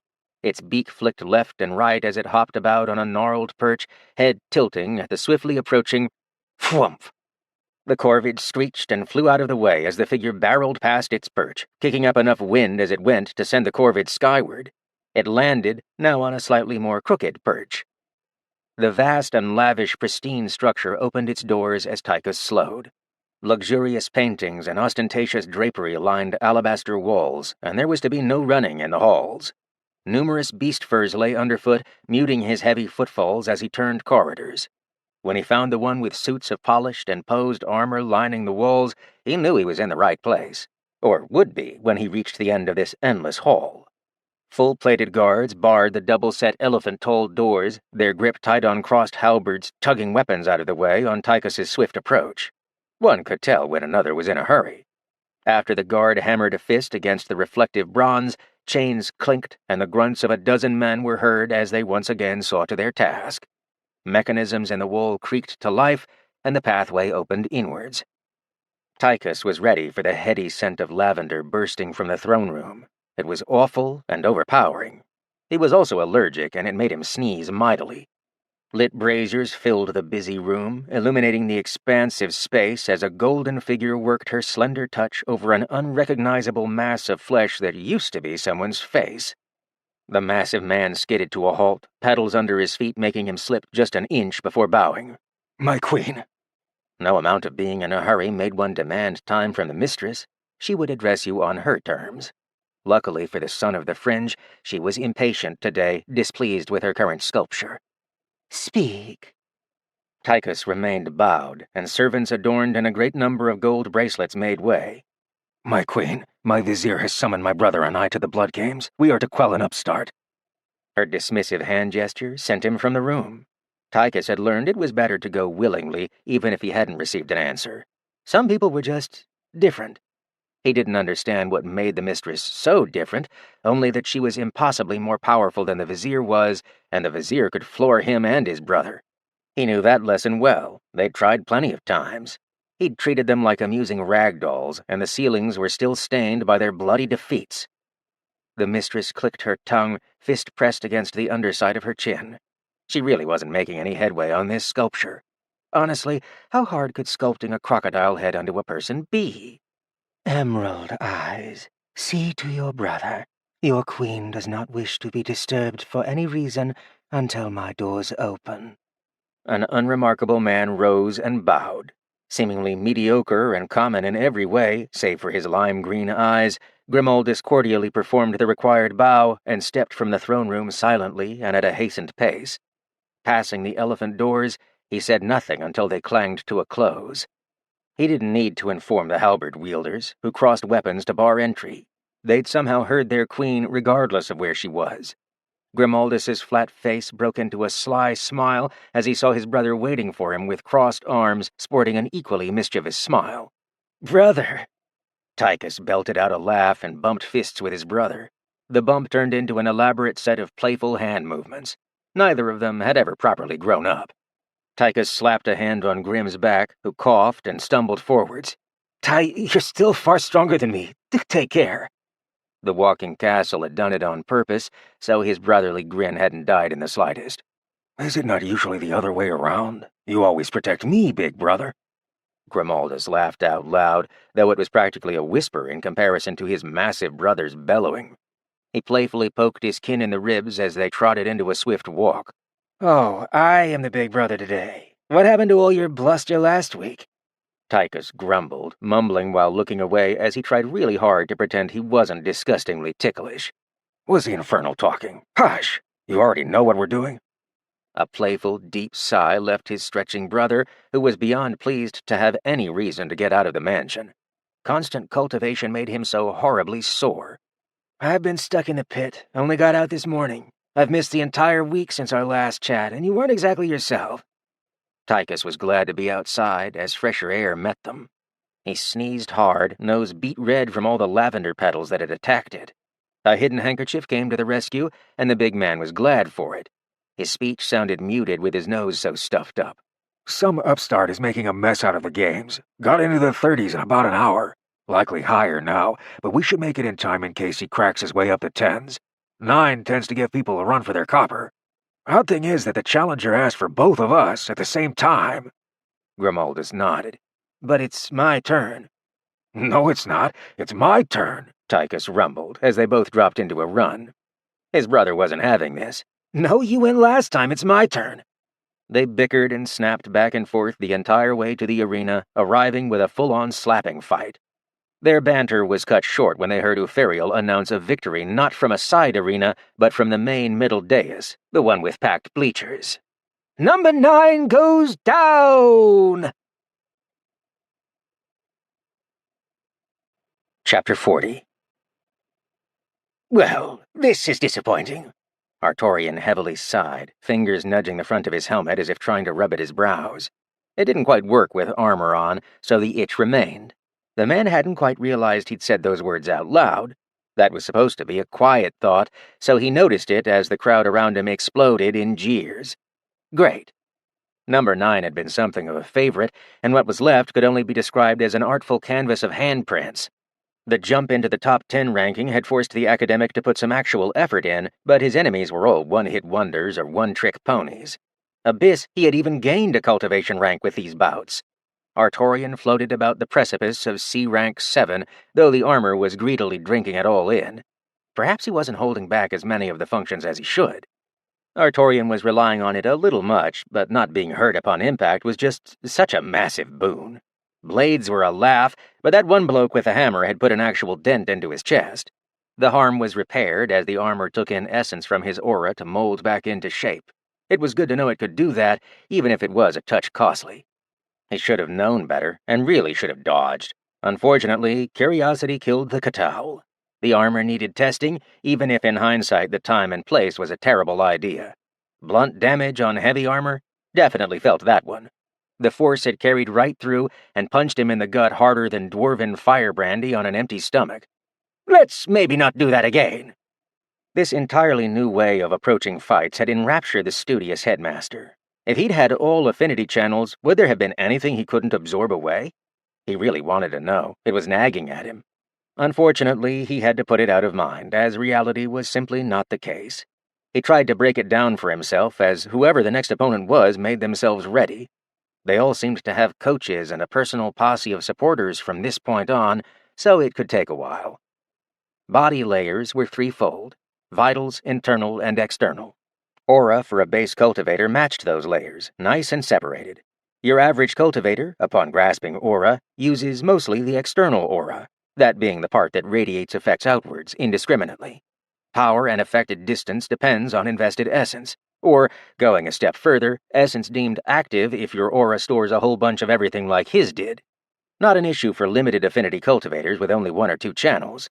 Separately, adding an effect to one's aura in the vital or internal layer caused the effect to only be applied to that region, or those aforementioned parts of the whole.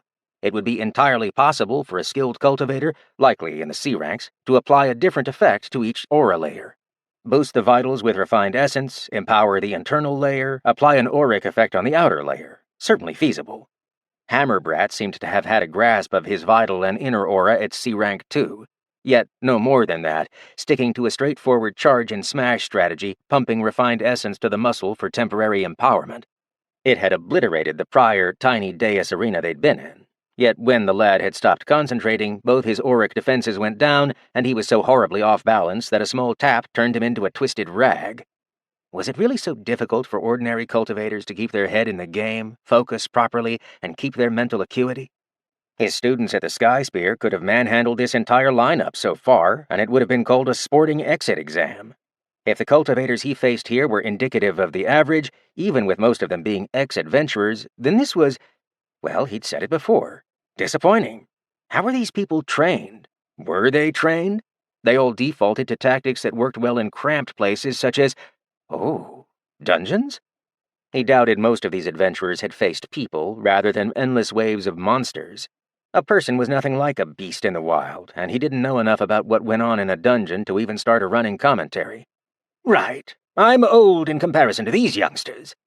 Most had risen through the ranks swiftly, brazenly, drunk on their might and blind to the gaping mistakes in their actions. Artorian had spent years picking such details apart in his students, From how to breathe, how to walk, how to let a body simply be, all the way to refined self-defense specifically against other people. His combat experience was war on the open fields, maddening fights in blinding environments where all was foe, falling through cave mouths to see your compatriots turn to... Never mind. A spot on his forehead ached. He was sure that these boys and girls were all potent warriors in their own eyes, but they might as well have been the sole adult in a room of flailing toddlers. The crowd shouted out endless demands, jeering between choking on bread and water as they watched the bloody spectacle. "Show us Breaking Mountain style!" Artorian cocked his head, again with his fighting-style nonsense. All those were people thinking their single little trick, or slightly more refined than the other movements, were something special. Surely something didn't get a name each time it became slightly better than an average strike to the schnoz. No, he needed to remember what he was dealing with. That was exactly how it worked. It had been the same with the initiates in the Fringe, his first fan club. What had he told them? No style? Actually, there might be something to that. When number 7, Sylvia the Slimy, came to the stage, Artorian broke from his theorizing. There were more ideas to be tested. He glanced her over. Why was she sticky? No matter, the basics as usual. Artorian was starting to get very good at this, having remembered where to look for affinity channels rather than trying to read it off someone's aura. It took some doing, but that was a matter of practice. Earth and Infernal? Oh, ew. No. There wasn't going to be any absorbing this essence. Actually, did he even want to touch her? The identity of caustic acid radiated from the slime she was coated with. Oh, finally someone with a grasp of essence identity. Good heavens, he'd been craving something new. He knew it wasn't usually until someone's mage days that identity was considered. Much like presence, which is something not even N-level C-rankers tended to have access to, if they even knew they could. Merging your 3 auras was possible. He'd learned it happened during Ascension, and was part of the basic mage process. Body and mind somehow became one. Rather, he theorized that all the body layers at that point were made of mana. No longer distinguished by fleshy physical requirements, it became just body, full and as a whole. The aura followed suit. He wanted to find out for sure one day. He extended his presence as normal before reconsidering. He'd already forgotten Sylvia wasn't an absorb-friendly target. What had he just mentally said about keeping proper focus and acuity? Artorian, you hypocrite. He verbally sorted himself out by starting his count. 10 seconds. His opponent appeared to roll out a whip of sorts at the confirmation they'd started. Inspecting it, the whip seemed to be an essence-made weapon meant to apply her acid-coating effect. Perhaps to latch onto an opponent at a speed one could normally not react to? Sylvia screamed out and aggressively slid forwards, her movements weaving as if she was skating on ice. Except, well, slime. Her whip cracked once for effect, and her second lash forward was going to melt the armor right off this grievance. He'd killed her partner. She was going to extract the bones from his still-living body for this.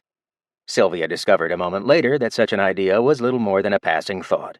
The armored figure had caught the blazing fast snap of her whip, holding the tip between his fingers as her acid effect faded? Children and their tricks. Air and celestial essence coated his armored hand, filled with an imbued identity to neutralize.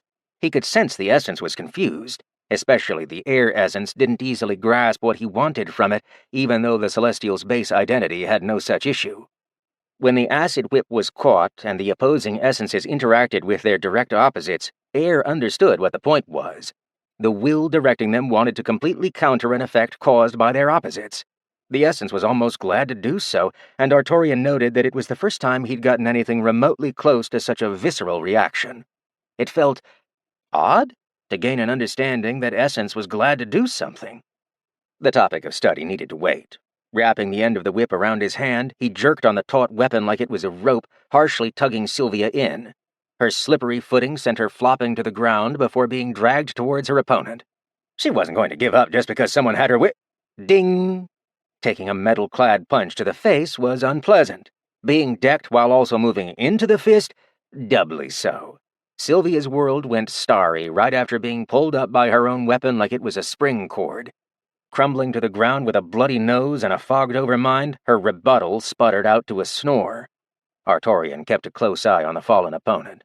All right, looked like sleep aura in close proximity worked on cultivators just fine, but their aura defenses had to be down or non-existent.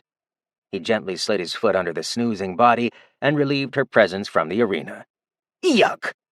Sylvia was caught, dropped because she was still slimy, picked back up, then dropped again as the people who touched her suffered severe caustic burns after a few seconds of continued contact. Multiple buckets of water got splashed on her to get the goop off before she could be safely carried away. Artorian tried to squeeze his beard, but found it inaccessible as he pondered. That slime hadn't been an auric effect. It was real and physical, but clearly some kind of essence construct? This was new. Actually, was it? Wasn't this roughly how he'd formed a spear when in the forest? The thing Ember had told him never to do again. Granted, that was a long list, but it was on there. He considered it and decided it was different. Artorian had ripped his aura and made it something else? Not the best life choice. Sylvia had formed a thing using essence. That was, well, everything was made of essence and corruption, so that seemed feasible? How was this something he'd never thought of? He kept a running tally of discoveries, but lost track of his thoughts as he saw two familiar faces. Older, more refined, but familiar. Nobody saw the smile under the helmet. He needed to get their attention somehow. Artorian was pointing at them before really thinking about it. Nothing easier than a challenge. He wanted his boys in talking range as soon as possible. How was he going to manage to go unheard when they were finally up here? Maybe something with the membrane of my presence. This requires exploring. Chapter 41. Tychus blinked at what he was seeing. Frankly, he didn't really believe it. Brother? Grimaldus crossed his arms, observing the conundrum as well. Yes, brother? The massive man set his firm jaw, fingers drumming on his hefty bicep as the gesture was studied from afar. I think that's a challenge. A nodding motion came from the dark man next to him, the young necromancer in complete agreement as his robes shifted into an ebony hue. It does appear so, brother. Is it just me, or is that generally regarded as a terrible idea? Tychus agreed with the wisdom that had just flowed from his family member's mouth.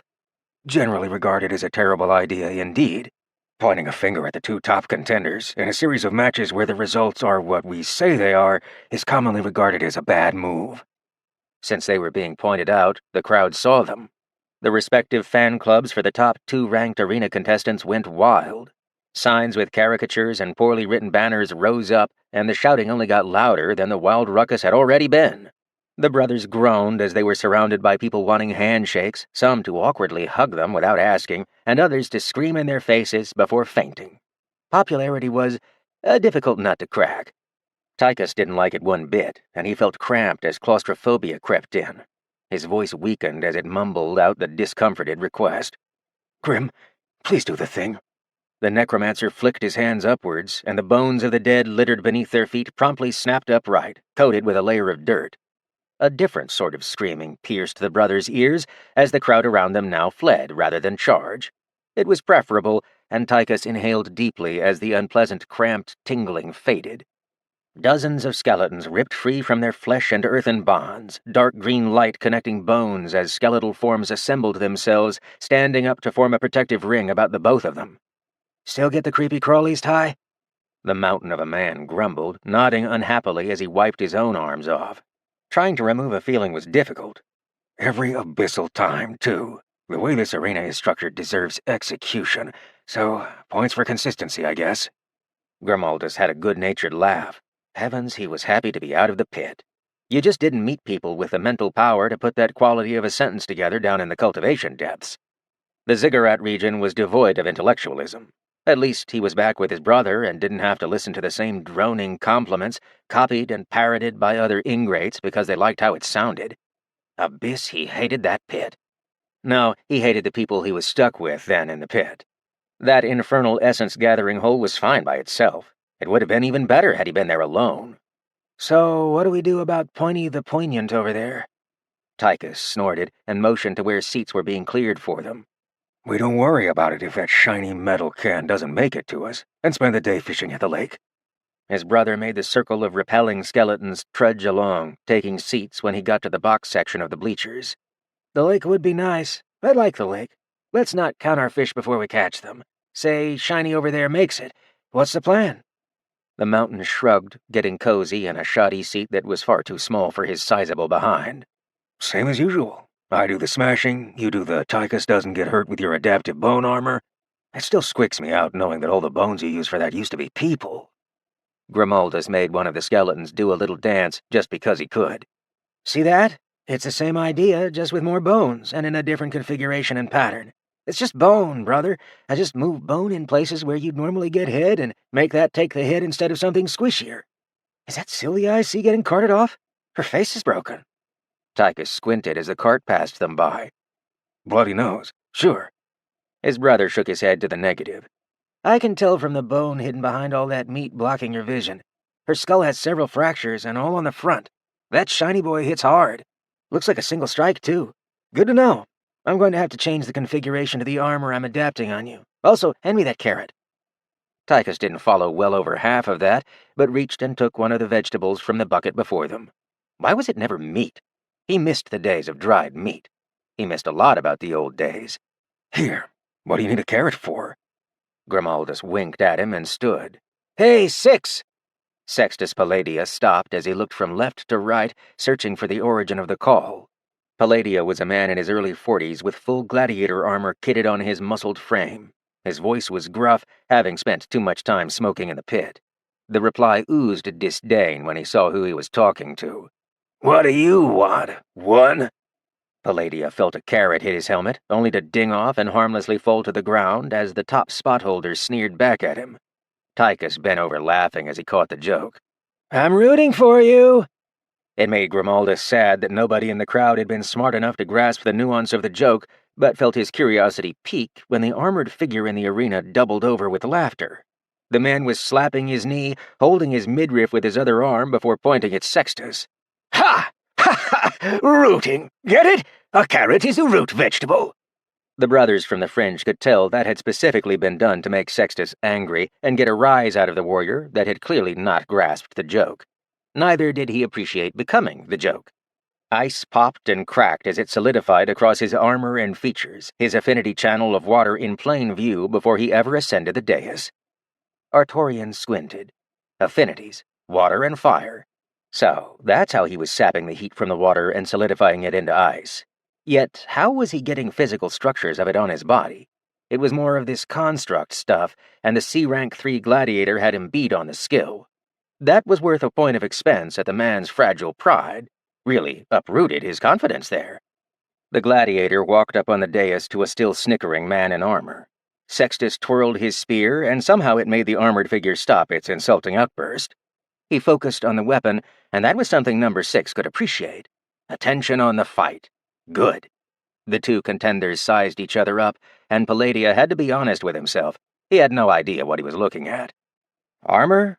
Yes, but it was seamless. It had no visible weaknesses and seemed flexible in places where there should have been openings to allow for mobility.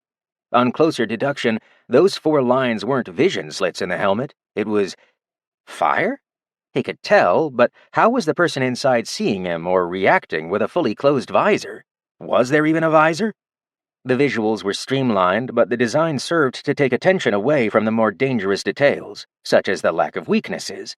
An additional problem was the hum of power surrounding the shiny form in a tight field, while a much larger, significantly lighter field surrounded him and the majority of the arena. Sextus did not like these conditions.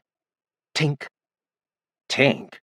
Palladia looked down to see a section of his ice protection had fallen from his armor and was slowly disassembling into nothingness. There was no jettison from the fallen ice, and he couldn't draw the energy back from the ice construct. Like a piece of snow under the relentless sun, it melted and was gone. That shouldn't have happened. No ice should be falling off him at all.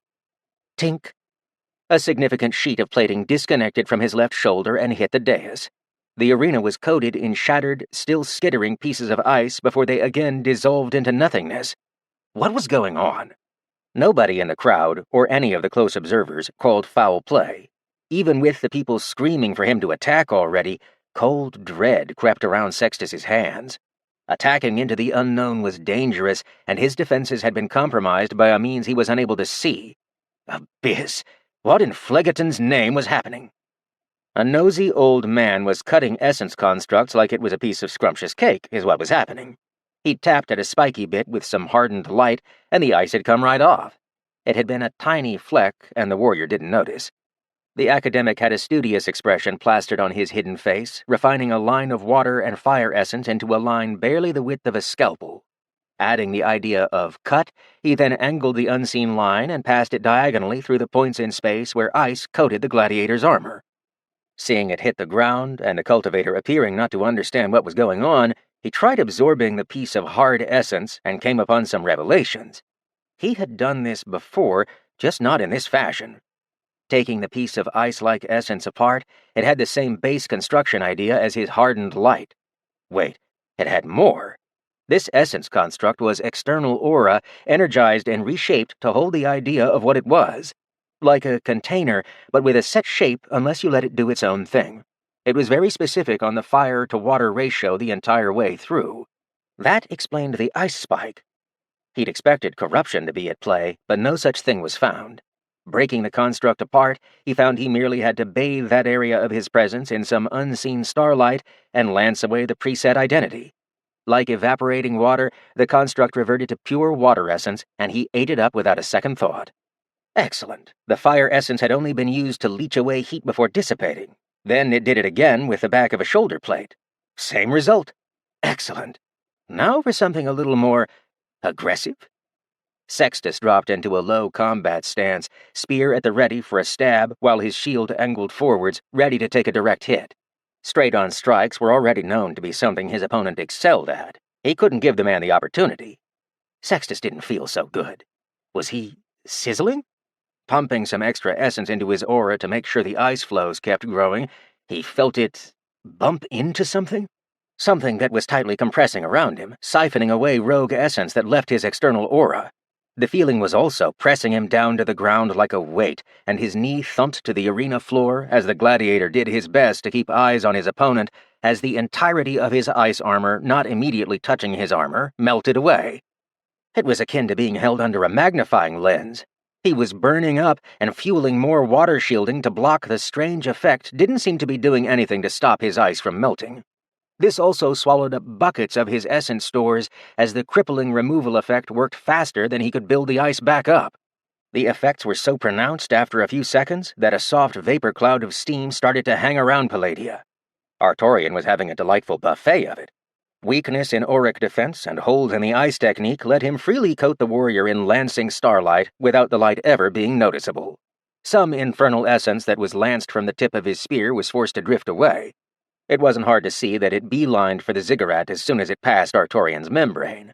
The vaporized water essence his presence took in with ease. At first. Palladia was putting up a fight? Could you call it a fight when someone ladled soup into your bowl faster than you could drink it? The gladiator was fueling his effects with more essence than Artorian could reasonably absorb. Oh, look, it made clouds. How charming. This was certainly not how either of the contestants had expected this fight to go. Whilst he still had the strength, Sextus pushed up through the extra weight, using a burst of refined essence on his musculature to break free. He charged swiftly with the practice of a seasoned warrior. His spear would pierce that annoying armor with the force of his arm alone. He'd have done so, as well, if his arm ever had the power to move the spear close enough. The very space he occupied filled with a vapor and wetness that collided and clung. Sextus, midway through his charge, felt like he'd fallen into the ocean and that he was currently trying to run through water. In his confusion, he even saw the armored figure pensively nod, hearing the mumble nobody else did. Looks like that works too. The gladiatorial cultivator was stuck as still as a statue, but a few feet away from his intended target. Something hard, solid, and rigid had encased his joints beneath his armor. Or on his armor? It was frustratingly difficult to tell, with his aura being repressed, and when he struggled to expand it back out, felt the solid masses of essence that had encased and immobilized him. It was like his ice, except not utilizing fire or water essence. A similar kind of solid essence construct meticulously coated him, hard enough to prevent joint movement, like being bound in a cast. Actually, that's exactly what it felt like. He was entrapped in a mold. Artorian paced around his handiwork, getting a good look at it. Looks like I win this one. I'll take this if you don't mind, young man. It looks awfully dangerous. Palladia the Gladiator could do nothing as his opponent relieved him of his spear. The clamps around his fingers released and let it easily slide from his grip as he was unable to close his hand to grip it tight. Making matters worse, his essence was still being siphoned. How was he losing essence? His ice? Something about his opponent allowed him to rebuke the ice. Sextus stopped fueling his defensive ability, and Artorian stopped in his tracks. Oh, you figured it out. About time. Any more, and you'd have been so low in the D ranks that you'd have to concede. Sextus shifted his battle plan, dropping the entire attempt of external armor and fueling his essence into his body instead. The armored enemy took a cautious step back. Oh, I wouldn't do that if I were you. As if the proud and mighty Sextus would listen to a distraction attempt from an enemy. With power in his musculature, he broke free of the shackles with a mighty roar. Angling his shield forwards, he took a deft step and then felt his world go hazy. His arms and legs screamed in pain, his nerves flaring with fire. Sextus collapsed to the ground in soundless agony, unable to scream from how much everything was hurting, twitching in place. Tut, tut, tut. The thrumming voice sighed while shaking its head. Lost track of how much essence you added to your muscles, didn't you?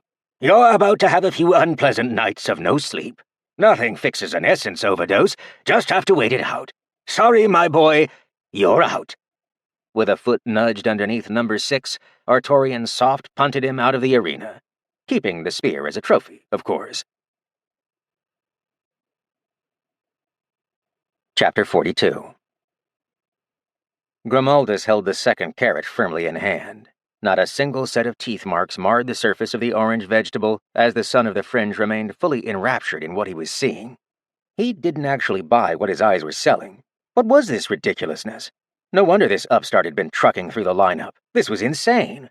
What kind of a C-ranker increased in power as you fought them? He was only C-rank 3, and his brother one lower.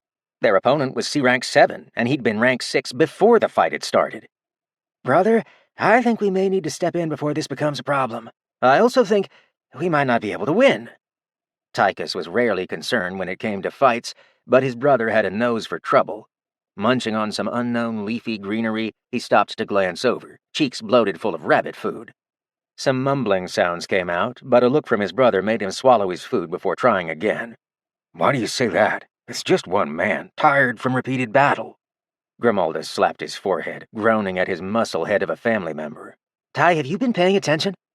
The mountain shrugged, licking his fingers clean. I'm better at executing the plan, not coming up with it.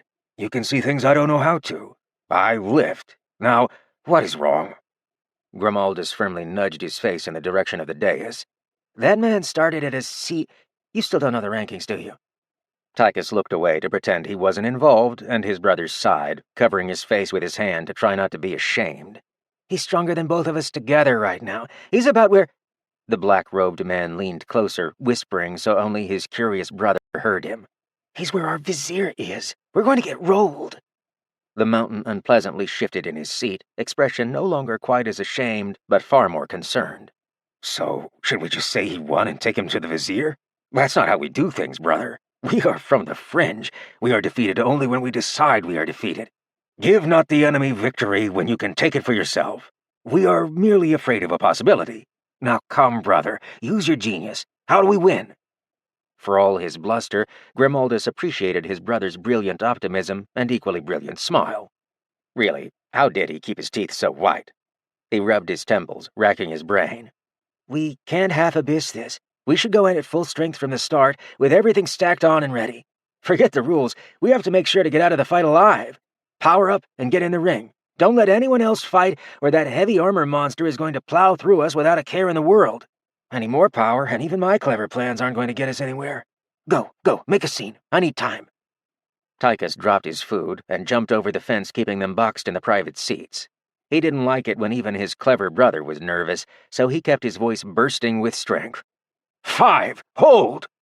Samariel locked gazes with an equally confused Uferiel, but she stopped from finishing the sign-up process. She'd expected an interruption, but not on her turn. She pressed a hand to her cocked hip and waited for Tychus to plod on over like a bull trotting to a fence.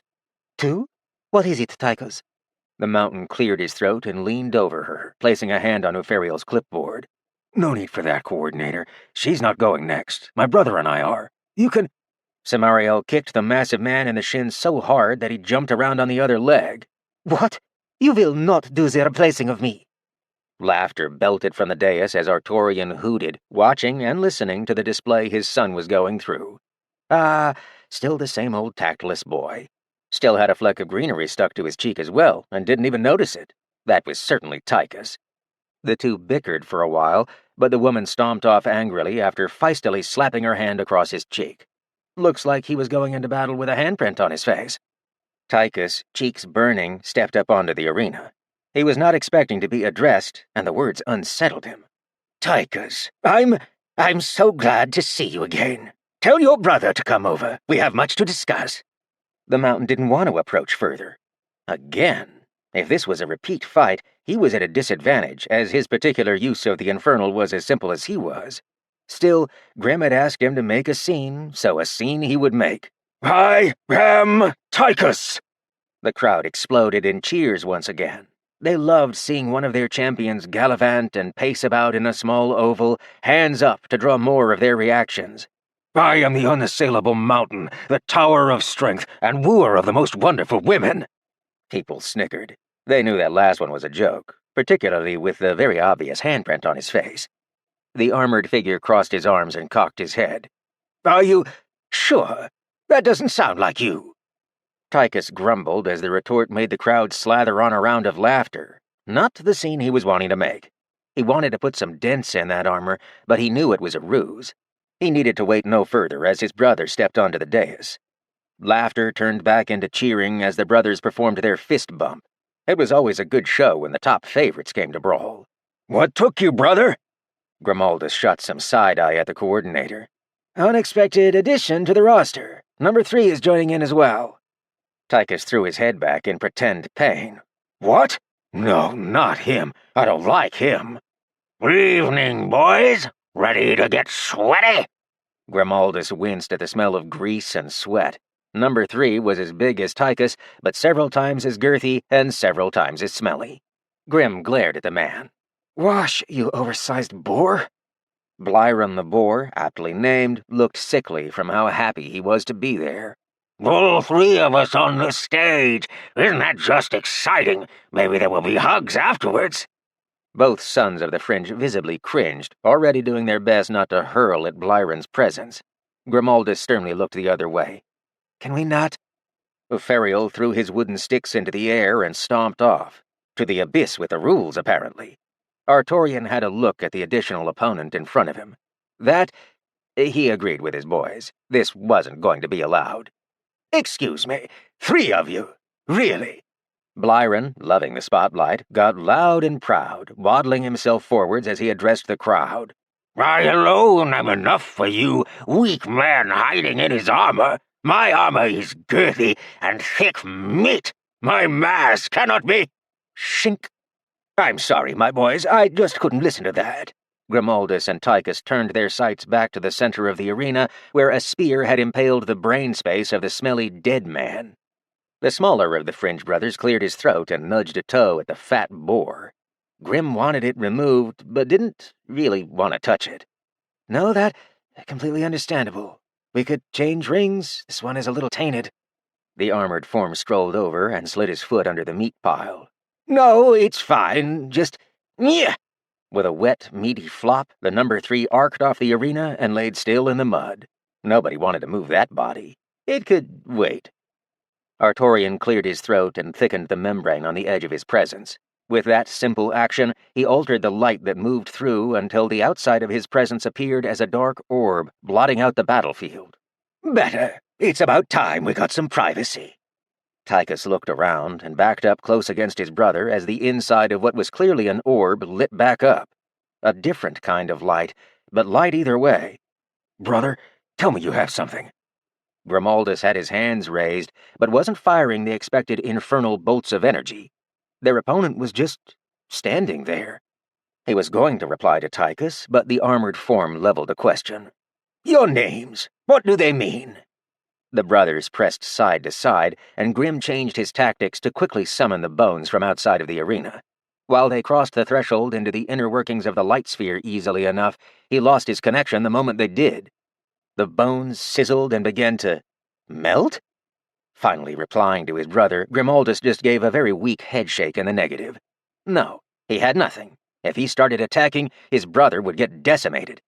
Biting through the realization of defeat as imagined example after imagined example led to them losing, he dropped his arm and found a thread of hope. Perhaps he could just answer the question. I am Grimaldus, son of the Fringe, necromancer of the Ziggurat, loyal to my brother, and self-proclaimed intellectual.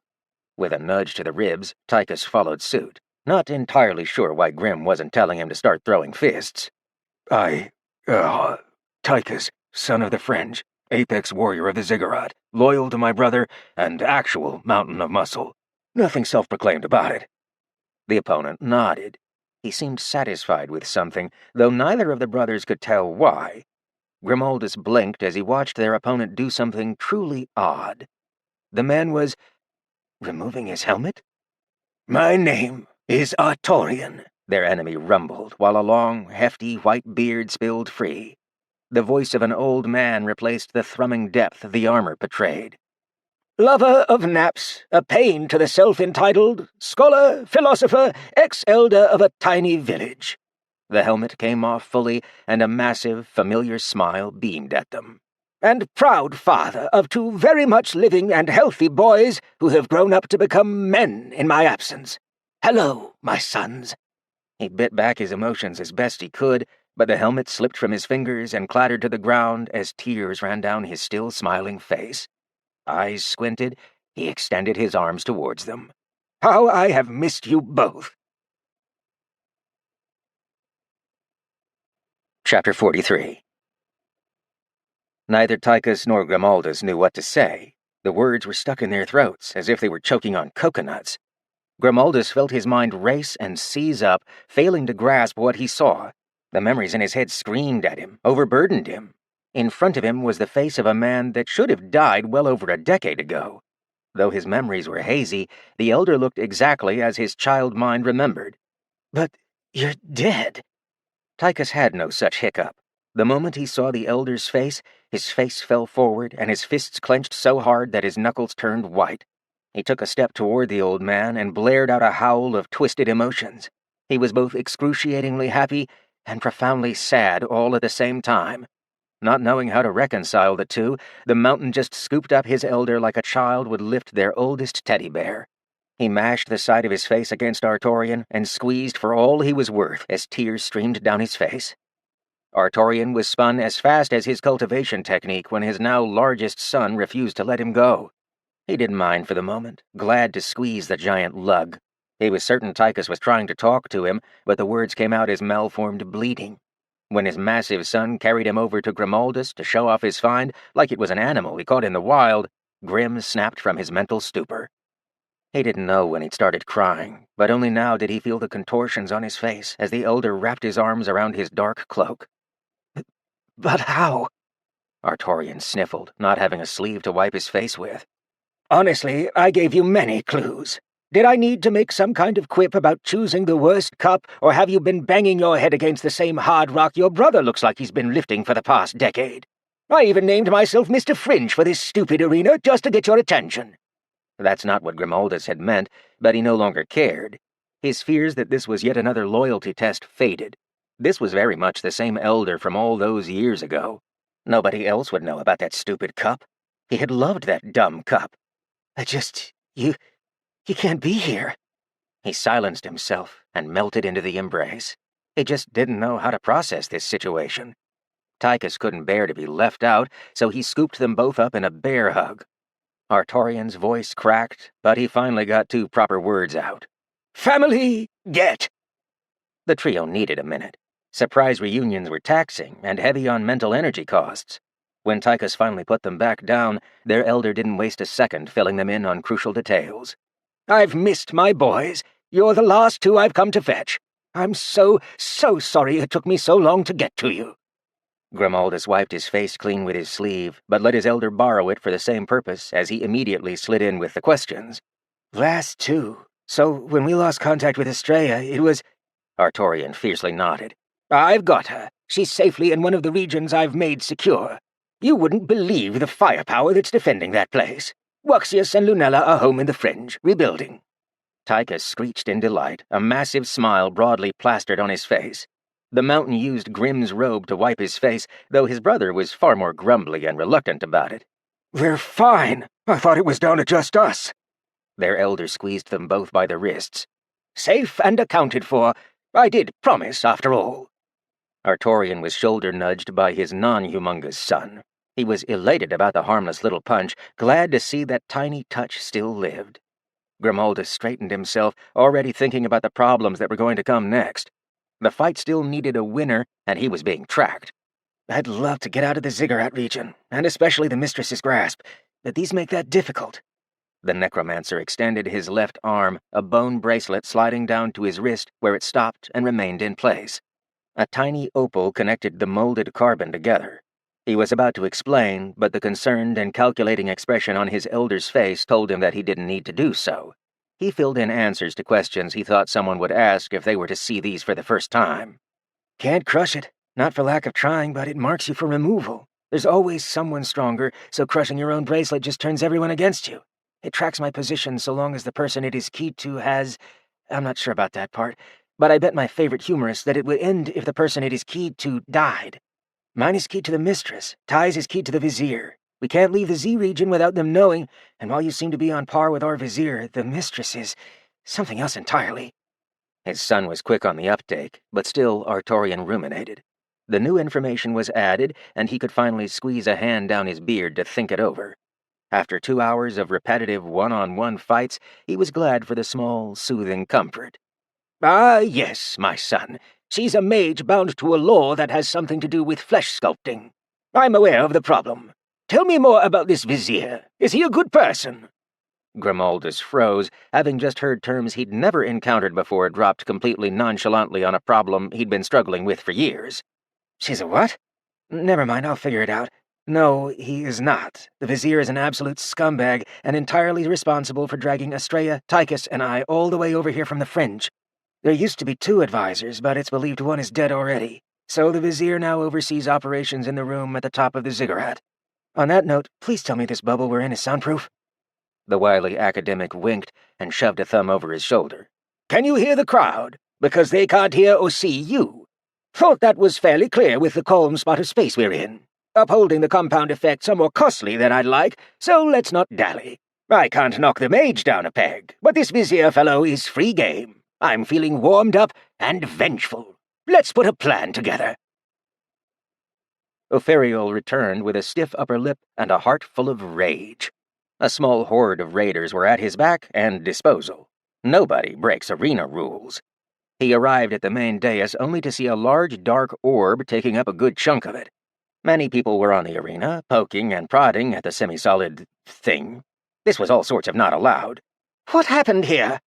The stylish coordinator stomped up the steps with guards in tow, and people who knew they weren't supposed to be there quickly made themselves scarce. Opheriol wasn't interested in appearing any weaker than he already did, and dropped a hand towards the runners. Several raiders took off after the fleeing rule-breakers. They'd be caught, and they'd be publicly punished. Keeping order was paramount. He leveled his gloved digit at another coordinator that had aided him earlier. "You, answer my question." The aide jogged towards the head coordinator. Something was in his hand, and Opheriol recognized it as half of a femur. The middle of it was goopy, melting, and unpleasant. He didn't want to touch it as the aide launched into a hasty explanation. "My lord, after your leave, number 3 was skewered through the head by a spear. His body is over there. We haven't touched it. The top 2 fighters were then swallowed by the shadowy, swirling orb.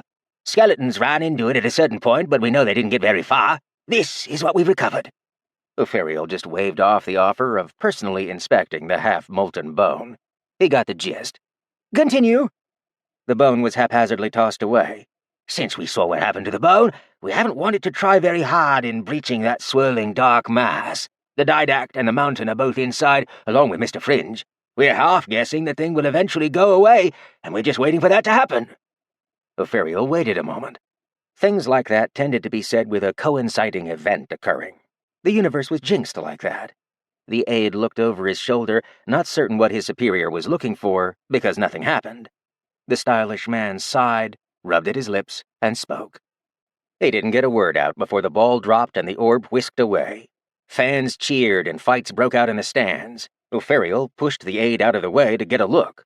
He saw the mountain sitting on his butt, the didact standing tall, and Mr. Fringe lying on the ground in the full armor he remembered seeing last. Grimaldus punched his fist into the sky. Victory for the ziggurat! Tychus picked up the seemingly fallen Mr. Fringe, hoisting him over the shoulder as the raiders Ophiriel brought stopped onlookers from storming the stage. Tychus was glad for it. No more surprise hugging, especially when Grimm's protective skeleton circle wasn't available. He grumbled under his breath to his brother, raring to go. Ready! Grimaldus threw his dark cloak across himself with a dramatic flaunt, flouncing out of there with effortful self-important superiority. The coordinator hustled to keep pace next to them as they waltzed past him without a second thought. Incomprehensible happy noises surrounded them, and Ophiriel gladly held his tongue until they were ascending the ziggurat steps. My lords, I can deduce that you are victorious. Will the contestant be returning? Grimaldus shot the man some side-eye. We're taking him to the Grand Vizier for evaluation. We will not make decisions that do not belong to us, Coordinator. Would you like to come with us for the audience? Ophiriel turned on a heel and descended the steps without a second thought. A lovely day to you, my lords! Artorian mumbled softly once the man was out of earshot. About time. Tychus hushed back, groaning unpleasantly at his brother. This is a terrible plan. We should try something else. Brother, relax. Grimaldus nudged the large bruiser. It's a good plan. Just because you didn't get to trade fists with our elder doesn't mean I can't tell he's on par with the Vizier. Stick to the plan. You just keep the door sealed with all you've got. I'll keep the help away from the commotion. Remember that you need to play stupid if anyone comes asking. Tell them the Vizier told you to do it. The mountain huffed. Only matters if the Vizier dies. His elder giggled lightly. My boy, you think I won't win? Tychus had momentarily forgotten he was carrying the person in question and looked away. No, sorry, Elder. I've gotten floored by that oversized snake rather often. All I'm good at is packing a lot of power into my fists. I can dish out, but I'm surprisingly brittle and cannot take. The infernal essence we can use is strange. I don't understand it well. That's more Grimm's thing. Just don't get hit by the venom he can spit. Stuff's nasty, eats right through stone. The mountain staggered as his ear got flicked by shaped essence. I'm not the elder of the Fringe anymore. Lunella has the robes now. Call me grandfather, but you're welcome to drop the grand. Or Artorian, as I've already stated. We're going to get everyone together one way or another, even if I don't agree that we should wait for future plans to develop. Grimaldus shook his head, but his features bled into a massive smile. The son of the Fringe liked the idea of having a dad again. He said nothing about Ty's trembling lower lip as the sniffling giant tried to keep quiet. I would go insane without Tychus to keep me company. I too want to leave, but it would be folly so long as we're being tracked. I will try and usurp the Vizier after his death and attempt to veer problems away from certain places. If I can sneak information to Skyspear, I will. Don't blast the person in lapis robes. I think I know how to get my hands on some. I have many questions, Father. Yet it can wait until we are secure and not tiptoeing around a noose. Artorian beamed proudly under his helm. Yes, excellent. His boys were still his boys, though he worried about leaving them here longer. The knowledge he'd come get them if they couldn't get themselves out of this was crucial, so he'd just have to trust his lads to hold down the fort. Darn mages. They complicated life for the little guy. How dare they? I'll be more than glad to engage in lengthy conversations of philosophy and wit when we're all settled. Just secure me a place to confine the Vizier and kill as many lights and torches as you can on the way. There are many people on my list. I so look forward to crossing this new one off. Tychus just smirked. He also enjoyed the idea of that smug snake getting its fangs cracked. My fist sense is tingling. His brother laughed, relishing in the freedom to do so as they ascended the ziggurat stairs without any people around to stifle them. He exhaled, and a light lime-green light flickered in the back of his throat. I so look forward to that monster being crossed off as well. Chapter 44. Deep within the ziggurat, Amon slithered back and forth in his private chambers. Something was wrong. He'd temporarily lost track of where the mountain had been, only for him to reappear at the spot he'd vanished.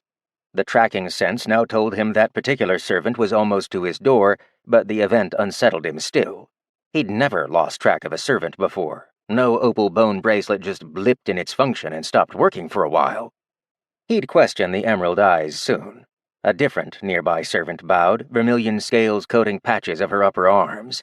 The mountain requests audience, my vizier. He says your will has been done, and the upstart is being delivered. The mountain says he is worthy, and had his catch not been knocked out, was already willing to join your fold. Amon hissed in delight, the pressure relieving as stress rolled off his lengthy tail. Yes, of course. There was no reason for concern. Of course it was another victory just waiting to come to him. The curse of the Emerald Eyes was lifted after the death of the Swan Princess. Everything had gone smoothly since, though he vividly recalled the peculiar way things had always seemed to go unexpectedly awry. A concern of the past. I grant this audience. Bronze doors parted to reveal Tychus, prize draped over his shoulder. The vizier saw the mountain clasp wrists with his brother and share a nod before the two parted ways. My vizier, I have brought the upstart as you desired. A wrist motion directed the mountain to place his winnings down next to a pillar, and Tychus moved to do so as Amon finger-steepled his usual pyramid. He was delighted. Such an interesting specimen. What flawless, smooth armor. It spoke to his aesthetic, and his eyes flicked across the slumped man's features. Oh, he couldn't wait to begin interrogations. Leave us. You have done well. Tychus bowed and motioned for the aides in the room to come with him. Amon didn't stop the request. The mountain had successfully guessed that he wanted prized alone time. In fact, it pleased him greatly. Even the lime-green favor in the room slid from its seat and noncommittally bounced out of his chambers. He so needed time away from those bothersome moths. Hearing the metal clang as the door closed, the massive serpent slithered close, coming face to face with a slumped helmet. So, what have we here? Greetings, little specimen. Grach! Amon choked as the suit of armor snapped its grip upwards, clamping thoroughly on the front of his throat where part of his airway forcibly collapsed shut. The silver lines mistaken as eye holes flared bright red, and the helmet tilted up slowly to regard a surprised vizier. Hello! The vizier's eyes opened wide, vertical eye slits focusing as infernal essence coursed between his fingers. His steeple broke as he stirred from the moment of surprise, preparing to bathe the entire area before him in deadly swaths of disintegrating energy. He was interrupted as the hand clamping his throat shut pulled him closer with enough force to crack-slam his face against the pillar. Artorian was up with a swift whistle of wind, twisting out of the way as he connected pillar to face while setting his feet into a stable stance. He was already launching forward to plant a second essence-powered fist into the side of Amon's face as the cloud of caustic energy sputtered from the cobra's digits. The vizier snarled in a seething hiss, the blow to his face stifling his ability to see from his right side.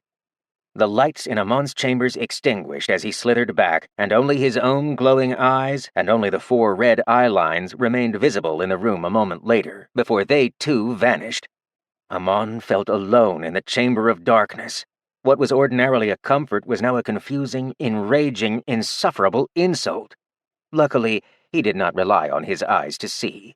Forked tongue flicking from his muzzle, he tasted the air and tasted his enemy immediately. Everywhere. How could someone be everywhere? He, Grand Vizier Amon, was the one whose presence should be everywhere, covering the world in his magnanimous might. Artorian silently stepped around behind another pillar, sound absorbed by his extended presence as he built up power to begin an entire circus of effects. It had taxed him when he'd fought Cataphron that first time. This time, the burden of multiple effects would not be so taxing. Throwing his voice, he made the sound appear behind the vizier's head. Your people came to the fringe. Amon twisted into a coil, surrounding himself with a defensive cloud as a disintegrating infernal effect coated the massive serpent as if it were an extra layer of skin. Even in the pitch-black dark, his energy swirled about, creating a visible outline as a powerful tail slam brutalized his own throne, flattening and destroying the entire area in a swath behind him as the remains disintegrated while latent effects dissolved materials away. 4 silver lines appeared to his left. Sound erupted in a controlled, cold rage. They destroyed my village, scattered my family.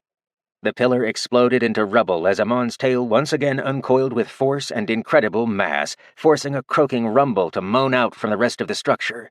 It was a terrible idea to destroy valuable support struts, but the Vizier was too engrossed in thinking about how to silence this unexpected Emerald Eye development. He called for his aides. "Guards!" No response came, and the bronze door remained closed. He hissed in anger, flooding the entire space of his private chambers with a caustic, disintegrating foil.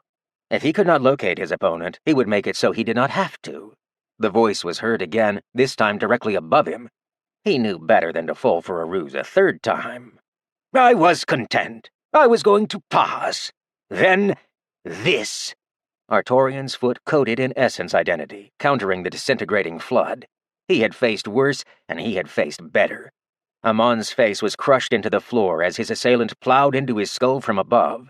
Acidic blood sputtered from the cobra's nose, mouth, and eyes as the crunching impact splattered him on the ground. Artorian felt his foot thunk against bone, signaling his enemy wasn't going to compress any further, and made himself scarce from the location before spikes of burning, venomous darkness splintered into the space he had occupied a second ago. It grew from Amon's head like a fire, wildly sprouting with a crackle of thunderous infernal energy. The Vizier howled in pain, swiping wildly with his tail. He couldn't afford to keep taking damage like this. He exhaled his last breath, and a lime-green brightness built in the back of his throat, taking over the light behind his vertically slit eyes.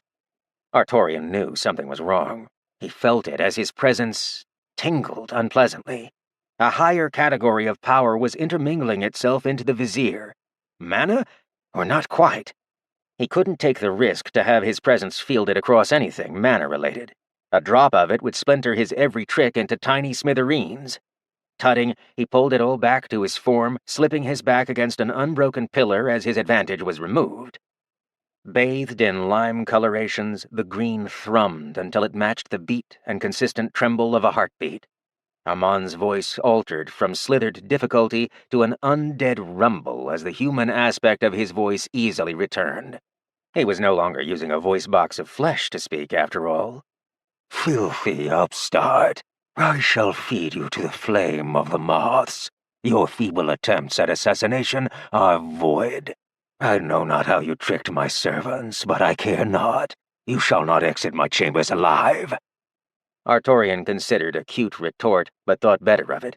He should start keeping a running tally of the amount of death threats and wondering if he was going to die. It was a sizable number by now. Just for fun? There would be no further talk with whatever the flesh creature had turned into. Sneaking a peek, a gargantuan skeletal cobra covered in crystal goop and a coral coating had replaced what had originally been a decently pretty snake. So much for blunt impact. That goop layer definitely looked like it would absorb kinetic energy. His plan to stay in the enclosed room... All right, bad plan. Backfired quite a bit. He should leave. Artorian wasn't going to be able to distract the thing. He couldn't get a grasp of how it sensed the world. He'd also used the element of surprise, so... run for it. Without another thought, he bolted quick as the wind to the bronze door, but failed to reach it as a batting tail caught him right in the chest and sent him barreling back in the opposite direction. Artorian crashed hard into the now crumbly stone wall. He cried out in anguish, armor cracking and tearing from the raw strength of the blow. Oof! It hurt more than an oof could convey, but that's what he got before cracking with a clang against the ground. He did not roll out of the way in time for a follow-up tail strike to repeatedly bash him down into the metaphorical dirt. Artorian learned what a drum felt like, funneling essence into his armor to repair it as a proficient tail kept dribbling him. Blunt bouncing damage hurt, and the massive snake was not letting up. His vision fizzled out hard as one of the slams put a chink into a rune that helped make the visual effect.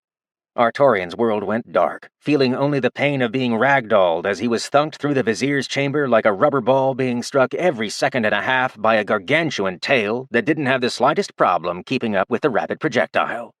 His presence was neutralizing the disintegration effect, but that was a minor boon. Faintly, he could hear amused, undead laughter from the massive creature. Shielding himself with essence and tucking in arms, he raced for ideas. He couldn't risk extending his presence. The armor was toast, and he couldn't remove it because even one of those slams would do to his bones what it had done to that support pillar. He was being batted around and... Wait. Bat? Echolocation. Air essence activated as the pounded cultivator shifted to external aura usage and hummed. His armor turned it into a thrum, but the air essence-fueled waves bounced across the room and came back to him faster than the massive snake was batting him around. While details were rough, the layout of the room appeared in his mind, like a fading blueprint that was constantly updated each time a sound wave returned to him. To be frank, it was pretty fantastic. A loud, lurching metal groan of chestplate bending and twisting asunder made Amon cackle. Catharsis. He'd never felt the need to pull on the borrowed favor power because it was fleeting. He'd also not known it would turn him into an undead crystal cobra. His queen would be furious with him for wasting all her hard years of work if this was permanent. He'd cross that bridge when it was time. For now, he had a bug to crush. The sound the bug made went ignored until a slicing air blade crackling with hard light forced him to swivel his head out of the way. Abyss. Amon missed the next strike, and Artorian landed hard on a shoulder. It popped out of its socket with an unpleasant snap, but the old man was on his feet and already darting to the bronze door. He didn't have earth essence, nor the means to affect metal. He also knew Tychus was helping to keep it shut. How could he force Tychus to let go and get rid of the door? A thought struck him. A simple, repeated thought that must have been a universal truth. He didn't know how he'd never considered the option before, but it rang loud and true. When in doubt, fireball. Chapter 45. Why use one fireball when you could use two? Around his good hand, Artorian charged his starlight essence. Unlike the normal identities to soothe or lance, he tapped into a third one, equally as natural, equally as common. He spoke the words, not realizing he did so with as much venom as Amon was filled with. Burn! Spheres of power surrounded Artorian's hand. As fire, it burned a hot, white phosphorus bright. He'd have been concerned about being permanently blinded by being so close to his own effect. So harsh was the brightness that if it hadn't been for his current blindness, he'd have used just fire. He didn't have the time to fine-tune the light away to maximize the heat effect, and hurled one orb back at the undead snake, who sizzled from sheer proximity to the starlight effect, while the other flung towards the gateway. Would his orb be hot enough to get through a thick bronze door? He didn't know, and was unable to see the craft turn red, then orange, then white as the orb stuck to it like a sticky, wet grape. Screams made it through from the other end. Well, it was successful in forcing Ty to let go, but based on his echolocation returns, a door remained. Abyss! Glancing in the other direction, the vizier had dodged the fireball and was charging in his direction with a swift lunge. The light from the burning ball sticking to the far wall was suffering to all of Amon's existence. His body burned, his mind burned. He shrieked in maddened outcry as he shot forwards, completely in the dark on why his world was made of agony. Jumping out of the way, sadly not entirely in time, Artorian lost feeling in the same arm he'd fallen on earlier as the burning, disintegration effect-coated mass slammed into his side and crashed into the space that used to contain the bronze door. Used to, as the molten slag now coated the undead monstrosity, adding a third kind of burn to the vizier. Ha! Artorian winced, surprisedly winded by that last blow. He staggered his functional shoulder against a pillar and pulled his aura in, covering himself in starlight essence. Shifting to presence, he coated just him and his gear as the echolocation information dimmed away. How was he doing? C-rank 4. Eesh, costly. He let much of his essence flood free, feeding the self-repairing and form-shaping runes on the armor that drank it in. His protections were trashed by being pinballed across the room. Countless imprints now littered the space in his embarrassing impact positions. He chanced a breather, listening to the massive snake deal with his burning orb in the gateway. Artorian had a moment to decide how much he was going to invest in repairing his armor. The analysis was swift. Cost was irrelevant. He was dead without the hardened exterior shell. He pulled a mental lever and let the iridium plate have everything it wanted. His cultivation lurched, and Artorian dropped to a knee as a full 3.5 cultivation ranks were ripped straight out of his aura. The only plus was that his shoulder popped back into place from raw essence expenditure. His fingers tingled before regaining feeling and functionality, nerves and muscle mending from the soothing starlight healing surging through his frame. He squeezed his grip open and closed, jumping away from a thrashing strike just as he heard it coming. Artorian was too slow and groaned as he was blown back to a mere 3 feet away from his still burning starlight ball embedded in the back wall. Oh, that had hurt. It hurt bad. His presence was mending him, and the armor was finally reconfiguring itself into a stable, protective form as he peeled himself free from the rock. Falling 7 feet was no fun, but with the armor molting and forming around him, he hadn't the use of his legs to catch himself. Complaining on the ground, he remembered he could use air to soften his fall, a little too late with his face already in the crumbled gravel. He pushed himself to his feet and rolled his working shoulders. "Over here, you dried-up carcass! I have a gift for all the misery and stress you've caused me over all these many years."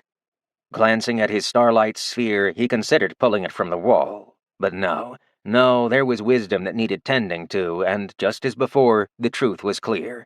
If in doubt, use more fireballs. A very much on fire Amon raged and slithered towards the outline of the heat form he could see. Being undead gave an entirely different perspective to the world. He saw that which was alive, and it didn't matter if a little bit of rock got in the way. A soft heartbeat was as loud and as irritating as the steady thudding of war drums. Other heat signatures in the area he noticed as well, but the balls of burning light were tearing at everything. They didn't just lance his senses, but attacked his mind, his body, his aura, his power. It burned him at a depth he could not perceive. Amon could not have known that starlight was a particularly potent antithesis against undead. He could not have known that the borrowing of Favor's power siphoned away his aura to dump all the force fully into keeping up his empowered, far superior undead body. Several components of him dropped radically in defense because the particular threat he faced was simply not something that otherwise existed. More prominent threats he became immune to, yet he did not face melee nor weapons. Neither arrows nor spears mundane struck him, nor techniques not steeped in Celestial. Facing him was a problem that functioned with Celestial, but took it to a compounded category. He was fueled with maddened rage and did not know why as memories burned away. A more serpentine, base-level instinctual mind replaced him. Artorian stood, calming himself as he focused not on the charging momentum of death, but on the numerous circling pea-sized orbs that hovered around him in a gyroscopic formation. He inhaled and took a wide horse stance, spreading his arms out. Exhaling, he circled his arms. The orbs followed suit before they erupted into the size of apples, then melons. The orbs spun faster and faster, and Artorian heard a fizz as his sight partially restored when the vision runes mended. Not that it did much. The blinding brightness directly around him caused the view to melt into a crackly, uncertain, shifting screen of frazzled and fuzzy static. The runes couldn't process or render a view where so much energy was interfering. Only hazy bits and pieces made it through in a muddled grayscale. The first sight that properly processed made him tense in fear. More in panic than through actual planning, he thrust his hands forward in a gun of heart-gripping fear, not having known before just how close his opponent had been. The gaping, hungry, poisoned, fang-filled maw of the biggest crystal cobra he'd ever seen lunged at him, only to take a chest full of sequentially launched orbs that tore holes right through the undead's weakened defenses. As with the others, the solar orbs stuck to the far wall, smoldering the surroundings as their light lanced and scalded layer after layer from the vizier's mutated body. For a moment, Artorian believed victory was in his grasp. He lost that feeling as the gaping maw snapped shut around his being. Even if the head of the cobra had been ripped and rent from the rest of its body, it wasn't neutralized. Important life lesson. Even a beheaded serpent head could still bite. The scream that erupted from Artorian matched the shrill sound of venomed fangs piercing through iridium armor. The massive curved bone stabbed deep into his being, and the weight of the skull alone pinned him to the ground. The vizier's borrowed undead light winked out. The lime-green light vanished from existence in the span of a single breath. Across the area of the ziggurat, bone bracelets crumbled as the opal keeping them together fractured and pulverized from feedback shock. Tychus, too, watched his restraint dangle, tumbling from his wrist before becoming bone dust on the floor. He grit his teeth when it happened, infernal essence still restoring the damage done to his hands from sudden door burns. Elation replaced pain. He was free. Bursting from his hiding place, he ran as fast as he could to the vizier's chambers. Acrobatics snuck him through the wrought and wrecked hallway, and some blinding lights inside of the chamber were winking out one at a time. When he shoulder-checked through the rocks to form a new passageway, the dying light of the last orb was swiftly weakening. It was enough for him to see the slumped figure of his grandfather, pierced through by both of the gargantuan serpent's envenomed fangs. Elder! Artorian drew a labored breath. His presence remained pulled around his form, doing what he could to prevent the crystal venom from getting into his vitals. Even with intricate knowledge of the venom, the quantity of it that he was fighting off was going to result in a loss. He didn't heal as fast as he needed to during purging. This was accounted for by the fact that he still had two very sizable fangs piercing him, and getting those out needed to be a slow and carefully monitored process. Just tugging them out would kill him. He'd in no way heal the gaping damage left behind with the pitiful essence he had left. Where was he? D-something? D-rank 5? Ew. Here comes another few years of recovery. He pushed weakly against the snout. It didn't budge. Crackers and toast. Faltering and about to lose hope, he heard the voice of his son. Tychus, break the fangs! The mountain was at Artorian's side with the speed of darkness. The environment reacted to his heavy expenditure of essence and pushed him along as light faded. With a glance, he could discern the situation was dire. Clear directions helped significantly, and with a roar he smashed through the brittle, graying fangs using a hammer fist. Both loudly shattered. Without that support, the entire head fell sideways, gently flaking away in the remains of the dying starlight. Artorian didn't know how many more words he was going to get out. It didn't feel like either of the stabbers had gone through his lungs, but it hurt regardless. Edge of the refugee camp, dwarven caravan, 2 axes behind a stein of ale as sigil. Hurry, please. Tychus was a doer, not a thinker. Scooping his grandfather up, he took in the need with the same direction and haste as he did when Grimm laid out a plan. There didn't need to be questions, only action. Like a hurled projectile, Tychus shoulder-bashed his way out of the ziggurat as an unstoppable obsidian electricity-coated freight train. His footfalls thundered with each impact, and the approach of his charge was noticed by all. People who didn't literally jump or throw themselves out of the way in time were bowled over and used as flooring. Palisades exploded into splinters when the massive man barreled through. Artorian kept tight and safe within his arms. Tychus could feel blood that wasn't his seep from between his fingers, and his grandfather hadn't spoken a word since going limp in his grasp. That venom was doing its work. No thinking, no thinking. Thinking led to second-guessing, assumptions, worries. There was no time for those. There was only time for the one thing he excelled at, charging in a straight line. Chapter 46. Don Mudsignir squeezed the bridge of his nose. Several more of his clan stood in a loose circle with him, while a very confused Demi held a dapper gnome in an upturned hand. This was a topic that, honestly, it would help if they had a philosopher present. What this intelligent gnome was telling them was difficult to understand, and he, for one, didn't have enough firebrandy in his caravan for this kind of talk. He'd been searching for excuses that would let them end the conversation, and at first he'd been delighted when thundering steps seemed to beeline towards his caravan. The joy had dropped like a rock in his stomach. He'd mistaken the massive man coming their way for Demi from sheer size, but the iridium cradled in his arms stood out. The slumped figure in the arms of that massive man was enough for him to make snap decisions. Demi, our human is coming in hot. Intercept and poultice. The rest of you lot, caravan in motion. Destination Morovia. Don moved to the front of the group and got everything moving. The gnome stared for a moment, then hopped away upon seeing the commotion. His time would come.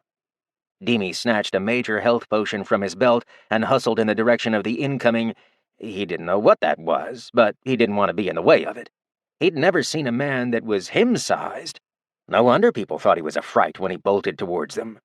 Demi held up the reflective glass of the potion, and the approaching darkness comet must have noticed because the charger slowed down.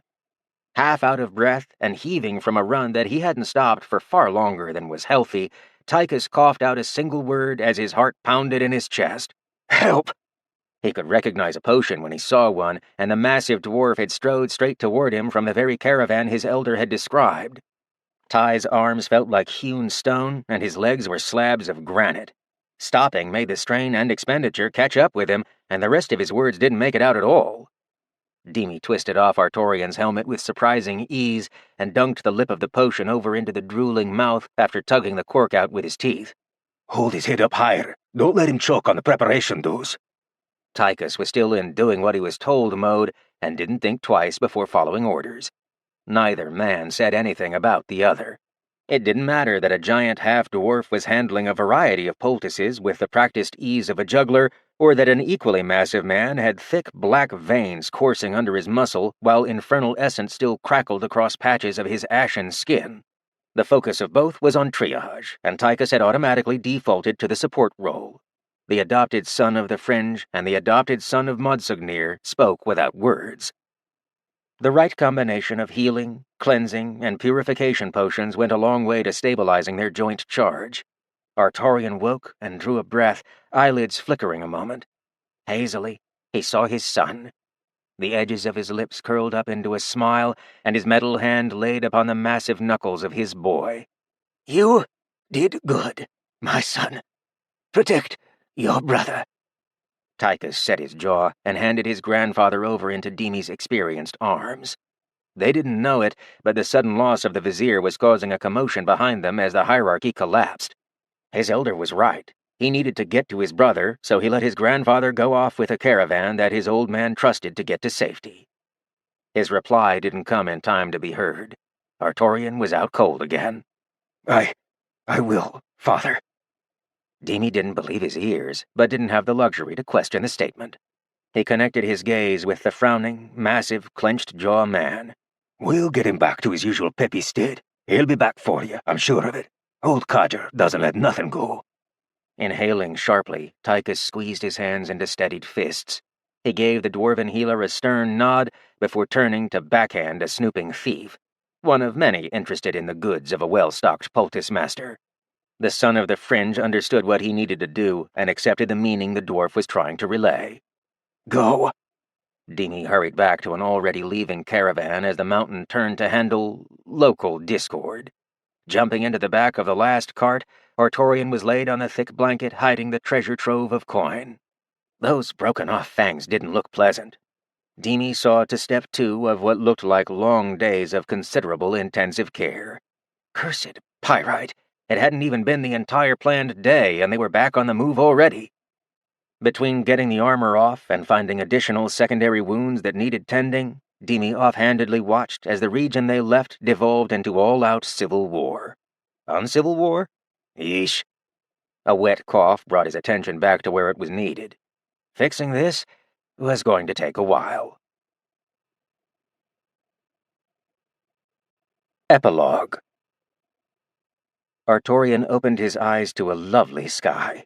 His first, properly lucid breath was pleasant and light, filled with nostalgia as the scent of overgrown bluegrass gently brushed over his senses. Was he 5 years old again?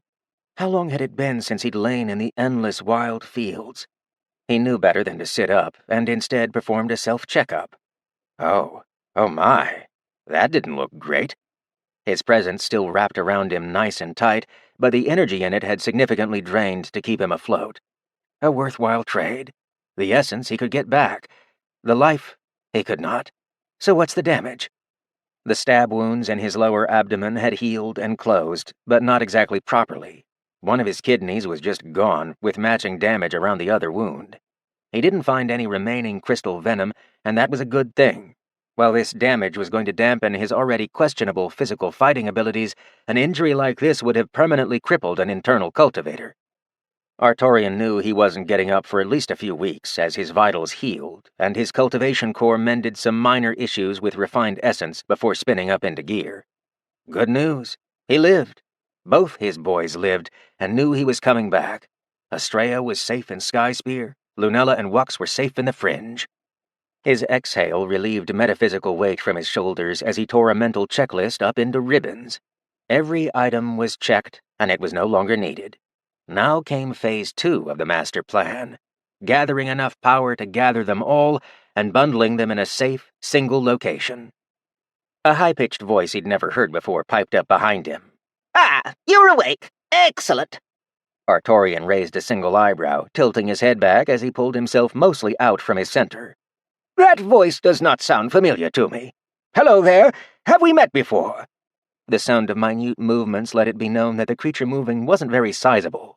To Artorian's confusion, a spiffily dressed gnome walked into view and stood at his hip with patient poise. A leafy green vest smoothly fit over a tunic and breeches. A diminutive matching pointed cap nestled on his head, while lensed clockworked glasses whirred lightly as he changed the focus on them. A delight to make your acquaintance, good human. My name is Devrash Editor Neverdash, the Dashingly Dapper. Please feel free to call me Dev or Dev Editor if you feel the need to be formal. Artorian moved a finger forward, meaning to poke the gnome in the belly just to check if he was hallucinating. The gnome, however, took it as a cordial greeting and grasped the outstretched finger with both hands before giving it a shake. Well met. I've so been looking forward to conversing with you. I've been told you're a more cerebral conversation partner that can appreciate a proper academic argument. The old man cleared his throat and pulled his finger back. He found some nearby water and had himself a drink before answering. Ah, well, I'd say I'm decent at some verbal back and forth. My name is Artorian, current headmaster of Skyspear Academy. Though I expect that to change when the caravan gets back there. My injuries don't lend themselves to being able to teach adequately. The small gnome held up a hand to indicate a request for a pause. Artorian broke off from what may have devolved into a lengthy blabbering session. It wasn't every day you spoke to a gnome. Speaking of, he'd never known any mention of gnomes to exist outside of references that some of their leftover technology had been found. Devrash piled up some cloth and climbed it like a hill before seating himself. Delightful. I'll fetch the poultice master shortly, though, from what I can see, you're stable. You've been out for weeks, and if that high-tier core of yours hadn't been passively turning, you wouldn't have made it. We, did have to make some unpleasant decisions on your behalf. I apologize for that, but it was necessary for your survival. Artorian deeply frowned. What kinds of decisions? Devrash pressed his fingers to his mouth a moment, goggles scanning the old man over. You've partially descended into your cultivation pool at the moment, I believe. Have another look. I'm certain it's very apparent what I had to break. Now, I assure you that I was careful. Your actual core is unaffected. Concern peaking, the old man dunked into his own center and quickly looked around. Body? Damaged, but it'll work out. Main solar gyroscope? Present and functioning. So, what was gone? Everything seemed present. Oh. His mind zipped to the glittering, fractured remnants of his pearlescent webway. The entire thing was essence dust and pearlescent material. Better to just... He absorbed the pearlescence just like it was essence that needed to be broken down and refined. The entire thing was gone. Not crippled or slightly damaged or broken into chunks. The entire webway that had separated the inner and outer spaces of his center had been dusted completely. Well, that was a bit of a setback. Ascending back to reality, he exhaled hard and turned his head to face the still calmly seated gnome. Let me guess. The diversion of essence back into the core wasn't conducive to making sure essence went to my vitals instead. Since I likely could not eat, and that webway was preventing my essence from keeping my body running... The gnome was already nodding hard enough to need to hold on to his tiny green hat. I'm delighted you came to the conclusion so swiftly. As I said, no damage to the actual core. I apologize for essentially crippling part of your cultivation. I was told you'd understand adherence to priorities.